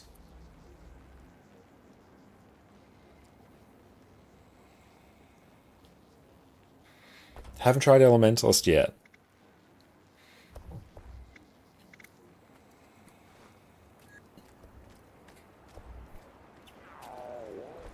Nothing can get me down.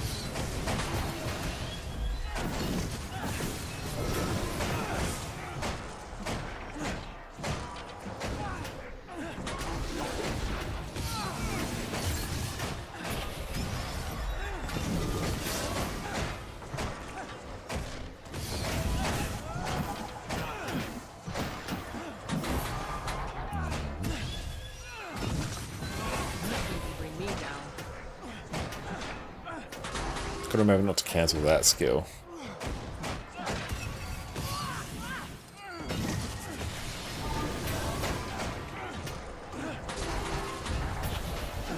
It's super easy to upkeep Alacrity.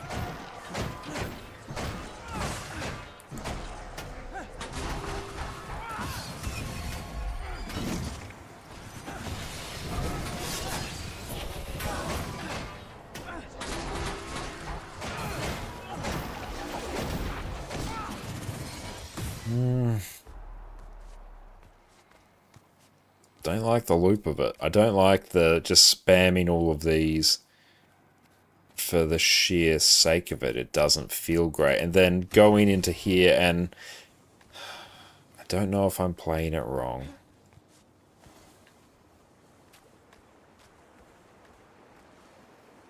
Does that do damage, create burst of energy?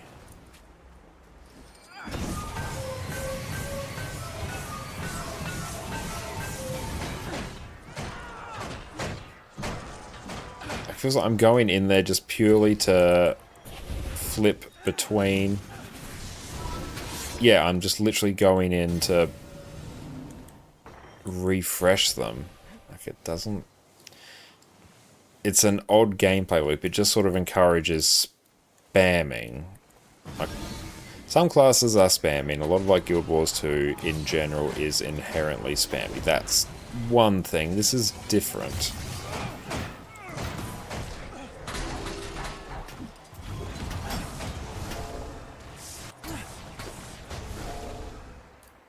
What's that?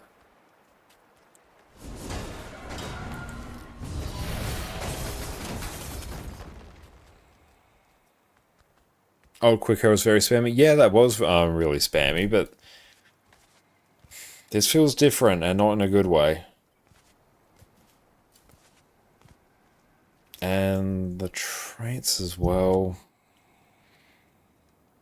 Yeah, it's also just like spam everything there. Whip.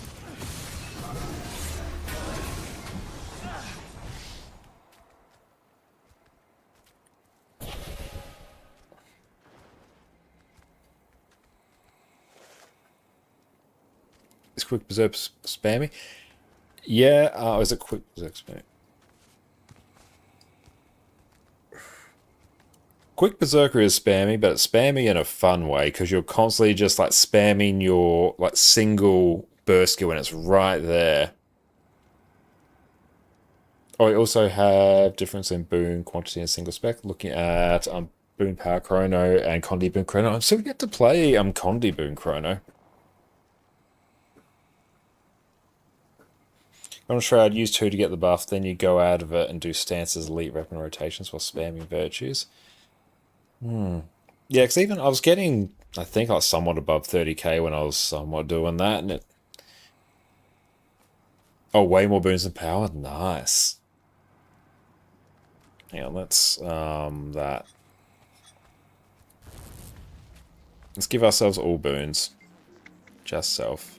Add boons. All of them. So am I literally just going in just using the 2 skill once and then swapping out?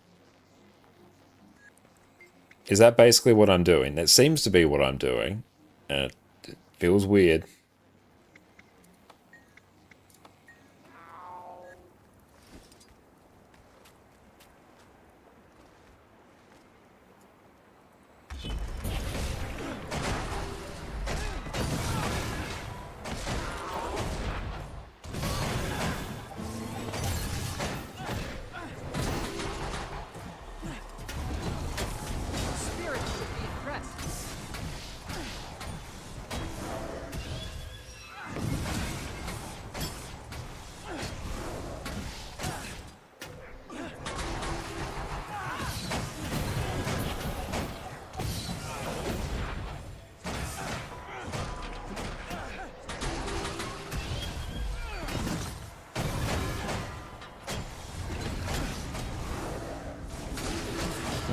No, I'm just going to ditch Spear. I'm not learning Spear right now. That's just confusing me. Which spec do you like the most so far? Gale Shot has been like the one I've been like, yeah, that's good. Yeah, it just feels like an NG kit to you. Go into grenade 2, then out, nothing impressive. Yeah, I don't love that. Yeah, just put the spear down. Yeah, I don't. I mean, honestly, even just. There we go. Better.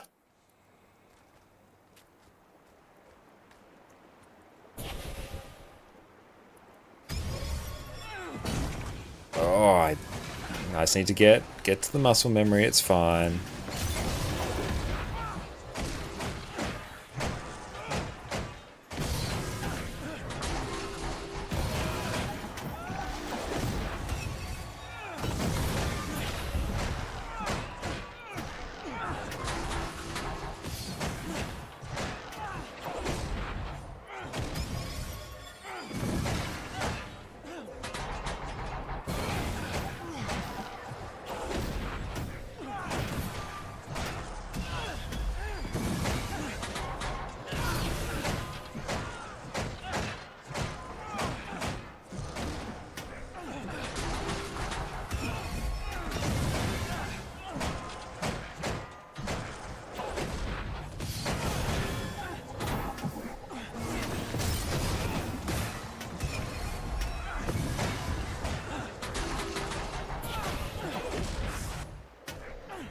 Yeah, it does some damage. Like, we're not doing great damage with it, because honestly I haven't played Greatsword Dragon Hunter for a while.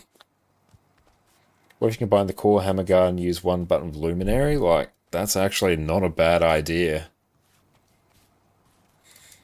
And I guess like just having DPS builds, people just want to jump in and try a DPS build. Customize. Force. Ack. Bloody assassins.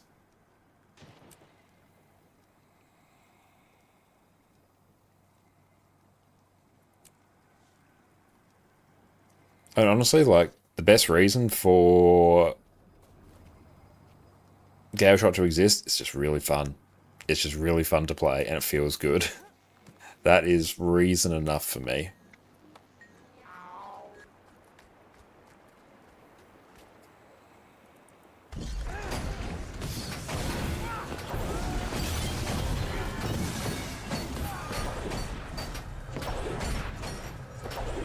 Try the hammer auto attack build and incorporate luminary skills providing boons. Yeah. Might actually be the best thing.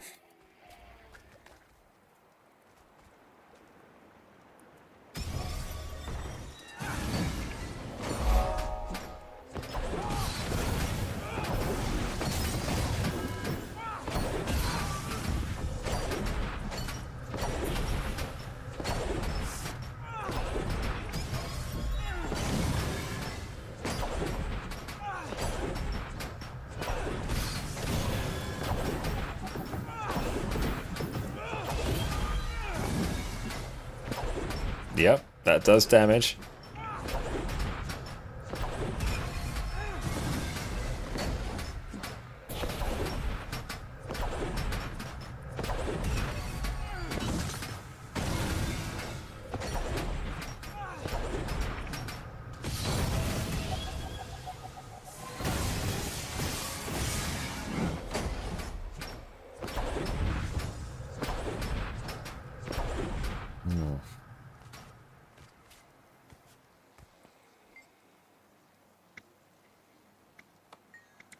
And like, we are in this stage as well where, yeah, we are doubling up on rolls because every class has its QDPS, ADPS, healer, DPS. So now we are just like doubling up on rolls. So it is a flavor thing.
Oh, we ran out of food as well. But yeah, that's sitting at like 31. Let's just eat some more. Honestly, we're overcomplicating it. I just need to occasionally go in and just spam the shroud too.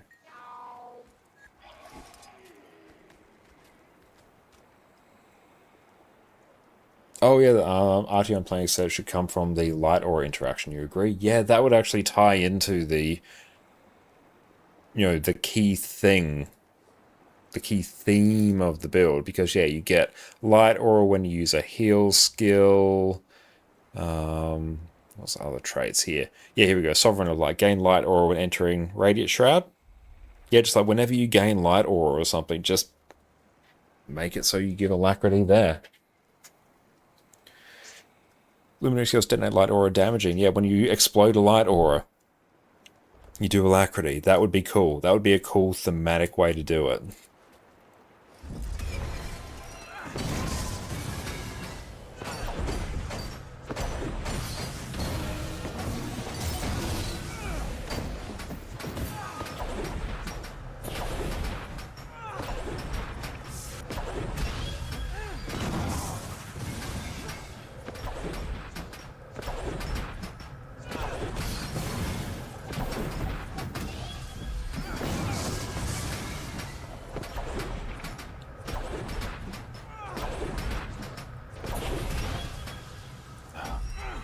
If you go into Shroud too early,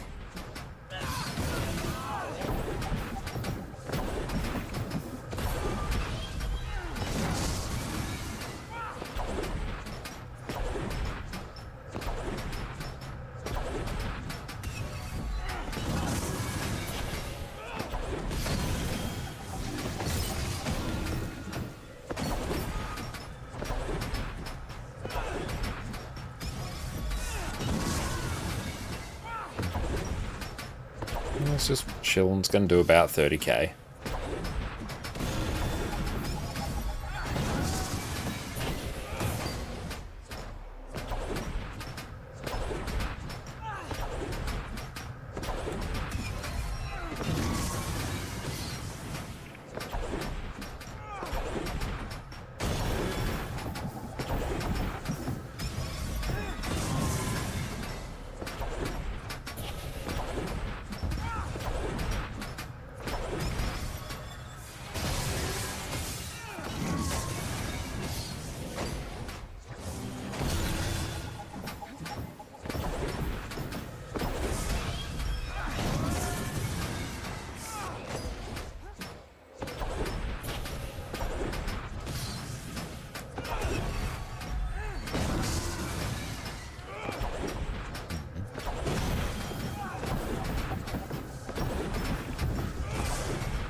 Yeah, it's about 30k. I don't love it. I think this one has actually been my least favorite of them so far. Like, it doesn't feel like there's a particularly strong theme for it. Ritualist feels like it has that, and Antiquary is quirky and fun.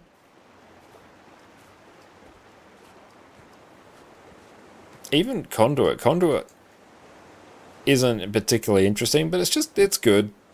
It's good. It has a new way where it sort of manages energy and stuff like that. Yeah, Core Hammer Guard Pro Max. I mean, honestly, I think just regular Core Hammer Guard is better.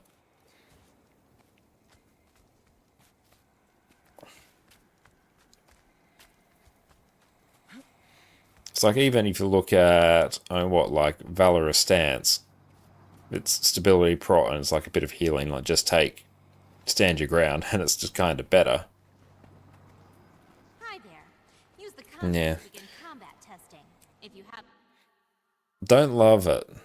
Delete Luminary ConCarne.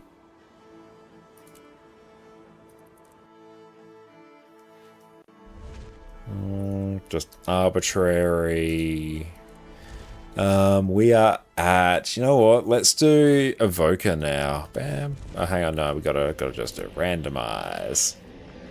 Yeah, rituals just need some tweaking on numbers to make good. Yeah, and I think maybe some changes to how spirits kind of function. Or I kind of would prefer it if it was sort of their default nature to hang around more. I think that'd be a better callback to Guild Wars 1, which I would really enjoy. But yeah, I think just give it some numbers and it's happy as a clam. Evoker ConnorConCarne.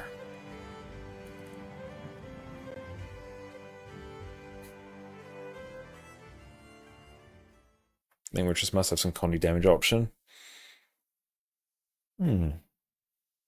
Potentially. Awesome. The thing is, like, we've got Condi Scourge, which is great, Condi Harb, which is great, Condi Reaper, which is also great. Come here. I guess, but also we don't... It's not really filling a particular niche. One thing Necro has a lot of, it's Condi builds. It's Fire Wizard time. Yeah, it's Fire Wizard time. Okay, hang on. I feel like this is going to be like some broken stuff, and we got to just vibe with it. Hang on, let's go. Elementalist. Yeah, it's going to be like some utterly cursed Fire Wizard shenanigans. Power Evoker Inferno. That sounds... Yeah, low difficulty one. Let's go. Yeah, Condi Reaper is still a mystery to you. It sounds so wrong. Oh, it's such a cool, weird build, though, where whenever you apply Chill, you also apply Bleeding.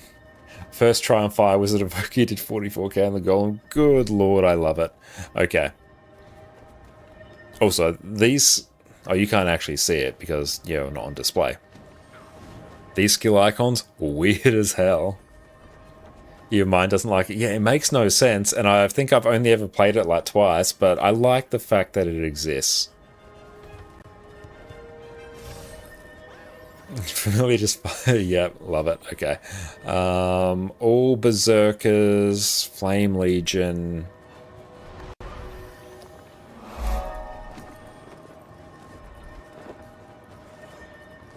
What do we got? What do we got, Chief? Scepter Focus. Oh, good stuff. Good soup. Yeah. A fitting reward. And thank you for the follow. So many consumables. What a package to open. I don't know. Just you. Yep. Just get out. Get out of here. You're a wizard, Harry. What's a scepter look like? I never know what these actually look like. They're staff. Where's a scepter? Pearl rod? Yeah, you're a scepter. You're a focus. You look like a seashell. You are a seashell. Smoldering malice. All berserkers? Yeah, easy. Easy peasy. Oh, for fuck's sake. I swear, it's a testament to the fact we have so much redundancy in our streaming setup that Windows broke. The Steam client on... a Steam Guild Wars 2 client on Linux, that was being janky. We then moved over to the Lutris Guild Wars 2 client. That is now being janky. So many, each one jankier than the last. Do I pull up the Steam version again? That was giving me... Oh, I don't know, just... But we have so much redundancy. I've gone from effectively three different ways where I can play and stream Guild Wars 2, and stream hasn't gone down. Took a while to start, but we're getting there. Okay, let's go back to Steam, I guess. I'll keep Lutris up because I need you for streamer bot. Yoink that. Send that off.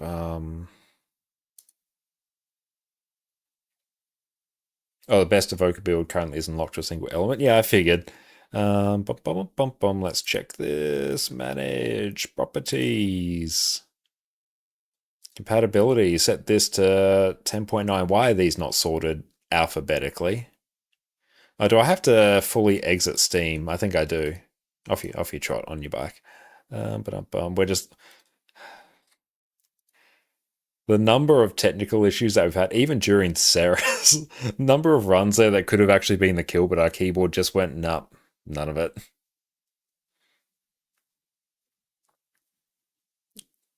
And yeah, like I'm not the biggest fan of Steam Launch, but honestly, our Guild Wars 2 client there has been crashing like so much.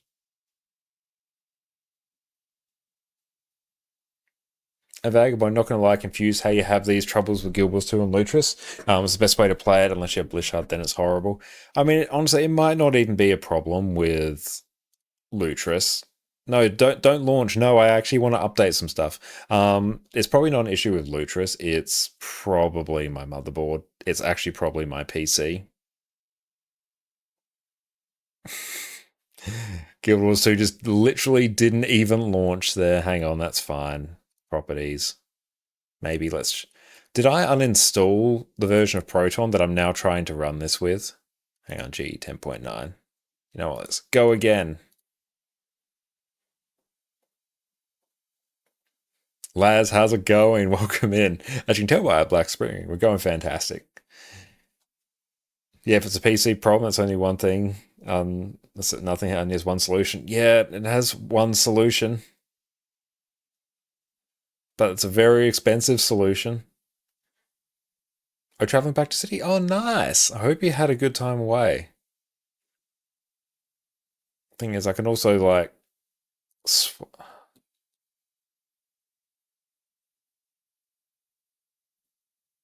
No, I was thinking through the logistics of me swapping over to Jess's PC.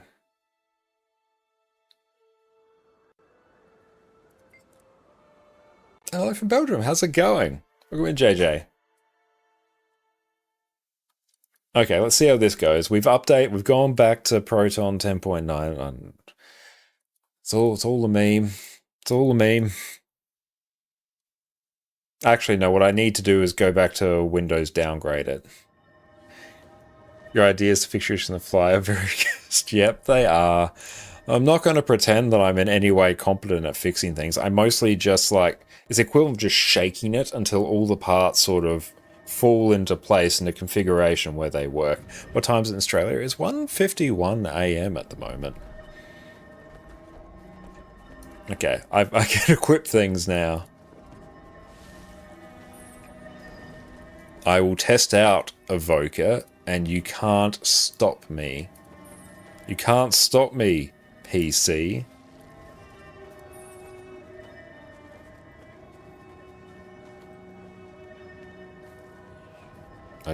No. Another curse thought. Not gonna run... What the heck? No. No, someone stop me. No, I was gonna talk about running Windows on a VM on our server and then passing... No, it's only on integrated GPU. I can't do that. No, it's bad. Just treat yourself post UK error. That unironically may be the thing we have to do. No, it's good. I worked through that. Then my idea was actually to take our server and run a virtual machine on it, and then run Guild Wars 2 on that. And obviously that brings about a whole host of issues running like your regular game machine on a VM. But I don't have a graphics card to pass through to that. I've only got an integrated Intel GPU and that. So no, that's a bad idea. We've nixed that one in the bud. There's no way that idea can progress unless I get another GPU. No, stop it. What is our FPS? Is it just like a big fat no? No, it is not good.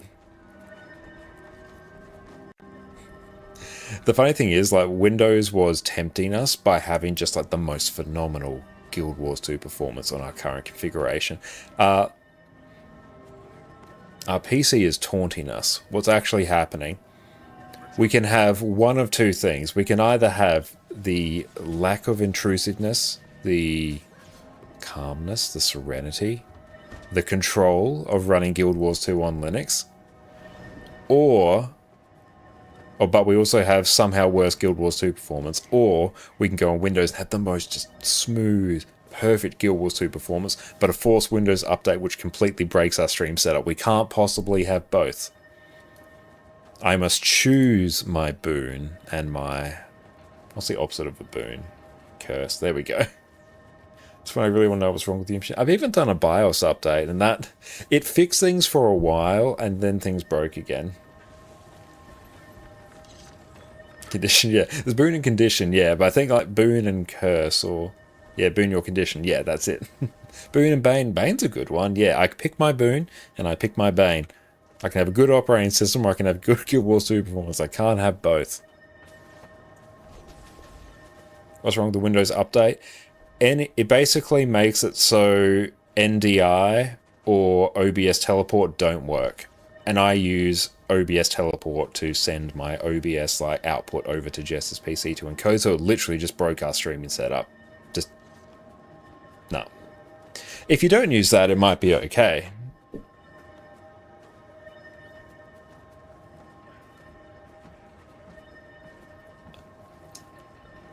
Flame Legion, there we go. That was a long way for me to get to Flame Legion.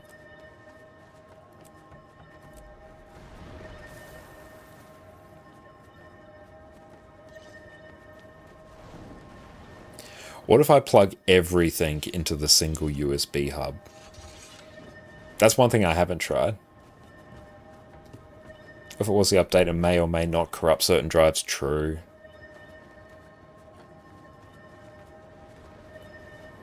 Oh no, I've got the... We've got another idea. We downgrade. We don't downgrade an update. We downgrade a version of Windows. We go back to Windows 10. Even after it stops getting its support upgrades. Oh, no, I know. I need to... I can't, like, not expose the computer to the internet. I need to play Guild Wars 2. I was going to say, we could just not expose to the internet and just use it entirely locally, so then it wouldn't have any security issues. Windows 10 was better than Windows 11. Thank you, PK.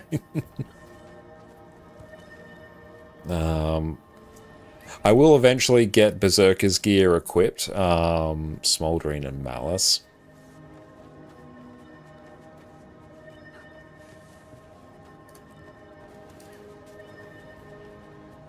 Is it past October? I don't know. Yeah, for sure it's running Windows 10 again. I know, like, honestly, I just need to get, like, Windows 11 working as well. Like, Windows 10 or 11. I'm on 11. Well, right now I'm running on Linux, but my Windows install is 11.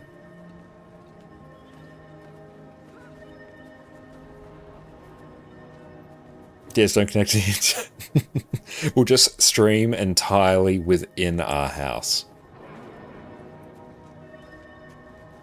Honestly, if Guild Wars 2 wasn't an online-only game, it's actually a way I could make that work. Smoldering, there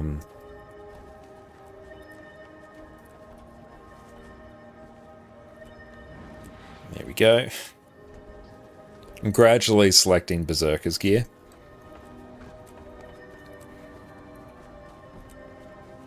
And fireworks.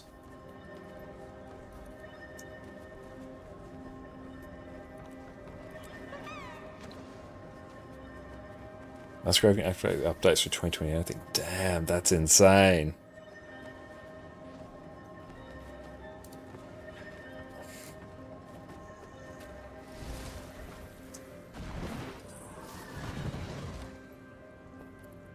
I have to see. Hang on. Windows 11 update OBS NDI.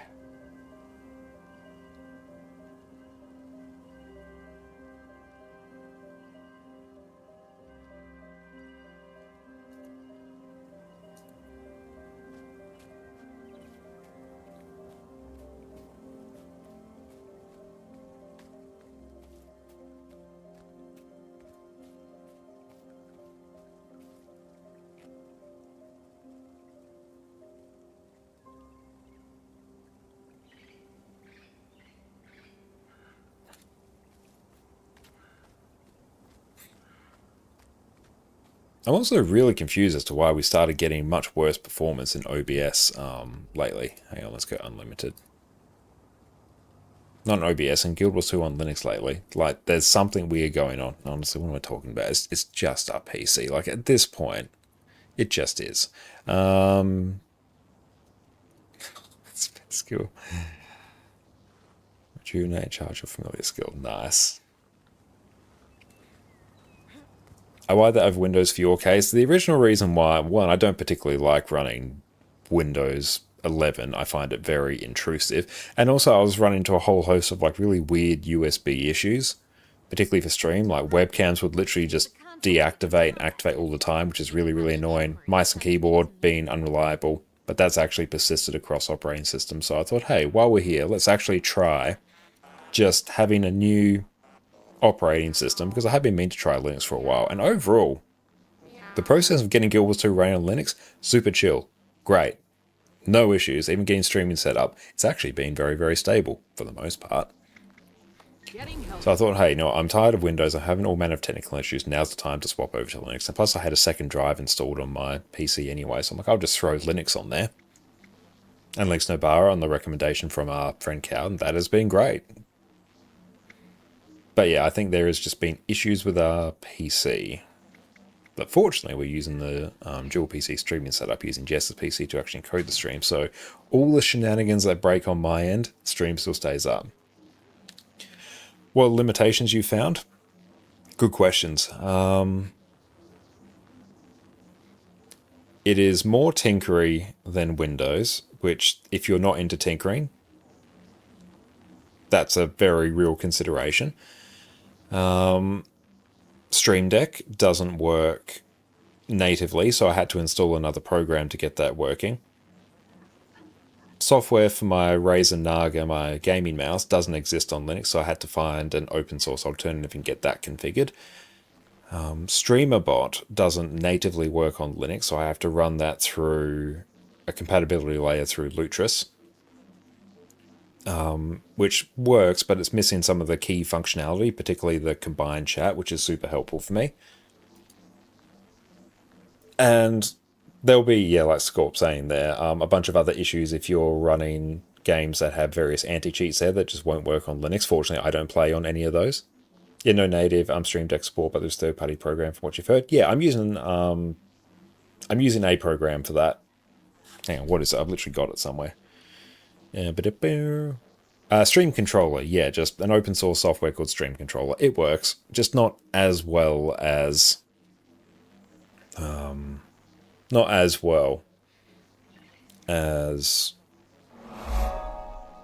Elgato software. I think it's just a bit less user friendly. I thank you for the follow, but like all the limitations I've found have been because I've been streaming and I've got like very particular use cases and things I'd like to use.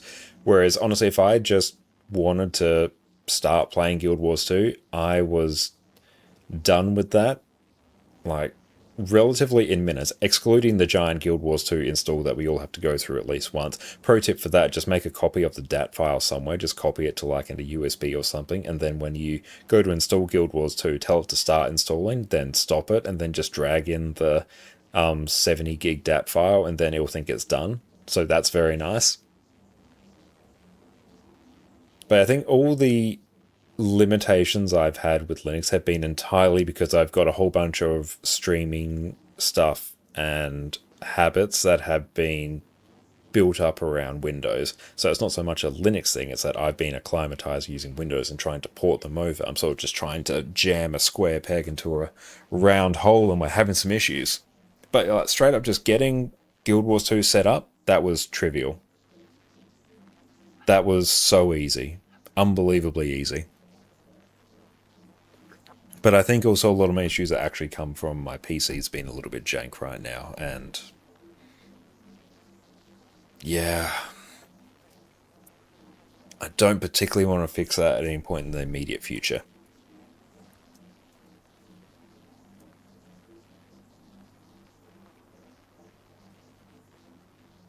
But also, like, another good thing about even when I boot up my computer, I go into Linux. Takes a few seconds.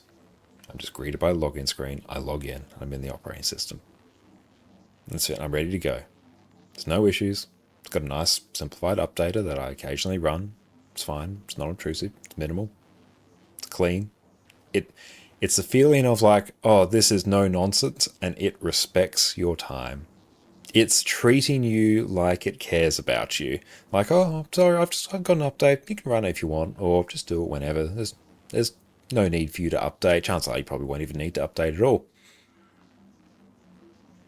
Whereas, yeah, I go into Windows. I went into Windows like yesterday. Oh, no, it was fine. And then I go in today and it's like, oh, hey, would you like to install OneDrive? No. Would you like to opt in for personalized ads? No. Would you like to import your browsing data into Edge? I'm like, I just use Edge when I'm there because it's decently quick and it's already there. I'm not too fussed what I actually use. But I'm like, no, I don't want that. All manner of things. Would you like to connect your phone, scan this QR code? Like, no. I'd like to log into my computer, please. That legit took me like 2 minutes to get through. Yeah, the feeling you have control over your machine is nice. Yeah, that is really nice.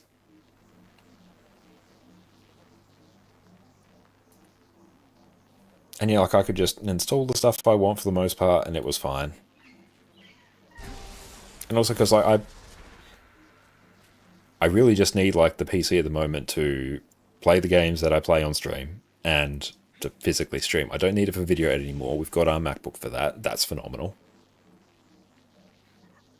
You don't find those things that annoying? I didn't find them that annoying until I didn't have it. I was like, okay. After a while, it's sort of like the frog in boiling water, where it is how it is. And you just go, oh, I'll just click through it, it'll go away. But when, like, I actually have to go a little bit out of my way to go into Windows now, because I've set up, Linux as my primary boot drive. So what happens actually, I turn on my computer, it gives me just a drop-down menu of like, which operating system do I want to boot in? Do I want to go into Linux, or do I want to go into Windows? So yeah, and it will automatically boot into Linux if I don't press anything in a few seconds. So for me to actually get into Windows, it's not annoying, it's just I have to do a few extra steps to get in there. So when I want to get into Windows, I want to get into Windows. I don't want to have to wait for it to be like, oh, would you like to install these 10 different things? Would you like to opt into this? Would you like to give us all your data even though you said no? No, I don't want to do that. I just want to get in. I want to like boot up Guild Wars 2 in there and move on. Or I want to get some footage. I want to copy some stuff off and move on. Or I want to convert some footage to something and I want to move on. I don't want that.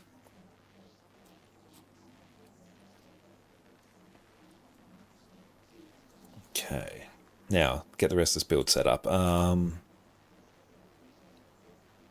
these icons, by the way. They're very cute, but also very strange.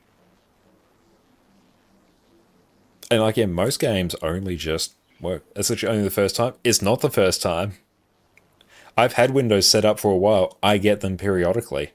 And then it's if you don't opt into those things, it pesters you. Can you still play Guild Wars 2 on Linux Mint? Yeah, you absolutely could. Because yeah, I've had that set up for ages and it's been fine. And then it goes, nope, here you go, have it again.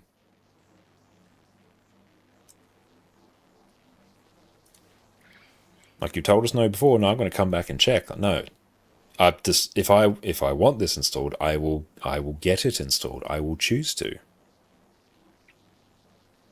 Okay, let's copy this build.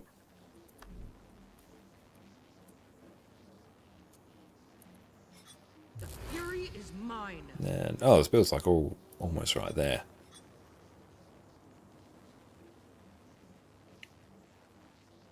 Getting healthier.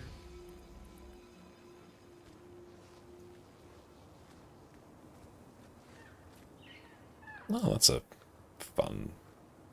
What?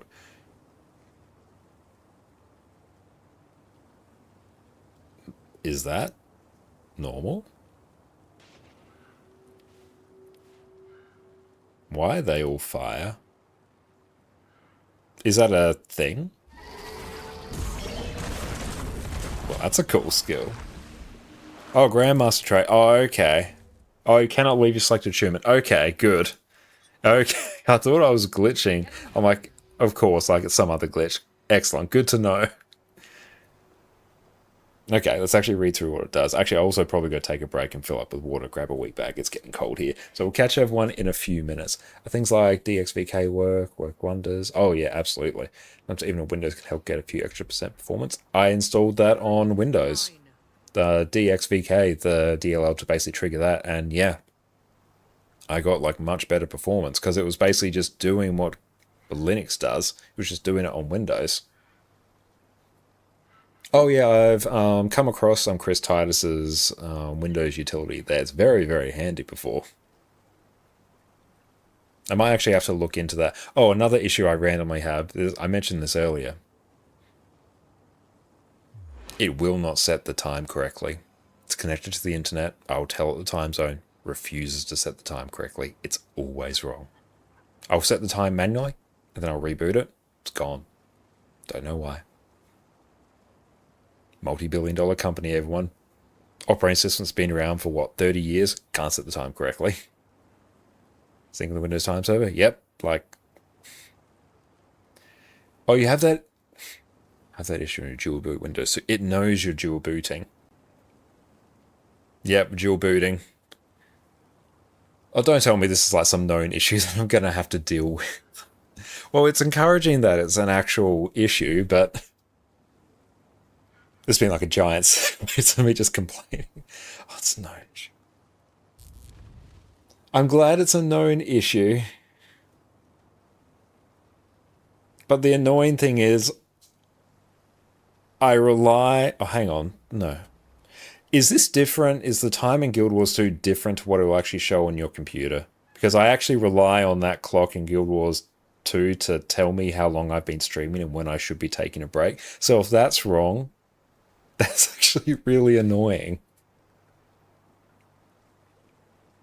But okay, if it's just a known issue, I should be the same.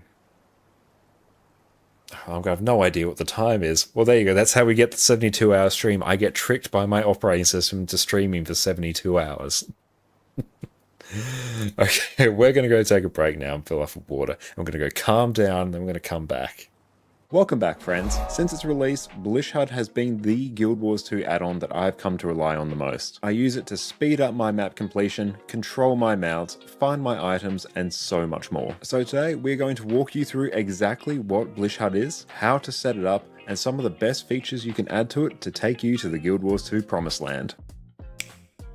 First up, Blish HUD is effectively just an overlay that you'll run alongside Guild Wars 2 and it will display things on top of the game. The best example of this will be the pathing module, which will display various paths and markers over your game that will update in real time. The more modules that you add to it, the more features that you can start to take advantage of. So let's dive on into the installation. First up, I am in no way affiliated with Blish HUD. It's simply a very cool tool that I use. It does not alter your game's files in any way and just runs over the top of Guild Wars 2, and I've used it for several years. I get asked all the time on my streams how to set it up, so the time has come to share this with you, so you can use it however your heart desires. Simply download the latest version of Blish HUD from the Blish HUD website. I've included the link in the description below. Extract the zip file to whatever location you prefer. I have mine saved in my documents folder. Simply click the Blish HUD executable and we're off to the races. Open up Guild Wars 2 and notice the cute little Blish icon in the top left of your screen.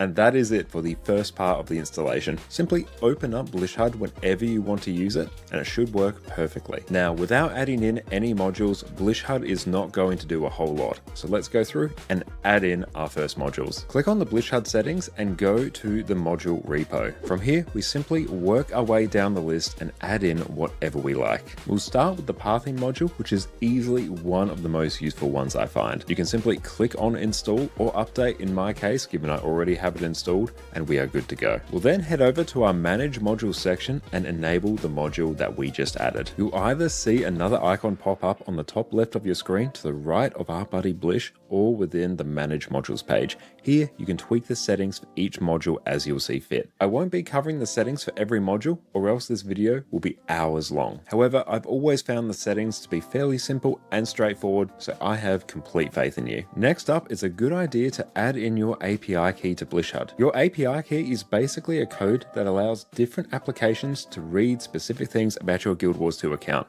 like what items you have, how many characters you have, what they have equipped, what achievements you had, things like that. A lot of the best Guild Wars 2 websites like Guild Wars 2 Efficiency and GW2 Crafts all need you to input your API key to function, so this is totally normal. You don't necessarily need to do this, so feel free to skip this step if you prefer. However, certain modules will not function without your API key, so just keep that in mind. There are some simple instructions included on this page in the Blish HUD settings to tell you how to set up your API key, so just go through, follow these instructions, and you'll be good to go. I have done this many times. It is a very simple process. Next thing on our list, now that we have fully installed Blish HUD, is we need to add some more modules. Modules are basically little bundles of functionality. Each one does a specific thing, and you can add as many or as few of them as you want. There is truly a monumental list of things that you can do from within Blish HUD, so I definitely recommend taking the time, exploring all the different modules here and seeing which ones tickle your fancy. To get you started though, here is a list of all the modules that I use day to day in Guild Wars 2 that make my life so much easier. First up, we have the pathing module, probably the thing that Blish HUD is most well known for. Here you can install marker packs for just about anything you can imagine. You've got map completion paths, hero point trails, achievement point and collection markers, world versus world, siege. Any hoozles, we are back, and Gal, thank you for the follow. We're back, we got a sweater now, it's cold. Okay, now let's go and take a look at this build here. Now, what food do we need? Sous vide steak, oh that's all. Do I actually have any of that food in particular? Alright, let's see. Smoke Death, thank you so much for the follow. I appreciate that. Okay. I mean, I'll just eat regular power food. It's fine. It's interesting we don't get any, like, precision major food. We get rice balls. For some reason. Oh well. Okay, we'll literally just start hitting the golem. Loop currently broken. I'm reading the actual build page, you can't actually see it. Let's just double check everything else. Alright. Change this to that.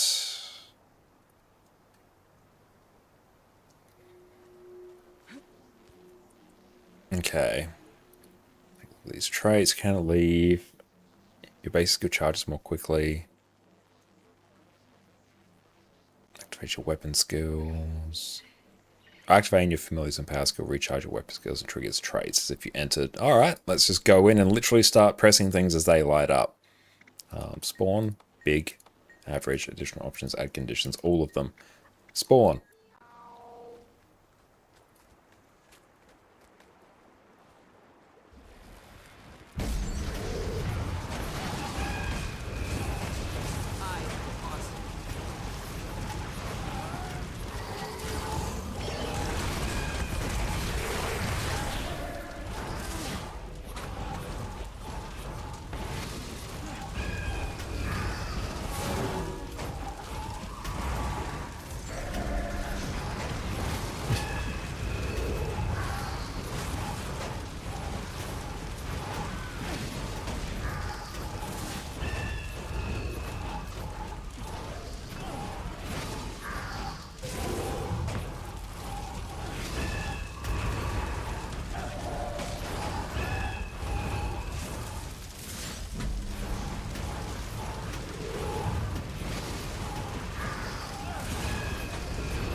That's 40.5.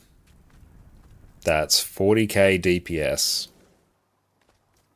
That out DPSs the class that I played for years, Condi Renegade. It out DPSs that significantly. I am literally pressing things as they light up with no understanding of what the skills do.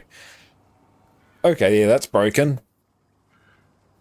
That's just going to get toned down a bit. Sound effects are fun. I like it. But okay, so our skills here. Evocation, select an element to specialize in. Also, this is great. This is a great class if your brain's feeling a little bit smooth, as mine is right now. To reduces recharge time and gaining a familiar of that element. Familiar's basic skill charges use weapon skills, charging more rapidly when you use a weapon skill in its element. When you use it 3 times, you can use the empowered skill. Okay, after you use a familiar skill, your next strike generates an arc of chain lightning. Gain additional strikes of chain lightning if you have the hair. So it's just a bit of extra damage. Burn enemies and grant regeneration nearby allies when you use a heal skill. So that's just more damage. That's a heal. Not really useful. Gain protection when you disable an enemy. Cool. It's increased if you have the toad. Gain a boon based on your familiar. You get might. Burning you inflict deals increased damage. Gain might when you inflict burning. Might duration is increased if you have the fox. So obviously we're taking that because we are fire wizard. Gain increased outgoing strike damage and reduced incoming strike damage. When above the health threshold. But we are fire camping. And do I have... Yeah, I got Inferno. Nice. Is it possible to do an Air Wizard version of this? I'm not sure. Is this power or Condi? It's interesting. It's a power build, but that is entirely because... Hang on, where is it?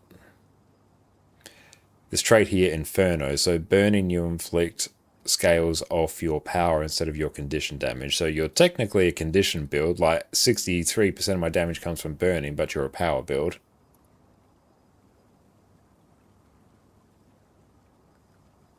Like Celebrity Killers too. A very, very minor one.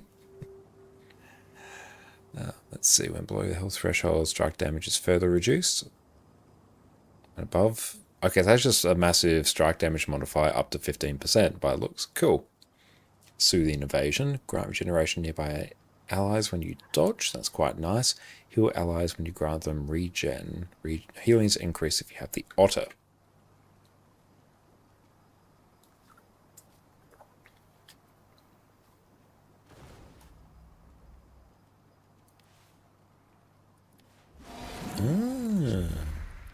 So you get to pick your familiar here.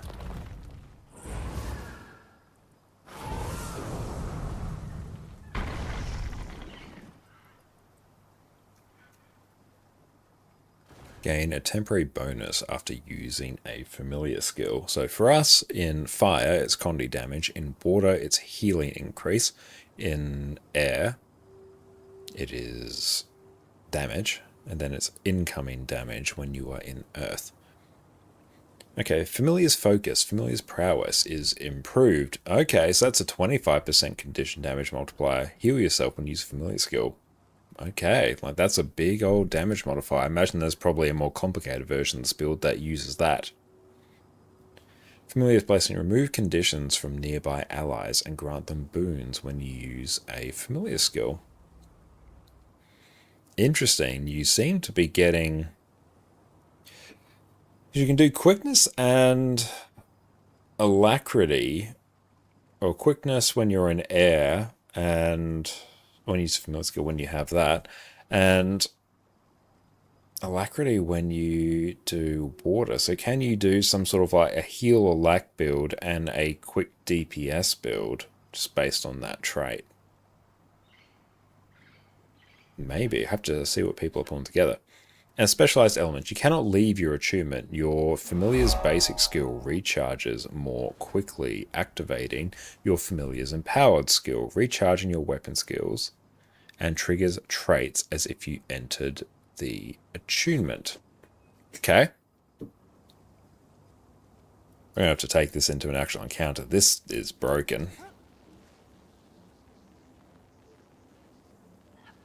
I'll charge a familiar skill.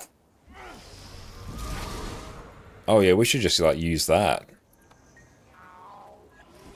Yeah.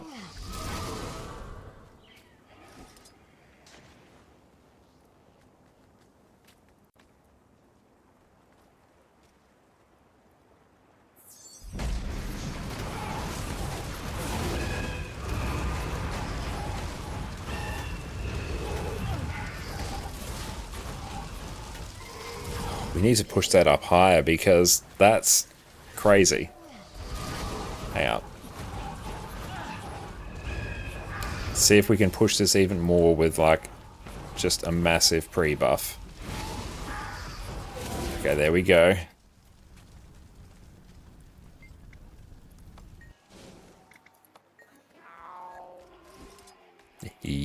Okay.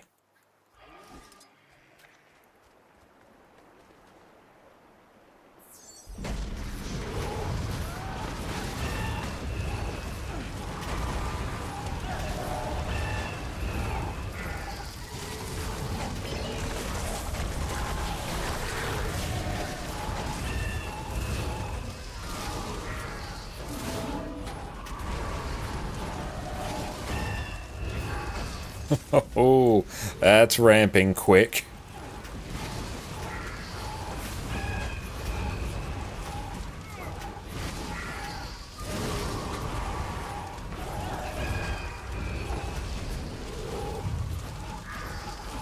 Just press things as they light up. It does not matter.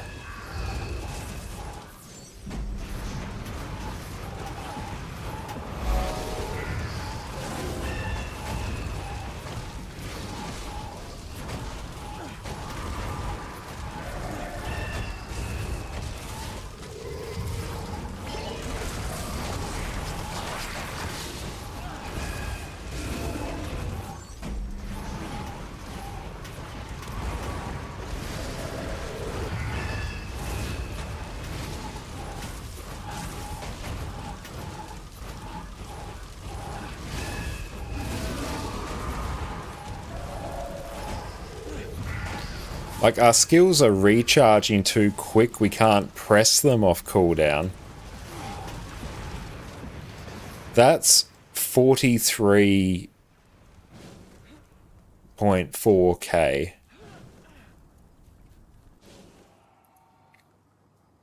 It kept on climbing.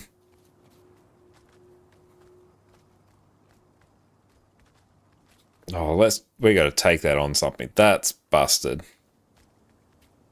Apparently some of Snowcross was hitting 59k on Power Mag. I'm not surprised.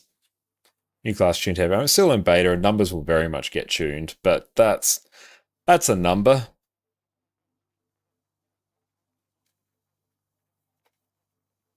So we need a somewhat longish fight.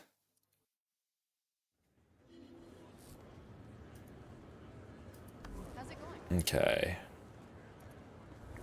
Looking forward to Evoker. I mean, it's really good. Oh, DPS. Oh, that's a good fight for it. Yeah, let's go. Here we go. Show me Arborstone.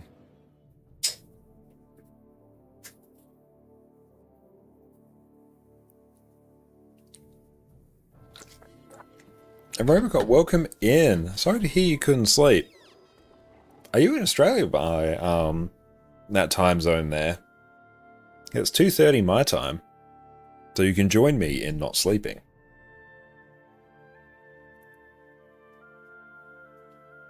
Indeed, nice. Yeah, I figured you were on the East Coast. You're half an hour ahead of me. But sorry to hear you can't sleep. And Bangs and Mash, thank you for the follow. Oh, we got some Paragons in here. I think we need Paragon and Troubadour we still need to test.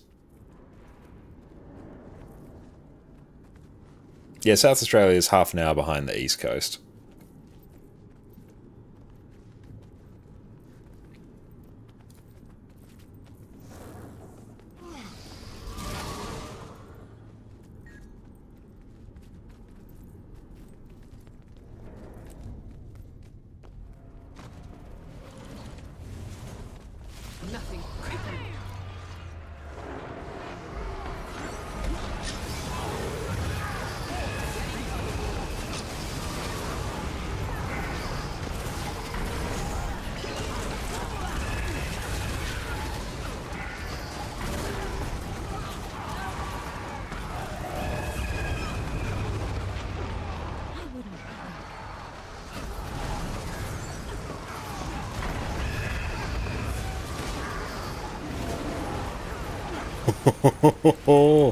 Look at that DPS chart.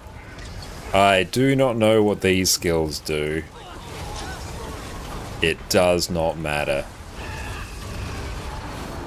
Brain cells entirely optional.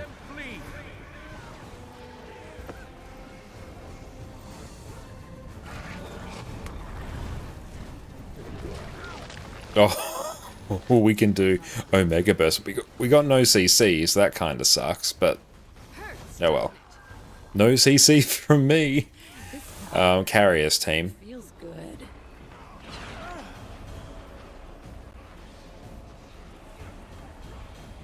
This Elementals is indeed very complicated.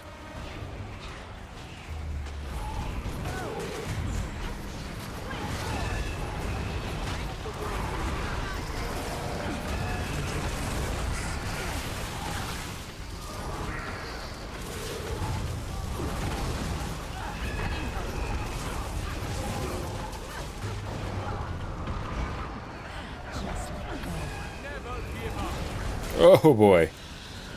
That hurt.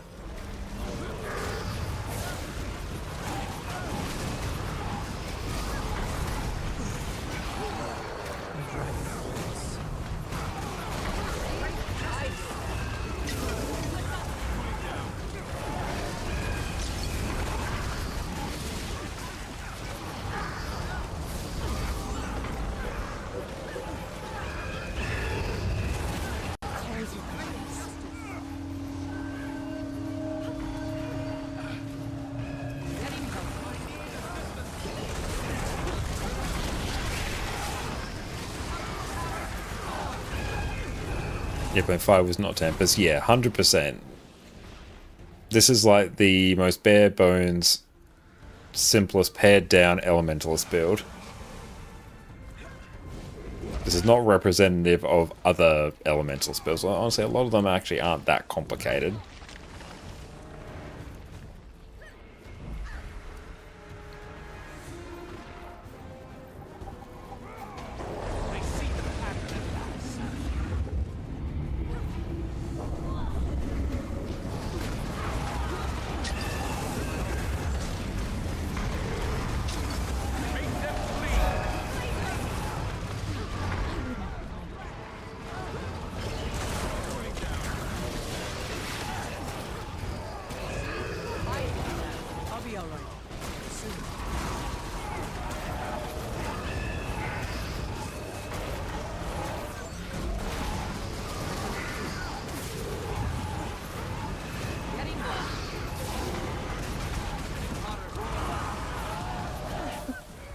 This power feels good.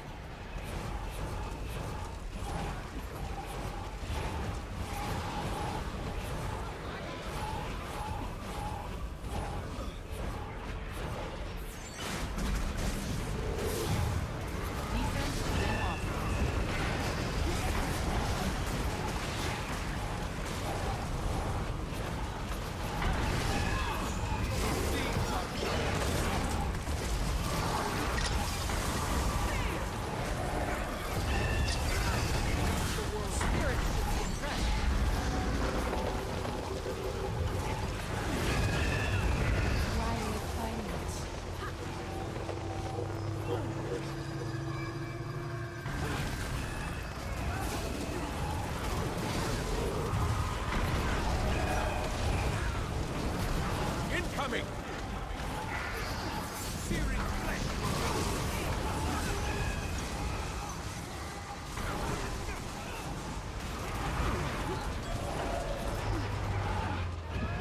Just let go. Redonkulous.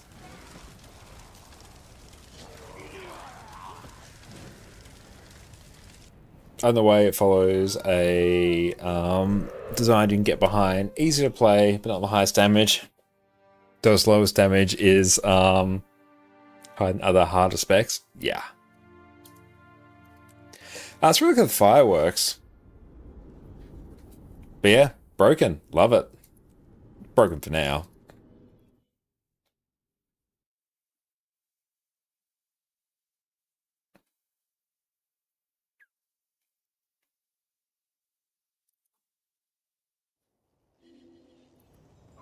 But yeah, Fire Wizard there is something.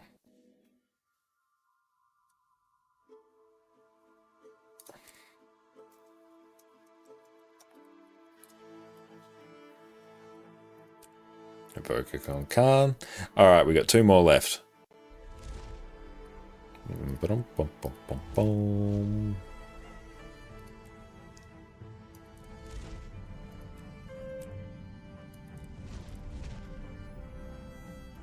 Troubadour ConcarneConne. Damn it. Well, there we go. Probably it's joy of beta characters.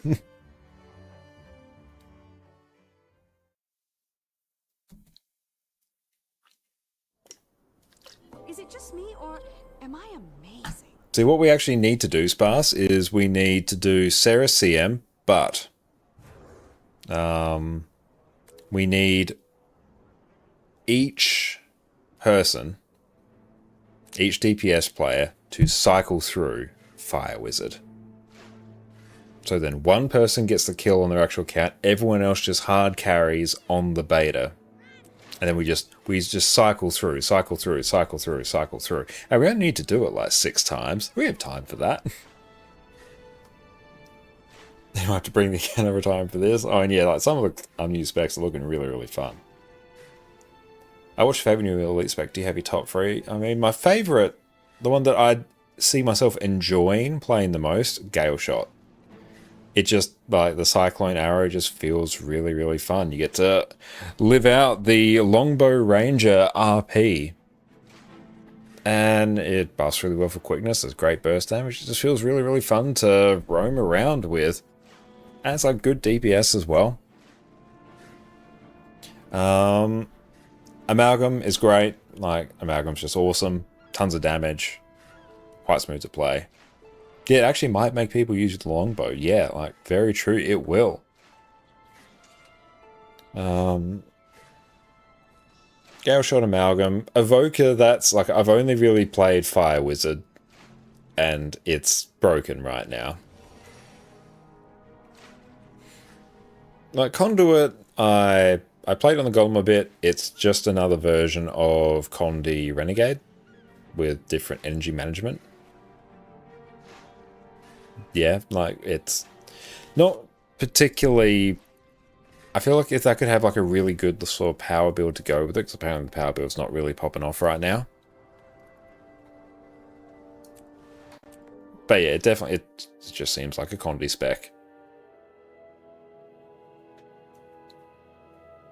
As a Revenant enjoyer, I'm a bit disappointed that Conduit at the moment, like, we are just in beta, this is testing, things will change, but it really seems like the only viable thing for it is a Condi build, which we already have on Condi Renegade. Like, any heal Conduit, there's no point in it existing in PvE because it doesn't give the key boon. Yeah, sure, like, you can do that. Although you will miss out on our dulcet tones.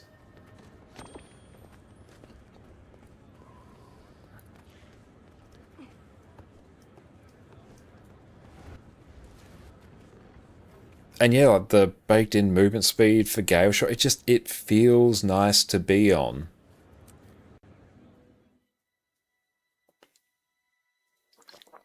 And yeah, it's just core Revenant but buffed, and it happens to be a Condi build.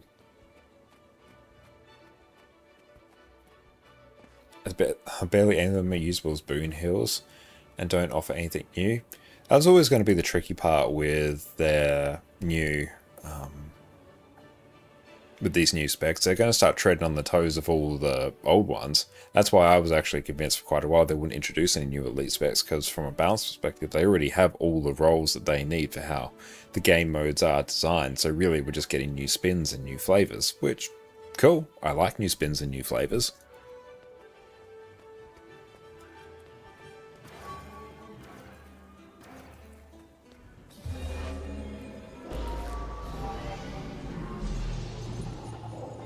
Okay, so these are just skills. Okay, I thought they might have been kits, but also I haven't really paid much attention.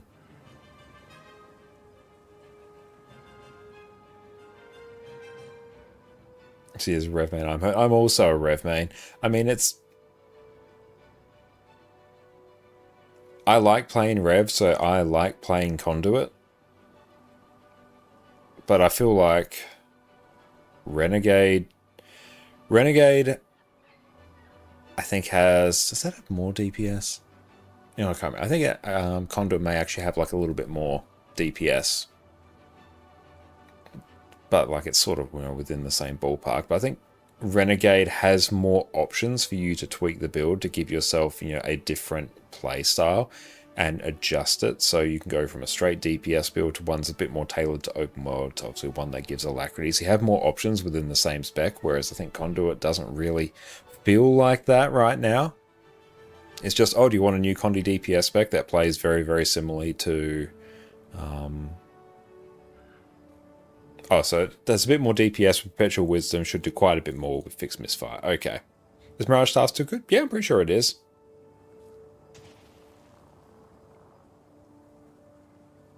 You're dabbling with Power Ren, but it's a lot. Power Ren, it needs a little bit of love. It needs its DPS just brought up a bit, but oh, the burst you can pull off with it. It feels satisfying to play.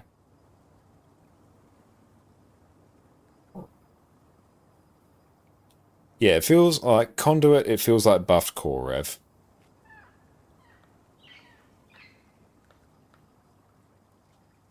The turtle striking LFG? Hang on, let's see.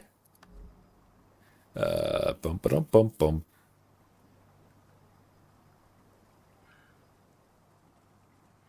For EOD and COCMs. Is that it?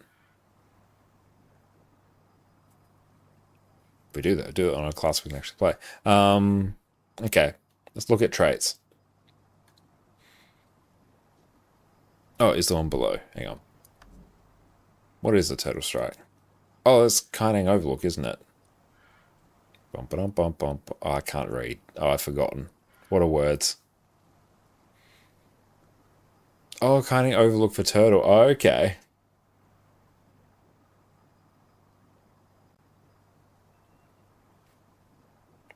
Aka, what's up, mate? It's great to see you. On 12 LR bananas. Nice. Okay. Let's read. Build up notes instead of illusions. Shadows replaced by instrument skills. Consume notes, continue playing. Gain access to tales. Your flute now applies torment. When the flute is playing, heal yourself when you apply confusion or torment. That's your F2. Crescendo extends the duration of boons for nearby allies. And Crescendo is your F5. That's your stability. Yeah, it's your stability, really. Boon extension is... I was going to say that's a pretty hype skill, but that's literally what Herald does. I like Herald, so I like that. That's good. Deafening Drum, obviously, is the drum.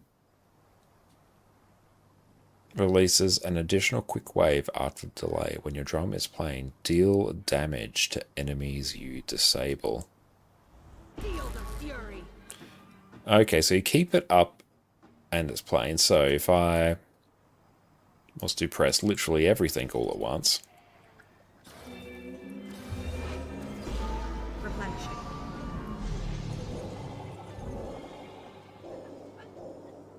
I like the design of it. Like, it's cool. I like the concept of you playing instruments and having them up for various durations. That's really cool. Additional time per note. Oh, yeah, if you have like a ton of clones, that's going to be pretty hype. Okay. Gain a bonus outgoing healing and damage per instrument playing. So you're going to want to keep your various instruments up. And number of hits, 3. Additional time per note.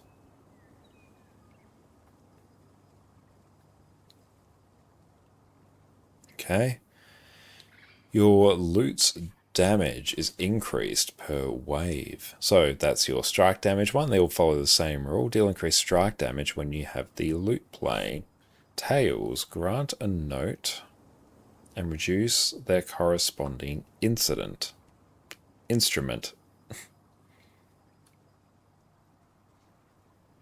Okay, so these all have corresponding instruments. Maybe that does for all of them. Because that's for the lute, that's for the flute, harp. Command every instrument, or is this 2 instruments? I don't know. Oh well. Okay. Playing the harp grants you distortion. Periodically grant boons to nearby allies as the harp plays. Harp is distortion and you give boons. Crescendo grants affected allies boons per instrument playing. After using Crescendo, gain a note every interval for a duration. Gain increased attributes for each instrument you have playing. Cool trait. We're seeing a lot more, you get more attributes. So that's interesting. Call and response. When you use an instrument... Oh, also another fun thing, given we're talking about instruments. When Jess and I are in London, we're going to go see Wicked, which is going to be amazing. Looking forward to that.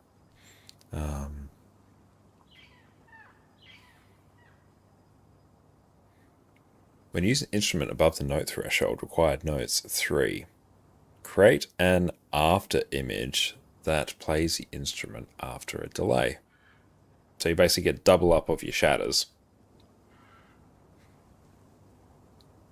Crescendo prompts your last played instrument to take the spotlight, augmenting Crescendo's effects.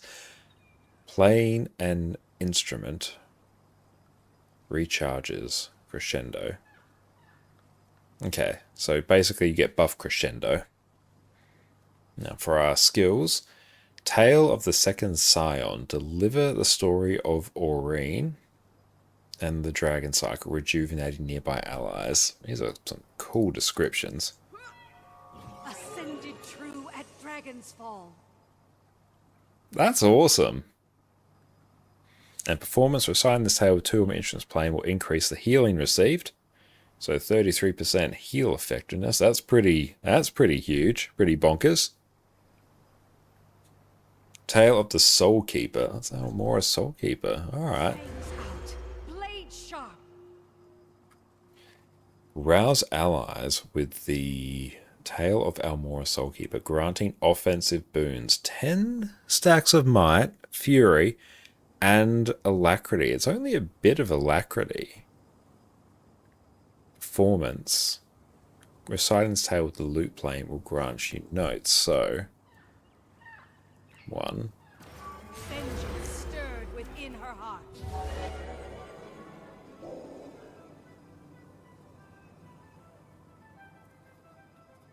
Okay. Tale of the Tortured Mastermind. Recall the cruelty of Scarlet Briar as you revile your target with a battery of insults, damaging their ego. That's cool. Hang on, so let's... Oh, I must have enemy targeted, damn.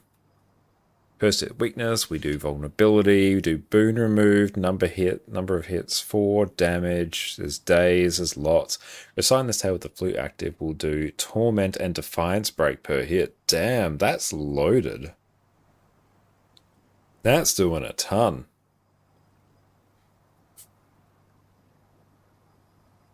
So the Valiant Marshal, who we also, do we need a target for? Duskborn son, burden he bore. Yeah, Scarlet giving everyone emotional damage. It's going to shatter their ego. They had a really good time with those effects, or those tooltips. That's fun. Okay. So we break stuns and grant Proton resistance. And we give barrier when the harp's playing. It's a bit of prod up time, which is cool. Tale of the August Queen. Retell how Queen Jenna protected her city in their time of need, granting allies distortion and chaos aura. Distortion share. Distortion Share is back. And granted, it is only on a 75-second cooldown and for 2 seconds, so it's not particularly long. So I feel like... And cut off, thank you for the follow. I feel like that is a pretty good way to bring back Distortion Share. Doesn't seem to be in the broken state that it used to be. It's a very much you get to use it a handful of times in certain fights to negate, you know, obviously for your subgroup, a whole bunch of mechanics, but it's not constant. So let's press. Times most dire. It can't even be mimicked since it's an elite. Yeah, so it's not like you can double up on it. You'll have to hit much harder. Replenishing. Warms the spider wart, tempting ire.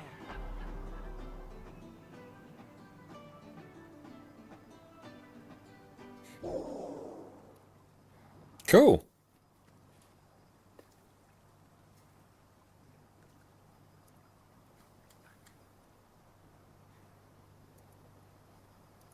So I don't care about benchmarks.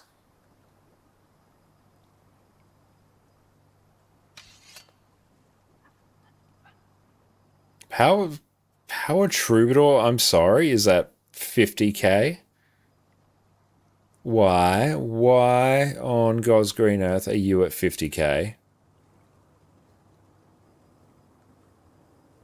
And why, oh why, do you only have 2 stars out of 5 in terms of difficulty? Someone's been a greedy piglet in terms of damage. Alright. You are a thing. Hope, well, thank you for the follow.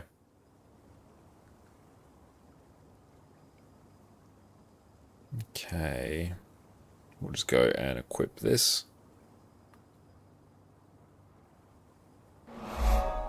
Tipsy Penguins, thank you so much for the follow.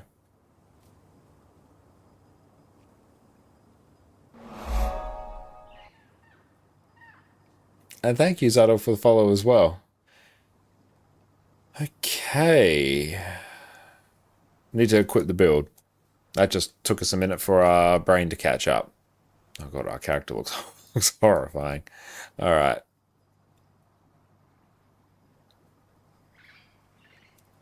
Just gonna go... Oh, hang on. Nope. Just get out of here. Get out of here. Oh, can I just unequip all items? Yeah. Yeah, I want to unequip everything, please. Please do. Yeah. Actually, nah, screw it. That's fine.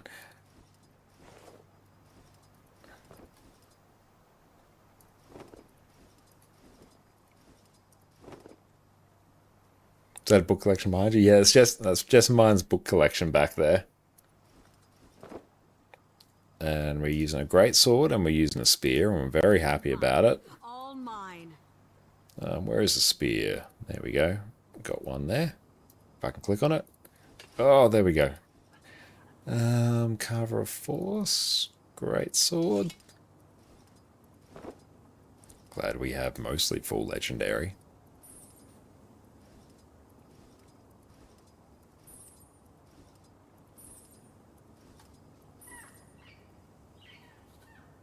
Do you have Lord of the Rings? I do, actually. Yeah, it's right there behind me. If I move my head, you can see it. No, is it about... Oh, no, it's actually just out of frame. Hang on. Right about there. There's Lord of the Rings. Oh, this is going to be like a weird mix of berserkers and assassins, aren't you? You're going to be... there's a bit there. Dragon Hunter? Yeah. Hitchhiker's Guide? I think we've got that somewhere. I think we picked that one up at an op shop.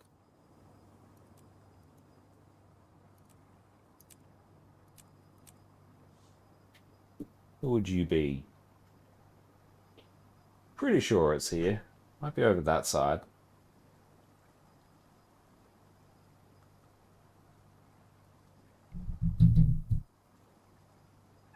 I feel like I've seen it.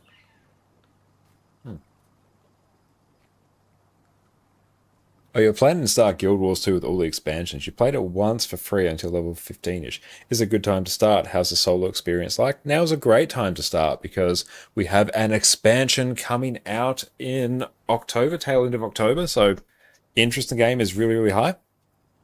We're in the era of annual expansions, so you have so much content coming your way. And one of the best things about Guild Wars 2 is the fact that old content doesn't get invalidated. Old content is still played all the time. You will always find people to play with, really, no matter what content you want to do. There's always going to be people around you doing the things that you are doing. And the population of the game is great, and the community is absolutely amazing. So yeah, if you're coming into Guild Wars 2 like now, you have so much. Like, there's thousands of hours of content. Even if you don't delve into, every single, game mode to the absolute upteenth degree, there's hundreds, thousands of hours of content there for you to enjoy. And there's no sub fee as well.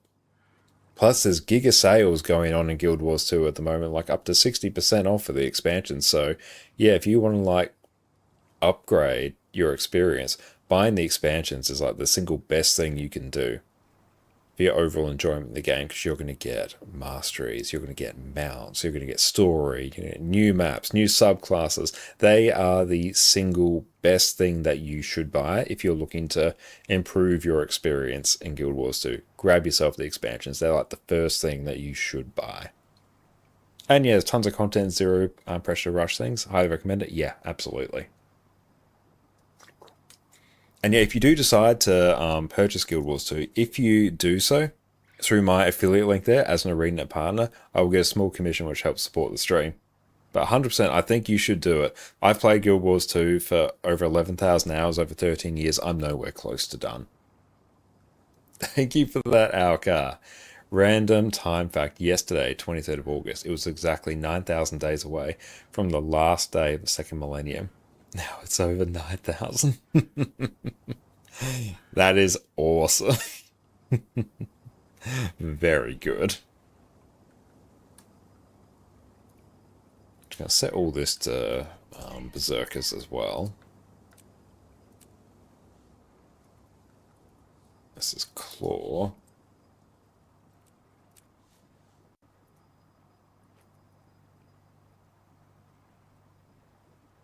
It's over 9,000. My voice can't quite handle that right now. Berserker's Force and Impact.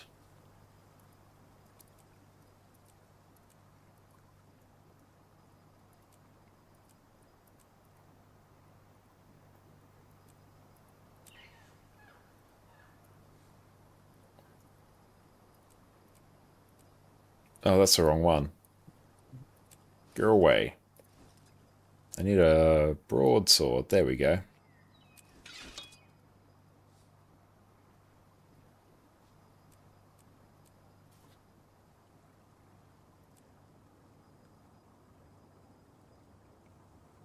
Also, a random time factor in, it doesn't calculate character birthdays with leap years in mind. Oh, don't they? So every leap year, character's birthday gets pushed forward a day. Nice. That is awesome. Appreciate it. All good. Another question. Is any class become outdated or irrelevant? I could just pick any finds cool and still be useful throughout the game in any party content like raids or dungeons? Yes, absolutely. Every single class has viable builds for basically all different roles in endgame PvE. Just, yeah, pick the class that you personally enjoy the most and you are going to be golden. Hang on, I can demonstrate something in a moment. Raids, show me all builds. It's just on one website.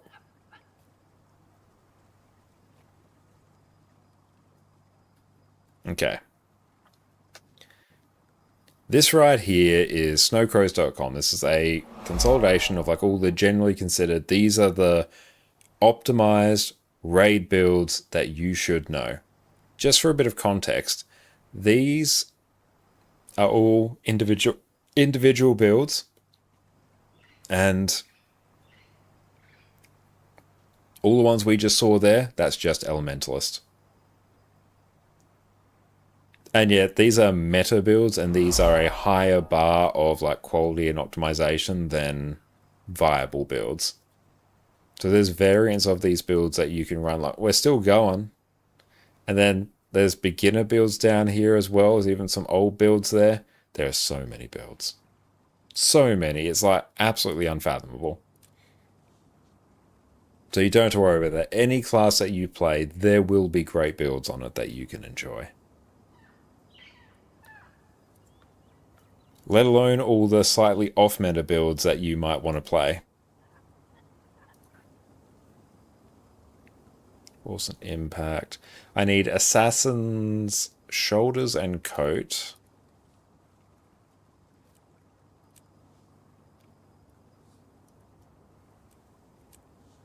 And I need...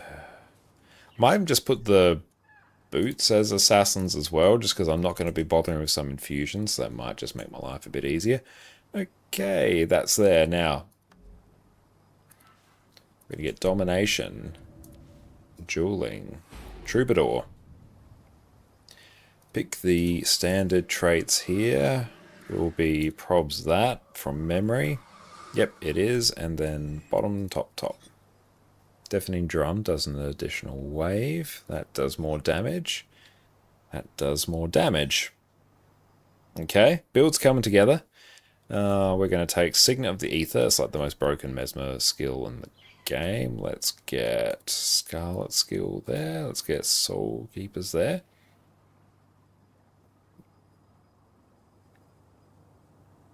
Thank you, man. I appreciate that. Do you buy it through ArenaNet or Steam?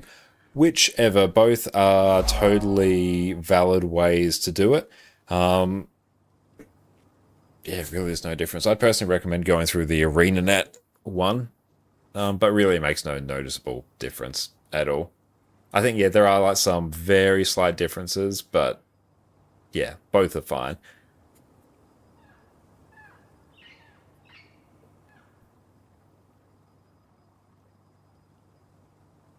But yeah, even if you do buy it through the ArenaNet method, then you can just add it to your Steam library. So it doesn't really matter. So I'd probably just recommend going through the ArenaNet way. Are you more into Paladin's cool armor, flashy damage type? Any recommendations of what class to play? Guardian sounds like the one for you. Or gem codes don't work though through Steam if you care about that, or deluxe ultimate editions. Yeah, so there's like some limitations on Steam. There's none on the ArenaNet one, so you may as well just get the ArenaNet ones. But like if you want to go through Steam, you're going to be just fine as well.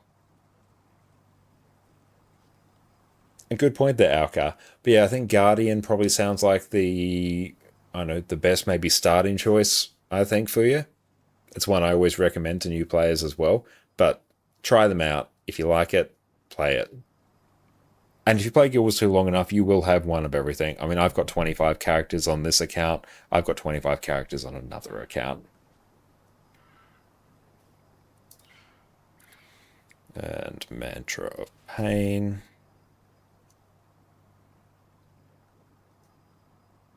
Yeah, you can use an Arena account and actual Steam client with a launch code too. Yeah, absolutely. That's what I'm currently doing. So running Guild Wars 2 on Linux, and that's that workaround I'm using. And Necromancer's a good choice as well.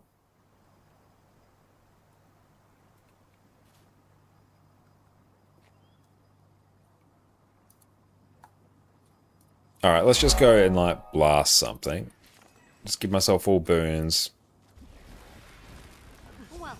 Feel free to approach the console and begin Just add boons, all of them. questions. I'm all ears. That generates notes, which we can use. So we're probably going to want to use that one for damage. Deafening Drum for more damage. Not really going to care about Harmonious Harp, and we're going to want Crescendo.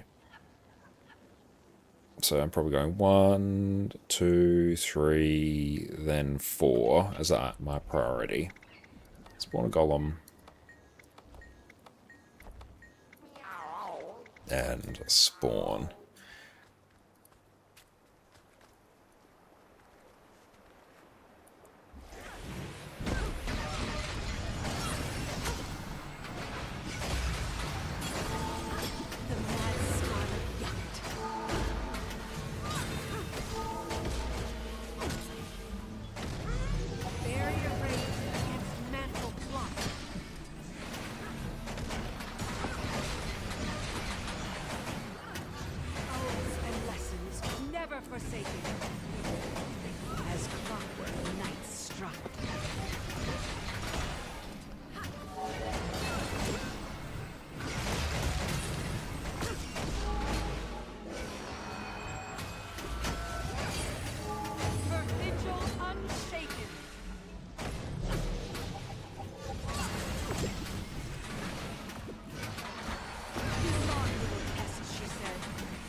A little percentage of damage, you can see why it hits that much DPS. Yeah, I can definitely see that. Granted, we're not hitting anywhere near that, because we don't quite understand how it's working.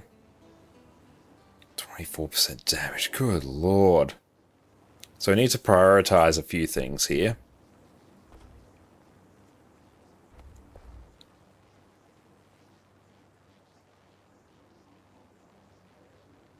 Increasing strength of the way, fury base, increase instrument.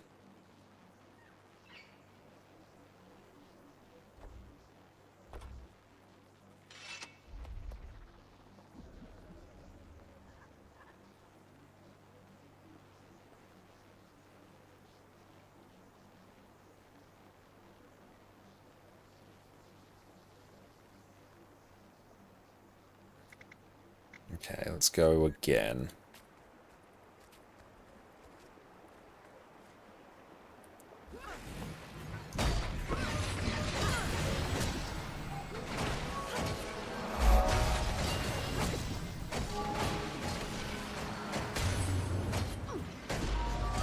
Okay, it's a bit bad opener there. Let's bring that up as well.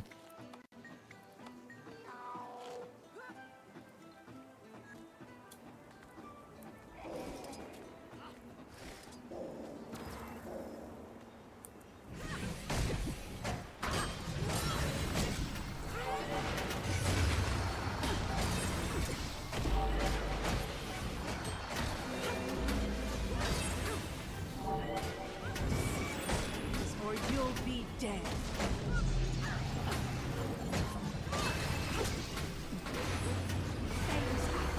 Late shot. Okay, numbers going up.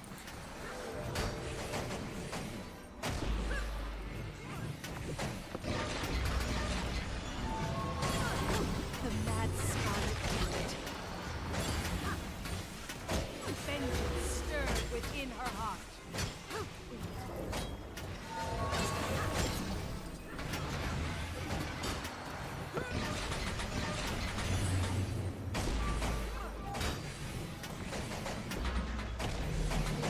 As her night struck.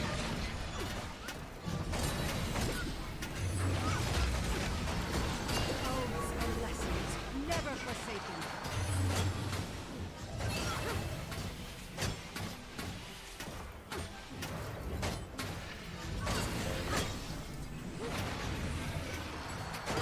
Be gone, little pest, she said. Her vigil unshaken.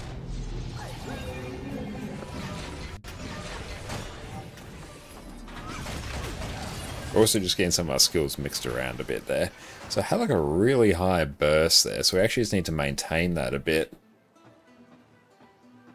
So I need to prioritize which things I actually want to get up. And Caslings, how's it going?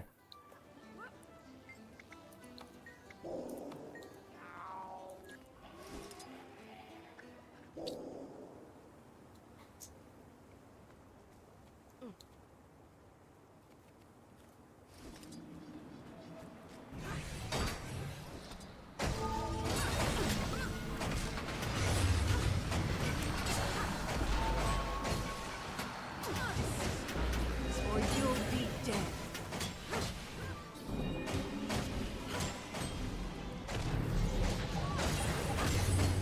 Fangs out.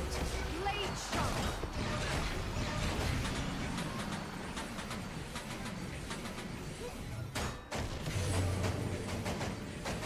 The mad scarlet blood.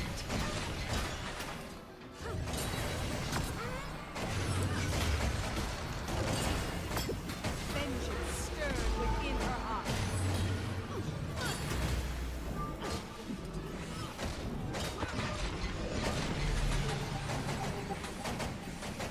Okay. Definitely not going to be hitting like 50k with that. Although honestly, should I probs just do dagger, sword, and spear, I think. We'll be more comfortable with it.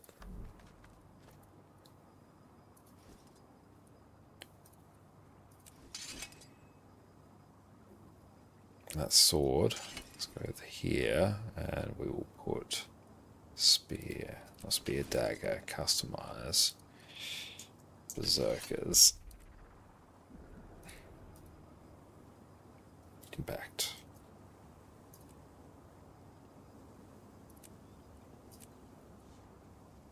So basically going to want to get that up as much as possible. Your loot strike damage is increased per wave. Dealing with strike damage for the loot plane. So we just want the loot plane up all the time.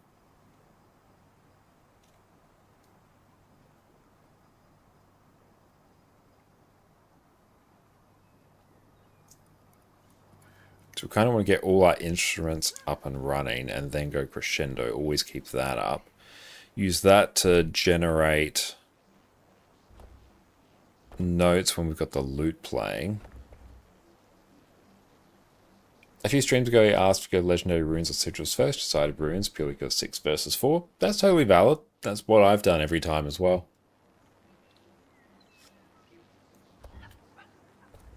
On here, I can also just do Disenchanter.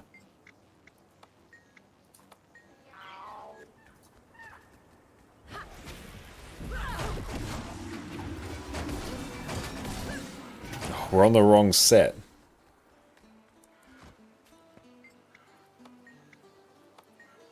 And yeah, if you want to go underwater sigils, as I've done, yeah, there's a few more there. Oh, we don't have any stats? Oh, I'm a goofy goober, aren't I?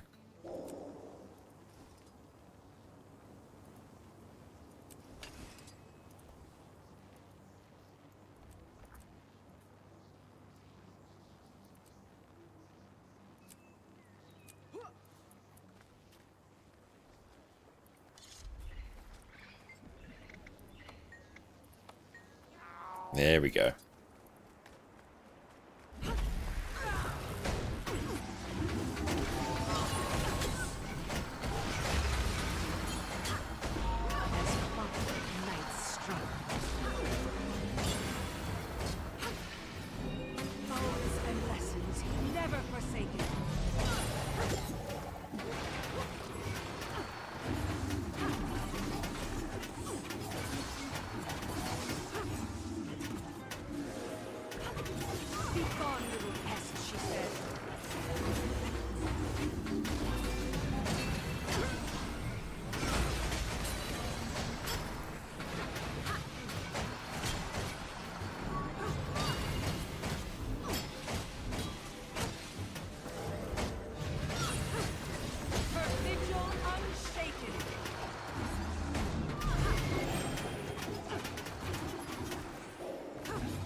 Okay, it's about, yeah, 35-ish K. Let's take it out and go hit some stuff.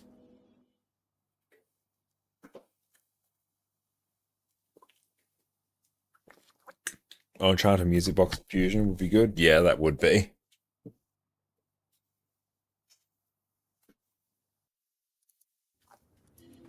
And yeah, also does have like a very good underwater system. See if that's just a strike up, and we'll just go like hit something and do pretty good damage. Give us a strike. Burn DPS. Not asking for that. Is there a raid on? Full clear 1x pylon. Don't really care. Suddenly gonna do raid? Hell yeah! And come along and join one of our raids as well when we're doing them. Probably doing some on EU tomorrow night. Way easier than the way people think they are. Absolutely, they 100% are. Just go hit a hero point. So, no, you're going to be better than you think. All you need is a bit of practice. Because you have excellent taste in video games, given that you're playing Guild Wars 2. And the very fact that you're playing video games means you have an innate ability to go and learn new things. Can you hover over the Spanish LFG in the raid section? Yeah, sure thing. Raids.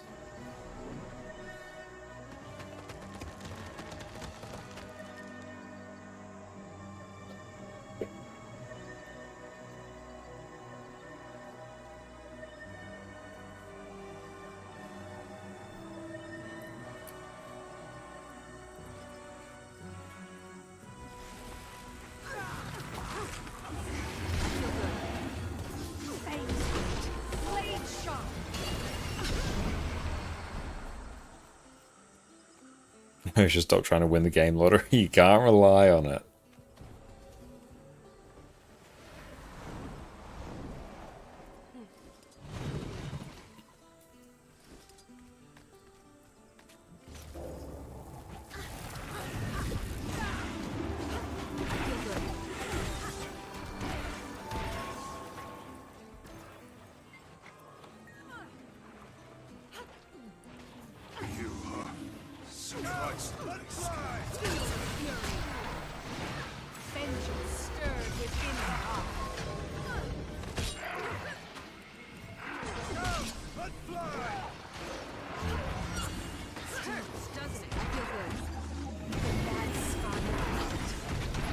Oof.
So we definitely do not have the survivability of some of the other specs.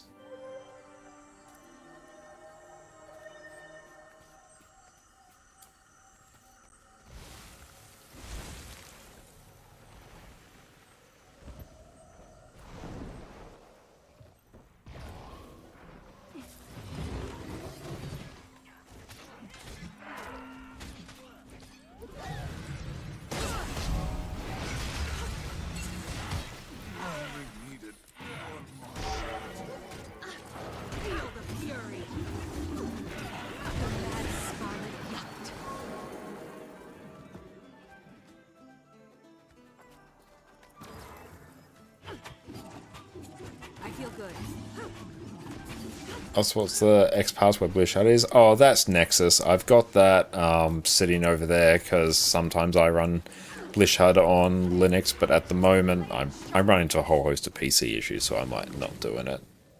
But it's an add-on manager. Basically, it manages my DPS meters there. I feel like I need to like take a pause on Troubadour. I need to come back to it because I have been honestly going for like 10 hours, so our opinions are still somewhat forming. I've just got like a ridiculous DPS build, but it feels interesting. It does feel very interesting. Now, sort of in the meantime, let's generate some gold actually on our account.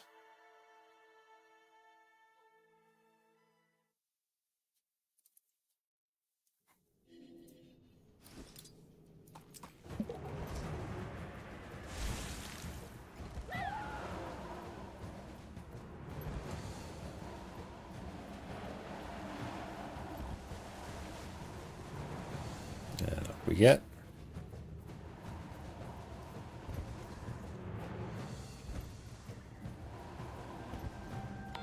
Control H. Can hide Nexus now. We don't really need it for what we are currently doing. Bam, bam, bam. How are we doing on Spirit Shards? Actually, well, we haven't actually done much on our regular main account, so about the same as where we were before. So what we're doing now, we've basically got a whole bunch of characters parked in somewhat useful locations, so we're just going to cycle through all of them and get profit. Make bank.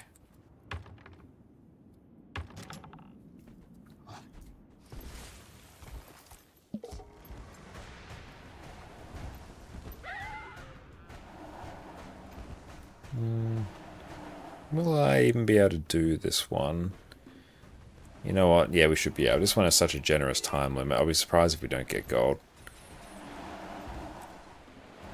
I love watching the skimmers play. I know. They're so graceful and majestic gliding around. I might actually not.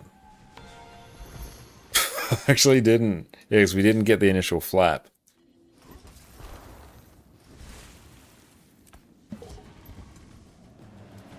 There we go. Much more speed. Griffin Adventures are actually insanely underrated for ults, because one, if you're struggling with Spirit Shards like I am, because we craft a ton of legendaries, is actually a really quick way to get Spirit Shards super quickly. Well, for relatively little effort and time invested. So there we go, got another Spirit Shard there just doing that. Plus we get unidentified gear. It's a very fun way to make a little bit of extra gold and some extra currencies. So I do recommend it, especially if we've got a few extra characters.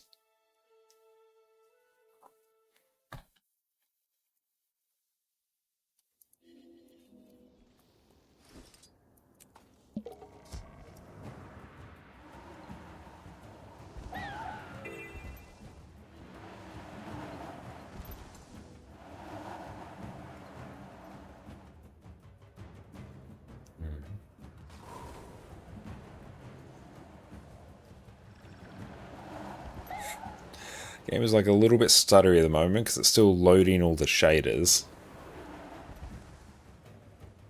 It should be fine once, honestly, once we've seen more of the game, that should like disappear. Or when are you going to get the redemption back? Honestly, it's when I get a bit more gold on hand.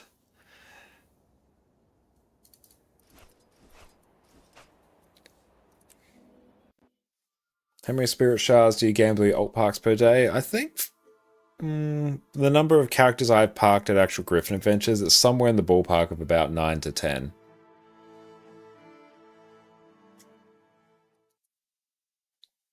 I'm running Guild Wars 2 on Steam now.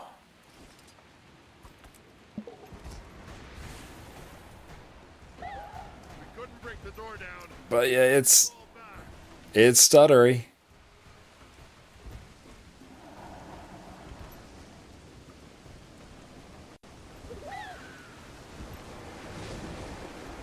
Oh, so we're missing the NT sync variable again. Do I just have to like cut and paste that into where Steam is, well, and like where I put the, you know, provider portal command and all that good stuff? Oh, and yeah, just cut and paste that. Okay, let's do that.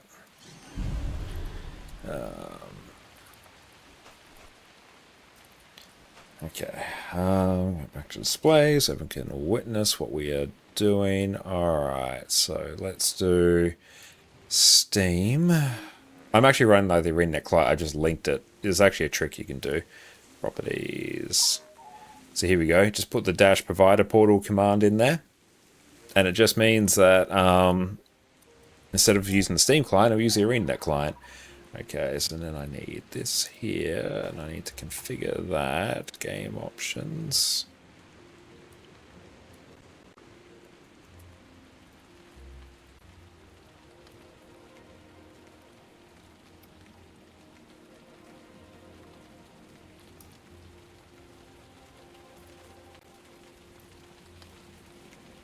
Okay, and let's go back to game capture. Exit.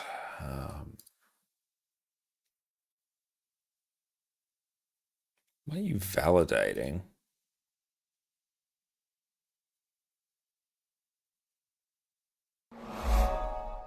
And PK will be able to tell you what that does. I trust PK implicitly.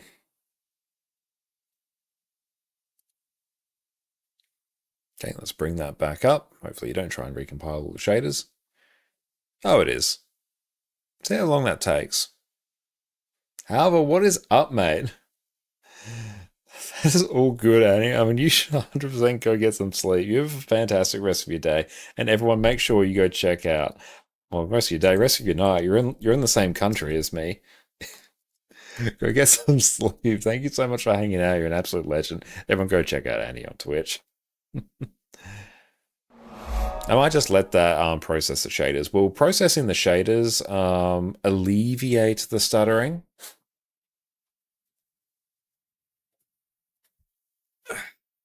Will it improve things? Will it solve all my issues? Will it fix my life?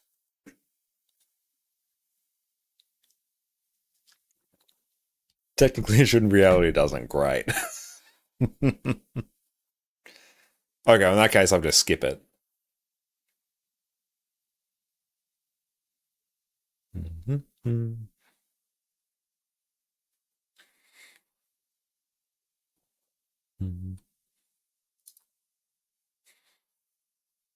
Again, the benefits of a dual PC streaming setup, that no matter what happens to this one, the stream still keeps on going. How is that actually going? I actually hid away or closed out of the remote desktop software. Where even is it? I haven't actually been monitoring that for quite a while. Hey, not like a single, aside from probably what I just did there when I logged in. Yeah, not a single drop frame to the network. Excellent. Also restarted my router today. Haven't done that in 3 months. The real trick is to sync your brain to stutter at the same time so they don't notice in-game stutters. Yes, that's it. Well, if we keep going for long enough, surely they will just sync up.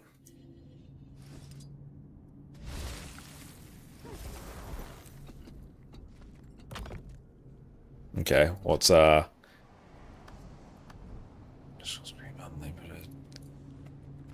on, F11. Let's go track our FPS as we go. Still like way lower than what we're getting on Windows. Don't know why. No, honestly, I'm not going to blame Linux for it. It is entirely my PC. My PC has been weird. There's nothing I can immediately do about it.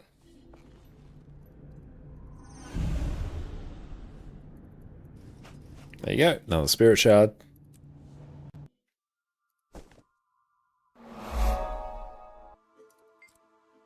A Cage for Insanity, thank you for the follow.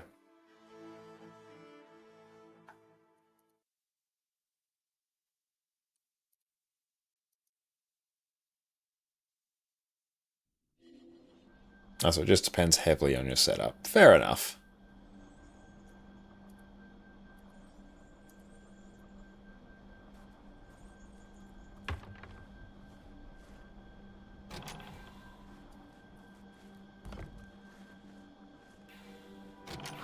Sweet, sweet loot.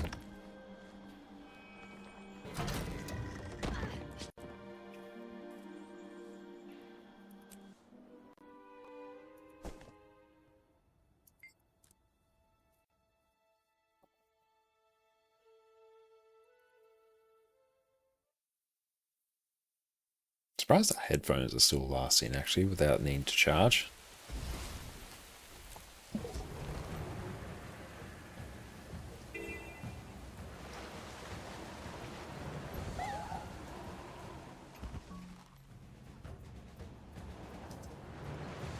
Surprised I actually got that one. By rights, I shouldn't have.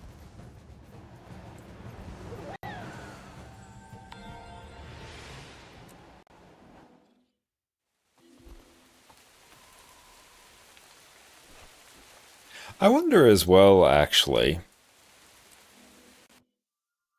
Motherboard issues with USB are one thing, but I'm also actually on quite an old drive. Yeah, having the rest of bonus will help with spirit shards. True. Would, 100%.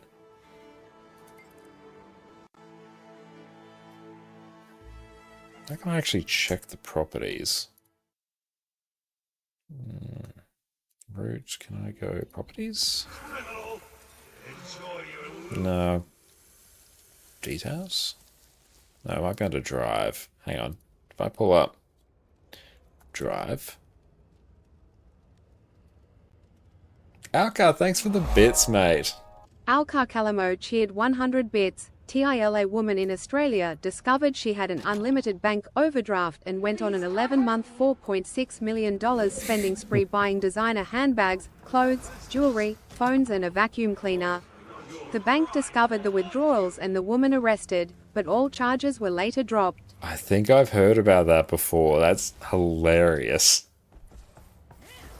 Accidental unlimited. She literally got the infinite money glitch.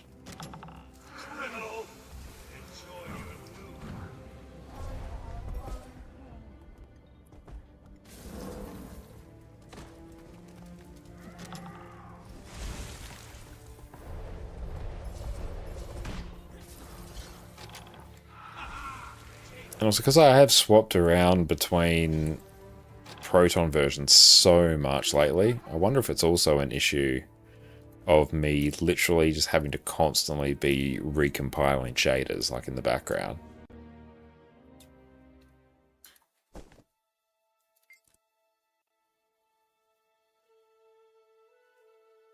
You actually do get some loot from them as well. You get a bunch of trade contracts, unidentified gear. It's worth a bit of gold.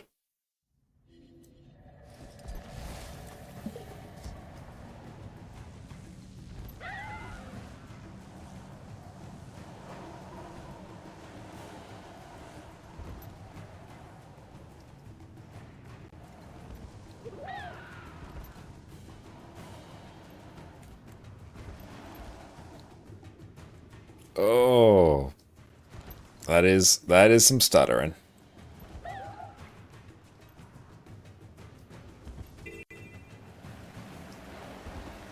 The good news is we've done the Griffin adventures so many times we can sort of just vaguely remember where to go.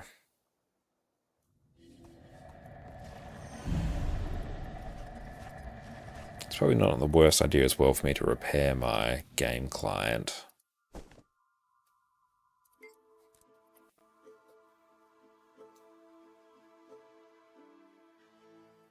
So yeah, Paragon is still on our list as like one to test out. What have people been thinking of Paragon? Now this is a find.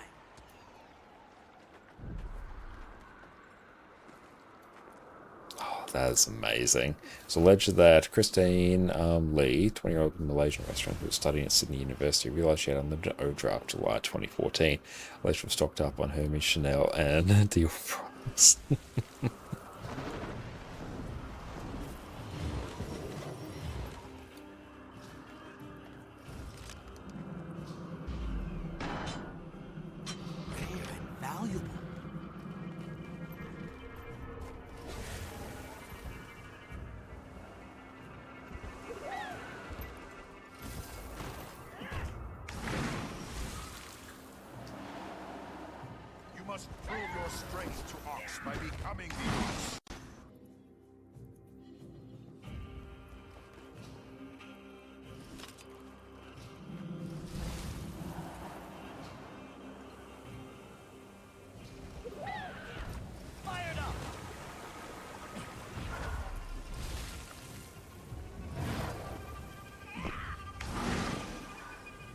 The whole shader compilation shenanigans is the thing that Windows users are also slowly but surely getting to know. Since most shaders are using DX12, like Vulkan do pre-shader launch compilation. And I see that in like some other games that, you know, I've played as well. That's super common. Didn't see anything. No one saw anything there. That was clean. That was clean.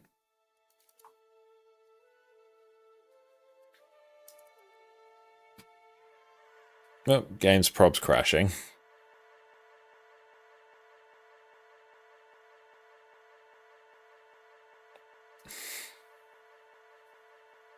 Oh, it's a lack heal through and through. There's nothing more to it.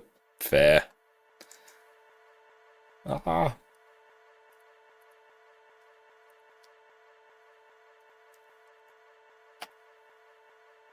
But yes, 100% Nexus is really, really worth it. It's an absolute game changer when it comes to managing your add-ons.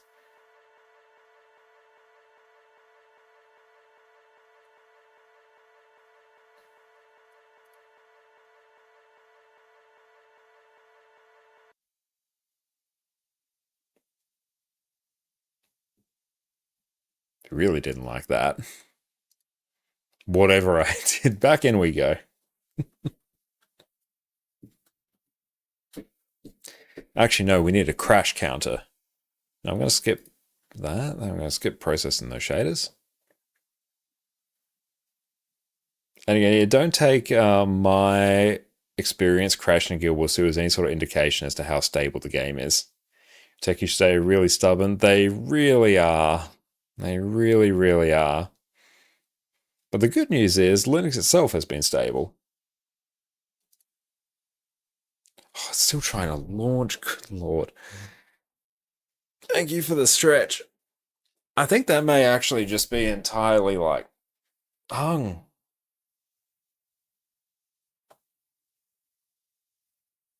Yeah, that is. Hang on, let's exit out of that. Let's try again. Okay, thank you for the hydrate. Skip doing the shaders, my guy.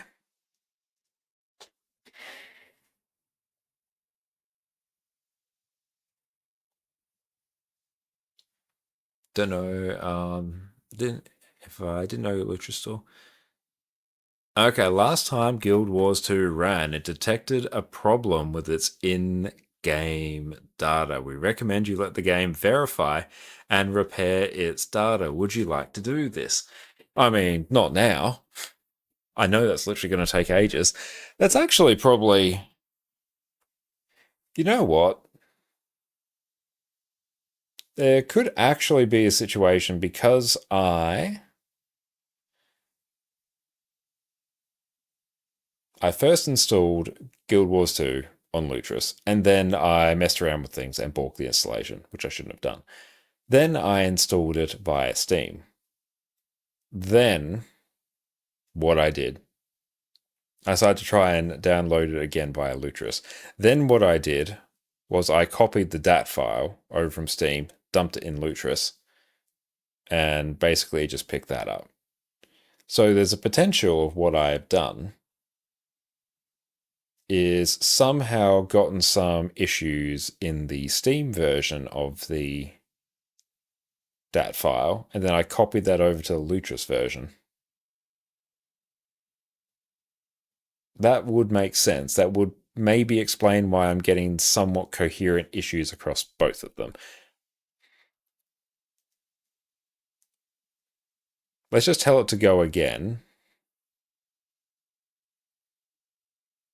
The problem is, like a Guild Wars 2 reinstall, that will literally take me like a day. Joshua and Josh things.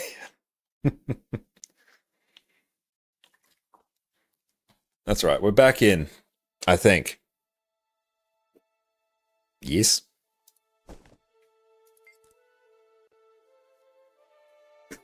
That's the first time I've seen that particular issue, though. The actual Guild Wars 2, we have detected a problem with the game data.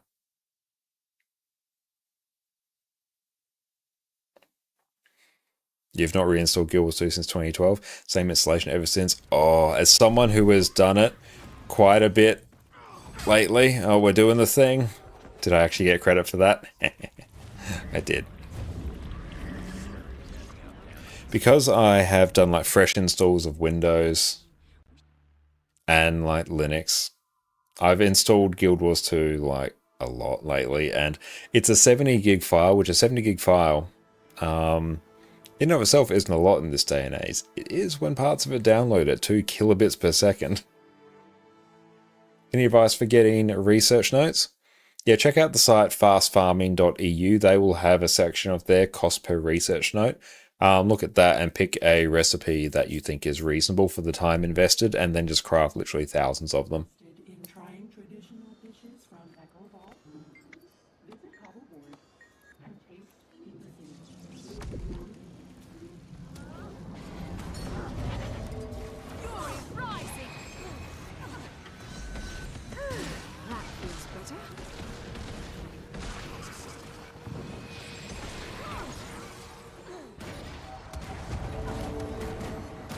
Your DAT file is 84 gigs, and our car's is 78 or 79. What are we at? Steam. Manage. Browse my local files. How big's my DAT? Yeah, mine's 79.6. Interesting. Why do we have different sized DAT files? That seems strange.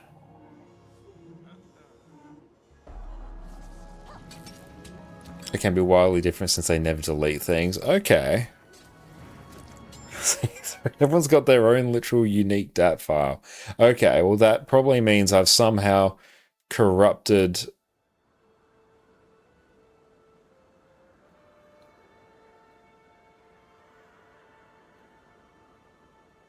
I wonder if there's anything to do with me running the provider portal shenanigans. Because I'm 100% doing things in a non-traditional manner.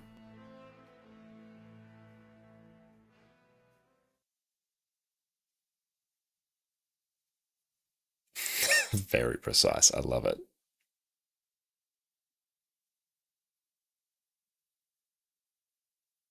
Okay, so currently, my list of things to fix. 1, I need to downgrade Windows. No hard feelings. That was simply for death, dismemberment, or other minor injuries. I'm going to downgrade Windows so then I can at least run Guild Wars 2 on that. Then that, because I think that is just entirely, almost completely fresh install. There should be no issues. So I need to downgrade Windows so I can run OBS teleport.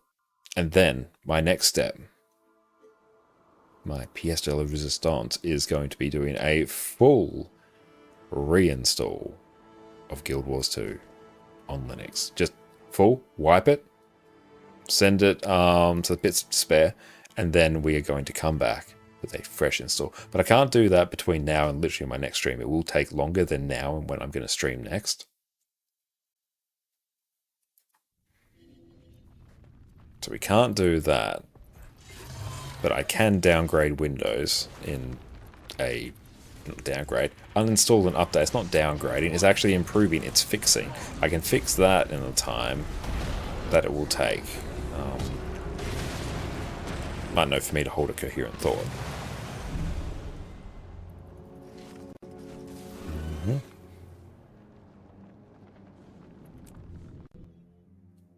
To do a variety stream while it's installing? True, yeah.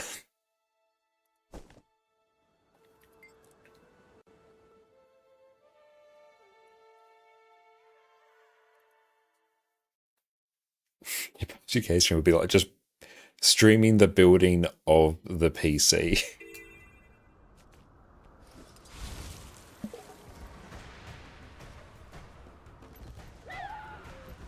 Yeah, like, it feels like something is off with the game files, because even when I first installed Guild Wars 2 on Linux, it was smooth as butter.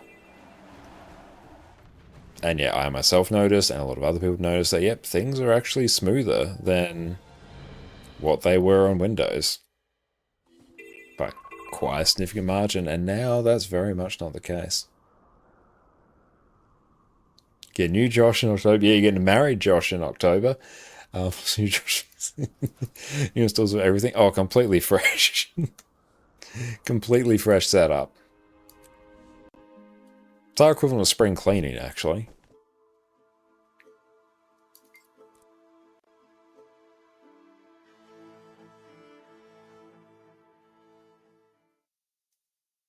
Okay, Guild Wars 2 image a second copy of the DAT file still playing the original? I don't know. I wouldn't expect so.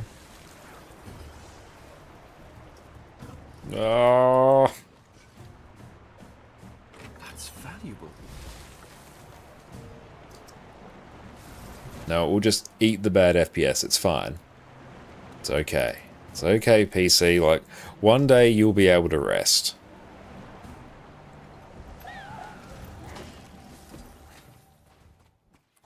One day we will find a replacement for you. One day we will remove your ailing parts, replace them with stronger ones. And then we will give you a loving new home on Facebook Marketplace. We will sell you to some 13-year-old kid. We'll sell it to their parents first, and they'll give it to their kid, and you will just play Fortnite. And that's going to be your life. That's going to be how you live out the rest of your days. You're just going to play Fortnite. You're going to have such obscenity screamed into your microphone. The COD lobbies from the mid-2000s were horrible. No, you have seen nothing yet. And plus, because you are now you're just going to transition being a Fortnite PC, you're going to be inexplicably sticky as well. Because your new owner is just not going to wash their hands. They're going to eat just constantly around you.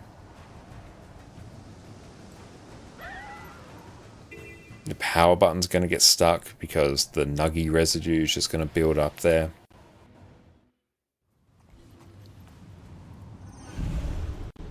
And after that, you will know how much inconvenience you have caused me. And you will have understood but a fraction of my irritation. Oh, they're going to spill Mountain Dew over that. That's how they're going to shut it down one day. They're going to lose their match of Fortnite. I don't know how Fortnite works, really. They're going to lose at Fortnite. And they're going to turn off the PC by pouring Mountain Dew on it.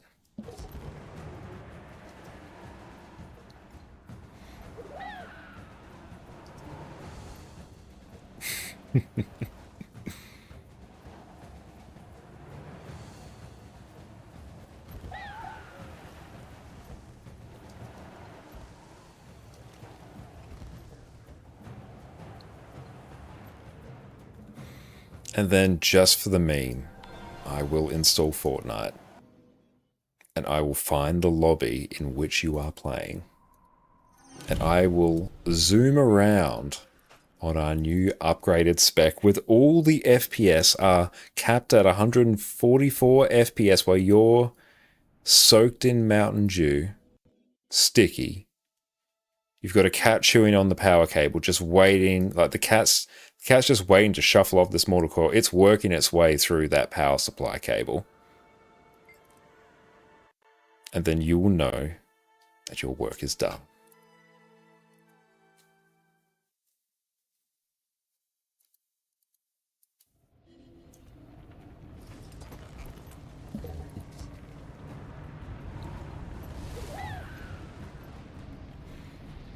More cursed out text out. We should actually try. Oh my god, this is great. This would be the most.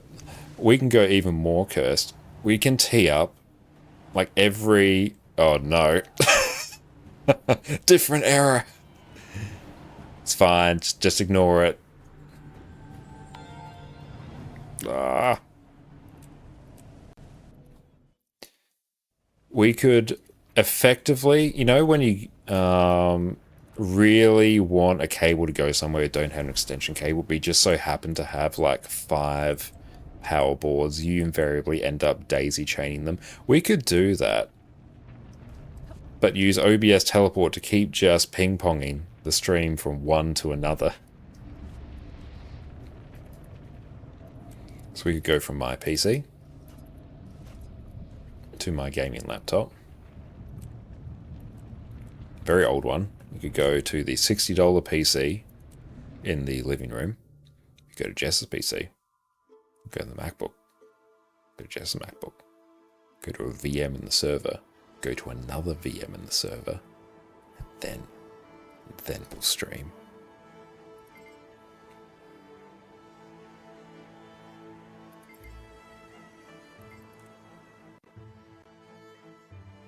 What top 3 classes specs that are fun for you? Great question. I really love, like anything Revenant. Let's just put Revenant I love. I'm always happy with it. Also, what I'm really enjoying lately has been open world Condi Spectre with Celestial Gear. And even on our last stream, we actually were able to solo can in Raid Wing 4 with it. That I'm always excited to jump in and play.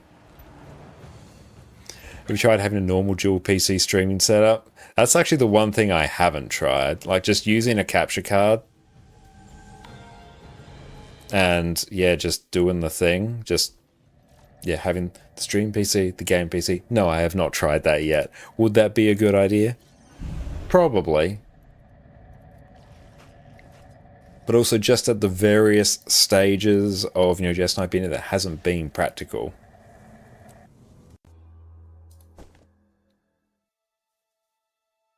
But the good news is the actual stream itself is stable. This PC has been a meme.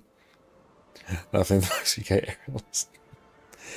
No, actually, what would probably be the best thing is eventual just PC upgrade. Just crank the CPU upgrade as much as we can. And just do single PC setup. We're going to go back to basics. Single PC setup.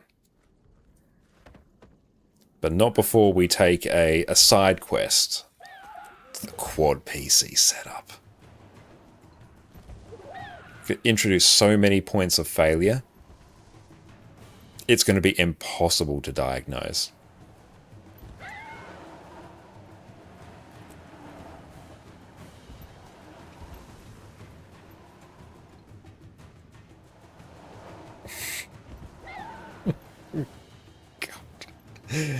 Oh. Ah. Ah. All the windows. Yeah, we'll do that, and then we can just do the single PC setup.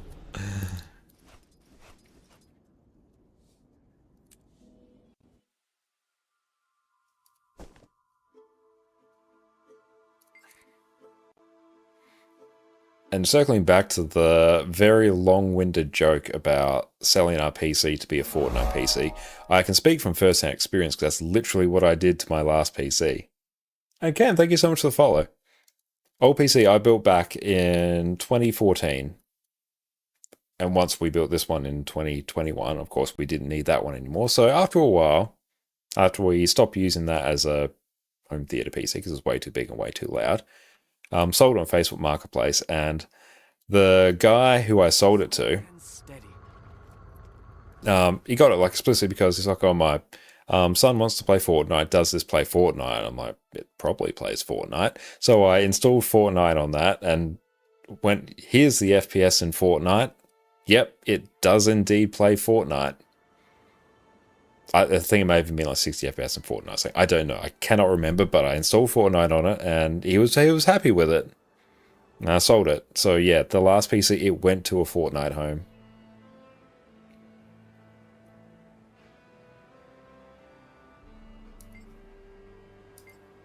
This one.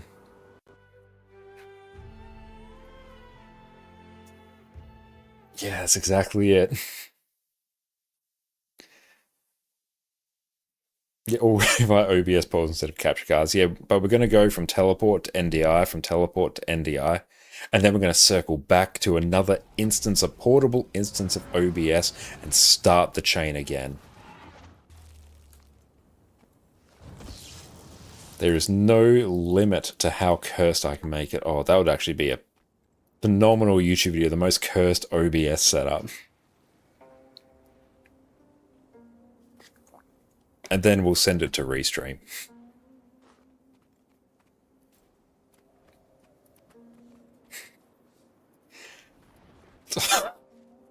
Stop it. Just leave me be. Oh, just... Back to Lutris. Back to Lutris. We've got 2 Guild Wars 2 installations here.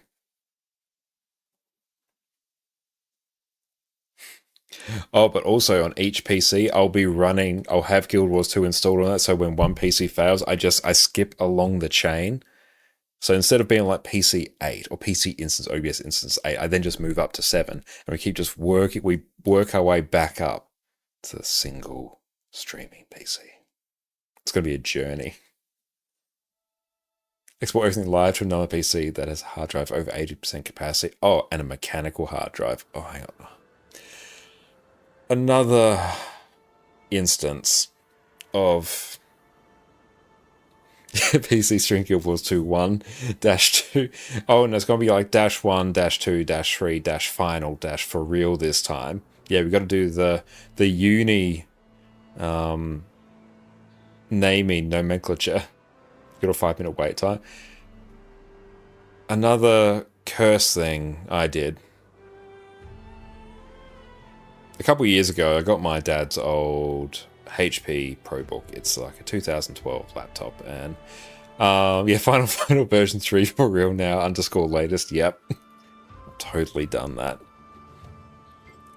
So I got my dad's old HP ProBook, and just for funsies, I went through the process of like, oh, I will just get like a SSD, put it in this, and use it, because I just wanted like a little laptop that I could take out in places, not be fussed if it broke or got stolen or did anything. I installed Chrome OS on it, put an SSD in there. It was still really bad. It had like a 1328 by 877 resolution screen, whatever that is, that really weird scuffed resolution that's not quite 1080 and not quite 720. It's like the weird step between them. Had that.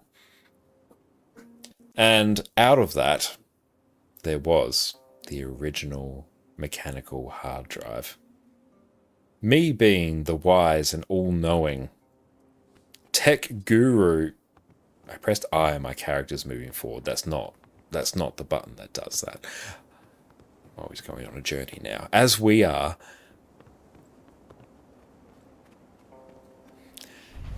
That drive, that mechanical drive, I took that out and I put that in my PC.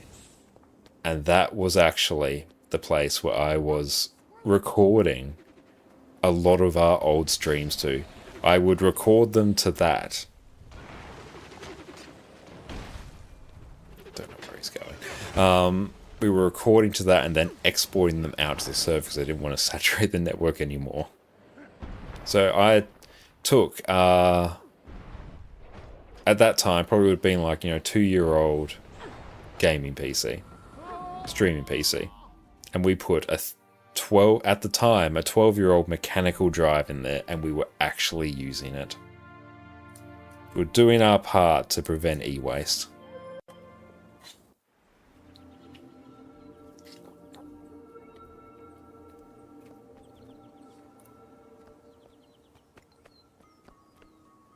What was I even doing? Okay, we're going to process some of this gear. Only 6. Man, loot.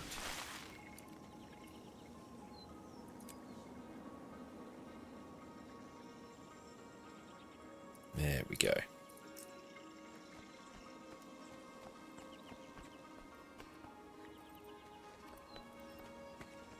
How many? Oh, I can't read how many I have. I think it's 471. Hang on.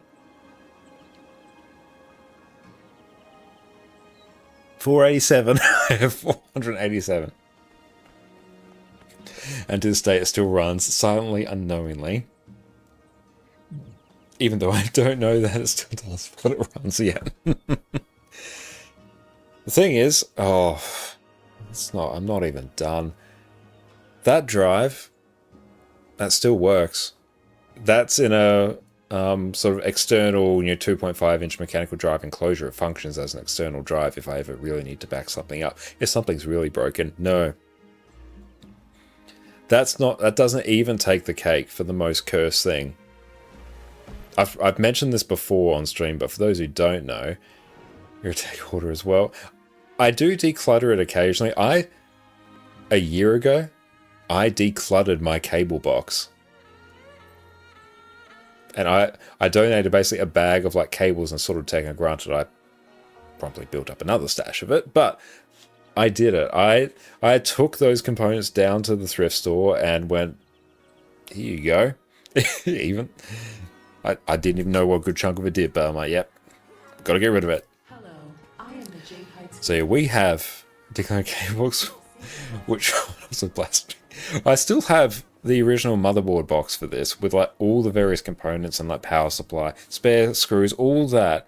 But this is mostly the collection of like micro USB cables that have built up over the course of like picking up every piece of tech. It always comes with its own piece of, you know, cabling. It's micro USB, it's USB-C cable, like just dozens and dozens and dozens of them. Each one comes with just a little micro USB cable that's not long enough to actually reach anywhere, but also just long enough to the point where it gives you that bit of pause before you throw it out, because you think that I could use this. I might need to use this 20th cable to charge one of my 2 devices that uses micro USB, and so you hold on to it. The exact length to achieve that end. It's an absolute marvel of engineering. But no, the most cursed thing I did, circling back, we have our server. It stores all our footage. There's many terabytes. It's good. It's great. Love it. Wonderful. Best thing we built. Got some drives in there. They started failing. Way before they should have. Not buying Western Digital Reds anymore. Because, yeah, of all the drives we've had issues with, it's been those. Plus a random Seagate drive. But still, I digress. Server was filling up. Drives were having errors. So replace the drives, send them back, do all that jazz, replace them. I'm like, okay, I don't want to do the full server upgrade just yet. But I want to free up some space on there, because we have a whole bunch of other stuff, like all our photos and videos, all there, many terabytes of it. So I take that drive that is starting to fail, starting to show errors, that's giving me the warning signs that, no, this drive has to go, it needs to be replaced, it's failing. I take it out and I go, you know what? What's a really good idea? Let's take that drive and let's put that in our PC. Because then I can use that for bulk storage, and the new drive can go back into the server and replace it. And then server is perfectly functional, server is going perfectly. That drive was not, though. But we put it in our PC, and honestly, for about a year and a half, it worked. That is where I would store all of my Guild Wars 2 B-roll. It is where I would archive my video editing projects. All of that, a whole bunch of resources, all there. It was a 6 terabyte drive, just shuck it in there. It was great. And then we upgrade the server. We go, okay, cool. Got more capacity in the server. I need to now get stuff that is on this drive off, knowing that this drive is probably, it's well outlived its life. And then we upgrade the server. It's all done. We're ready to go. And we go and we try and take this drive out, put it in an enclosure, and copy everything. Nothing. Well, actually, no, not nothing. It starts to copy. Gets about, I don't know, a few hundred gigabytes in. And then it stops. Starts to copy. A few hundred gigabytes in. And it stops. And it just keeps on going like that. Just keeps on going. And all of a sudden, that drive is now completely non-functional. So about 6 terabytes worth of Guild Wars 2 B-roll completely lost, because I put a drive that I knew I was failing, and I accepted when I did that all that footage, there was a chance that could go, and I deemed that was okay at the time. But still, I was this close. I was literally like a day out from getting that safely back onto the server. Drive served well. No, we don't congratulate that drive. It did not serve well. That drive started failing a year after we bought it, and then proceeded to fail on the very last day that I needed it to.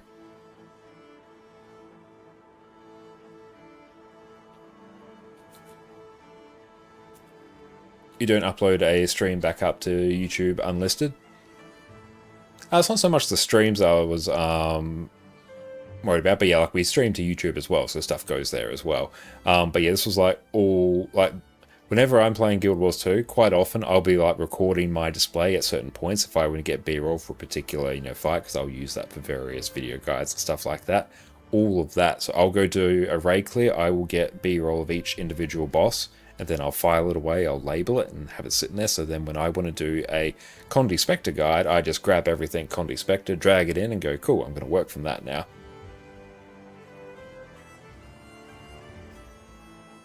I've actually been looking through MMORPGs to play, played SWTOR for years, a massive Star Wars nerd, hell yeah. The game has been declining, one new experience tried, FF 10, or is it 14? BDO, ESO, and many others. But they're mostly pay to win nowadays, one got hit me in the fields. You want a game to wake up excited to play and unwind. Every road and research and reviews you have seen towards Legend of Guild Wars 2, you cannot wait. Hell yeah, no, you are going to massively enjoy it. Guild Wars 2 is fantastic, and no sub fee, it's not pay to win. The combat system of the game is wonderful. I've even made an entire video about the reasons why I play Guild Wars 2. X equals 10, yeah. Hang on, why I play. That command should do it. There we go. I've even made a YouTube video about why I play Guild Wars 2 and why I think you should too. Hey Birdman, you just saw a Linux conversation on the YouTube stream a couple hours ago. You're trying gaming on Ubuntu for the first time. Spent several hours the last few days trying to get Guild Wars 2 and Baldur's Gate to launch from Steam, and neither will work for you yet. Considering a free version of Windows 10 instead, if you don't really want to. I'm not sure how it works on Ubuntu, but hang on if I go over to display. Oh, where even are you? Here we go. Normally this works. My setup's a bit cursed because I have corrupted the game files at some point. I need to fix it. But what I do, depending on whatever way you install Guild Wars 2, I'm using the official ArenaNet client. What worked for me, what was basically seamless for me, basically you go to Steam, download Guild Wars 2, just a free-to-play version, even if you've got the ArenaNet client, go to Properties, and ignore the many commands here, but put this command in. Under the launcher options, -provider space portal. And that will redirect you to the ArenaNet client. And then under compatibility, you will just pick whatever compatibility layer you want. Steam will... Proton hotfix. That's also what I haven't tried. You'll probably come with some of these. Pick a Proton version. And Baldur's Gate 3 should just work since it also runs on Steam Deck. Awesome. You know what? No, I'm not going to try that. I'm not going to try the experimental version. No. Silly me. I tried that. Neither games will launch. Try a couple different versions of Proton. Oh, that's really annoying. Because yeah, I'm not across Ubuntu. I'm using Nobara. And also like Nobara has a whole bunch of tweaks and stuff, integrations with Proton already like pre-installed and set up and optimized for it. So maybe trying like a more gaming operated distro might be the play. Why am I on Daredevil actually? Oh wow, that's... Oh wait. Oh. Yeah, this is not... I was confused.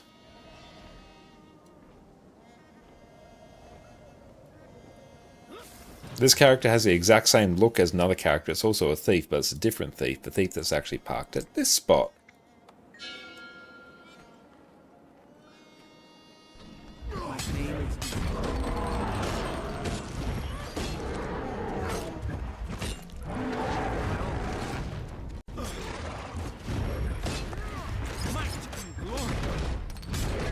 You're on the wrong thief. I've been on the wrong thief for a while. The thief looks exactly the same and it was on the same weapon, but I'm like, why are you a Daredevil? Did I mess with the builds at some point?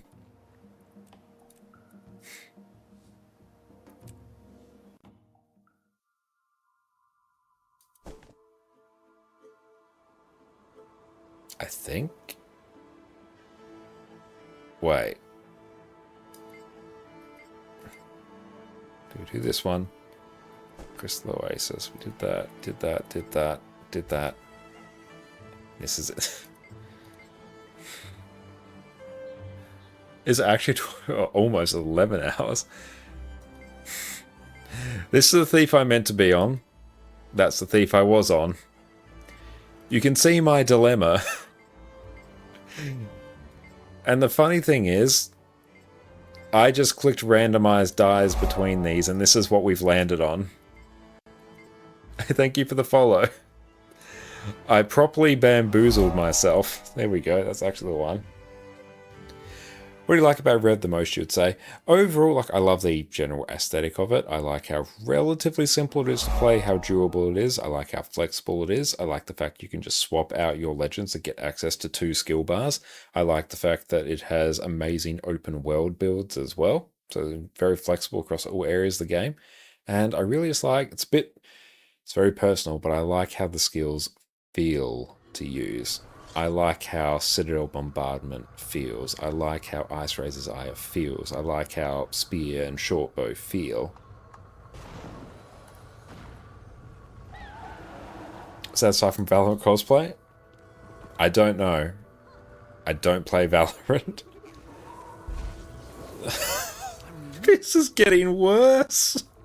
It started off at like 40 and now it's going down before our eyes.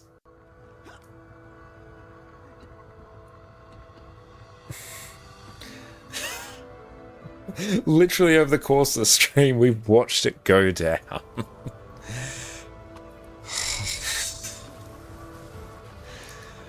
Oh, God. This is not... I know this is not a Linux issue, and honestly, it's probably I've corrupted the game files issue. It's like memory leaking. I mean, who knows? Like, at this point, who knows? I'm using more memory than I should be, actually. I shouldn't be using 21 gigs. This isn't just a Wizard's Tower issue. On Windows, I will be at 60 here. When I first installed this, it would have been around about 50 or 60. Then it got to 40, then it got to 20. 94% CPU spikes, yep. That's also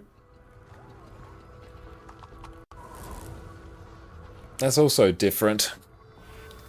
But Guild Wars 2 on Linux, good to know, want to do the same. The good news is actually getting Guild Wars 2 to run on Linux is actually relatively straightforward. Like that issue is fine. A lot of this could actually also be my... Oh my god, is it actually Chrome? Hang on. Hang on. Oh my god, is it actually? Hang on. Brave. Give me another browser.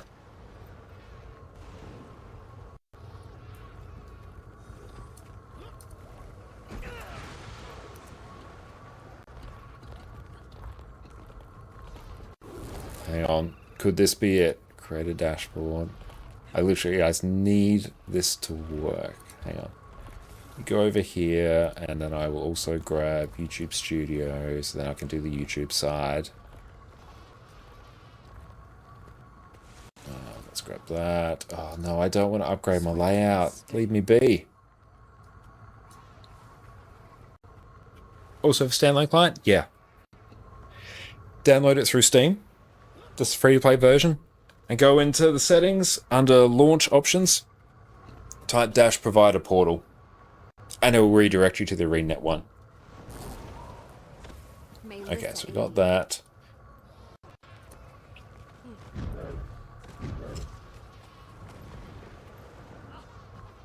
Chrome, why are you doing so damn much?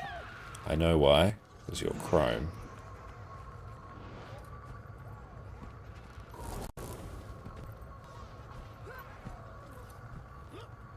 Okay. Send that away.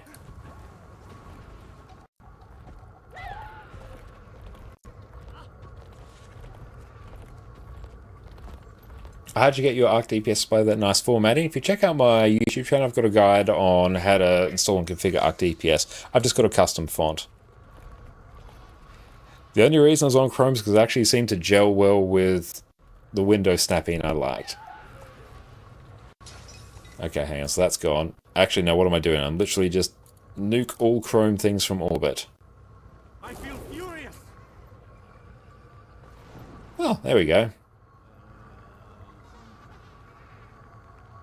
Congrats on 13th birthday. I still don't have that just yet. Okay.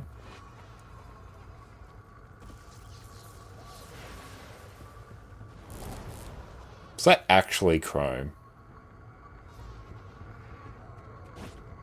I literally closed Chrome and I got 20 more FPS.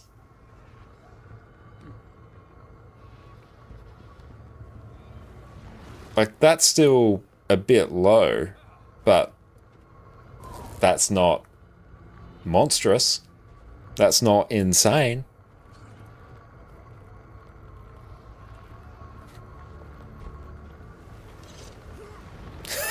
That's 8 gig of RAM. That's an entire... I didn't have that many tabs open. I feel furious. It is a resource hog, that's true. I've always known it, but you don't know it until you experience it.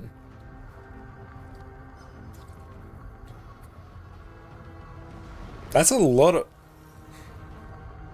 I don't quite know how swap memory works, but that feels like that's a lot. Right.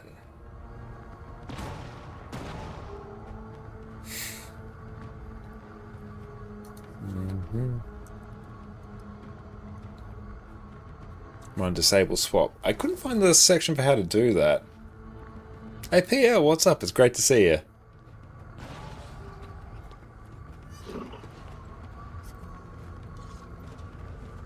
How'd you get Arc overlay? You're having some issues with Burrito in Hyperland.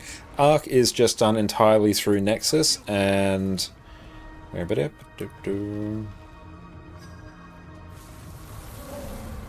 let's see. Is it Linux? Yes. It's fine. I had issues with Firefox. My Twitch player for it would keep crashing. Like, I monitor stream and chat through the Twitch dashboard, and on Firefox it would crash. Not crash, but the stream viewer would just crash, and I had to constantly go in and refresh it. So that's why I originally moved to Brave, because it was already like pre-installed, and that seemed to work just fine, but it was having really weird issues and not dragging to where I would want the windows to snap to. That annoyed me. Because or else, yeah, I would be quite happy just to use Firefox, but if that happens, then no. And I don't want to run multiple different browsers just for different applications. I just want the one browser.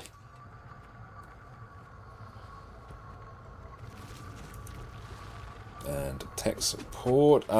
This is how you get Blish HUD running on Linux. I'm going to set Brave as the default browser now. There we go. That's how you do that. Just check out that page. Yeah. I use Firefox for everything. Okay. I'll look into stuff like that. Okay. Now let's just test again. If we go to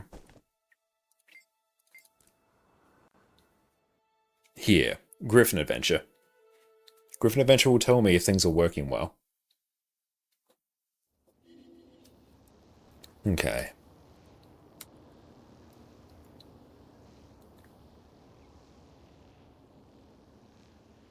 You don't have the Steam version, correct? No, I have the ArenaNet launcher, but you can configure that to work through Steam as well.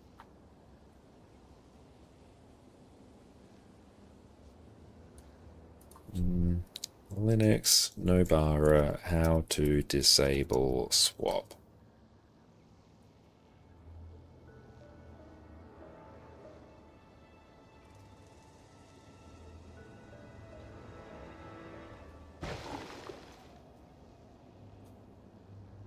I'm basically getting told I shouldn't do that on Nobara.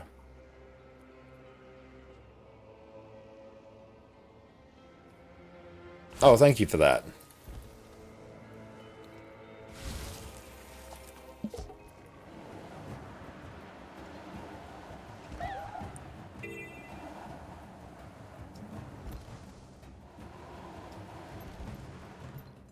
This is feeling smooth.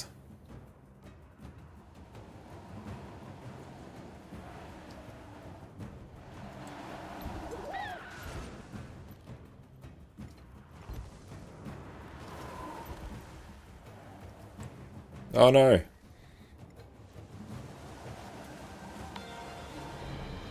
That was flawless. Aside from my gliding, but... Yep, that's fine. Like, we're above 60. Oh god, it was actually chrome.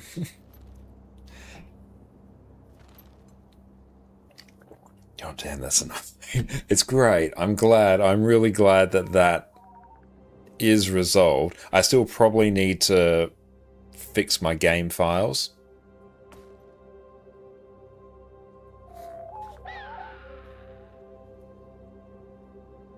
What is swap? When you have things that take up system memory, we don't have enough. It overflows to swap, which is usually disk. It's incredibly slow. So if you have enough RAM, disable swap. Okay. Yeah, I can always go through and do that. Hell, even if I do accidentally break something, it's fine. We can fix. Let's have a fold. Visit site. Oh, why? This is why I didn't... tried to drag the Brave browser from my left screen over to my right screen. Just didn't do it. On Windows it's called page file, by the way. Oh, I have heard page file before.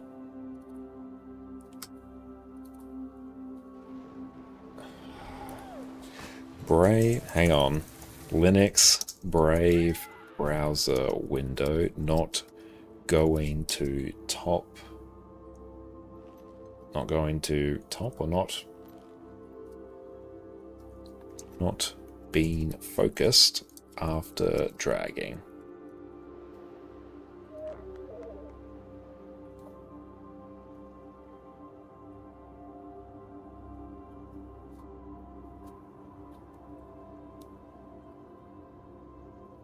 About to buy Secrets Obscure and Jantho Wiles any promo code. If you use my affiliate link there, I will receive a commission for that as an ArenaNet partner.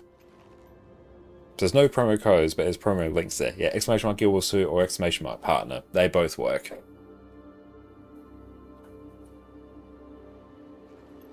Yeah, so let's open that visit site and then just drag that here. Can I go bomb, bomb, bomb? Work its way. Oh, why does it not? It literally goes everywhere I don't want it to. So what's actually happening, I'm trying to Alt-Tab my Brave browser over to here so we can see it, but it's literally just going behind Guild Wars 2. I don't want it to do that. I want to go on top of Guild Wars 2. It's actually why I swapped to Chrome, because it just kind of did it. Ah, great googly moogly.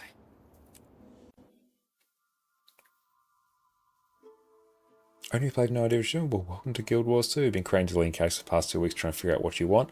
Only have a Ranger level 80 which you love. Oh, that's awesome, but want to try something different right now. I mean, feel free to not delete any characters if you don't have any particular need to. Because yeah, even if you don't play them now, you can always come back and play them later, as evidenced by me having 25 characters here. But you're doing the right thing, honestly, just taking the time and trying different characters.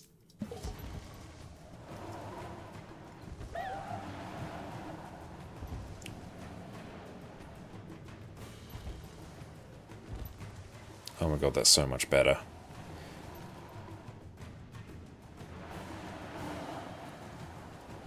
Oh, that's just so much better. Unironically, we probably could have gotten the kill. Do you want your browser to always be on top? If so, you can make a window rule for that. Yes, that sounds good. Window rule.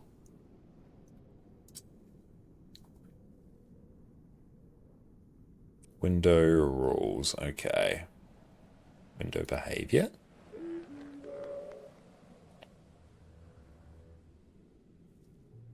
Task switcher.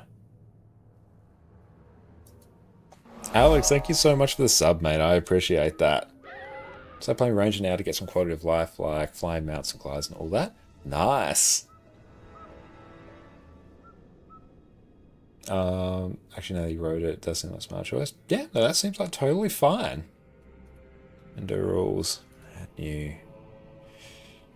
Window class. Window types.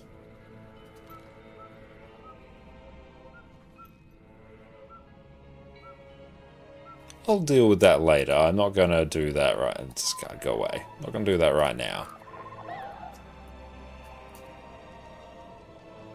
What we should also probably do, because it is... Oh, good lord, it's 4:30. Okay, we probably actually better get some sleep. Hang on, let's take a look and see who's online. And we're coming back again tomorrow as well. Hey, thank you so much, Tipsy. I really appreciate that, mate. Thank you. Enjoy no more ads on your wonderful Addy emotes. And yeah, check in your... it'll be mailed to you. Go to your inventory on Twitch, top right. It'll be like drops in inventory. And make sure you actually claim your drops as well, and then they'll be mailed to you. But thank you, I really appreciate that. Okay, so let's go take a gander over here. We got the mail for the glass remote. Okay, sometimes they can be a bit weird sometimes. And worst case, you can always contact support as well.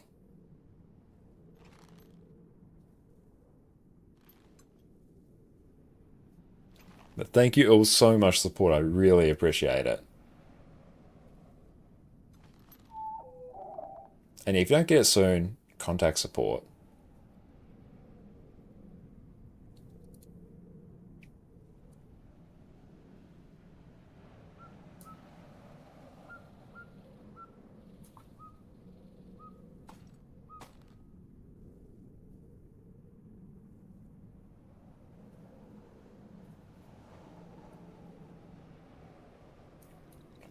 Let's see, go to, just take a look and see what else is on. Go to the arena page, log in, check applications, see if you've got unclaimed drops. Yeah, great way to do it there.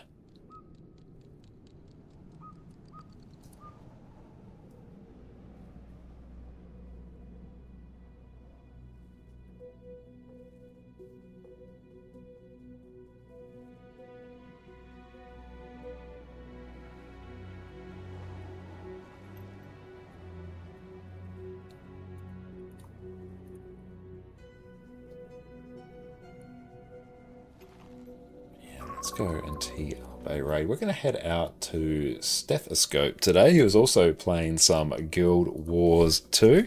Let's go and tee that up. Wonderful. So thank you all. I'll actually take a seat now.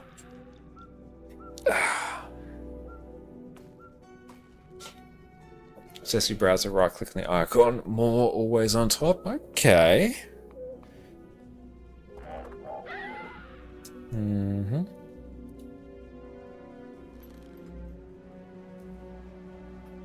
Next one is keep above others. Ah. Okay, that works. Cool. That's a good tip there. I'll run that, because yeah, I quite like running Brave. It was very quick. Yes, excellent. That might solve our issue. Wonderful. I just started playing Guild Wars 2 a few days ago, and I keep on moving. All good. Any tips on character creation? Debating if you should reset your warrior? Depends on the reasons you want to reset your warrior. Like if you want to make a, you know, different race or anything like that, because that stuff you can't fix with a, you know, character or identity repair kit. Hang on, I'll take a look. I'll actually show. Go on to this character. Anything outside of your class and your race, you can fix with an identity repair kit from the gem store. Race doesn't make a difference. Races have different racial skills, but those skills are always tuned to be so weak you never take them. And if they ever do accidentally end up being powerful enough that you do take them, they get nerfed into oblivion. So no, they don't materially make any difference. But yeah, see, I've got some name change contracts here, total makeover kit, so name change will let me change my name, and makeover kit will let me change my gender and appearance and stuff like that. Not my class, not my race. So anything outside that, you can always... Anything outside those two, you can always deal with total makeover kits later, but if you want a different race, then you might want to recreate your character. Identity repair kit, yeah. You can usually find those on the gem store. Yeah, it's just a name change contract and a total makeover kit. Yeah, they're combined. Total makeover. Oh, there you go. See, identity repair kit there. But yeah, if you want to like change anything, don't worry, you can change it later. But if you want to make a new race or class, then yeah, you need a new character or to delete one or something, or a new character slot. But yeah, you can't change those. And thank you for the follow. But yes, let's go tee up this raid. So yeah, thank you all so much for hanging out. It's been fantastic. And thank you as well for being so incredibly supportive when we finally told everyone that we're going to be traveling the UK next month for when Jess and I get married. So thank you all so much for that. I'm so glad and so happy to be able to share that with everyone. We're going to be back again, well, later on today. It's now 4 AM. We're coming back at 5 PM today, my time. So it's like 11-ish hours. So yeah, we're going to be back in a little bit. Pics which didn't happen. We'll definitely be sharing pics, so don't worry. That's going to be absolutely amazing. But yeah, looking forward, well, very much looking forward. First international trip on my end, and yeah, like, it's just going to be insane. I'm so excited to go on that and excited to come back and share it all with everyone as well. So thank you all so much for that. But we're coming back again tomorrow, doing more Guild Wars 2. There will probably we'll definitely test some Paragon as well. We haven't done that yet. It's the one we haven't actually tested. But now we're going to go get some sleep, and we're going to catch you all in a few hours. Have fun with Steph, and cheers. Condi Tempest is simultaneously one of the highest damaging builds in the game. It's incredibly tanky, while also being incredibly easy to play. Gone are the days where your team makes fun of you for using your downstate lava font as part of your DPS rotation. Watch as all endgame content falls before you, so you can farm those skins and take your fashion wars to the next level. Oh my... Welcome back everyone. I've spent the last few weeks playing Pistol Condi Tempest and it has become one of my favourite DPS builds. Here we've got a build that's incredibly easy to play whilst being tanky, having range damage and the ability to customise your skills to suit any encounter. Today we are rocking an absolute banger of a DPS build that has a simplified rotation that will let you hit over 40k DPS. Absolutely outstanding. Now first up, Tempest is the elite specialization for elementals that came out with Heart of Thorns. Here you can now overload your attunements for powerful AoE effects, use shouts for extra team support, as well as getting access to Warhorn as an offhand weapon, which we're going to be making use of today. Tempest is typically considered to be one of the more durable elemental specializations, at least when it comes to PvE, so now we get to take that durability and apply it to a DPS build, and we're going to have a good time. Now the most recent expansion, Secrets of the Obscure, also gave Elementalist access to Pistol. Pistol is an exceptional ranged Condi damage weapon, which we're going to be extracting incredible amounts of value from today. Whenever you use a pistol skill, excluding your auto attack,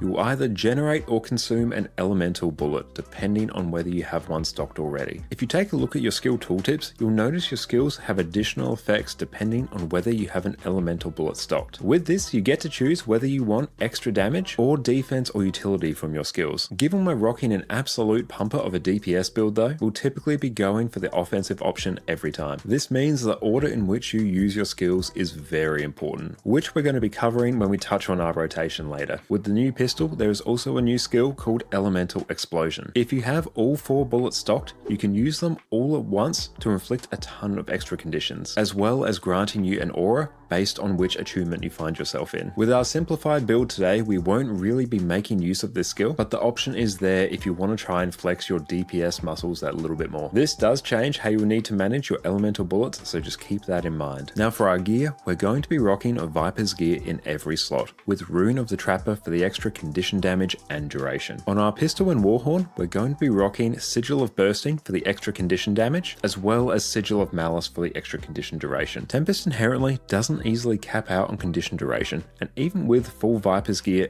and expertise infusions, you still don't reach 100% condition duration. So Sigil of Malice is incredible value here. Relic of the Fractal is typically your go-to condition damage relic, and that is totally true here as well. You'll inflict a lot of bleeding with this build, so Relic of the Fractal will trigger very reliably, and you'll appreciate the extra burning that you apply from the Fractal Relic because it's enhanced by several of your traits. For your food, take your preferred Expertise and Condi damage food, with Expertise being your main stat. Veggie Flatbread is your best ascended choice. Take Red Lentil Sabosas, Rare Veggie